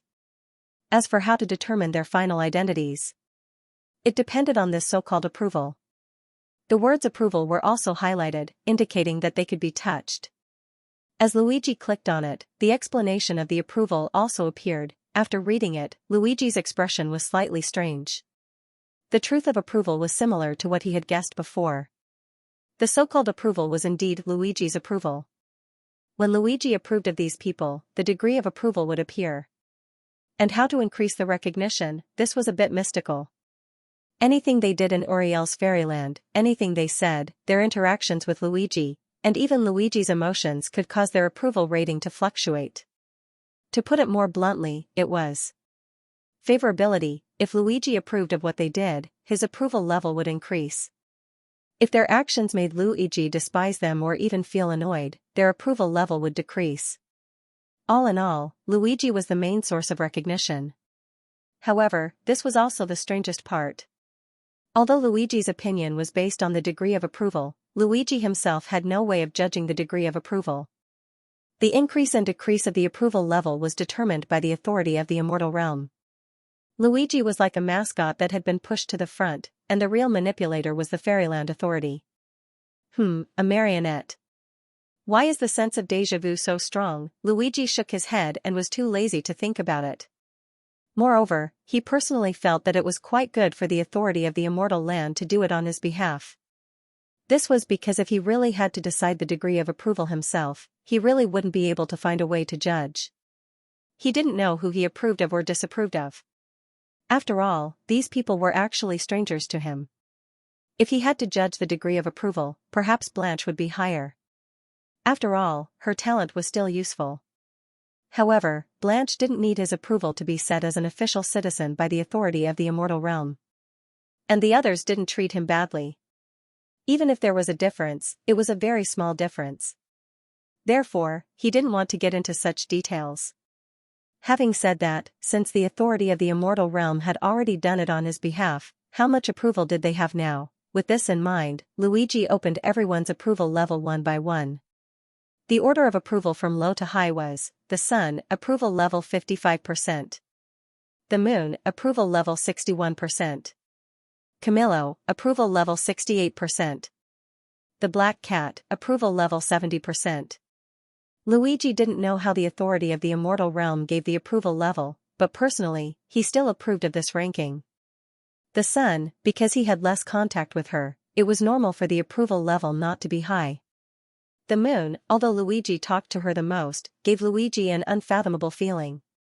Facing such a person, Luigi was more cautious than he approved. Camillo, this person was shrewd, but Luigi could see through him. Besides, Camillo was less threatening compared to the Moon, so Luigi approved of him more than the Moon. The one with the highest approval level was the Black Cat, which Luigi approved of as well.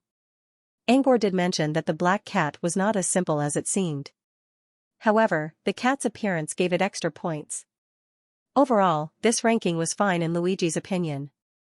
Apart from the Sun, the others could be classified as temporary travelers. Of course, Luigi was still the one who decided on the identities here.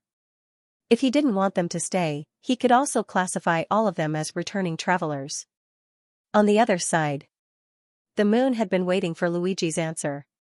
She really wanted to know if she could leave with an official identity. Also, how to get an official identity. However, Luigi didn't answer for a long time after hearing her question.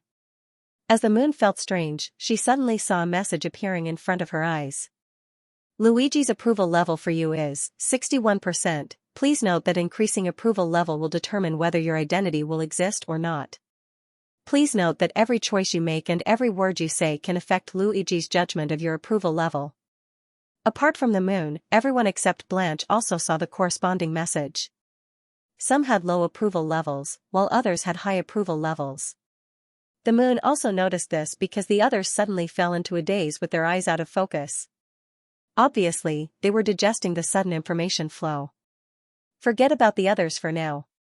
After Yulian finished reading the message in front of her, she finally understood what the previous sentence meant: every choice you make will become the basis for deciding whether your identity will exist or not. To put it bluntly, it was to make their presence known in front of Luigi without making Luigi sick of them. And judging from the message, it seemed that Luigi was the one who would decide their identity in the end. I wonder if the 61% approval level is considered high or low. However, rather than thinking about the meaning conveyed by the information flow, the Moon was actually more curious about. Was this information flow from the source of abnormality? While the Moon Lady was still contemplating, Camillo's voice came into everyone's ears. A 68% approval level suddenly appeared on my side. What about you? As Camillo spoke, he looked at Blanche. Obviously, he was asking Blanche. What? However, Blanche's eyes were full of confusion. She didn't even know what Camillo was talking about. Camillo was taken aback for a moment, and he seemed to think of something. Oh, I remember now. You don't have an information flow. When Blanche entered the Wonderland Instance dungeon before, there was no corresponding identity information. Come to think of it, she was the same as before. There was no so-called approval level information. If Blanche didn't have it, would others have it? Camillo looked at the Sun and the Moon curiously. The inquiry in his eyes was obvious, but the Moon didn't say anything. Instead, the Sun muttered, 55% approval level. Mr. Sun. You have it too? Camillo subconsciously wanted to call out Sir respectfully, but thinking that when they came here before, they had discussed not to expose their identities, so he quickly changed it to Sir. Mr. Sun nodded, I have it. Moreover, the Sun probably guessed the meaning of this approval level. It was just that he didn't expect that his approval level was actually more than 10% less than Camillo's, but looking back, it made sense. Since entering the Wonderland Instance dungeon, he had practiced the characteristic of looking more and speaking less. He hardly spoke, and he didn't even communicate with Luigi alone. For Luigi, he was probably an invisible person who made up the numbers. It was actually not bad to have a 55% approval level. As for Camillo, he had also privately chatted with Luigi, so it was normal for his approval level to be higher than his. Thinking of this, the sun was relieved. What he was more curious about now was how much approval would the moon and tiredness have. They should be higher than Camillo, right? The sun looked at the moon and tiredness. The moon lady hesitated for a moment and said softly, 61%.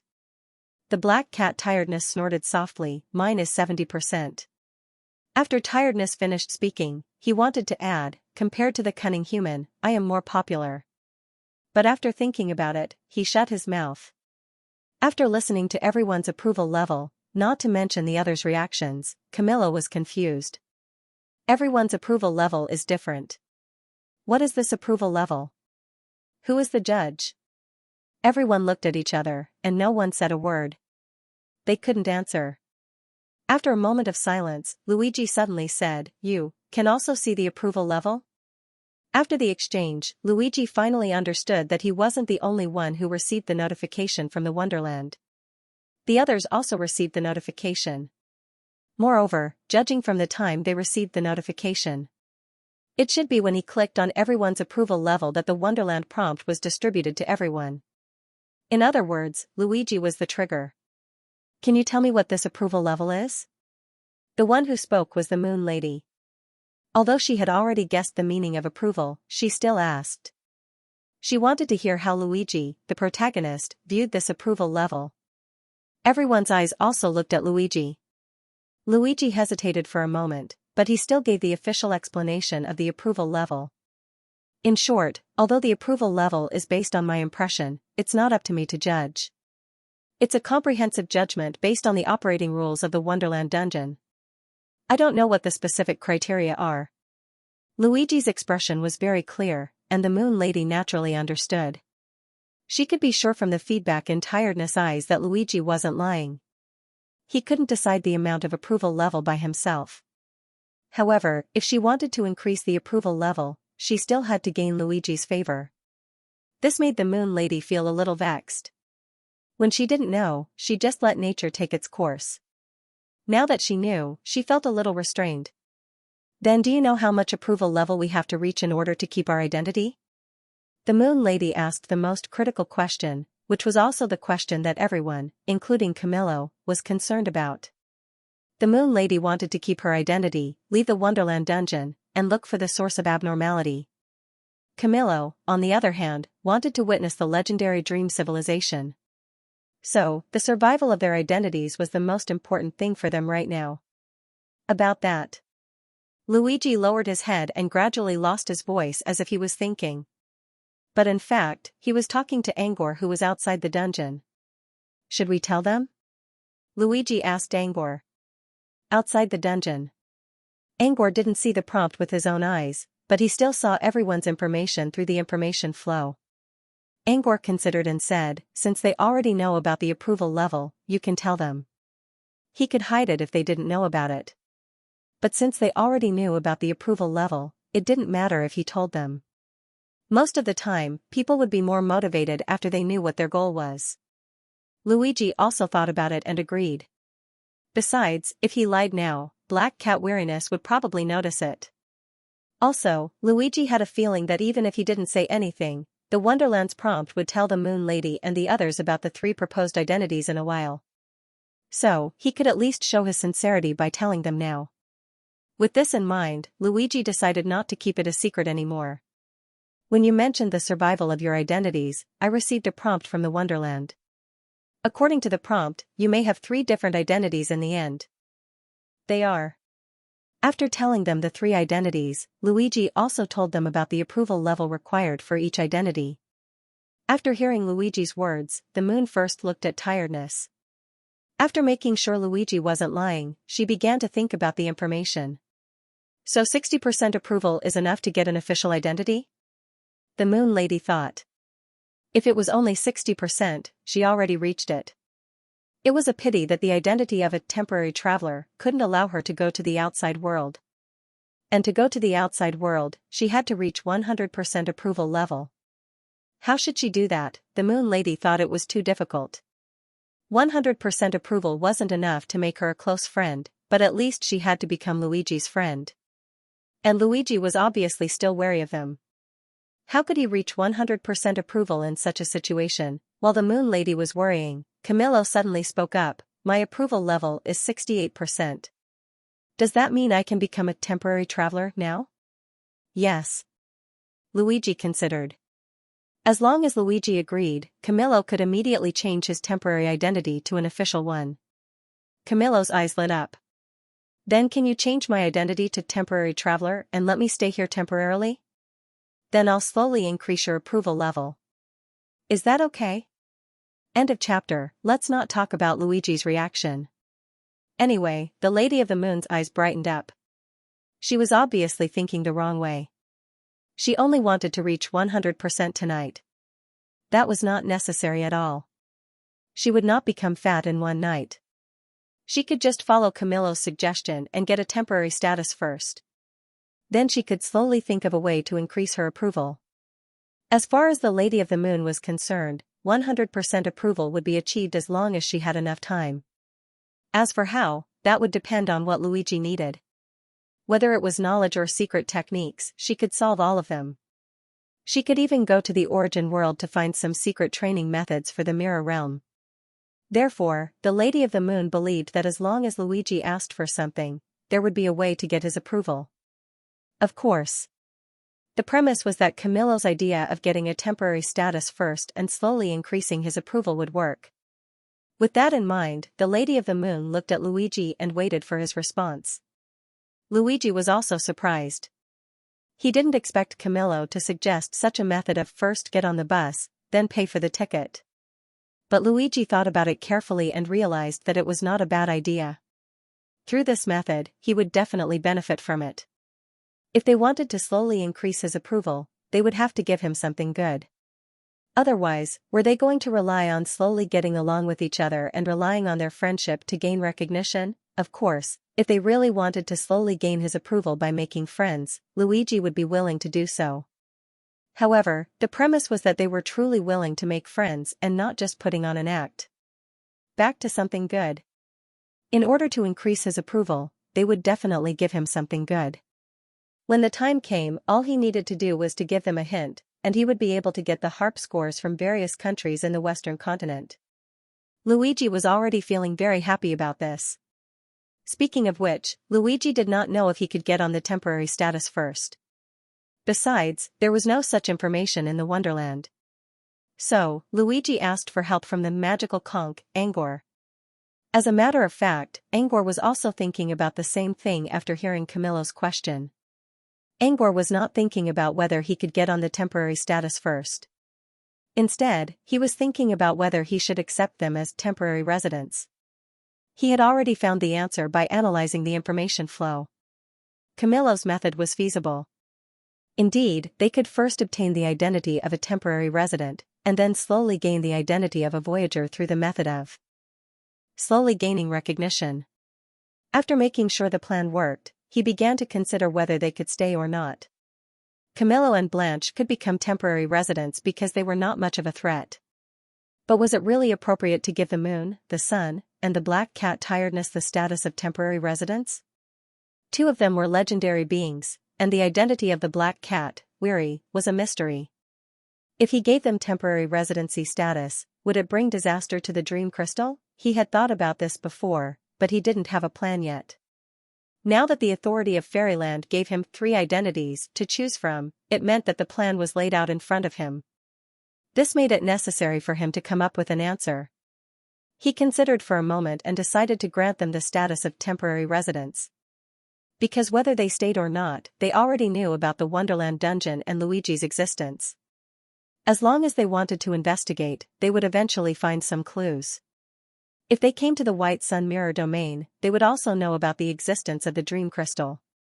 Therefore, it was basically very difficult to guard against such legendary existences without fail. Besides, the Dream Crystal was already in the White Sun Mirror domain, while the Dream Wasteland was already famous in the southern wizarding region. If every legendary being was on the lookout, Angor would never be able to protect himself. In short, it's still the same old saying. If you really meet a powerful threat, then just flip the table. Still, it was not a good idea to keep thinking about flipping tables. It would be best if he could rely on his own self-defense to fend off threats. Therefore, he had to think about how to protect the dream wasteland and the dream crystal. Perhaps it was time for a new authority to appear.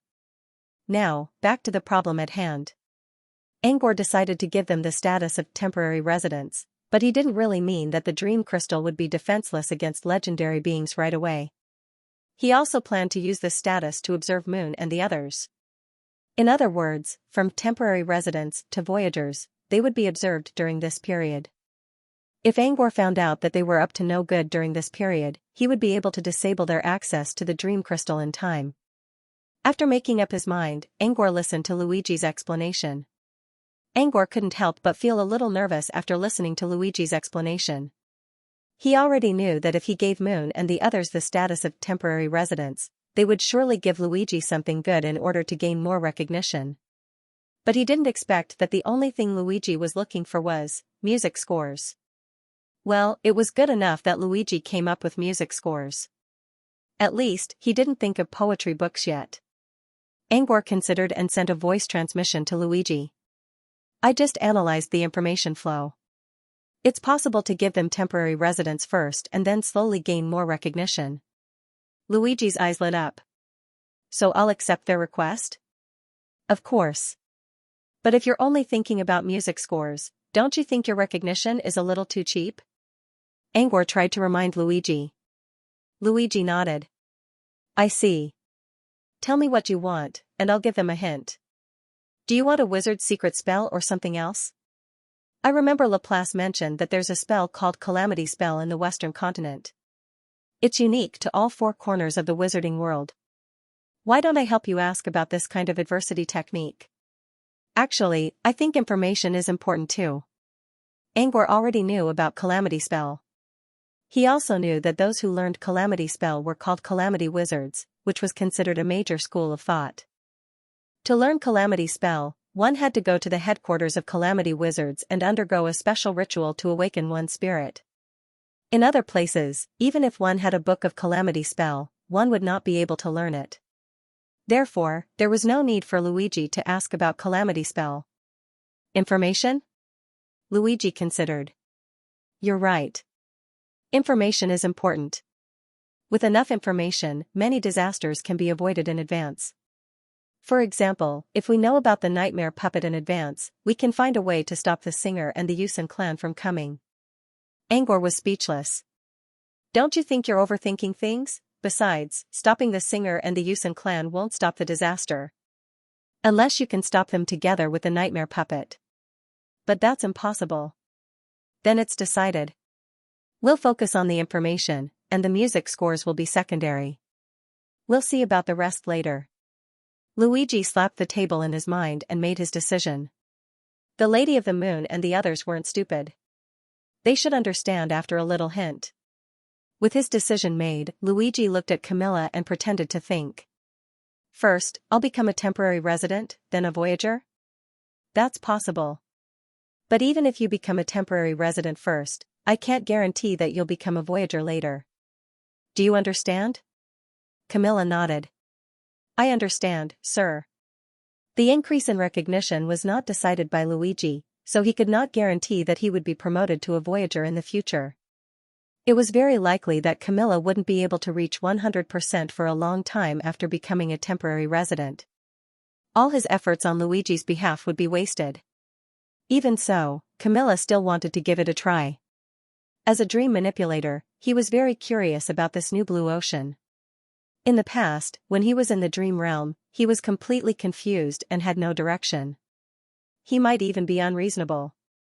But when he was in Uriel's Wonderland, his mind was normal. His thoughts weren't blocked by the dream energy, which completely overturned his knowledge about the dream realm. He couldn't sense any dream energy here, but he still wanted to stay here. Even if he could only observe and experience Uriel's Wonderland, it would still be a valuable experience. Maybe it would help his dream manipulator training. Seeing that Camillo was so persistent, Luigi nodded. All right then. I'll first formulate your identity as a temporary traveler. With that, Luigi stood up and walked to Camilla. Camilla looked at Luigi nervously. Is he going to give me an identity? What should I do now? Should I close my eyes? But if I closed my eyes, the atmosphere felt weird. While Camilla was hesitating whether to close his eyes or not, time passed quickly. Soon, 2 minutes had passed. Camilla looked up at Luigi in confusion.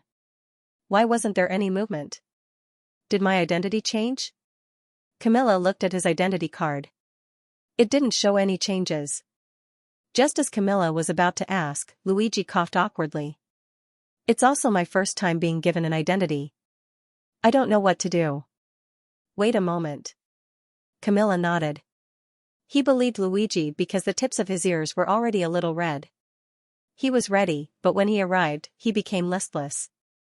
If he was in Luigi's position, he would have dug his toes into the ground. After another half a minute, Luigi said with a heavy expression, I don't think I can give you an identity. Camilla was taken aback. Huh? The others, especially the Moon Lady, also looked at Luigi in confusion. Because in the Moon Lady's opinion, after Camilla got the identity, she would also ask Luigi to change his identity. As a result, Luigi suddenly said he couldn't do it. This naturally made her very concerned. Under everyone's puzzled gaze, Luigi scratched the back of his head embarrassedly. I just found out that once I want to give you the temporary identity, the others will also follow the settlement. In other words, after the identity was given, Luigi's random event would enter the final settlement state. The Moon Lady also understood. In other words, when you give him an identity, the others will also enter the identity settlement? Luigi nodded. Yes, I can't only define a person's identity. It's either a full definition or no definition at all. After a pause, Luigi glanced at everyone. So, are you going to do the final identity settlement now? Camilla naturally didn't care, but he glanced at the sun from the corner of his eyes and looked at Blanche beside him. In the end, he quietly shut up. His recognition rate had reached 68%, which was enough for him to obtain the status of a temporary resident, but the others might not. Sure enough, the Moon Lady immediately said, wait. Luigi looked at the Moon Lady. Even without asking, he knew what the Moon Lady was thinking at this time. The Moon Lady, the sun's identity is only 55% now, and it hasn't met the prerequisites to become a temporary.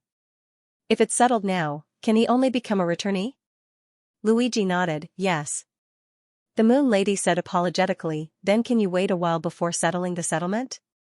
I hope the sun can also become a temporary resident.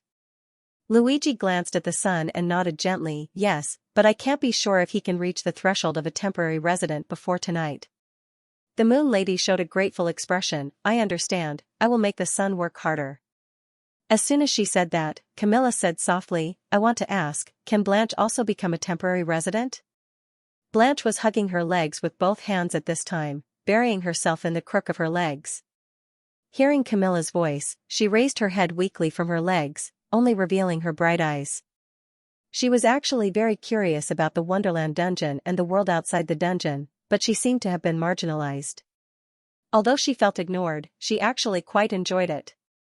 But if she couldn't stay here because of this, she would also have some regrets in her heart. It looked beautiful here, more realistic than the dreams she created. Moreover, there were people she could communicate with. Although she didn't communicate often, she liked to listen to others talk and secretly review other people's conversations in her heart. She would also add other people's conversations and other people's experiences into her dreams before falling asleep. It could be said that other people's conversations had also become her dream material. If she could listen to other people's conversations in her dreams, then she could collect more material. Therefore, she wanted to stay in the Wonderland dungeon. She wanted to see the natives outside Wonderland and listen to their stories, but now, it seemed like this was a luxury. After all, since she entered the Wonderland dungeon, she hadn't received any Wonderland prompts, nor did she have the so-called identity information card. Come to think of it, she was eliminated from the beginning. Even though she was a little disappointed, when she heard her teacher Camilla fight for her, she couldn't help but poke her head out and look at Luigi not far away. Facing Camilla's inquiry, Luigi did not answer immediately, but looked at Blanche. The latter looked a little embarrassed under his gaze. She slowly retracted her exposed head back into the crook of her leg little by little. Seeing that Blanche's head was about to sink into the crook of her leg again, Luigi stopped her. Do you want to stay here? Blanche was taken aback. Do I want to? Of course I want to. It's just that, can I stay if I want to? Blanche hesitated for a few seconds, and said softly. I want to. Luigi sat back on the sofa and looked at Blanche calmly. Why? With your talent, you should be able to create a dream that is more suitable for you than Wonderland, right? Blanche's dream-setting talent allowed her to live in the dream she wanted all the time. In Luigi's view, compared with the fixed Wonderland, the dream mirror that could change was obviously more attractive. However, Blanche shook her head gently. It's different. This place is more suitable for me than my dream. Why? Even Camillo looked over curiously, wanting to know Blanche's thoughts. Blanche, who was being watched by everyone, wanted to become an ostrich and bury her head, but she didn't want Luigi to misunderstand, so she still insisted and explained, my dream is actually not necessarily suitable for me. With Blanche's tireless explanation, everyone finally understood Blanche's concerns. According to Blanche, she occasionally felt uneasy in her dreams. Especially when perceiving and using dream power, her thinking would become rigid. This kind of rigidity was a kind of rigidity that even her self-awareness would solidify. In the past, my perception of dream power was very weak. When I dreamed, the dream composition was relatively simple. It might only be a hut. But at that time it would make me feel warm in my dream. Blanche would dress up her dream hut seriously, using the thin dream power to create cute dolls, heart-shaped curtains, and various cute furniture. In the dream, she was happy. But now, my perception of dream energy is getting stronger and stronger. The amount of dream energy in my dream core is increasing at a speed visible to the naked eye. Although the simple accumulation of dream energy won't cause any abnormalities for me at the moment, I have a premonition that when my control of dream energy exceeds a certain limit, the rigidity of my thinking won't only appear when I use dream energy. Even if I don't do anything normally, it will still appear. As long as Blanche stayed in her dream power would continue to accumulate. Blanche felt that in a few years, she might reach the extreme of thinking rigidity. At that time, even in her dreams, she might become unconscious and even lose herself forever. Therefore, although the current Blanche was still very happy in the dream, there was a hint of worry about the future in her happiness. Here, in this Wonderland Instance dungeon, although I can faintly sense the surrounding dream power, it will not be absorbed by my dream core. In other words, when she was in the dream crystal, the amount of dream energy accumulated in her dream core would not increase as rapidly as in her dream mirror. If the dream core was the same, then she would be farther away from rigidity of her thinking, and the safer she would be. The above was what Blanche said. She said it from a safety perspective, but in fact, even if not from a safety perspective, she wanted to stay based on her curiosity about this new blue sea. It was just that Blanche personally felt that Luigi might not believe her when she said that she liked the atmosphere of Wonderland. After all, it was her first time here, and this kind of words sounded a bit fake. Therefore, Blanche told the reason why she wanted to stay from the safety perspective that was still somewhat vague at the moment. After listening to Blanche's story, the biggest reaction was not Luigi, but Camillo. Is what you said true? As long as you continue to accumulate dream power, it is possible to have rigidity of your thinking? Camillo's eyes widened, and he looked at Blanche with a surprised expression. He had heard Blanche say before that when using dream power, she would occasionally feel confused for a second or two.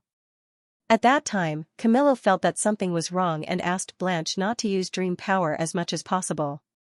But now, Blanche said that as long as she accumulated dream power, it was possible to cause rigidity of her thinking, which shocked Camillo very much. Blanche had never said this before. Blanche lowered her head guiltily. It's just a hunch. I don't know if it's true or not. So, I didn't say. After all, it hadn't happened yet, and Blanche was embarrassed to disturb Camillo with something that hadn't appeared yet. Now, Luigi happened to ask her. She couldn't find a good reason, so she used future safety hazards as a reason and said it. Camillo wanted to educate Blanche well, but looking at Blanche's guilty expression, he didn't know what to say. Camillo took a deep breath and exhaled slowly. Only then did he calm down the helplessness in his heart. He said softly, I told you before that not only prophets can perceive the future.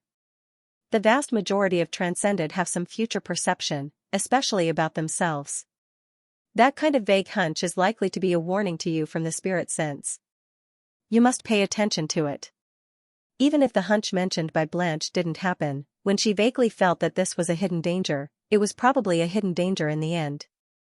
It might even be the last straw that broke the camel's back. In itself, it was getting harder and harder for Blanche to wake up in reality. Camillo thought that she could be happier in the dream, but he didn't expect that there would also be unknown hidden dangers in the dream. Faced with this unknown threat, Camillo had no way to solve it. Looking at his beloved student, Camillo pondered for a moment as if he had made some kind of decision. He turned to look at Luigi. "Sir, can I transfer my provisional qualification to Blanche?" Compared to studying the world outside the immortal land, Camillo hoped that his students would be safe and sound. If Blanche could not be threatened by unknown hidden dangers in the Wonderland dungeon, then he was willing to give up his provisional qualification. Camillo's decision surprised the moon and the sun. They knew very well that the civilization in the depths of the legendary dream world was the obsession of almost all dream wizards. The world outside the Wonderland dungeon was very likely to be related to the dream civilization. As long as it was a dream wizard, they would rush to this place after hearing this news. But now, Camillo actually gave up chasing the dream civilization for his student. In other words, he gave up the hope of solving his obsession. How could they not be surprised? Even Blanche understood this truth. She stood up almost immediately and waved her hand. "No, teacher, you don't have to." Camillo touched Blanche's hair with heartache and love in his eyes. Compared to an illusory goal, he hoped that his student could grow up worry-free. It was just that Camillo was willing to give up, but Luigi couldn't give it to her. Hey, you two master and apprentice, don't push it around. I'm tired of looking at it," Luigi said in annoyance. "How can you give it away just because you want to? Besides, the identity card is not something I can control. Even if you want to give it to me, I can't transfer it." Luigi was teasing Camillo, but if Camillo opened his identity information at this time, he would find that his recognition was slightly increasing. Now it had jumped to 69%, only 1% away from the black cat's tiredness. Camillo didn't think of opening the identity card at this time. After listening to Luigi's words, he said anxiously, "Is there really no way to transfer the identity?" Luigi nodded. "There's no way. Everyone's identity is your own. If it can be transferred casually, it would be great. What's more, even if it can be transferred, it is not something a small challenger like me can do." Hearing this, Camillo's eyes dimmed slightly, but Blanche's eyes flashed with relief. But the next second, Luigi's words rekindled Camillo's hope. "Although there is no way to transfer the identity, I didn't say that Blanche can't stay." Camillo and Blanche both looked at Luigi. Luigi smiled at Blanche. "Didn't I just ask you if you want to stay here?" Blanche nodded blankly. "I want to." "Luigi, if you want, then stay." Blanche's eyes flashed with surprise. "I can stay?" The others also looked at Luigi curiously. "Luigi, others can't stay because their identity card has the identity of a returnee. If they get the identity of a returnee, they can only choose to return tonight. But you are not a returnee, so why can't you stay?" Blanche, but I didn't show my identity either." "Luigi, not showing may mean that you don't need to limit your identity." Blanche was startled for a second, and she said weakly, "It may also mean that I don't deserve to have an identity." Blanche's voice became weaker and weaker. Luigi looked at Blanche, who lowered her head, and sighed softly. "Don't think in a negative direction about everything. Whether you can stay or not, we will know if you will be kicked out of the instance dungeon later. If you are not kicked out of the instance dungeon, it means you can stay." Luigi could actually tell Blanche that she could stay, but he couldn't tell the source of his information. Moreover, tiredness was still next to him, and he might be caught lying a little. Therefore, he could only respond in this indifferent way. "By the way, today is my harp class." Luigi looked out of the window. Guillermo and Uriel were talking about something, and it seemed to be a little intense. "I've been chatting with you here for a long time. I should go back to class, or else tonight's class will be wasted. You can stay here and rest first. If you are ready to settle your identity, you can come to me later." After Luigi finished speaking, he stood up and walked outside. The Moon Lady wanted to stop him to see if she could brush up on the sun's recognition, but she didn't speak in the end. Because Luigi couldn't judge the recognition, and Luigi obviously wanted to go to class now. If she interrupted him, it might make Luigi disgusted. Once the recognition was deducted because of disgust, it would not be worth the loss. Previously, the Moon Lady chatted with Guillermo outside and learned that he taught Luigi not for a night. Every once in a while, he would also take a break. At that time, she could take advantage of the class break to let the sun pass and brush up on the recognition. However, the Moon Lady was also a little unsure at this time about what to do to increase the recognition of the sun. Maybe she could take advantage of Luigi's class to think about it. She said she was thinking, but the Moon Lady didn't stay in the journey cabin. The two skills of the journey cabin were a bit hypnotic. Staying here would make her drowsy. It was better to stay awake outside. The Moon Lady left, and tiredness was taken out by the Moon Lady. Mr. Sun certainly wouldn't stay alone and also went out. All of a sudden, only Camillo and Blanche were left in the journey cabin. They glanced at each other and didn't talk about the previous identity transfer. Instead, they each talked about their speculations about the Wonderland dungeon. On the other side, after the Moon Lady left the journey cabin with tiredness, she saw Luigi standing in the small garden in the courtyard, silently staring at Guillermo and Uriel not far away. Luigi said he was looking for Guillermo for class, but he stopped in the garden. The Moon Lady originally wanted to find a place to rest and discuss countermeasures with Mr. Sunday. Seeing this scene, she hesitated for a moment and walked over. Luigi heard footsteps coming from beside him, but he didn't look back. He just whispered, "Were you outside just now?" The Moon Lady nodded. When Luigi, Camillo, and Blanche were privately chatting in the meditation room, they were indeed outside. Then did you hear what they were talking about just now? Luigi pointed at Guillermo and Uriel. The Moon Lady thought for a moment. Nothing much. We just talked about the black sheep confession. At that time, the Moon Lady planned to come out and ask Guillermo about Luigi's situation, but Guillermo's state was a bit strange. As long as it was small talk, he was very slow, but when it came to art, his mind was more active. Just as the Moon Lady was observing Guillermo, Uriel came. He heard the Moon Lady and Guillermo talking about music, so he interjected a few words. Then, Guillermo and Uriel chatted, and the main content revolved around Black Sheep Confession. The Moon Lady couldn't get a word in at all. In addition, Luigi also finished chatting with Camillo and the others and came out of the meditation room. Seeing this, the Moon Lady didn't continue the conversation and returned to the journey cabin. Why are they arguing now?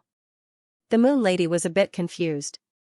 Weren't they talking well before? Luigi was silent for a moment, and said softly, maybe it's because Black Sheep Confession involves religion, so their attitudes towards religion are a bit different. Religious attitudes?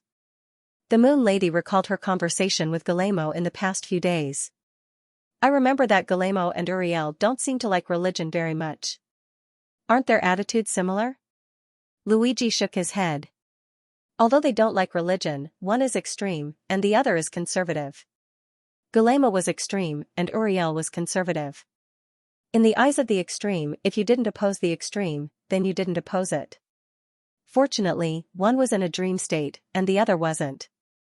Otherwise, if they quarreled, it would probably extend to problems in reality and not just music concepts. End of chapter. Luckily, Guillermo and Uriel were both cultured people. When they saw Luigi appear in the courtyard, they tacitly stopped arguing and expressed their opinions within a minute. Then, they went back to their homes. Uriel returned to the second floor of the attic and played Black Sheep Confession on the piano, venting his suppressed emotions. Guillermo left the courtyard of the cabin and went to the tree below the attic. He picked up his harp and played Black Sheep Confession. However, the two's Black Sheep Confession had completely different styles. One was a cry to the heavens after being suppressed, asking the gods for injustice. Guillermo's Black Sheep Confession was a blazing flame that wanted to burn all the believers, including the high and mighty gods, to ashes. The two different styles of music intertwined and reflected each other's brilliance. It wasn't a perfect match, but it was surprisingly in tune. After all, they were both fighting for the right to speak Black Sheep Confession. Naturally, they had to cooperate with each other and use their own styles to suppress each other. In the small garden of the cabin, everyone looked outside silently, listening to the intense music. If the musical notes could be materialized, there would be swords and knives outside. One person's knife would sink into the second floor, while the other person's sword would sink into the courtyard. Listening to their performances, I kind of understand what you meant by a battle of musical concepts. The Moon Lady said quietly. Luigi had said that Guillermo and Uriel hated music, while the other was conservative. At that time, the Moon Lady hadn't understood. But now, listening to their different styles but equally impassioned performances, the Moon Lady understood. They really had different philosophies. "Mr. Luigi, are you still going to class?" the Moon Lady asked curiously. Luigi nodded. Of course. A battle of musical concepts was very normal. In Luigi's opinion, it wasn't a big deal. He wouldn't give up class because of such a small situation. "Then, can I ask you a question before class?" Luigi turned his head. "If you want to ask how to get recognition," the Moon Lady shook her head. "No, it has nothing to do with recognition." Under Luigi's puzzled gaze, the Moon Lady pointed at Guillermo and Uriel. "Why did Guillermo and Uriel enter the dream, and the other didn't? Why is Uriel here when he hasn't entered the dream?" Hearing Ms. Moon's question, Luigi raised his eyebrows slightly. He didn't expect the Moon Lady to discover the difference in the dream state. Was it because he had compared Uriel and Guillermo's condition in real life? Of course, Luigi knew the answer, but this matter involved the secret knowledge of the fairyland. Before they became official members, he didn't intend to tell them. Luigi subconsciously wanted to say "I don't know," but when he saw the tiredness in the Moon Lady's arms, he didn't lie in the end. He said softly, "Well, you'll know when you become a voyager and experience more dungeons. There are some things that you can only understand better after experiencing them yourself." After Luigi finished speaking, he nodded gently at the Moon Lady and the Sun Lady before striding out of the courtyard towards Guillermo. Soon, Luigi began his class. However, the lesson this time was slightly different. In Guillermo's words, he was going to examine Luigi's performance skills. How to check, he cooperated with Guillermo to beat the drum. Guillermo continued to perform the Black Sheep Confession and fought fiercely with Uriel, who was upstairs. Luigi had to use the piano and drum technique to cooperate with his performance. In other words, Guillermo and Uriel were fighting one-on-one previously. Now that Luigi had joined, it became a two-on-one. The effect was quite good. When the fiery notes that burned faith were added to Luigi's dense drumming, it was like oil dripping into a raging fire, instantly burning more fiercely. Uriel's piano music was suppressed for a moment. Uriel was no pushover, though. Seconds later, his fingers danced across the keys like a phantom. The sound of the zither grew even more intense, as if it was coming down from the heavens. Uriel held back, so Guillermo naturally didn't use his full strength. Now that he saw Uriel go all out, Guillermo didn't hold back. For a moment, the notes were like soldiers, fighting fiercely. Why do I feel that after Luigi joined in, it became more intense? A slightly doubtful young voice came out from the tiredness. Is this good or bad? The Lady of the Moon didn't say anything. She just silently watched the battle not far away. Mr. Sun laughed and said, "Igniting a big battle is the best way to vent your emotions." The tiredness narrowed his eyes, seeming to understand something. If it really went according to the back and forth between Guillermo and Uriel, one night wouldn't be enough for them. But now that Luigi had joined in, both sides' emotions had reached an extreme, and they urgently needed to vent. Terrifying skills and astonishing entanglement of music theory had reached the peak at this moment. After the climax, naturally, it would slowly fall back to the bottom. As long as they vented their emotions properly, Luigi's participation would actually be a medium to calm their dispute. As expected, after 3 minutes, the high-quality mutual attacks between the two sides slowly weakened and finally stopped. Guillermo began to teach Luigi seriously. Uriel, on the other hand, was like a god, and didn't say anything else. It was as if the previous dispute had never existed. "Okay, they're done. It's our turn." The Lady of the Moon said, "Let's find a place to properly study the problem of the Great Sun's identity." "No problem, Little Moon." Mr. Sun smiled and nodded in agreement. Naturally, he also wanted to stay. But unlike the Lady of the Moon, who wanted to go outside to find the source of abnormalities, he simply wanted to accompany the Lady of the Moon. "Little Moon." The black cat's mouth curved like an arch bridge, and his eyes were full of disdain. The Lady of the Moon didn't care about tiredness. She just looked around and finally locked her eyes on the recliner where Guillermo had been resting. Over there. Guillermo has left anyway.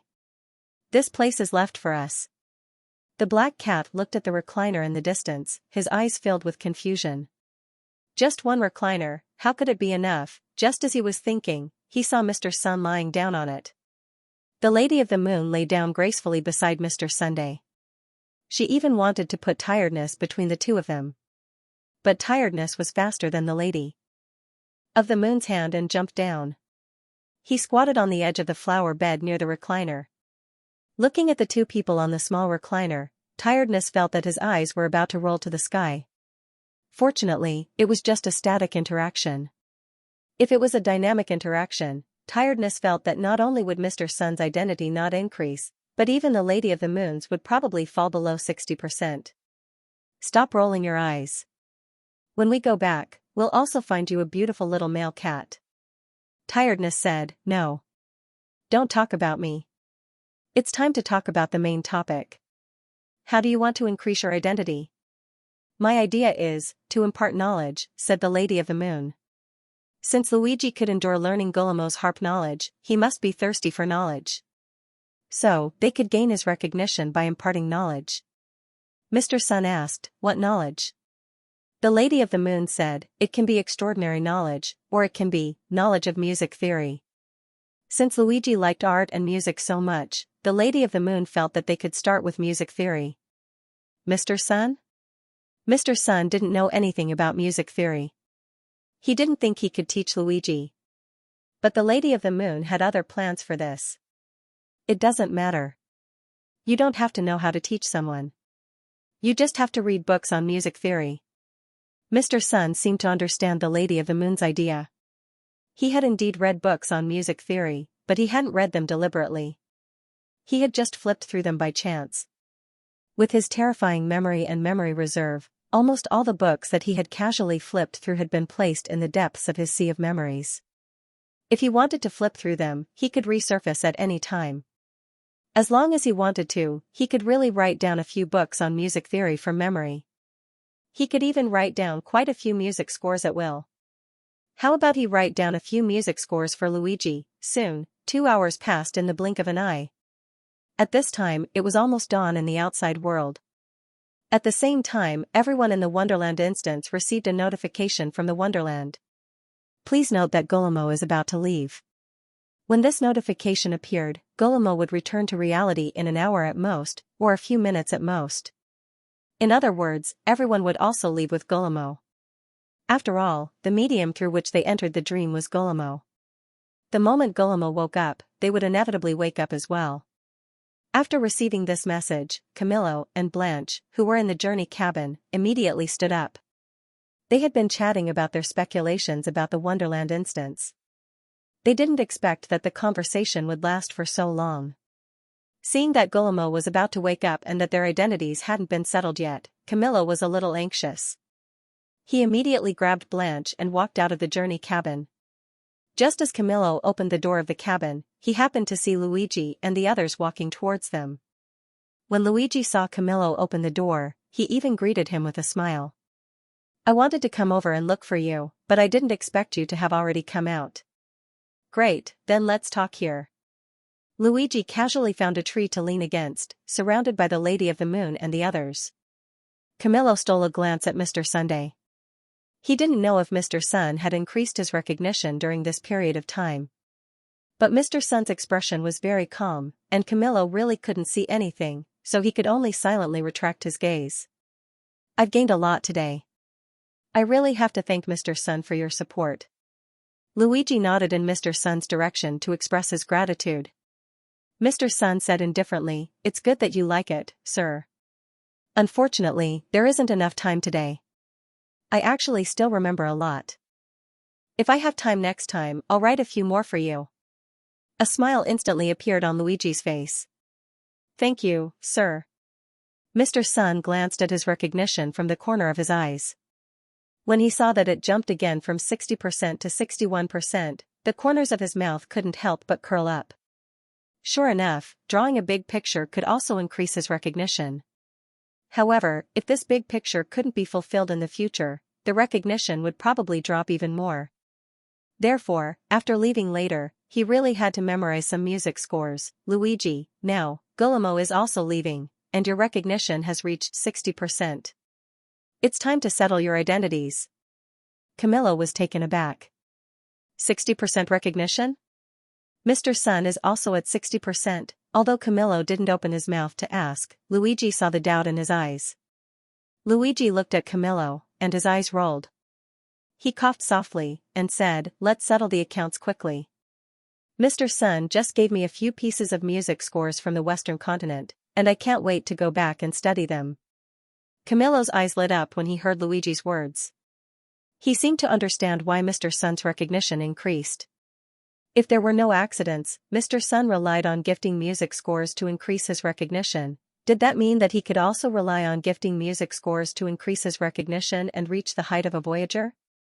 If that was the case, then it would be too easy. The Tasman Empire had the famous Birmingham Eden Academy in the entire Western continent.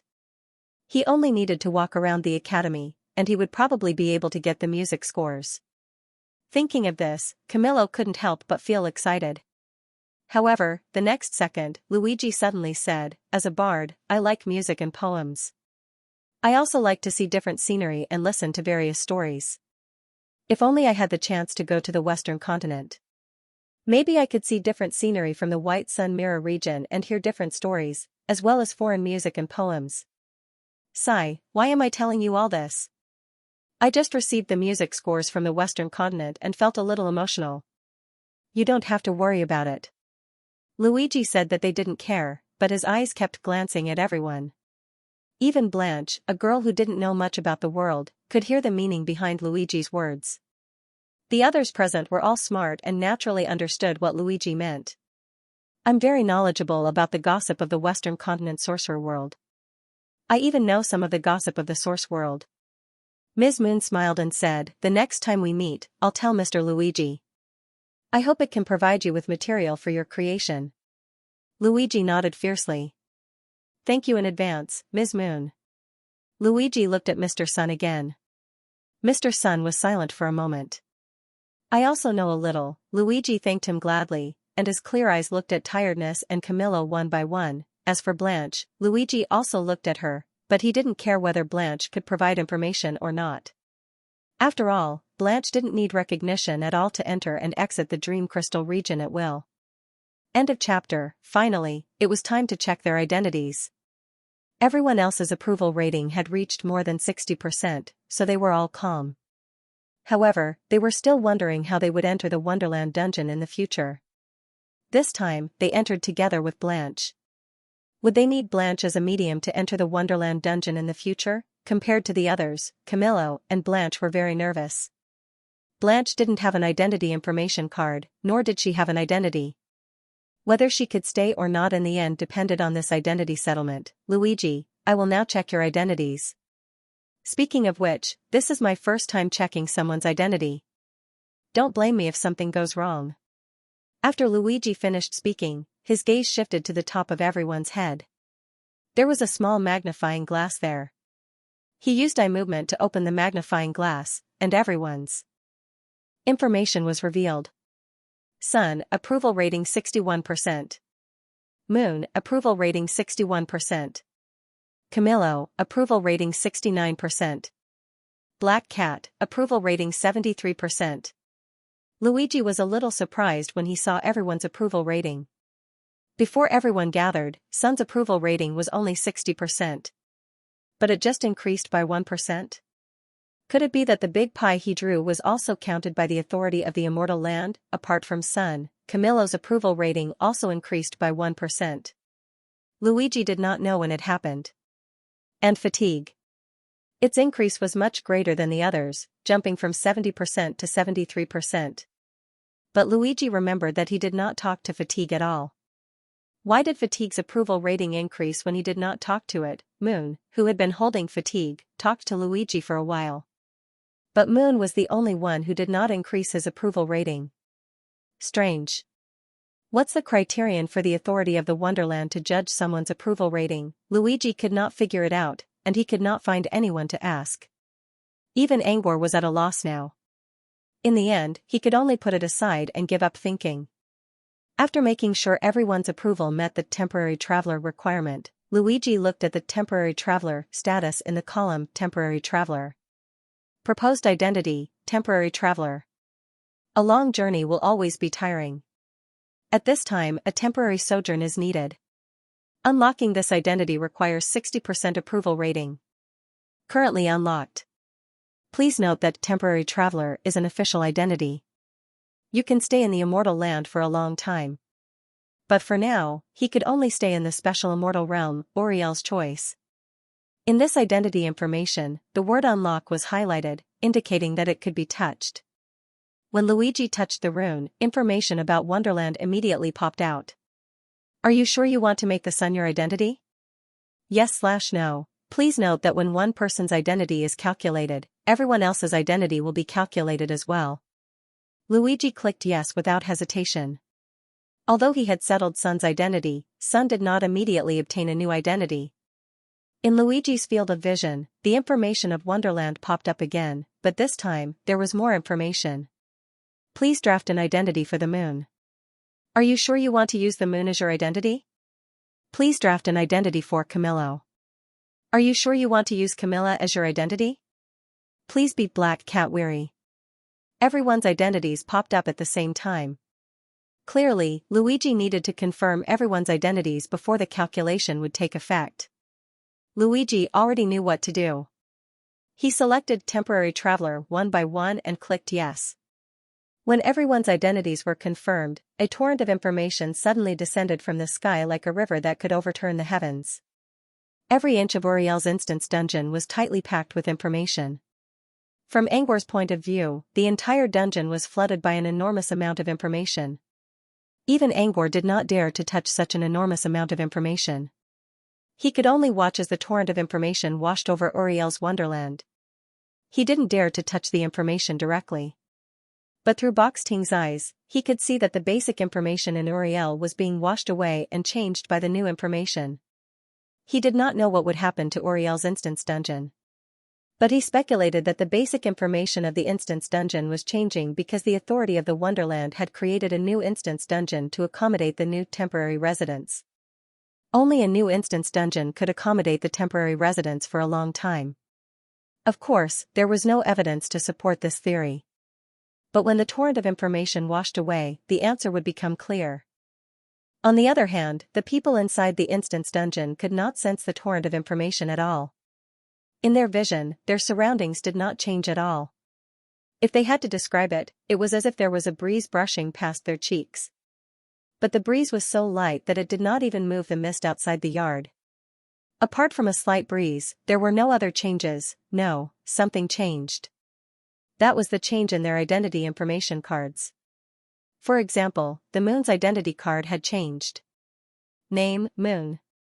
Official identity, Temporary Traveler. Traveler from a faraway land has chosen to stay in a special wonderland called Auriel's Choice for a long time. Luigi's recognition of you is 61%. Your address is 1-01, Moron Street, 1-01. It was not only the moon. At this time, the other people's identity cards had been updated accordingly. Only the recognition and address were different. Everything else was basically the same. After a period of communication, everyone discovered 3 changes after the update of their identity information. The first change was naturally the change of identity. Previously, they had temporary identities. But now, they had become temporary residents and had official identities. The second change was that their address had appeared on their identity cards. Everyone had an address, and they were all at 01, Moron Street.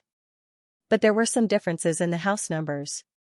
For example, the moon was at 1-01, and the sun was at 1-02. The so-called address, everyone guessed, should refer to their home in Auriel's instance dungeon. But where this so-called 01, Moron Street was, they did not know. Perhaps it was just a virtual address and did not really exist. As for the third change, which was also the most important one, it was that a text bar had appeared in their vision. Yes, like Luigi, in the lower right corner of their vision, they also had a text bar that could be opened and closed at any time. But their text bar was very simple and did not have any options. At present, only their identity information was recorded in the text bar. But this was also a kind of progress. At least the authority of Wonderland had recognized their identities. As a matter of fact, there were still many people who did not have a text bar in the Dream Crystal. The current changes were these three. It was worth mentioning that Blanche was still excluded from Wonderland's information and had no identity, but the text bar appeared. It was just that the text bar was still blank. In this regard, Camillo seemed a little anxious and asked Luigi many times. But Luigi was also a little helpless. He couldn't tell Camillo that Blanche had been selected, he could only beat around the bush. The text bar is unique to challengers. Many natives don't have text bars. Since Blanche has a text bar, I guess she is also recognized. Luigi's words comforted Camillo a little, but he did not get a definite answer. Both Camillo and Blanche were still a little worried. Now that we have official identities, how can we enter Wonderland in the future? At this moment, the Moon Lady asked, "Do you still need Blanche's help?" Luigi shook his head. "As I said, I'm just an ordinary challenger. I really don't know about your situation." The Moon Lady touched lethargy, which gave feedback that Luigi really didn't know. The Moon Lady thought about it and felt that it was right. This kind of question was obviously only known to the creator of Wonderland or the source of abnormality. Luigi was just a challenger, so it was normal for him to not know the inside story. Then how does Mr. Luigi usually enter Wonderland? The Moon Lady thought about it and asked again. Luigi said, "I used a medium called a login device to enter Wonderland." "But you definitely don't have this medium." Lethargy's feedback was still calm, and Luigi was still telling the truth. The Moon Lady was a little confused. Did she have to ask Luigi where the login device came from? But this was a private item, so wouldn't it be rude to ask directly? Just as the Moon Lady was at a loss, in a place she couldn't see with the naked eye, the information flow that filled the entire Uriel instance began to slowly disappear. To be precise, it didn't disappear but was absorbed by the Uriel instance. The torrent of information would form a new operating logic for the Uriel instance in the near future. Of course, it didn't only affect the future. Even now, the Uriel instance was undergoing visible changes. For example, using Box Ting's view outside the instance, he saw, the mist was dispersing.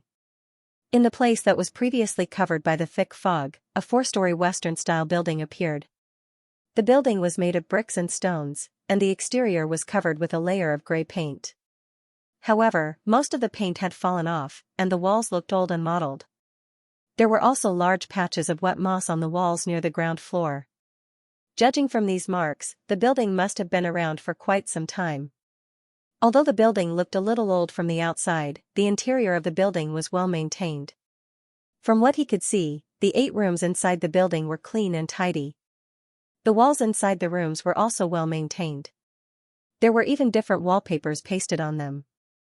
I wonder where the original model of this building came from? Did they copy it from Dawn City? In addition, Luigi also noticed that there was a street number outside the gate of the building. 01, Moron Street. Although only one Western-style building had appeared. But he also noticed that the map of the Uriel instance had expanded a bit. The building was located behind the entrance of the Cave of Light, which meant that it was outside the boundary of the previous instance. Now that the boundary had expanded, the building showed up. If the boundary keeps expanding, will more buildings show up? Will Dawn City look exactly the same in Uriel's dungeon? Angor muttered to himself. If that was the case, maybe Luigi could let some of the natives move here after clearing the instance, but that was a story for another time. There was no point in thinking about it now. Angor looked back at the instance. The Lady of Moon and the others were still discussing their new identities and asking Luigi questions that even Angor himself couldn't answer. As for the Western-style building, none of them noticed it. It wasn't because the building was too far away. They just happened to be below Uriel's attic, which blocked their view. He considered for a moment and sent a voice transmission to Luigi to tell him about the building. Luigi pretended to be lost in thought when he received the message. When he reached a spot a bit further away from the attic, his vision finally disappeared, allowing him to see the tall building behind the attic. Seeing this, Luigi quickly informed everyone. "I think I just saw a new building. If I'm not mistaken, that's where you're staying." Half a minute later, they arrived outside the building. They looked at the modeled building and the street number and quickly realized that this was where their identity cards were supposed to live. "I didn't think we'd get a house here," Lady of Moon said with a smile. Camilla was also surprised. "So, this is my home in the dream realm?" Luigi really wanted to remind him that this wasn't the dream realm. But after thinking about it, he decided not to. Not only did Camillo and Lady of the Moon exclaim, but even Tiredness, who had been quiet all this while, revealed a surprised expression. This was because it also had a residence, and it was at 3-01. If this was someone's home, did that mean he could sleep whenever he wanted without anyone bothering him? Tiredness followed the Lady of the Moon into the Western-style building with beautiful expectations.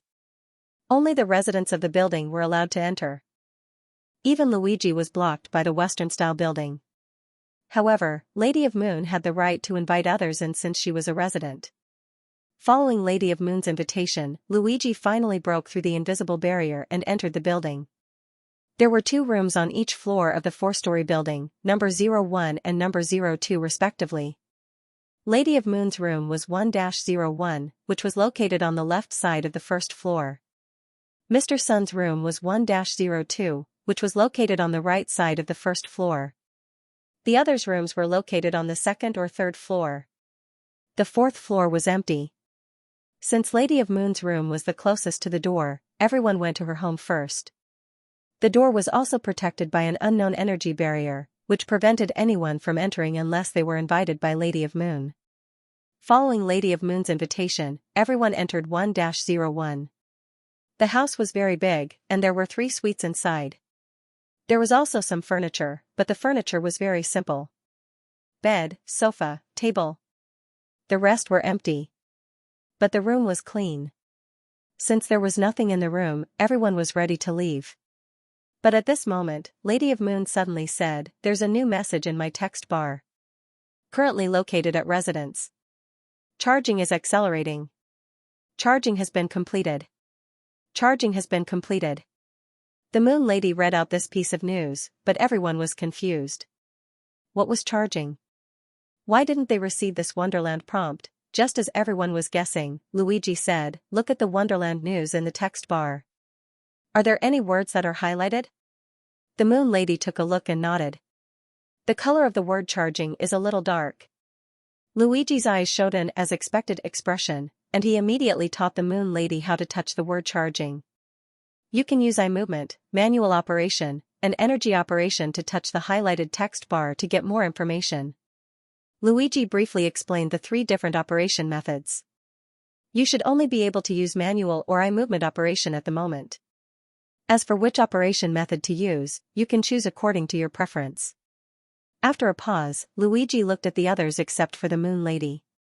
When similar Wonderland prompts appear in the future, do the same. Eye movement operation was more covert, while manual operation was more ceremonial. Whichever one was chosen, it was fine.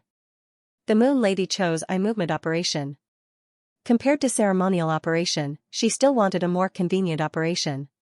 When the Moon Lady clicked on the word charging through eye movement, a lot of new information appeared in the text bar.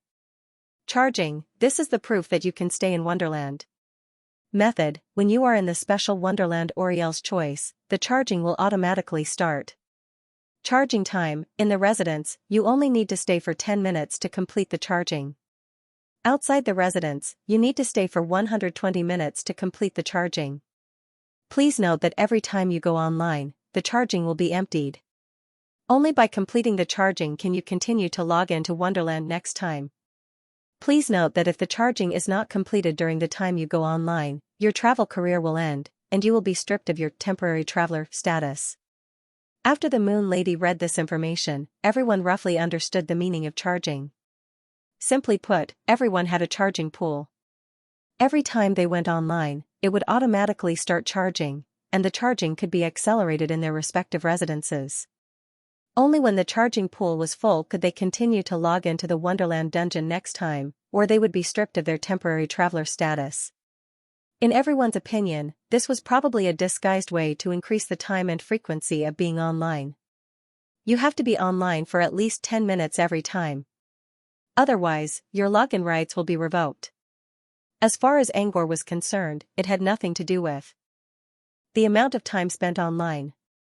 Using his authority, he found the hidden information in the recharge entry.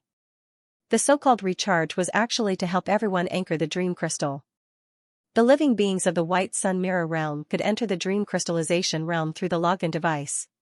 However, the people in the Western continent did not have a login device. If they wanted to enter the dream crystal, they could only rely on the Immortal's authority to open up a special anchoring channel for them. At present, except for Blanche, temporary anchoring channels have been opened in everyone else's bodies. However, anchoring the channel also required energy to be used. As for charging, it was the energy needed to anchor the channel. As for the essence of this energy, it was actually the power of dream and nightmare aura. Every time they logged in, dream energy mixed with nightmare energy would enter their charging pool. Only when the energy in the charging pool was completely full could they return to reality and rely on the energy in the charging pool to log into the dream crystal. To use an inappropriate analogy, the reason why they had a rigid time spent online requirement was that the Immortal's authority was engraving a one-time nightmare dream spell on them. Therefore, charging was not to increase their online time. Instead, it was the painstaking effort of the Immortal's authority. As for why they only needed to stay in their respective residences for 10 minutes to be fully charged, it was because the nightmare aura in their residences was stronger. Speaking of which, why didn't Blanche have such a charging pool on her? Because she had been anchored a long time ago, and the anchoring channel on her was not temporary. It was long-term and formal. The energy needed to anchor the channel was also paid special attention by the Immortal's authority. Once it was lacking, it would immediately replenish it. This was the so-called deep anchoring. To put it bluntly, Blanche was a reserved VIP customer of the Immortal's authority. However, Blanche did not know this. At this moment, she was still looking at the others enviously. Everyone else had a charging pool, but she did not. This made her a little uneasy. Could she really enter Immortal's land next time? Everyone returned to their rooms. Sure enough, they all triggered the Immortal's charging prompt. After confirming, they gathered in the Moon Lady's room again. Camillo, our charges all show that they are full. Presumably, the time we spent in the journey cabin is counted. If it was charging now, it would definitely not be full. Since they showed that they were full, it meant that the several hours they spent in the journey cabin were counted as charging. This saves time. We can log in directly next time. The Moon Lady had a thoughtful look in her eyes, but how should we log in then? Facing the Moon Lady's inquiry, Luigi shrugged, I don't know this either. Why don't you experiment after you go offline later? Looking at the clueless Luigi, the Moon Lady sighed, we can only experiment on our own. However, the Moon Lady did not actually have a specific charter for the experiment. She thought about it and decided to discuss it with the others and listen to their opinions.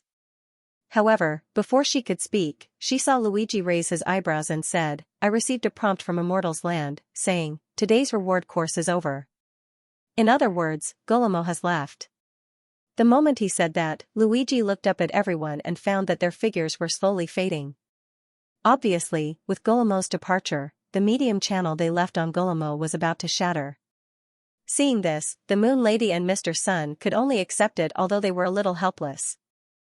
After all, it was already early morning in the outside world, and it was time for Golemo to wake up. Only Camillo looked at Luigi nervously, wanting to ask Blanche about the remaining questions, but he, who had entered the offline state, disappeared before he finished speaking. However, the moment Camillo went offline, he faintly saw that Blanche's body seemed to be solid. Solid means she didn't go offline. Was it an illusion? Before Camillo had time to investigate, he entered the dark vortex. The next second, he opened his eyes and found that he had returned to reality from the dream. Mr. Sun and Ms. Moon next to him also opened their eyes one after another. Camillo did not immediately greet the two adults but turned to look at Blanche. Blanche, who was lying on the sofa, still had her eyes closed, and the corners of her mouth curled up slightly as if she was still in a dark and sweet dream, Camillo was not mistaken. Blanche did not disappear with them. After everyone went offline collectively, only Luigi and Blanche were left at the scene, looking at each other in dismay. Luigi waved his hand and was about to say something. But the next second, he felt the world spinning as if he had entered an underwater vortex. After the dizziness stopped, Luigi found that he had appeared outside the small bungalow. Also, he received a notification from the Wonderland. You are not allowed to trespass private residences without permission. Luigi, he was at the Moon Lady's house before, and when the Moon Lady was there, he could still stay in her residence. But once the Moon Lady went offline, he, who was not invited, was tantamount to breaking into an empty door. He was directly kicked out by the authority of the Wonderland. Moreover, not only Luigi, but Blanche also had the same experience as him. At this time, Blanche was beside Luigi and was slumped on the ground. Her eyes were dizzy as if there were black coils spinning in her eyes. Seeing that Blanche, a VIP customer, was so miserable, Luigi finally felt balanced in his heart. After a while, Blanche recovered from her dizziness. After standing up, she looked at Luigi in confusion. Why didn't I leave? Luigi. Because the authority of the Wonderland couldn't bear to leave. Although he thought so in his heart, Luigi certainly couldn't say that. I don't know either. Tiredness was not here at this time, and he was not worried that his lie would be exposed. Luigi, if I want to leave, what should I do? Blanche hesitated for a moment and asked. Luigi, you're leaving now? Didn't you just say that you want to stay? Blanche's eyes were blushing. Although she said so, she still felt a little uncomfortable leaving her alone like this. To put it simply, she was a sociopath. She felt okay with Camillo because she had someone she knew around her and had confidence. But now that she was left alone, she felt a little uncomfortable. Blanche was about to explain when she suddenly found a line of words in the text bar. Triggered keyword, do you want to leave? Blanche was stunned. Although she had a text bar like everyone else, the text bar had never appeared. However, there was no information that popped up in her text bar. Whether it was identity information or housing charging, she had none of it. Unexpectedly, new information appeared at this moment. And looking at the description in the text bar, it seemed that the message was triggered because she said the key of want to leave. However, although the message in the text bar was asking if she wanted to leave, it didn't give her an option. Just when Blanche was puzzled, she found that the word leave seemed to be in a different color from the other text. She immediately remembered Luigi's previous narration. She tried to reach out her hand and manually clicked on the word leave on the text bar out of thin air. The next second, new information jumped out. Please choose your destination. 1. Dream Crystal Field. 2. Return to reality. Blanche looked at the new option with confusion in her eyes. She knew what the second option meant. In Luigi's words, it was go offline. But the first option, where was this? Where did the dream crystal field refer to? Blanche hesitated for 2 seconds and chose to ask Luigi for help. After listening to Blanche's explanation, Luigi fell silent, or rather, he took advantage of the silence to talk to Angor. She seems to have triggered the option to go to the dream crystal field. Should I let her go? As soon as Luigi finished asking, he heard Angor's reply, she can't go. Luigi? Angor, I just sealed her. Luigi wanted to curse at Angor for being an authority dog. But on second thought, he was on the same side as Angor, and he also enjoyed the same treatment. So, for other challengers in the Wonderland, he was also an authority dog. So, he decided not to. You're not going to let her go to the dream crystal field? Luigi asked curiously. Angor, she can, but not now. If someone else could help Luigi reach 100% and gain the identity of Voyager, it was fine to let Blanche go with them. But letting her go alone now was not a good option. The more special someone was, the easier it was for them to be treated differently. Especially when she had 2 legendary existences, the sun and the moon, with her in reality. If they knew that Blanche could go to the dream crystal field, they would probably treat her differently. Of course, Blanche was already special. However, such specialness could be attributed to the mysterious talent, but it couldn't be attributed to the privilege of the authority of the deities. Therefore, Angor did not plan to let Blanche enter the dream crystal field before Mr. Sun, Lady Moon, and the others obtained the identity of Voyager. When she was on the same starting line as the others, Blanche would live a more comfortable life than being treated differently. Of course, whether Mr. Sun and Lady Moon could get Voyager in the end, and whether they could enter the dream crystal field in the end, Angor would carefully observe. If he found something wrong, he would still seal Blanche. Luigi didn't know what was on Angor's mind, but since he already decided to seal Blanche, he might as well do it. Should I introduce her to the dream crystal field now? Yes, but it's not about overdoing it. You have to control it yourself. Understood. Luigi looked at Blanche and said, the dream crystal field is actually the world outside the Wonderland instance dungeon. Outside the Wonderland is the dream crystal field? Blanche looked curious. So, the dream crystal field is the real name of the deep dream civilization? Luigi knew what Blanche meant by deep dream civilization. It was the legendary civilization in the depths of the dream realm.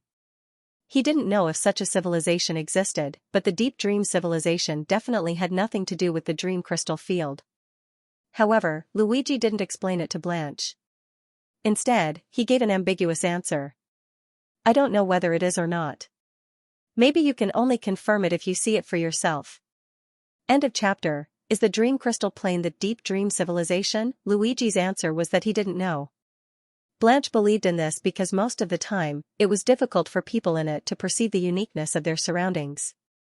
Just like the creatures of the star spirit boundary, they wouldn't feel that the star spirit boundary they lived in was special. Only people living in reality would understand the uniqueness of the star spirit boundary. It was an unknown world that everyone knew and was familiar with, but no one could enter. So Luigi was right. If she wanted to confirm whether the dream crystal plane was the deep dream civilization, she could only witness it with her own eyes. Thinking of this, Blanche seemed to have made up her mind. She looked up at Luigi. Then can I go to the dream crystal plane now? Luigi knew in his heart that Blanche was sealed and couldn't leave. But these words definitely couldn't be said. He showed an indifferent expression. Since you were given the option, you must be able to go. Then I'm going? Blanche said cautiously. Luigi was taken aback for a second, then he smiled lightly and said, you are free to go wherever you want. You don't have to ask me. As long as you want to go, you can go. With Luigi's words, Blanche no longer hesitated and manually clicked on her destination. With the touch of her fingertips, this row of text dissipated like a ripple. The moment the ripple calmed down, a small arrow appeared in Blanche's field of vision. The arrow pointed straight ahead, and there was a distance mark on the arrow, 30 meters. At first, Blanche didn't understand what this meant. Later, she found that no matter which direction she went, the arrow would slowly turn and point to the only coordinate. And the 30 meters represented the distance from the current position to the established coordinate. As long as I follow these coordinates, maybe I can reach the dream crystal plane? Blanche secretly guessed in her heart. Following the arrow's guidance, Blanche soon came to the corresponding coordinates. At this time, the arrow showed 1 meter, and the direction was directly in front of her. Blanche raised her head and looked at the light hole 1 meter away. Yes, it was the distorted light hole. Blanche still remembered that they entered Oriel's Wonderland through this distorted light hole. Now, the arrow was guiding her to the light hole. Was it telling her that she also needed to go through the light hole to go to the dream crystal plane? Blanche hesitated for 2 seconds and walked forward slowly. Just as she came into contact with the distorted light hole, an Immortal Realm prompt appeared before her eyes. Sure enough, there is an option to go to the dream crystal. Blanche's eyes lit up, but she found something strange. The rest of the text in the Immortal Land information was normal black, but this row of text was light gray and looked a little empty. Blanche used the manual operation again and reached out to click on Channel 1. However, nothing happened. She was still in Oriel's fairyland, surrounded by thick fog and a misty pavilion. Just when Blanche was puzzled, a new Wonderland prompt appeared in the text bar. After reading this message carefully, Blanche's face showed enlightenment. When she found out that the outside world was the dream crystal and that she could leave, she thought that she was special. But now, it seemed that she wasn't the most special one. Indeed, she couldn't leave directly. Only when the Voyager appeared could they leave with them. Mr. Sun and Ms. Moon were legendary wizards in the Western continent. How could he be special in front of him? Thinking of this, Blanche accepted the current facts without any resistance. If I can't go, then I can't go. At least, the Wonderland prompt told her that as long as the Voyager appeared, she still had a chance to leave. While Blanche was comforting herself, she heard footsteps. Looking back, she saw Luigi walking to her side. What's wrong? Luigi knew, but he still pretended to be puzzled. Blanche didn't hide it and told Luigi the situation. Luigi was silent for a few seconds, then he said softly, "Yes, you guys came in together. If you want to go to the Dream Crystal, you must go together." After speaking, Luigi comforted Blanche again. "Don't worry. When the Voyager appears, you can go to the Dream Crystal. Moreover, you don't need approval. At least you are stronger than them in this regard." Blanche was startled. That seems to be the case. Others need to reach 100% approval before they can become the Voyager and leave, but I don't have approval settings. As long as a Voyager appears, I can leave together with them. With this thought, the trace of discomfort in her heart completely disappeared. Then should I return to reality now? How? Am I supposed to get in after returning to reality? Luigi shrugged. I don't know. You can go back to reality first and try one method after another. If it doesn't work, you can wait until Golemo enters his dream next time. Blanche considered for a few seconds and nodded. She didn't know how others could enter the Wonderland, but she could create a dream setting and enter it with Blanche. After making sure there was nothing to worry about, Blanche didn't stay any longer. I'll go offline now. Under Luigi's gentle gaze, Blanche manually clicked the second option, and her body slowly disappeared. Now, Luigi was the only one left in Uriel's Wonderland. Oh wait, there was another talent, Uriel. Luigi walked toward the attic and mumbled in a low voice, I usually don't feel anything when I'm alone in a dungeon. But today, after they left, there's no noise in my ears. Instead, I feel a bit bored. So, you still prefer crowds? Angor's voice came from beside her. Angor didn't use telepathy this time. Instead, he spoke directly to Luigi's ears. Luigi shrugged. Sort of. As a performer, I like a lively environment. Luigi paused a little and added, of course, I can stand the loneliness if there's no one around. Angor agreed with Luigi. Before the light tunnel appeared, Luigi had always been alone in Uriel's dungeon. You won't have to be alone from now on, Angor said. Luigi, huh? Angor's voice appeared in Luigi's mind. Because someone's here again. Luigi froze and quickly turned around. In the distorted light hole not far away, a pitch-black silhouette appeared once again.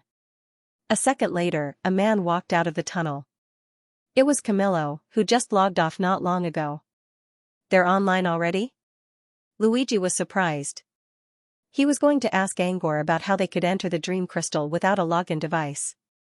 But before he could ask Angor, these people came online again. Did they find a way to log in already? On the other hand, Camillo looked left and right in front of the tunnel of light. He was surprised to find himself in Uriel's Wonderland. Shock and joy filled his face. Camillo also noticed Luigi, who was staring at him in surprise. Without hesitation, he quickly ran toward him. Mr. Luigi. Camillo greeted him excitedly. Luigi asked, You're here already? Did you find a way? Camillo nodded. Yes, I found that I can come in as long as I'm asleep. At that time, after they went offline, they immediately tried to log in again. Mr. Sun and Lady Moon also used concept detection. Camillo didn't know if they found anything, but he decided to try it himself. Since Uriel's Wonderland was located in a dream, Camillo's first thought was to enter the dream again and see if he could find a way to enter. Without hesitation, Camillo used dream intrusion on himself. Then, he fell asleep. When his consciousness returned to its original position, he found himself on a long and drawn-out dream bridge. This one was much longer than the previous ones. Camillo kept moving forward. He felt like he could cross dozens of meters or even hundreds of meters with each step. Even so, the dream bridge seemed to have no end. Camillo felt like he had been walking for a very long time. Just as he was about to lose his self-doubt, he finally saw the end of the dream bridge. There was a glowing door. He went through the door and arrived here. Luigi was also surprised after hearing Camillo's explanation. So, you can come in while you're asleep. He thought there would be some complicated operation involved. Who would have thought it would be so simple? Luigi only needed to use a login device to log in, while Camillo just needed to fall asleep to get in. However, they didn't need to walk on the dream bridge, while Camillo had to walk on a long one, which made it easier for them. But it made sense. Camillo was in the Western Continent wizard world, which was extremely far away from the White Sun Mirror domain. It was normal for the dream bridge to be a little longer. Camillo turned his head and looked around. Mr. Luigi, I wonder if you've seen Blanche. There was another reason why Camillo was in a hurry to study how to go online. It was for Blanche. He didn't see Blanche wake up. He couldn't enter her dream. He guessed that Blanche might still be in the Wonderland dungeon, so he hurried over. Luigi, she just went offline a few seconds before you went online. Camillo was a little stunned. Huh? So, they missed her just like that? Luigi, if you want to see her, you can go offline. Camillo quickly shook his head. If I go offline now, I won't be able to come in again. I have to go recharge first. Luigi, oh, yes. You still have recharge. It only takes 10 minutes to recharge in the residence. I'll go back to the residence to recharge first. After saying that, Camillo nodded to Luigi and turned to run to the small bungalow behind the light distortion capital. Looking at Camillo's disappearing back, Luigi touched his chin. Counting the recharge, it's actually quite troublesome for them to get in and out. After all, they came from the Western Continent. It was actually quite good that they could cross the boundless world and reach the dream crystal with just a little more formalities. It seems that the peaceful days are far away. Luigi murmured in a low voice. Luigi returned to Uriel's attic, put it back into the crystal ball, and then released it again. But this time, the direction of the journey hut was slightly changed, from facing south to facing south. In this way, Luigi could sit in the hall of the journey hut without going out and look at the light distortion hole in the distance through the window. Within 10 minutes of Camillo returning to his residence to recharge, the Moon Lady and the Black Cat, tired, also went online one after another. Mr. Sun didn't go online, seemingly deliberately staying outside. After the Moon Lady and Tired came online, they also came to say hello to Luigi and went back to their residence to recharge. At this time, Camillo also finished recharging. After he came out of the bungalow, he found that Blanche was not online, so he quickly went offline to see Blanche's situation. About 5 to 6 minutes later, Camillo finally came online with Blanche. Because he was somewhat curious about Blanche's situation, Luigi left the journey hut and went to inquire about the situation. According to Camillo, after he returned to reality, he found that Blanche was still asleep. But this time, Camillo could enter the dream. After entering the dream, Camillo saw that Blanche was trapped. In the dream, she could neither re-enter the strange dream nor wake up to return to reality. Obviously, Blanche's illness had acted up again. Fortunately, Camillo entered the dream at this time and brought Blanche back from the dream. After waking up, Camillo and Blanche tried again. After confirming that as long as Blanche didn't do the dream setting in advance, she would enter the long dream bridge and arrive at the Wonderland Instance dungeon after falling asleep on her own. As for Blanche clearly didn't have a recharging pool, why could she continue to come online like them? Everyone was very curious about this, but they also knew that Luigi was just an ordinary dungeon challenger. He definitely didn't know the inside story, so everyone just kept their doubts in their hearts and didn't ask. Camillo returned to the bungalow to continue recharging. The 10-minute recharge would definitely be completed. As for Blanche, she was invited by the Moon Lady to her residence. Because the Moon Lady heard Blanche mention the name Dream Crystal Plain, she was quite curious. In an instant, everyone returned to their homes and did their own things. Luigi looked at the empty street and shrugged slightly. He originally thought that they would first farm his approval points, but now it seemed that they were more concerned about logging in and logging out these 2 days. He had nothing else to do now, so he simply returned to the journey hut and practiced the harp secret skill taught by Golemo. At the same time, Angor, outside the cage of the Instance dungeon, saw Uriel's Wonderland slowly returning to peace. He hesitated for a moment and also went offline. Apex mobile version website, mirror space. As soon as he opened his eyes, he saw the door of the classroom being pushed open a little. Someone was standing outside the door, craning his head to look inside. There were only 2 people in the mirror space. Or rather, 1 human and 1 spirit. The human was Angor, while the spirit was Xianxia. Without a doubt, it was Xianxia who was peeking through the door. He looked at the door and saw Xianxia's eyes. "Don't freak me out, Xianxia." She shrunk to the side like an ostrich. But soon, she peeked through the door again. She knew Angor already saw her, and it was too late for her to hide. She pushed the door open and waved at Angor in embarrassment. I just want to see how you're doing." Xianxia didn't know what to do when Angor didn't ask her to test the runes. She tried to peek at Angor's progress, only to find that Angor wasn't working at all. He was sleeping. Angor saw Xianxia's awkward expression and knew what she was thinking. He smiled and stood up. "Rest for a bit, then work for a bit. It's a good balance between work and rest." He walked toward her as he spoke. Xianxia was startled. She thought Angor was going to punish her for peeking. As Xianxia trembled in fear, Angor simply walked past her and went outside. "I have something to do. I'll be back later." "Xianxia, huh?" Silver Forest space. By the lake near Black Forest. Angor planned to talk to Laplace about Mr. Sun and Lady Moon. As far as he knew, Laplace usually fished by the lake. But today, Angor noticed that Laplace wasn't fishing. Instead, she was enjoying some tea at the tea table. 2 dark shadows were floating in front of her. There were spots of light on the shadows, which looked like an illusion of a starry sky. "That's..." Angor looked at the dark space with a curious look. "A map of the weak points of the gloom mirror domain," Laplace explained. "The spots on it are the approximate coordinates of the weak points." While talking, Laplace pulled out another phantom of the void. "This is the spatial map of the white sun mirror domain, which corresponds to the spatial weakness of the gloom mirror domain." "You're studying this because of Woe Puppet?" Laplace nodded. "According to the information from the shadow, the Woe Puppet has already been to the vicinity of these 2 spatial weaknesses." Laplace pointed at the 2 specks of light in the void and then flicked his finger to extinguish them. However, the Woe Puppet did not use these 2 spatial weaknesses to warp to the white sun mirror domain. Therefore, these 2 spatial weaknesses can be temporarily put aside. And now, although I don't know which direction the Woe Puppet went, if it went southeast, then there's a very weak point here. If it uses this weakness to enter the white sun mirror domain, it might appear at..." Laplace looked at the spatial map of the white sun mirror domain. His gaze moved slowly, and finally, he gently tapped on a position at the edge. "It might appear around here. And the closest clan land around here is Sumir's Wetland Castle." Angor frowned. "Sumir's Wetland Castle.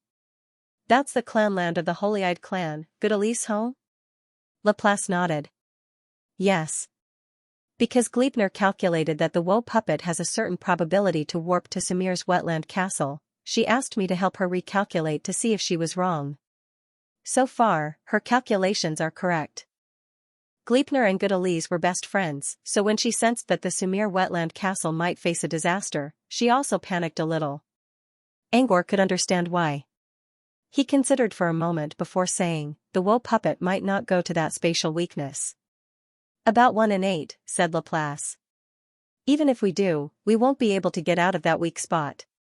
Just like the previous 2 weak points in space, you can't pass through the door." Laplace raised an eyebrow and looked at Angor. "Are you trying to comfort Gleipnir?" Angor shrugged. "Sort of." Laplace didn't say anything. He pointed at the seat opposite him. "Sit down and talk." After Angor took a seat, Laplace spoke in a plain tone, "If you ask me, I hope the Woe Puppet will show up near Sumir's Wetland Castle." "Huh? Why?" Laplace looked calm. "Because it's going to come, isn't it? Compared to letting it show up in an unexpected place, isn't it better to let it show up in a place we already know? It's easier to control. Besides, Sumir's Wetland Castle isn't a fixed continent. It's a circular mirror that can move around. Moving it will cost a lot, but at least it's better than sitting around and waiting for death." As long as Good Elise knows that the wool puppet will show up near Sumir's wetland castle, she can easily notify her clansmen and pay the price to move their clan land. In Laplace's opinion, Sumir's wetland castle might not be the best place to warp to, but it was already a relatively easy place to control.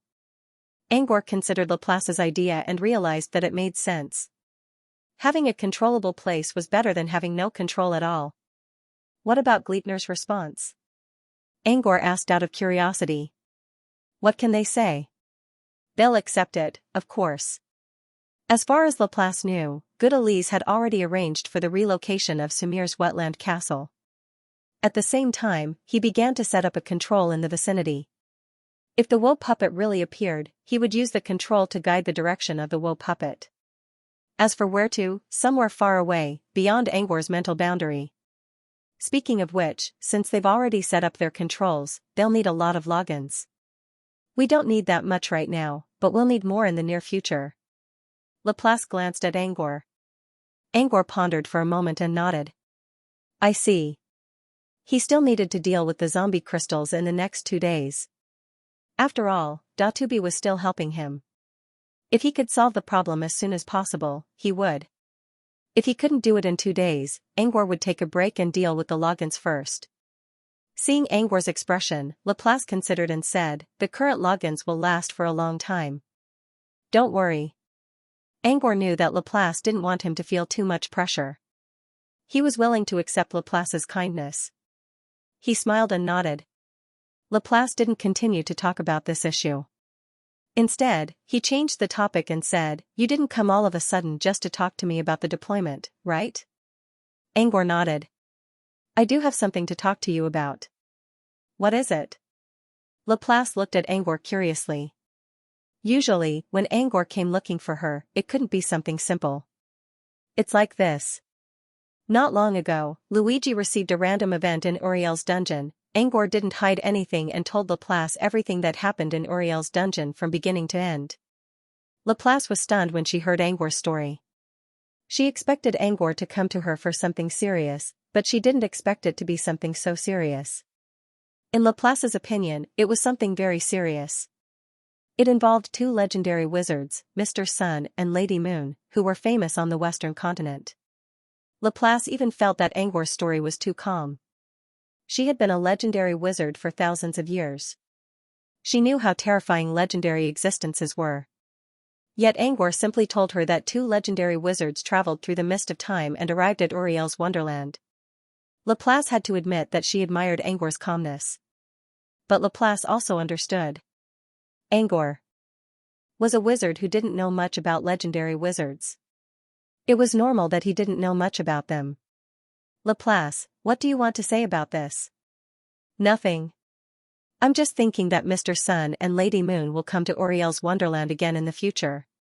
I was wondering if I should tell Luigi about them. Currently, Luigi didn't know who they were. He only thought they were 2 wizards from a faraway place. Don't tell him, Laplace said without hesitation. Luigi can't keep secrets. If he knows who Mr. Sun and Lady Moon are, he'll probably change his mind. She just needed to keep Luigi in the dark. At least for now, Luigi wouldn't treat Mr. Sun and Lady Moon with selfish intentions. Don't tell Gleipnir either. If she does, she might change her mind too. Laplace even believed that it would be better if she didn't know about this. But since she already knew, she had to keep it a secret and stay as far away from Uriel's dungeon as possible. Although she could control her emotions, her thirst for legends might make her go overboard in the content of her conversation. Unless Angor and Lady Moon decided to reveal their identities in the future, it would be best to stay away from them as much as possible. Angor had the same idea. Not telling Luigi who they were would allow Luigi to act more naturally. Speaking of which, I'm sure Mr. Sun and Lady of the Moon will try to get Luigi's approval soon. Maybe we can get some supernatural secrets from them. Anything you want to know? Angor looked at Laplace. Laplace really wanted to ask about the path to becoming a legend, but he shook his head. Nope. Different systems. What works for human wizards might not work for me. Angor thought about it and agreed. Besides, Luigi might notice something if he asked too many questions. So, he decided to focus on information.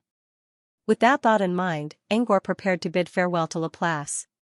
"What do you plan to do with Blanche?" Laplace asked. "The dream crystal does value Blanche a lot, but I don't think we should treat her well until we find out what she can do. Let nature take its course." For now, he planned to treat her as an ordinary boarder. If she showed her potential in the future, or if she showed her potential, he would decide what to do with her. After saying goodbye to Laplace, Angor went to check on Ai Dehua. After making sure that Ai Dehua wasn't messing around with the wig, Angor returned to his mirror space. In the next few days, Angor continued to search for runes.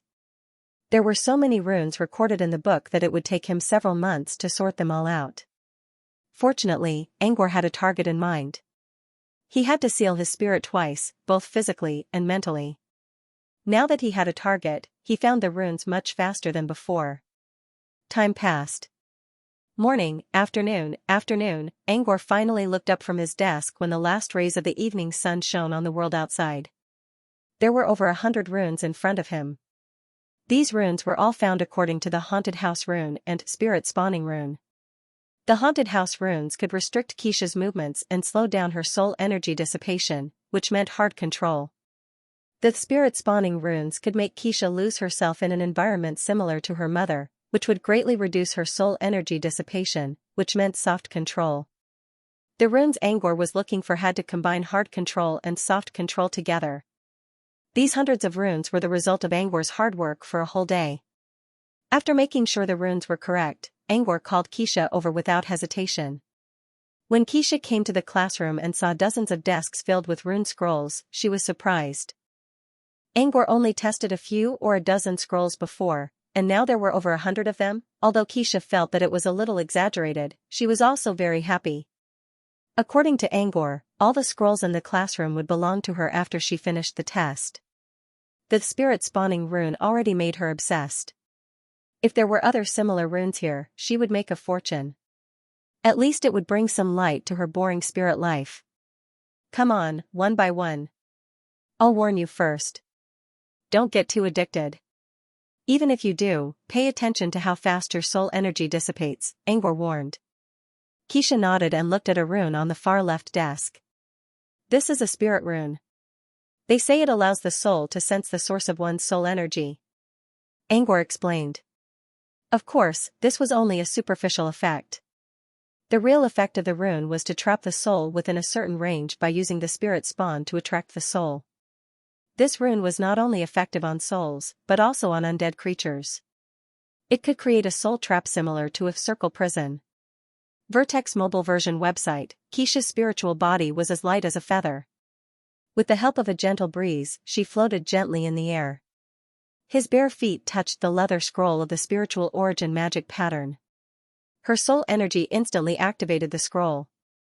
In the next second, Xianxia's eyes froze. Her eyes seemed to have lost their luster. However, if one took a closer look, they would find that it was not as simple as that. The effect of the spirit rune came too fast and dragged her into a vortex before she could even change her eyes. 10 minutes later. Angor sighed and dragged Xianxia out of the soul trap created by the spirit rune. Judging from the current situation, it would be difficult for Xianxia to break free on her own. 2 minutes later, Xianxia's eyes finally regained their luster. However, even so, she still couldn't stop her longing for the spirit rune. That feeling was even better than the spirit rune. It was as if my soul energy had finally found its home. It was a vortex filled with the aura of the spirit rune. I just wanted to jump into it. No wonder it's called spirit rune. Spirit rune is the source of the soul. Xianxia reminisced while explaining her experience with the spirit rune. Judging from the results, she was really addicted to the spirit rune. For the other runes, she would always talk about the efficiency of the soul energy dissipation first.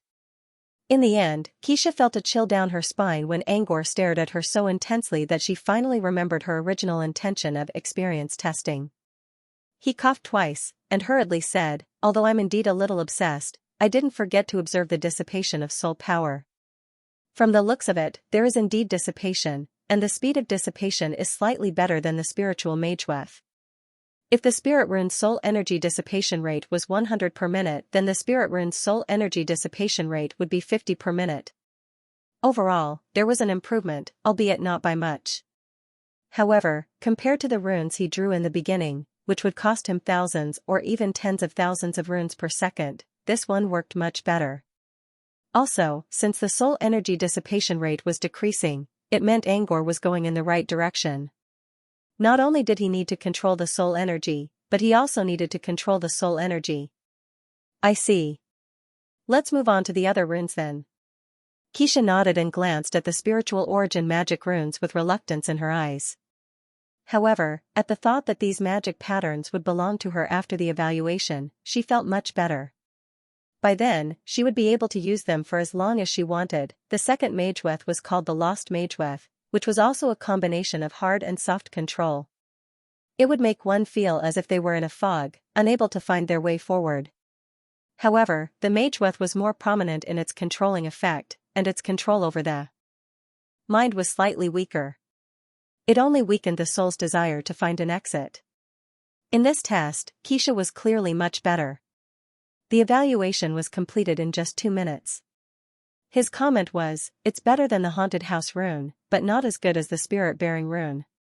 The Haunted House rune's dissipation speed was about 100 points per 10 seconds, but this Get Lost rune's dissipation speed was about 200 points per minute. However, the Haunted House Mageweth itself only had a strong control effect, and this Get Lost Mageweth added some mental control, so it was normal for it to improve. The evaluation continued. The next rune was the Drunkenness rune. Angor named it himself because the book didn't have a name for it. The effect of the rune was to make the spirit feel dizzy and stagger, but it also made the spirit indulge in the aftertaste. In Angor's opinion, it looked like the effect of getting drunk, so he named it Drunkenness. As expected, Xianxia lost herself again. Still, it was better than the Spirit-bearing rune and the Spirit-bearing rune. After 10 minutes, when Angor was wondering if he should pull her out of the rune, Xianxia regained her senses and walked out. Xianxia recalled, "When I went in, I felt like I was drunk. Well, it wasn't a good feeling. My head was heavy, and my feet were light. But I really enjoyed the feeling of getting drunk. When I was alive, I would go to the tavern and buy a bottle of wine every 2 or 3 days. I really like to drink, and I also enjoy the feeling of indulgence after drinking. However, ever since I became a spirit, I have never drunk alcohol again." This was why Xianxia was so addicted to the Drunkenness rune.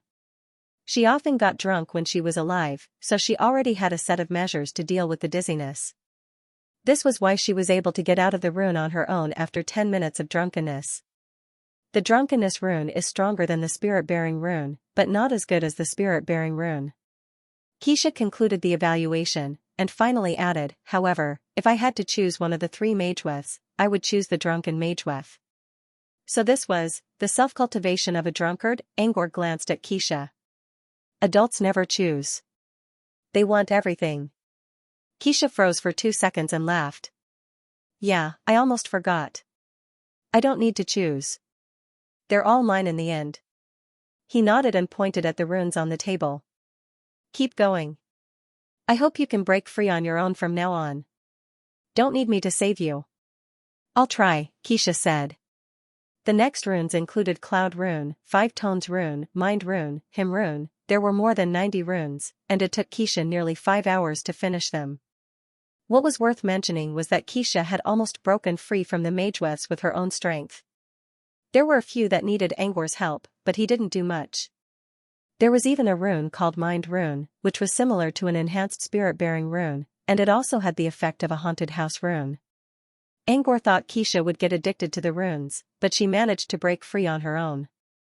In Xianxia's own words, she said, "I've tested so many runes, so I must have learned something. It's impossible for me to get addicted to the same type of runes."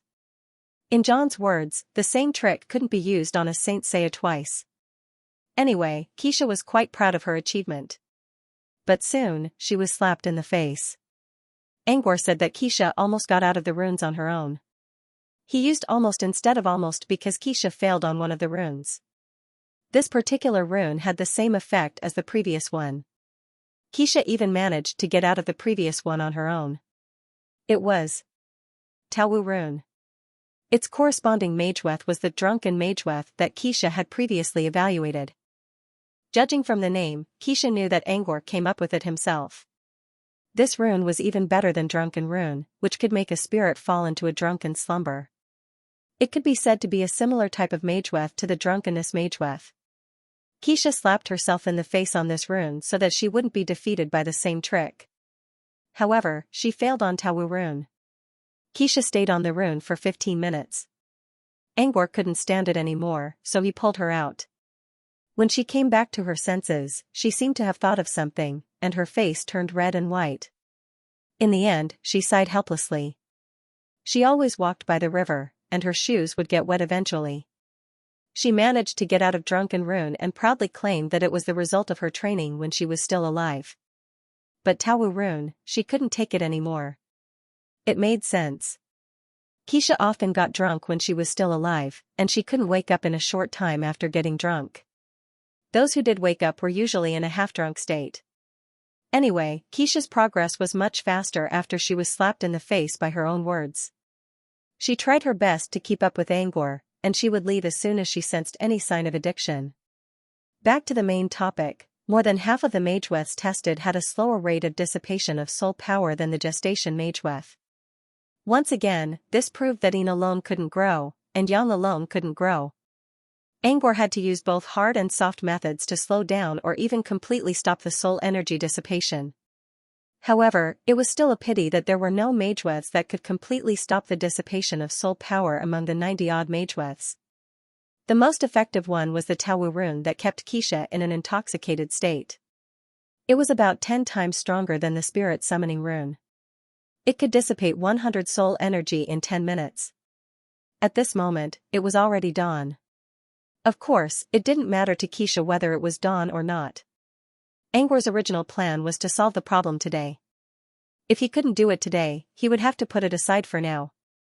After all, the login device was still waiting for him. He checked the remaining runes and saw that there were only 6 scrolls left. He wondered if the remaining 6 mageweths could create a miracle. He could only pray in his mind. Shall we continue then? Or do you want to take a break? Angor looked at Xianxia. Xianxia waved a hand without hesitation. No need. Studying runes isn't tiring for me. She didn't need to fight, and she didn't need to face any danger. All she had to do was to sense the effects of the runes. Many of the runes even strengthened spirits, which meant they were paid for by the public. Of course, Xianxia didn't want to stop. Besides, Xianxia knew that Angor would only give the scrolls to her after she finished the test. She was already at the 90th step. Only a few more steps left, and the scrolls would be hers. In order to get the runes as soon as possible, she had to do the test seriously. Angor didn't try to stop her. He nodded. Let's continue then. The next one is a flowing light rune. The flowing light rune allowed spirits to be immersed in illusions created by flowing light. The illusion here was a soft control. At the same time, the area covered by the flowing light could not be entered easily. This was a kind of hard control. As usual, Xianxia touched the scroll with her bare foot and activated her soul energy. 20 minutes later. Angor saved her from the cage of light. It wasn't Xianxia's fault this time. It took her about 15 minutes to get out of the illusion's soft control. However, the flowing light cage was too strong, and she couldn't get away safely. Once free, Xianxia quickly said, "The illusion is too fake. However, perhaps it's because it's fake that I want to see how fake it can be." This was why she spent 15 minutes to get out of the illusion. She wanted to see what kind of rubbish the illusion would turn into. As it turned out, a pile of shit could not be turned into gold. They waited for another 15 minutes, and still nothing happened. Angor didn't mind.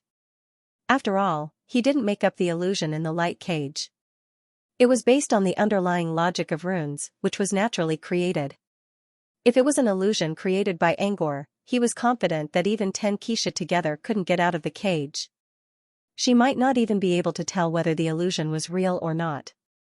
What about its effect? Angor pondered. If the flowing light rune worked well enough, he could create an illusion version of it himself. Maybe he could succeed in one try. It's better than the haunted house rune, but not as good as the spirit spawning rune. Hearing this, Angor silently gave up on the idea of creating an illusion version of the rune. If it couldn't even compare to the spirit spawning rune, what was the point of creating an original one? Let's move on to the next one then. Angor looked at the table. When he saw the rune on the next scroll, his pupils shrank. It was this rune. Had this mageweth not been tested before, Angor tried to recall the 90 or so runes he saw and didn't find this one. Speaking of which, Angor was quite optimistic about the rune. However, there was something about its nature that he couldn't describe. The name of the rune was Bliss Rune. The name of the rune was given by Angor. The name came from the prefix Bliss Hall, which indicated the type of the rune. It could enchant a spirit so much that it felt as if they had entered a paradise of bliss. It could be compared to a cat's weed, which could make one lose control of himself. Although the effect was only a soft control on the mind level, in reality, this soft control had already reached the level of hard control. To put it simply, the Bliss Rune could release a certain kind of blissful sensory function, which could completely enchant a spirit. Even if the spirit was severely injured in the outside world, he or she would still indulge in the addiction brought by the sensory function and ignore the outside world. This kind of control was even harder than many other hard control methods. Angor wondered if the rune could bring about a good result. Under Angor's gaze, Xianxia activated the Bliss Rune. The moment Xianxia activated the mageweth, the look in her eyes changed completely. No, it wasn't her eyes that changed. It was her pupils that moved upward, revealing the whites of her eyes. Not only that, but her pale cheeks also started to turn pink. She looked as if she had met the person she liked, and her shyness was obvious. Angor used his beyond her senses. Xianxia's emotions were in a mess like never before. It wasn't the chaos of an undead. Instead, it was the accumulation of several positive emotions. Happiness, warmth, and positivity. Enjoyment, indulgence, and comfort. Xianxia's spirit felt as if she had entered a paradise of bliss. She saw a golden palace, a garden full of exotic flowers, and countless winged babies surrounding her. Driven by her instincts, she couldn't help but hug the babies around her. Then, she fell deeper into her indulgence and completely lost her sense of the outside world. End of chapter. 20 minutes later, Xianxia still did not wake up. At this moment, Xianxia's spirit body naturally emitted some kind of positive emotion. Joy, happiness, even if one didn't use super perception, an ordinary person would be able to see the clues from Xianxia's smiling face. Perhaps it was because of this that Xianxia, who had not tasted warmth for a long time, couldn't help but indulge in it. From the looks of it, if there was no one calling her, she would definitely not wake up in a short period of time. Angor sighed. He reached out 2 hands of spell, which were emitting a faint green energy, and placed them under Xianxia's armpits to hold her in place. Then he dragged her out of the effective range of the Bliss Rune. As usual, after leaving the magic scroll, Xianxia should soon come back to her senses. However, Angor miscalculated this time.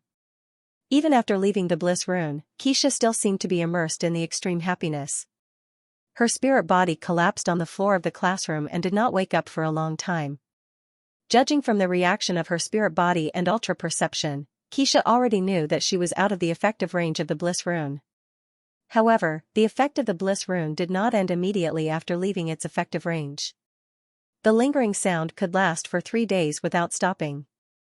Besides, the effect was even stronger than the lingering sound, which made it easier for one to lose control and trigger endless addiction. Although Xianxia was out of the effective range of the Bliss Rune, the lingering sound of the Bliss Rune was still inside her spirit body. Angor also had a feeling that even if the lingering sound of bliss disappeared from her spirit body, she would still be addicted to it for a while. If she kept using the Bliss Rune, she might not be able to get rid of it forever. It was probably something like special addictive fragrances, manic powder, or black charm tea. However, the above few types were only effective on humans, while the Bliss Mageweth was effective on spirits. I didn't know there was such a rune in Advanced. He never heard of this rune before. Either it did not exist in the southern wizarding region, or it did not exist yet. As for why the new rune was recorded in Rune Encyclopedia, Advanced? After all, Rune Encyclopedia came from the mysterious Nightmare Realm. Inside the Nightmare Realm, even the air seemed to be able to reveal some secrets. He shook his head and focused on the rune in front of him. Angor rubbed his chin. If the bliss rune was so powerful, it would be worth a lot of money. After all, special perfumes, mana algae powder, black charm tea, and other similar products were already widely available in the wizarding world. Each of these products could support a huge market. As a similar product, the Bliss Mageweth would definitely not be inferior to the previous ones. After all, there were quite a number of spirit bodies in the Transcendence. There were even people who used spirit bodies to train. For example, the spirit-type magus who escaped into the Khazadar world. If this thing was sold to them, it would probably be very popular. But it was only a thought. He did not plan to do it. If he really wanted to earn magical crystals, he had many ways to do so, and the speed was not any slower than the Bliss Mageweth. Take alchemy for example. If the Bliss Mageweth was leaked, it would probably be copied by other people. However, alchemy was very difficult to be copied. Many alchemists had tried to copy the music boxes and video boxes that he had made, but none of them had succeeded in the end. This was the reason. Therefore, Angor did not plan to sell the scroll, nor did he plan to let the Bliss Mageweth be leaked. He had a feeling that this magic scroll might open Pandora's box if it was leaked to the public. If that's the case, I can't give the scroll to Xianxia. Angor rubbed his chin and thought to himself. Xianxia was here to help him evaluate the scrolls. If she became addicted to the scrolls because of this, Angor would not shirk his responsibility. Plus, the Bliss Mageweth was special. So he had to wait for the scroll to be confiscated. The longer Xianxia stayed in the Bliss Mageweth, the more he thought about it. 10 minutes later. Xianxia still did not wake up. But Angor noticed that she was no longer immersed in the Bliss Mageweth. She was now trapped in her own addiction. To put it bluntly, she felt that happiness had left her. She also felt empty in her heart. But she could not help but miss it. Angor knew that this would not last long. If nothing went wrong, Xianxia would wake up in 2 or 3 minutes at most. The problem was solved, but the addiction was not gone. Yet. To stop Xianxia from thinking about the Bliss Mageweth, Angor went to the table and put the scroll back into his bracelet. He left the other scrolls in the same place. 3 minutes later, Xianxia slowly woke up. When Xianxia woke up, she was a little confused at first. She didn't know where she was. She clearly remembered that she was holding a baby with golden wings, and then they fell into a world full of strange colors and countless beautiful patterns. How could she be in this ordinary little room now? Xianxia's confusion only lasted for 2 seconds before it was replaced by another feeling. It was as if someone dug out a giant hole in her heart. She felt helpless and heavy, as if her spirit body was affected by the foul air and fell into the abyss of the earth. But Xianxia knew that her spirit body was very pure. There was no foul air in it. So what was going on? When Xianxia began to think about this question, her memories were like a rushing river, instantly filling her thoughts. She remembered that she was helping Mr. Angor to evaluate the Bliss Mageweth. And then, when all her memories came back, Xianxia raised her head abruptly and stared at the table. Or rather, the magic scroll on the table. When Xianxia tried to look for the special scroll, she noticed that there was an empty corner on the table. The Bliss Mageweth scroll was gone. Xianxia hesitated and looked at Angor. Bliss Mageweth is gone. Xianxia did not know what to do. She was worried that she did something wrong when activating the scroll. Angor did not answer right away. He carefully observed Xianxia's eyes and sensed her emotions. When he was sure that she was not too affected by the addiction, he sighed in relief. I've put the scroll away. It's not suitable to be left here, and it's not suitable for you. Angor was straightforward. He did not even bother to think about euphemistic reasons. He directly revealed the truth in front of Xianxia. He knew that using euphemistic reasons such as the Bliss Mageweth is very special and has been used up might work in the short term. But in the long term, it would only make Xianxia feel regretful, which would also turn into an addiction. Instead of using complicated excuses, it was better to go straight to the point. It might be cruel, but at least it would not make her feel regretful. Angor carefully observed Xianxia's expression and realized that he had underestimated her. After confirming that Angor had put away the scroll, Xianxia sighed in relief. Judging from her expression, she didn't think Angor was cruel at all. Instead, she was grateful for the gesture. She could immerse herself in spirit spawn and mana runes, but she could not lose herself in the vortex of bliss mageweth. Because the latter was addictive. Angor's action actually helped her. Angor looked at her with admiration. So you know what I mean. Xianxia patted her chest and heaved a sigh of relief. I understand. If I become addicted to the bliss mageweth if I stay in the mirror space for a long time, I can't imagine how pathetic I would be in 10 years or 100 years later. So, it's better to take it away. How do you feel now? Xianxia nodded, and Angor was relieved to hear that. Xianxia remained silent for 2 seconds. She closed her eyes and tried to sense the addiction in her mind. After a while, she nodded. I'm fine. I'm a bit disappointed, but my soul flow is normal. It's not affected by the addiction. But if I indulged for a while longer, my soul flow would have gone wrong. It's fine now. As long as your soul is fine, you can remove the memory from your mind at any time. You won't get too addicted. To put it simply, the body was not showing any symptoms yet, so removing the memory could help her to get rid of the addiction.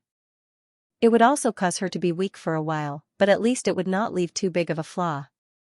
If the body became addicted, it would mean that the body would have a spiritual memory, or muscle memory. Even if she removed the memory, she would not be able to get rid of the addiction. I'll do some preparations. When I'm done with all the scrolls, I'll remove the memory in the classroom.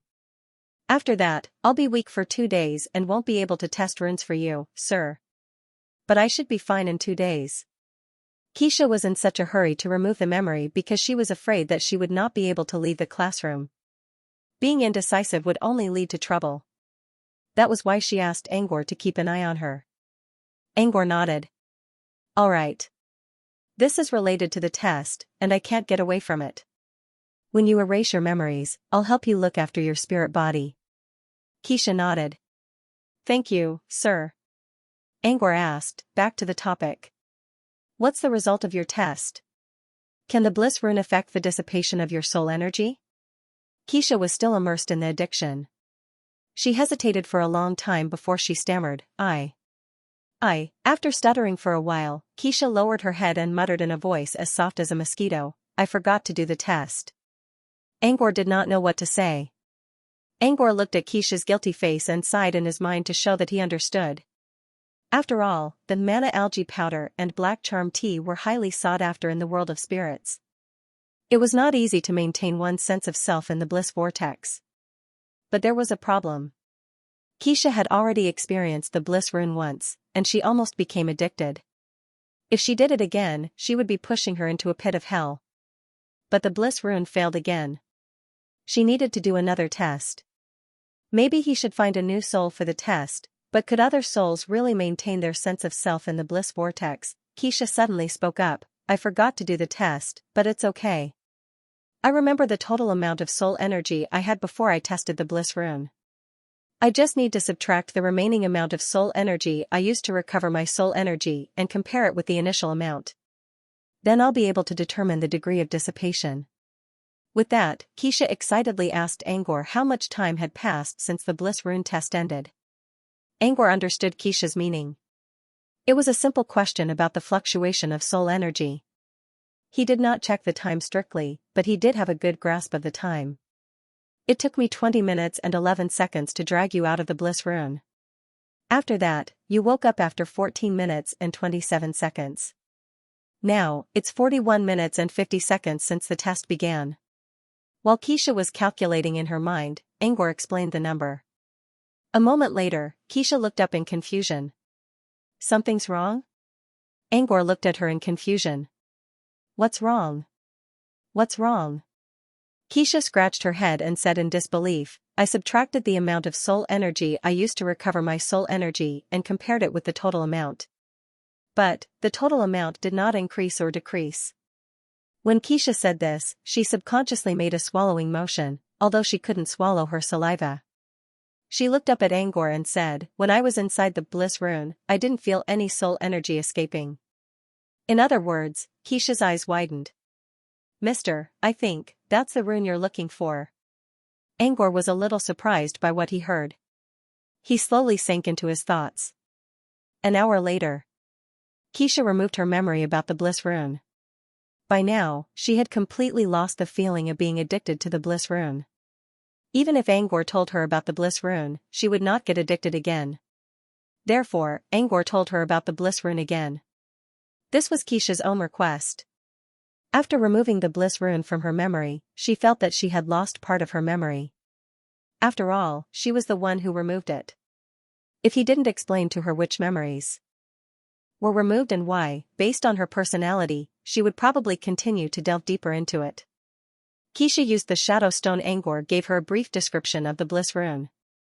She did not want to waste her time searching for her lost memory if she misunderstood. When Xianxia saw the record she had left in the photo stone, although she didn't believe that she was completely addicted to it, since she had said so a few minutes ago, it had to be true. She did not think too much about it. She simply filled in the bliss rune with the bliss rune and said goodbye. Removing the bliss rune will consume a lot of soul energy. I need to rest for 2 days. If you need anything else, mister, you'll have to wait for 2 days. Angor nodded and told Xianxia to take all the scrolls with her. He then watched Xianxia return to the hall and go back into the painting. After Xianxia went back to sleep, Angor took out the bliss rune scroll and placed it on the table. Angor stared at the rune of bliss on his desk and fell into deep thought. Previously, through Xianxia's repeated calculations, she could already confirm that when the spirit body was in the bliss mageweth, the power of the soul would not leak out. In other words, the rune could be used as a medium to carry souls. Also, it was a single rune, which fit Tootsie's requirement. In other words, Angor had completed his mission of finding a single rune that could serve as a soul medium. However, he was still worried. The rune of bliss's addictive effect was too strong. Even Xianxia could not resist it. The souls inside the crystal would be even more addictive. Even if he and Tutu created a new magic array that could pull the souls in the sacred corpse crystal into a dream on a large scale, once these souls entered the dream crystal, they would be affected by the blissful vortex for a short period of time. This troubled Angor a lot. He could not let the ancestors of the Crystal Eye race become addicts, right? He would not be able to explain it to Prophet Hoda. Now, Angor had to think about how to solve the problem of landing on the ground addiction.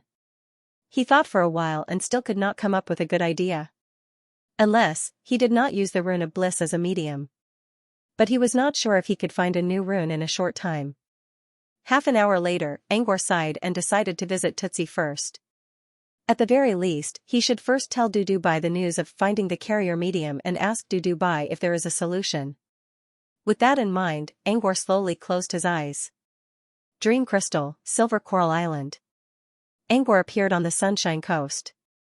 Not far from him, there was a semicircular building made of all kinds of reflective panels on the beach. The building looked real, but it was actually an illusion he created on a whim. It was also Tootsie's temporary residence for studying runes. When Angor came in, he saw some new natives looking at the building. They seemed to be curious about why there was such a man-made building on the beach. However, these new residents only took a look and left. Through the gaps between the reflective panels, they could see bookshelves everywhere. They came here to fish or gather seafood when the tide was low, not to read books. If he really wanted to read, there were more books in the library outside. When Angor approached them, the new residents all moved away. He pushed open the door and walked straight into the hemispherical building. Compared to the sunny atmosphere outside, the inside of the building was much colder.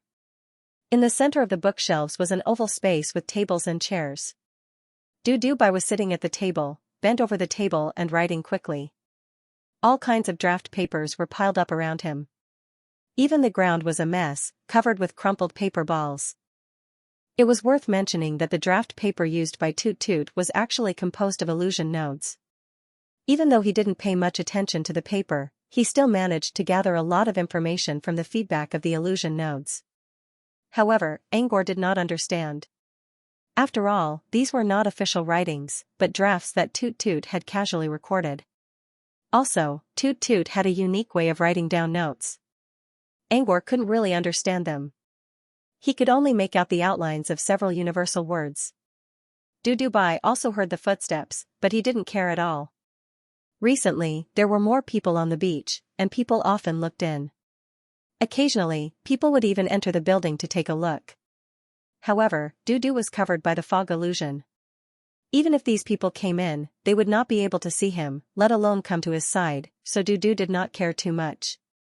However, he would still call out to them to prevent them from staying here for too long. This is my research room. There is nothing to see. Don't stay here if you have nothing to do. Hurry up and leave. Dudubai did not look back and ordered. Obviously, he thought Angor was just a bystander. Angor didn't say anything and slowly walked to Tudubi's side. It wasn't until he sat down that Dudu raised his head hesitantly and said subconsciously, "Hey, how did you get in?" Halfway through his words, Dudubai stopped. When he saw Angor sitting in front of him, he was surprised. "Angor? So you're back." Doodle greeted Angor, but he quickly went back to his writing without saying a word. Through the feedback from the illusion nodes, Angor knew that Dudubai was working on a formula. Therefore, he did not disturb him. He just sat quietly by the side and waited for him to finish. About 20 minutes later, Dudubai stopped writing. He picked up a piece of paper, read through it several times, shook his head, and tossed it aside. Using the illusion nodes, Dudubai created a new piece of paper and prepared to do the calculation again. Ahem. Dudubai suddenly heard something. Dudubai raised his head. After 2 or 3 seconds, he said with slight embarrassment, "I almost forgot that you came in." "Why did you come in here?" Tutubi put down the pen and paper and stretched his body. "Did you run into some trouble? Or are you here to check on my progress?" Angor shook his head. "Neither." "Then Dudubai looked at Angor's calm eyes and suddenly had an idea. Did Angor already find a medium? But very quickly, he suppressed this thought. It's only been a few days. There's no way Angor could find it so soon. Angor didn't answer. Instead, he raised his left hand and summoned a shining illusion node into a piece of parchment in front of him. Then, he clenched his right hand, and a carving pen dipped in illusion blood ink appeared in his hand. Under Dudubai's watchful eyes, Angor began to draw the runes on the parchment. Seeing this, Toot Toot's suspicion resurfaced in his mind. Did Angor really find a medium for a single rune? Every stroke of Angor's hand was reflected in Datubi's eyes. Several minutes later, Angor finished drawing the rune. The parchment wasn't a carving, nor was it engraved with any energy. It was just a mold, which didn't have any effect. However, it had all the necessary elements to create a rune. Even an amateur could learn and memorize the rune using this mold, not to mention Dudubai, who was known as a genius in the art of runes. He almost memorized the entire rune at first glance. Even if he didn't ask for more details, he could still copy it. However, he wasn't sure about the effect of the rune. At least 30% of the runes were unknown to him. Perhaps it was a new magic rune horn that the world of adepts had developed after he came to the Mirror Realm? Or maybe Angor created them himself. Dudubai wasn't sure about the specific effect of the rune. He could only guess that it was. Is this a rune for controlling spirits? Angor nodded. Sort of. So this rune can be used as a medium for souls? Yes, but it's a little special. You found a medium already? Doodle asked before he could explain the bliss rune to Angor. You found a medium already? Dudubai rubbed his nose and sighed. Now that I think about it, I'm a bit mediocre. Huh? I've only created less than 60% of the mageweds that can lock onto soul waves. Tutu. Was 60% too little? Besides, Dudubai had to create a new rune from scratch, while Angor simply took the runes from an existing magic array. How could they be compared on the same day? Even though Dubai and Dubai were working together, there was still a huge difference in difficulty between them. Angor went to find a single rune that could hold a soul, while Dudubai created a rune that could lock onto soul ripples. The latter was at least 10 times more difficult than Angor. But Dudubai already created 60% of the runes, and he still called himself mediocre. Angor looked at Dudubai's self-deprecating expression and saw the shadow of the dean of the R&D department. Yes, the one who called himself mediocre. Dubai was supposed to be an outstanding talent, but he always claimed that he was mediocre. Dudubai could be compared to Muse at Versailles. However, Dudubai was a little better than Muse because Muse was a real Versailles cultivator, while Dudubai didn't even realize it. Angor had plenty of experience in dealing with such opponents. Since Dubai was a friend, Angor didn't want to argue with him. Instead, he simply went along with Dubai's words, praised him, shocked him, and made him feel better. Of course, Dubai was only acting, but Angor was still amazed by Dubai's talent. He took the advanced chapter and searched for it step by step. Dubai was completely created from scratch. Although there was Duli to help dismantle the soul system ability and assist in the simplification method, he could have an idea so quickly and was even about to succeed in creating it, which was enough to show his genius. Even if it was just an act, Angor still needed to have a solid foundation.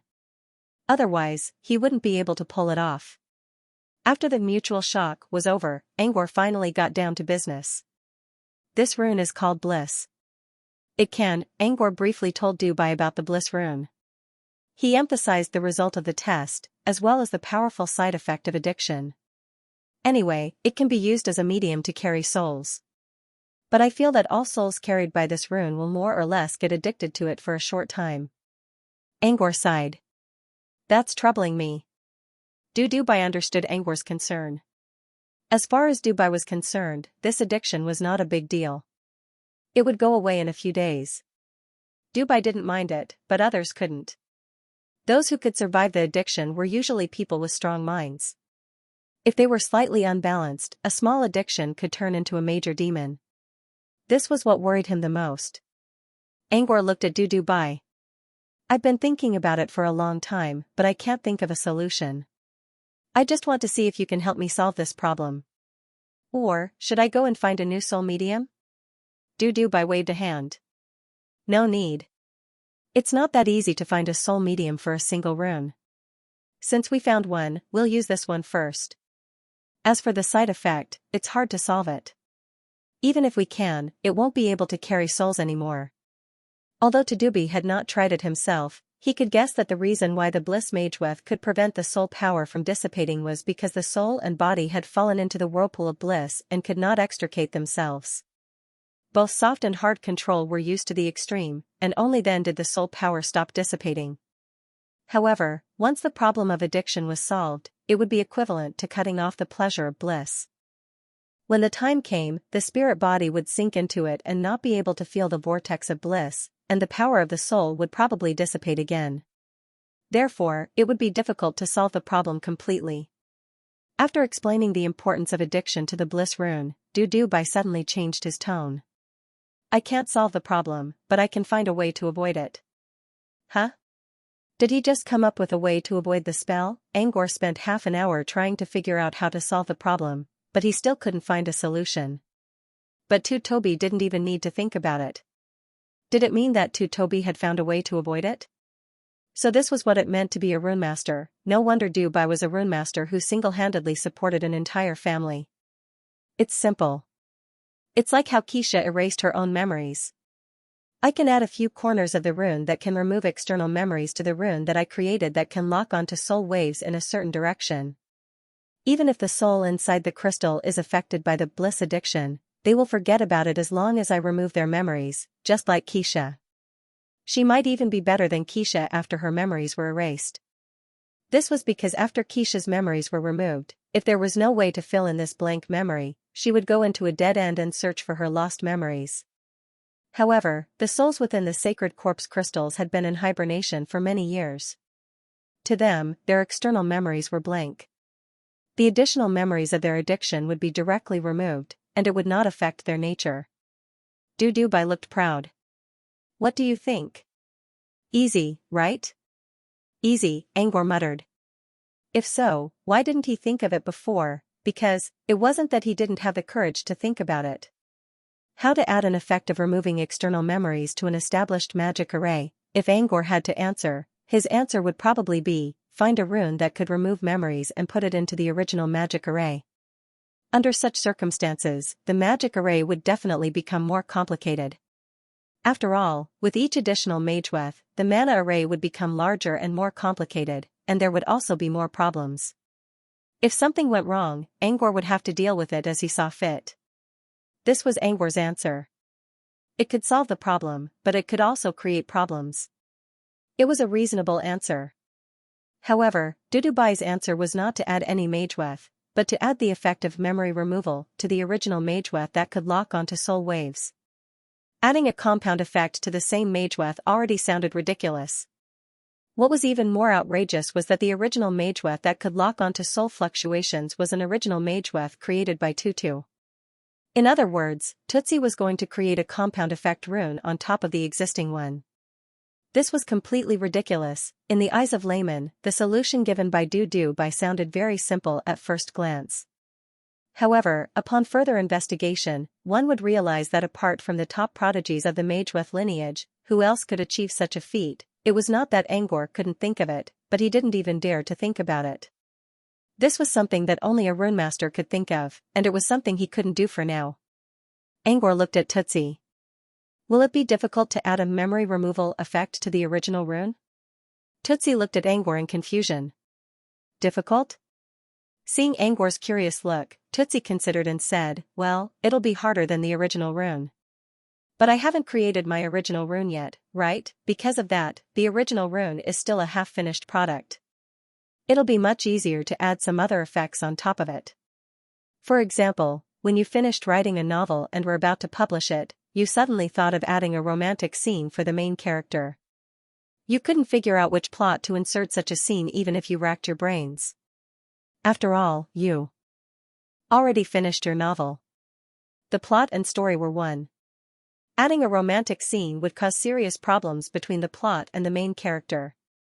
But if you haven't finished writing the book, and the process is only halfway through, then you have enough time to arrange for a beautiful lady to enter the eyes of the protagonist, and then they will go through hardships together, redeem each other, and finally let the emotional drama and the plot complement each other, and there will not be a sense of being out of character. That was one of Tutsi's explanations. But Angor didn't think it was that simple. After all, after you've finished writing a novel, you can also delete everything after the middle section, rearrange the plot, and add in the emotional scenes. Isn't this similar to the latter? The difficulty of the two was the same, but Toot Toot used a sophistry method to comfort him in turn, telling him not to worry too much. Since Toot told him not to worry, Angor decided to let it go. I'll have to trouble you then. Angor scratched his head, feeling a little embarrassed. He couldn't help what the rune Tutubi was trying to create. But he still didn't forget to tell Tutsi. If you need anything, please don't hesitate to ask. I'll be on standby. And Angor closed his eyes and began to visualize hundreds of runes in his mind. Then, he raised his right hand. A large number of illusion nodes appeared on his palm, accompanied by dancing green runes. Several seconds later, Angor opened his eyes and clenched his right hand. The glowing green patterns scattered through the gaps between his tightly clenched fingers. They turned into hundreds of green light spots that floated in the air like fireflies.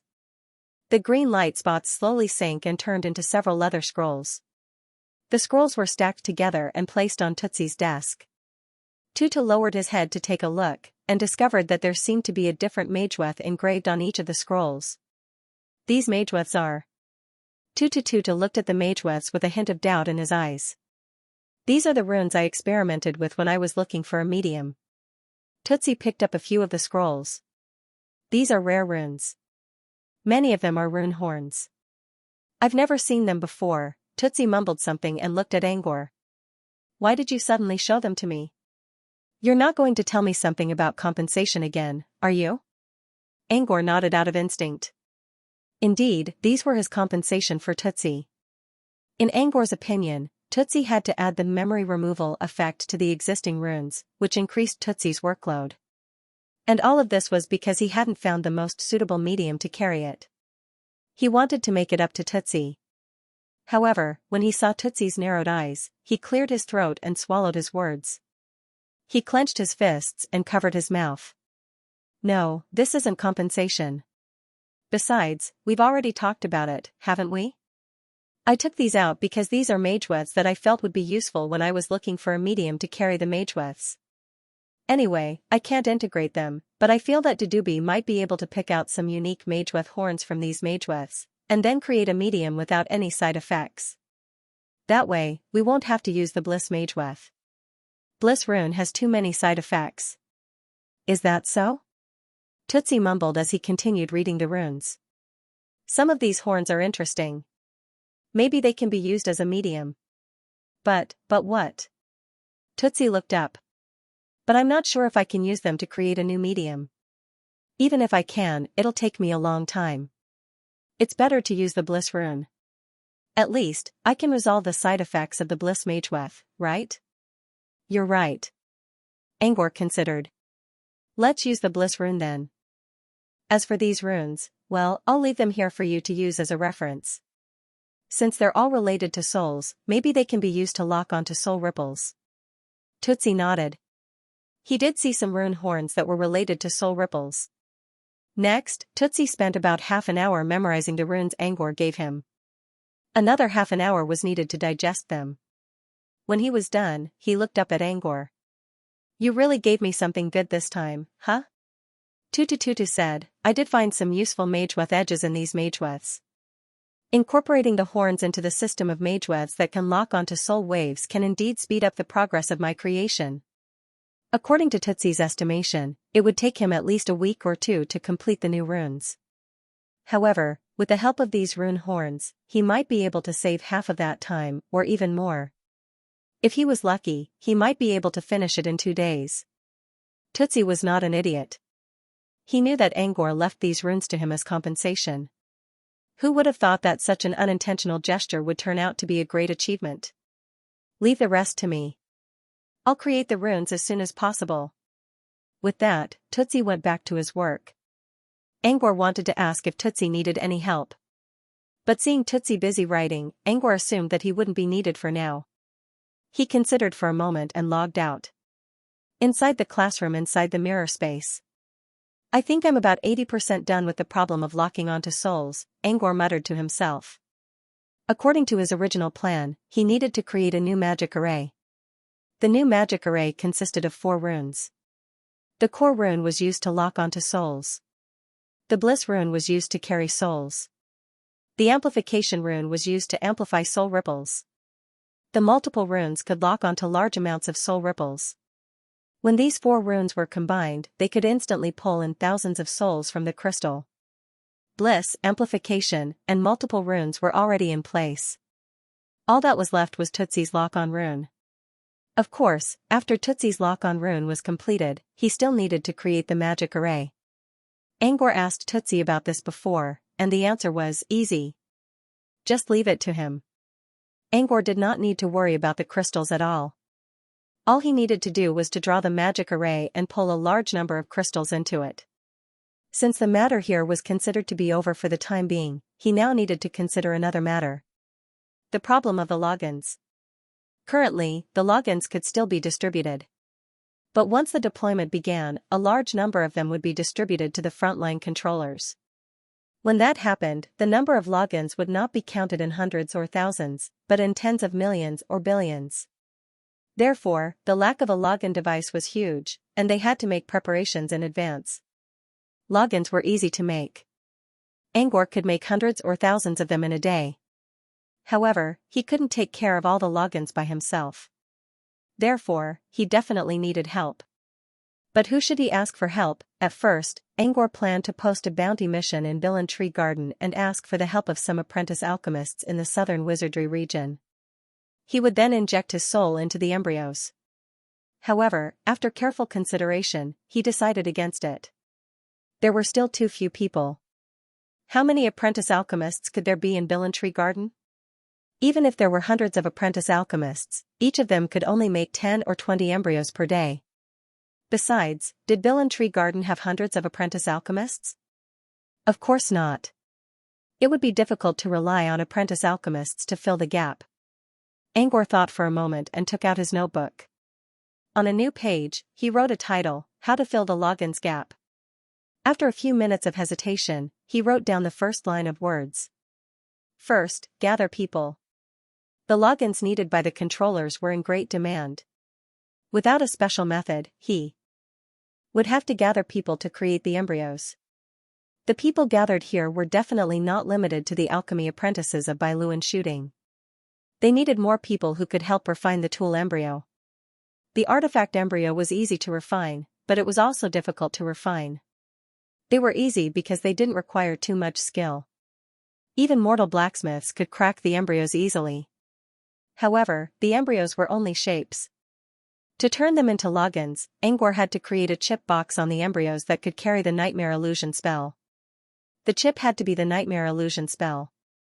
And the chip box was the platform for storing the spell. When creating the chip box, a supernatural had to carefully remove all interference nodes that could affect illusions. This was to prevent the nodes from being affected by energy repulsion after the chip was inserted into the box. The person who could remove the interference nodes had to know a little about illusions, be a supernatural, and have some alchemy knowledge. This made things difficult for him. Apprentice alchemists could do the job, but there were not enough of them. If he wanted to gather people, he had to find more people who could do the job.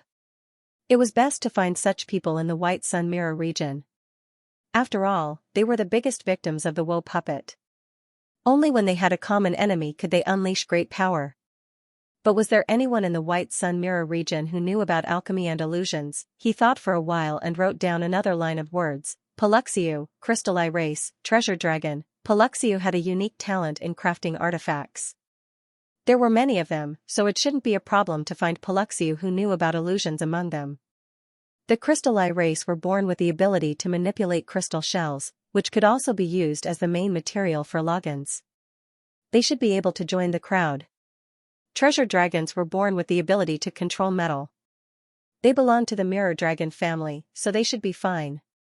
Besides, the strongest craftsman in the White Sun Mirror region was also a Treasure Dragon.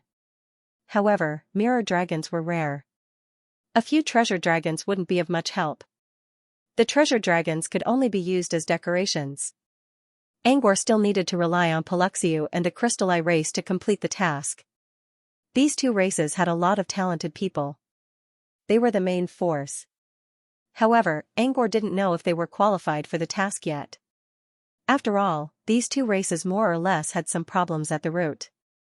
Apart from them, are there any other races in the White Sun Mirror region who can help? There were many beings in the White Sun Mirror domain who could craft artifact embryos.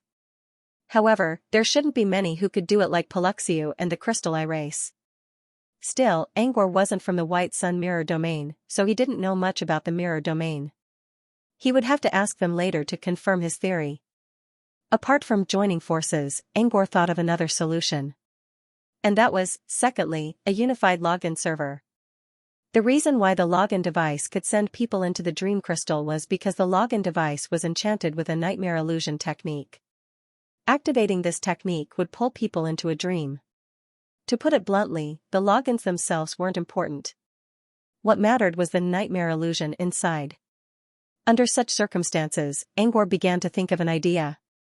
If he created a server using the nightmare illusion spell, people could enter the server through a certain method, activate the illusion, and be sent to the dream crystal. In this case, there was no need to enchant every logins with nightmare illusions. He could just find a way to let people enter the server and activate the illusion. However, there were two problems to be solved. How to create a unified nightmare server, how to let other people enter the server. He did not know the answer to the first question yet. It was just his imagination, and he had not put it into practice yet. As for the second problem, how to let other people enter the server, Angor still didn't have an idea. His personal opinion was that the simpler, the better. For example, he could say a spell and automatically enter the server. This idea came from the Germinal organization, which was an out-of-order object. Once someone knew the activation spell of Germinal organization, even if they were at the end of the universe, they would be devoured and taken away by Germinal organization. In the same way, if there was a secret code that could directly take people to the nightmare server, wouldn't it be easier, or perhaps, a gesture, a thought, or some kind of blood mark? As long as he could find a simple way to enter the nightmare server, it would be a success. Of course, this was all for later. At the very least, he had to create the nightmare server first. However, it wasn't easy to turn his imagination into reality. At least, Angor only had an idea. He didn't have a plan yet. These were the two solutions Angor came up with to solve the logins problem. Rally the masses and nightmare server. If he could create a nightmare server, that would be the most convenient method. But now, this plan was still a castle in the air. During this time, he could try to put his idea into practice. However, he couldn't place all his chips on the illusion server. He wasn't sure if he could create the nightmare server successfully. What would he do if he failed? Therefore, the best way now was to work together. In his free time, he could think about the creation of the nightmare server, but he couldn't give up on collective strength.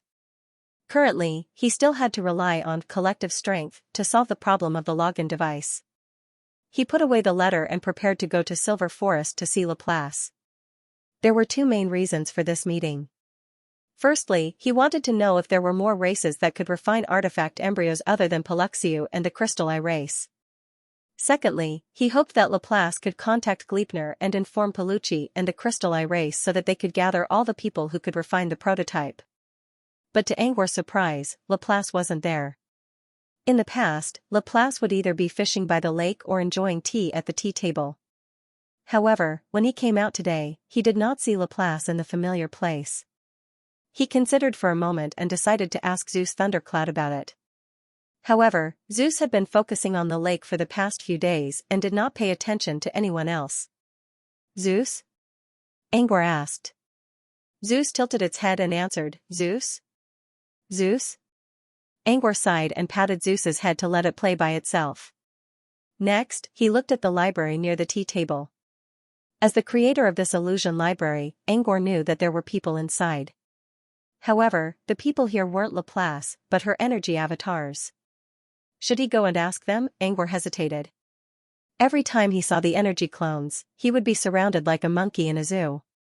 Should he go online and contact Luigi so that he could go offline and synchronize with Laplace's mind? As Angor hesitated, a silver mirror door suddenly appeared at the edge of the forest.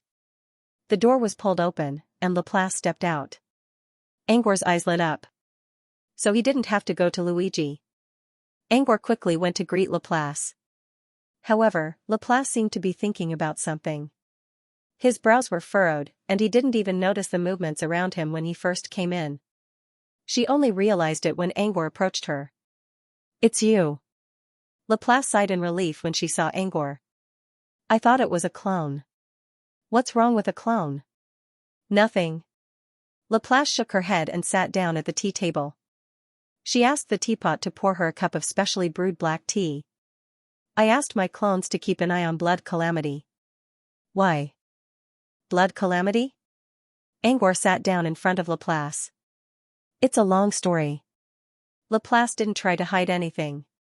2 nights ago, Mystery Book Dragon EA and Granny Dragon Crow discussed something and asked Granny Dragon Crow to hand over a special bloodline to Blood Calamity. EA didn't tell Granny what kind of bloodline it was. But if EA called it special, it had to be something special. Granny Dragon gave the bloodline to Blood Calamity in exchange for its help in monitoring the Woe Puppet's movements. The Blood Calamity agreed to help as well. It sent out thousands of mirror ghosts infected by the Blood Calamity to investigate the situation. These mirror ghosts were completely under Blood Calamity's control. Each of them could act as Blood Calamity's eyes and ears, and they were excellent for monitoring and investigation. And it was true. Blood Calamity really did find the Woe Puppet's tracks. Previously, they only knew about the Woe Puppet's movements at best. But this time, Blood Calamity did. It was just a flash. Using one of the mirror ghosts as a stepping stone, the Woe Puppet teleported to an unknown place far away. But at least they found the Woe Puppet's tracks, confirming that the Woe Puppet still existed in the gloomy mirror region was an important piece of information. Laplace said, from the direction of the Woe Puppet's teleportation, it really went to that weak spatial point. The spatial node that teleported out of the Sumerian wetland castle? Laplace nodded. That's right. It might have been 1 and 8 before, but now, it might be 1 and 4. If the Woe Puppet really went to that spatial node, it meant that it was about to arrive at the White Sun Mirror region. When this news was spread at the regular meetings of the various races, everyone began to worry. They thought that they still had a few months to prepare their troops. But now, it seemed that there was a 1 in 4 chance that they would face the Woe Puppet in the near future. In short, the multi-race meeting was a mess. But this wasn't the main point. The main point was still Blood Calamity. Granny Dragon Crow asked Blood Calamity to arrange an inorganic ghost eye to guard the spatial node in advance. It was an inorganic ghost eye because any mirror ghost or sentient life form could become a springboard for the wool puppet to teleport there. In order to avoid becoming a springboard, Granny Dragon Crow arranged an inorganic ghost eye to watch nearby. Once the wool puppet appears, Blood Calamity will immediately send a message. I've arranged a phantom to keep an eye on it. Once the phantom returns, it means that the wool puppet discovered the spatial node, which also means, Laplace paused and looked at Angor. It also means that the wool puppet has entered the white sun mirror region. Looking at Laplace's serious expression, Angor understood that the situation was getting a little urgent. Before this, no one thought that the wool puppet would enter the white sun mirror region so soon. Even the races did not stop the multi-race meeting. Only the higher-ups held a meeting in the 100-Dragon Divine Kingdom. But no one expected this. In just a few days, the situation suddenly changed and took a turn for the worse. Before this, the Sword of Damocles was still outside the atmosphere, and no one could see it. But now, it seemed to be right in front of everyone's heads. They could feel its sharpness just by looking up. Yesterday morning, EA already asked the races to leak information about the wool puppet, Laplace said. Laplace said, although it's not an official notice yet, it's just some intelligence agents passing on some information about the wool puppet through groundless accusations. But even so, the outside world is already in chaos. Laplace went out just now to check the situation outside. The situation was not ideal. In just one day, the entire ring-shaped fortress lost 30% of its population. Most people had already returned to their homes. After all, in their opinion, staying together at home was better than staying together in a foreign country. The people who stayed in Crystal City were not in a good mood either. Everyone was walking in a hurry, as if there was a huge shadow above their heads. Everyone was anxious. A few days ago, some leisure shops were still bustling with people. But now, there were no customers in front of their doors. Only some functional shops still had a lot of people waiting in line, as if they wanted to buy something to survive the apocalypse. Of course, some people thought it was just a rumor. But even so, they became more cautious when they sensed the strange atmosphere. All in all, the outside world was starting to feel strange. And this was only the release of some false or true information. If they waited until the official announcement was made, the impact would be even greater. After listening to Laplace's explanation, Angor understood why she was frowning when she came back. If it were him, he would be worried about the current situation too. Looks like things aren't looking good. Laplace nodded and looked at Angor. Actually, I was going to look for you in the mirror space. I didn't expect you to come out before me. You're looking for me because of the problem? Angor quickly realized what Laplace was trying to say. Laplace nodded with a hint of guilt in his eyes. 2 days ago, she told Angor not to worry about the missing part and to take it slow. In the end, who would have thought that a mere 2 days later, the situation would change drastically? Gleipnir has given Good-Alace at least 90% of the parts you left for her. She only left 10% of them for the leaders of different races. Good-Alace has returned to Sumer's wet bunker after getting the parts. She should be arranging for people to take over the front line now. If the wool puppet really came out from that node, the Holy Eye clan would be the first to bear the brunt. Therefore, the Holy Eye clan was in charge of the defense line nearby. Even so, Good-Alace's part is still missing a lot of parts. So, Laplace glanced at Angor. His meaning was clear. Angor nodded. I see. I'll work on the parts as fast as I can. But I can't do it all by myself. Laplace, you mean, Angor sighed. Actually, I'm also here because of the problem with the login device. Under Laplace's puzzled gaze, Angor briefly explained his idea to Laplace. Laplace considered and nodded. You're right. I've been thinking about how difficult it would be for you to fill up all the missing parts on your own. I wanted to discuss with you and see if there's any way to improve the situation. I didn't expect you to be thinking about it already. Gathering people together is one way. Laplace couldn't help Angor with the crafting, but he could help with the decision-making. You want to ask me if there are other races apart from Paluxio and the Crystal Eyes who can make artifact embryos? Yes. Angor nodded. Laplace considered. If we're only going to do it like you said, there are many races who can help. For example, the Injit clan. They're always at war, and war requires them to develop weapons. They have many craftsmen. There's also the Glory clan. They're known for their destruction, but they can melt the earth into gems. The process can also be considered as a form of training for artifact embryos. There's also the Changhua clan. They incite wars all the time, so they have a well-developed military system. Also, there's Shadowed Planet. Laplace listed dozens of races in one breath. None of them could produce an entire race like Paluxio, but they could at least produce a large number of craftsmen. End of chapter 3604. Don't forget to subscribe, like, and share the video to support the channel.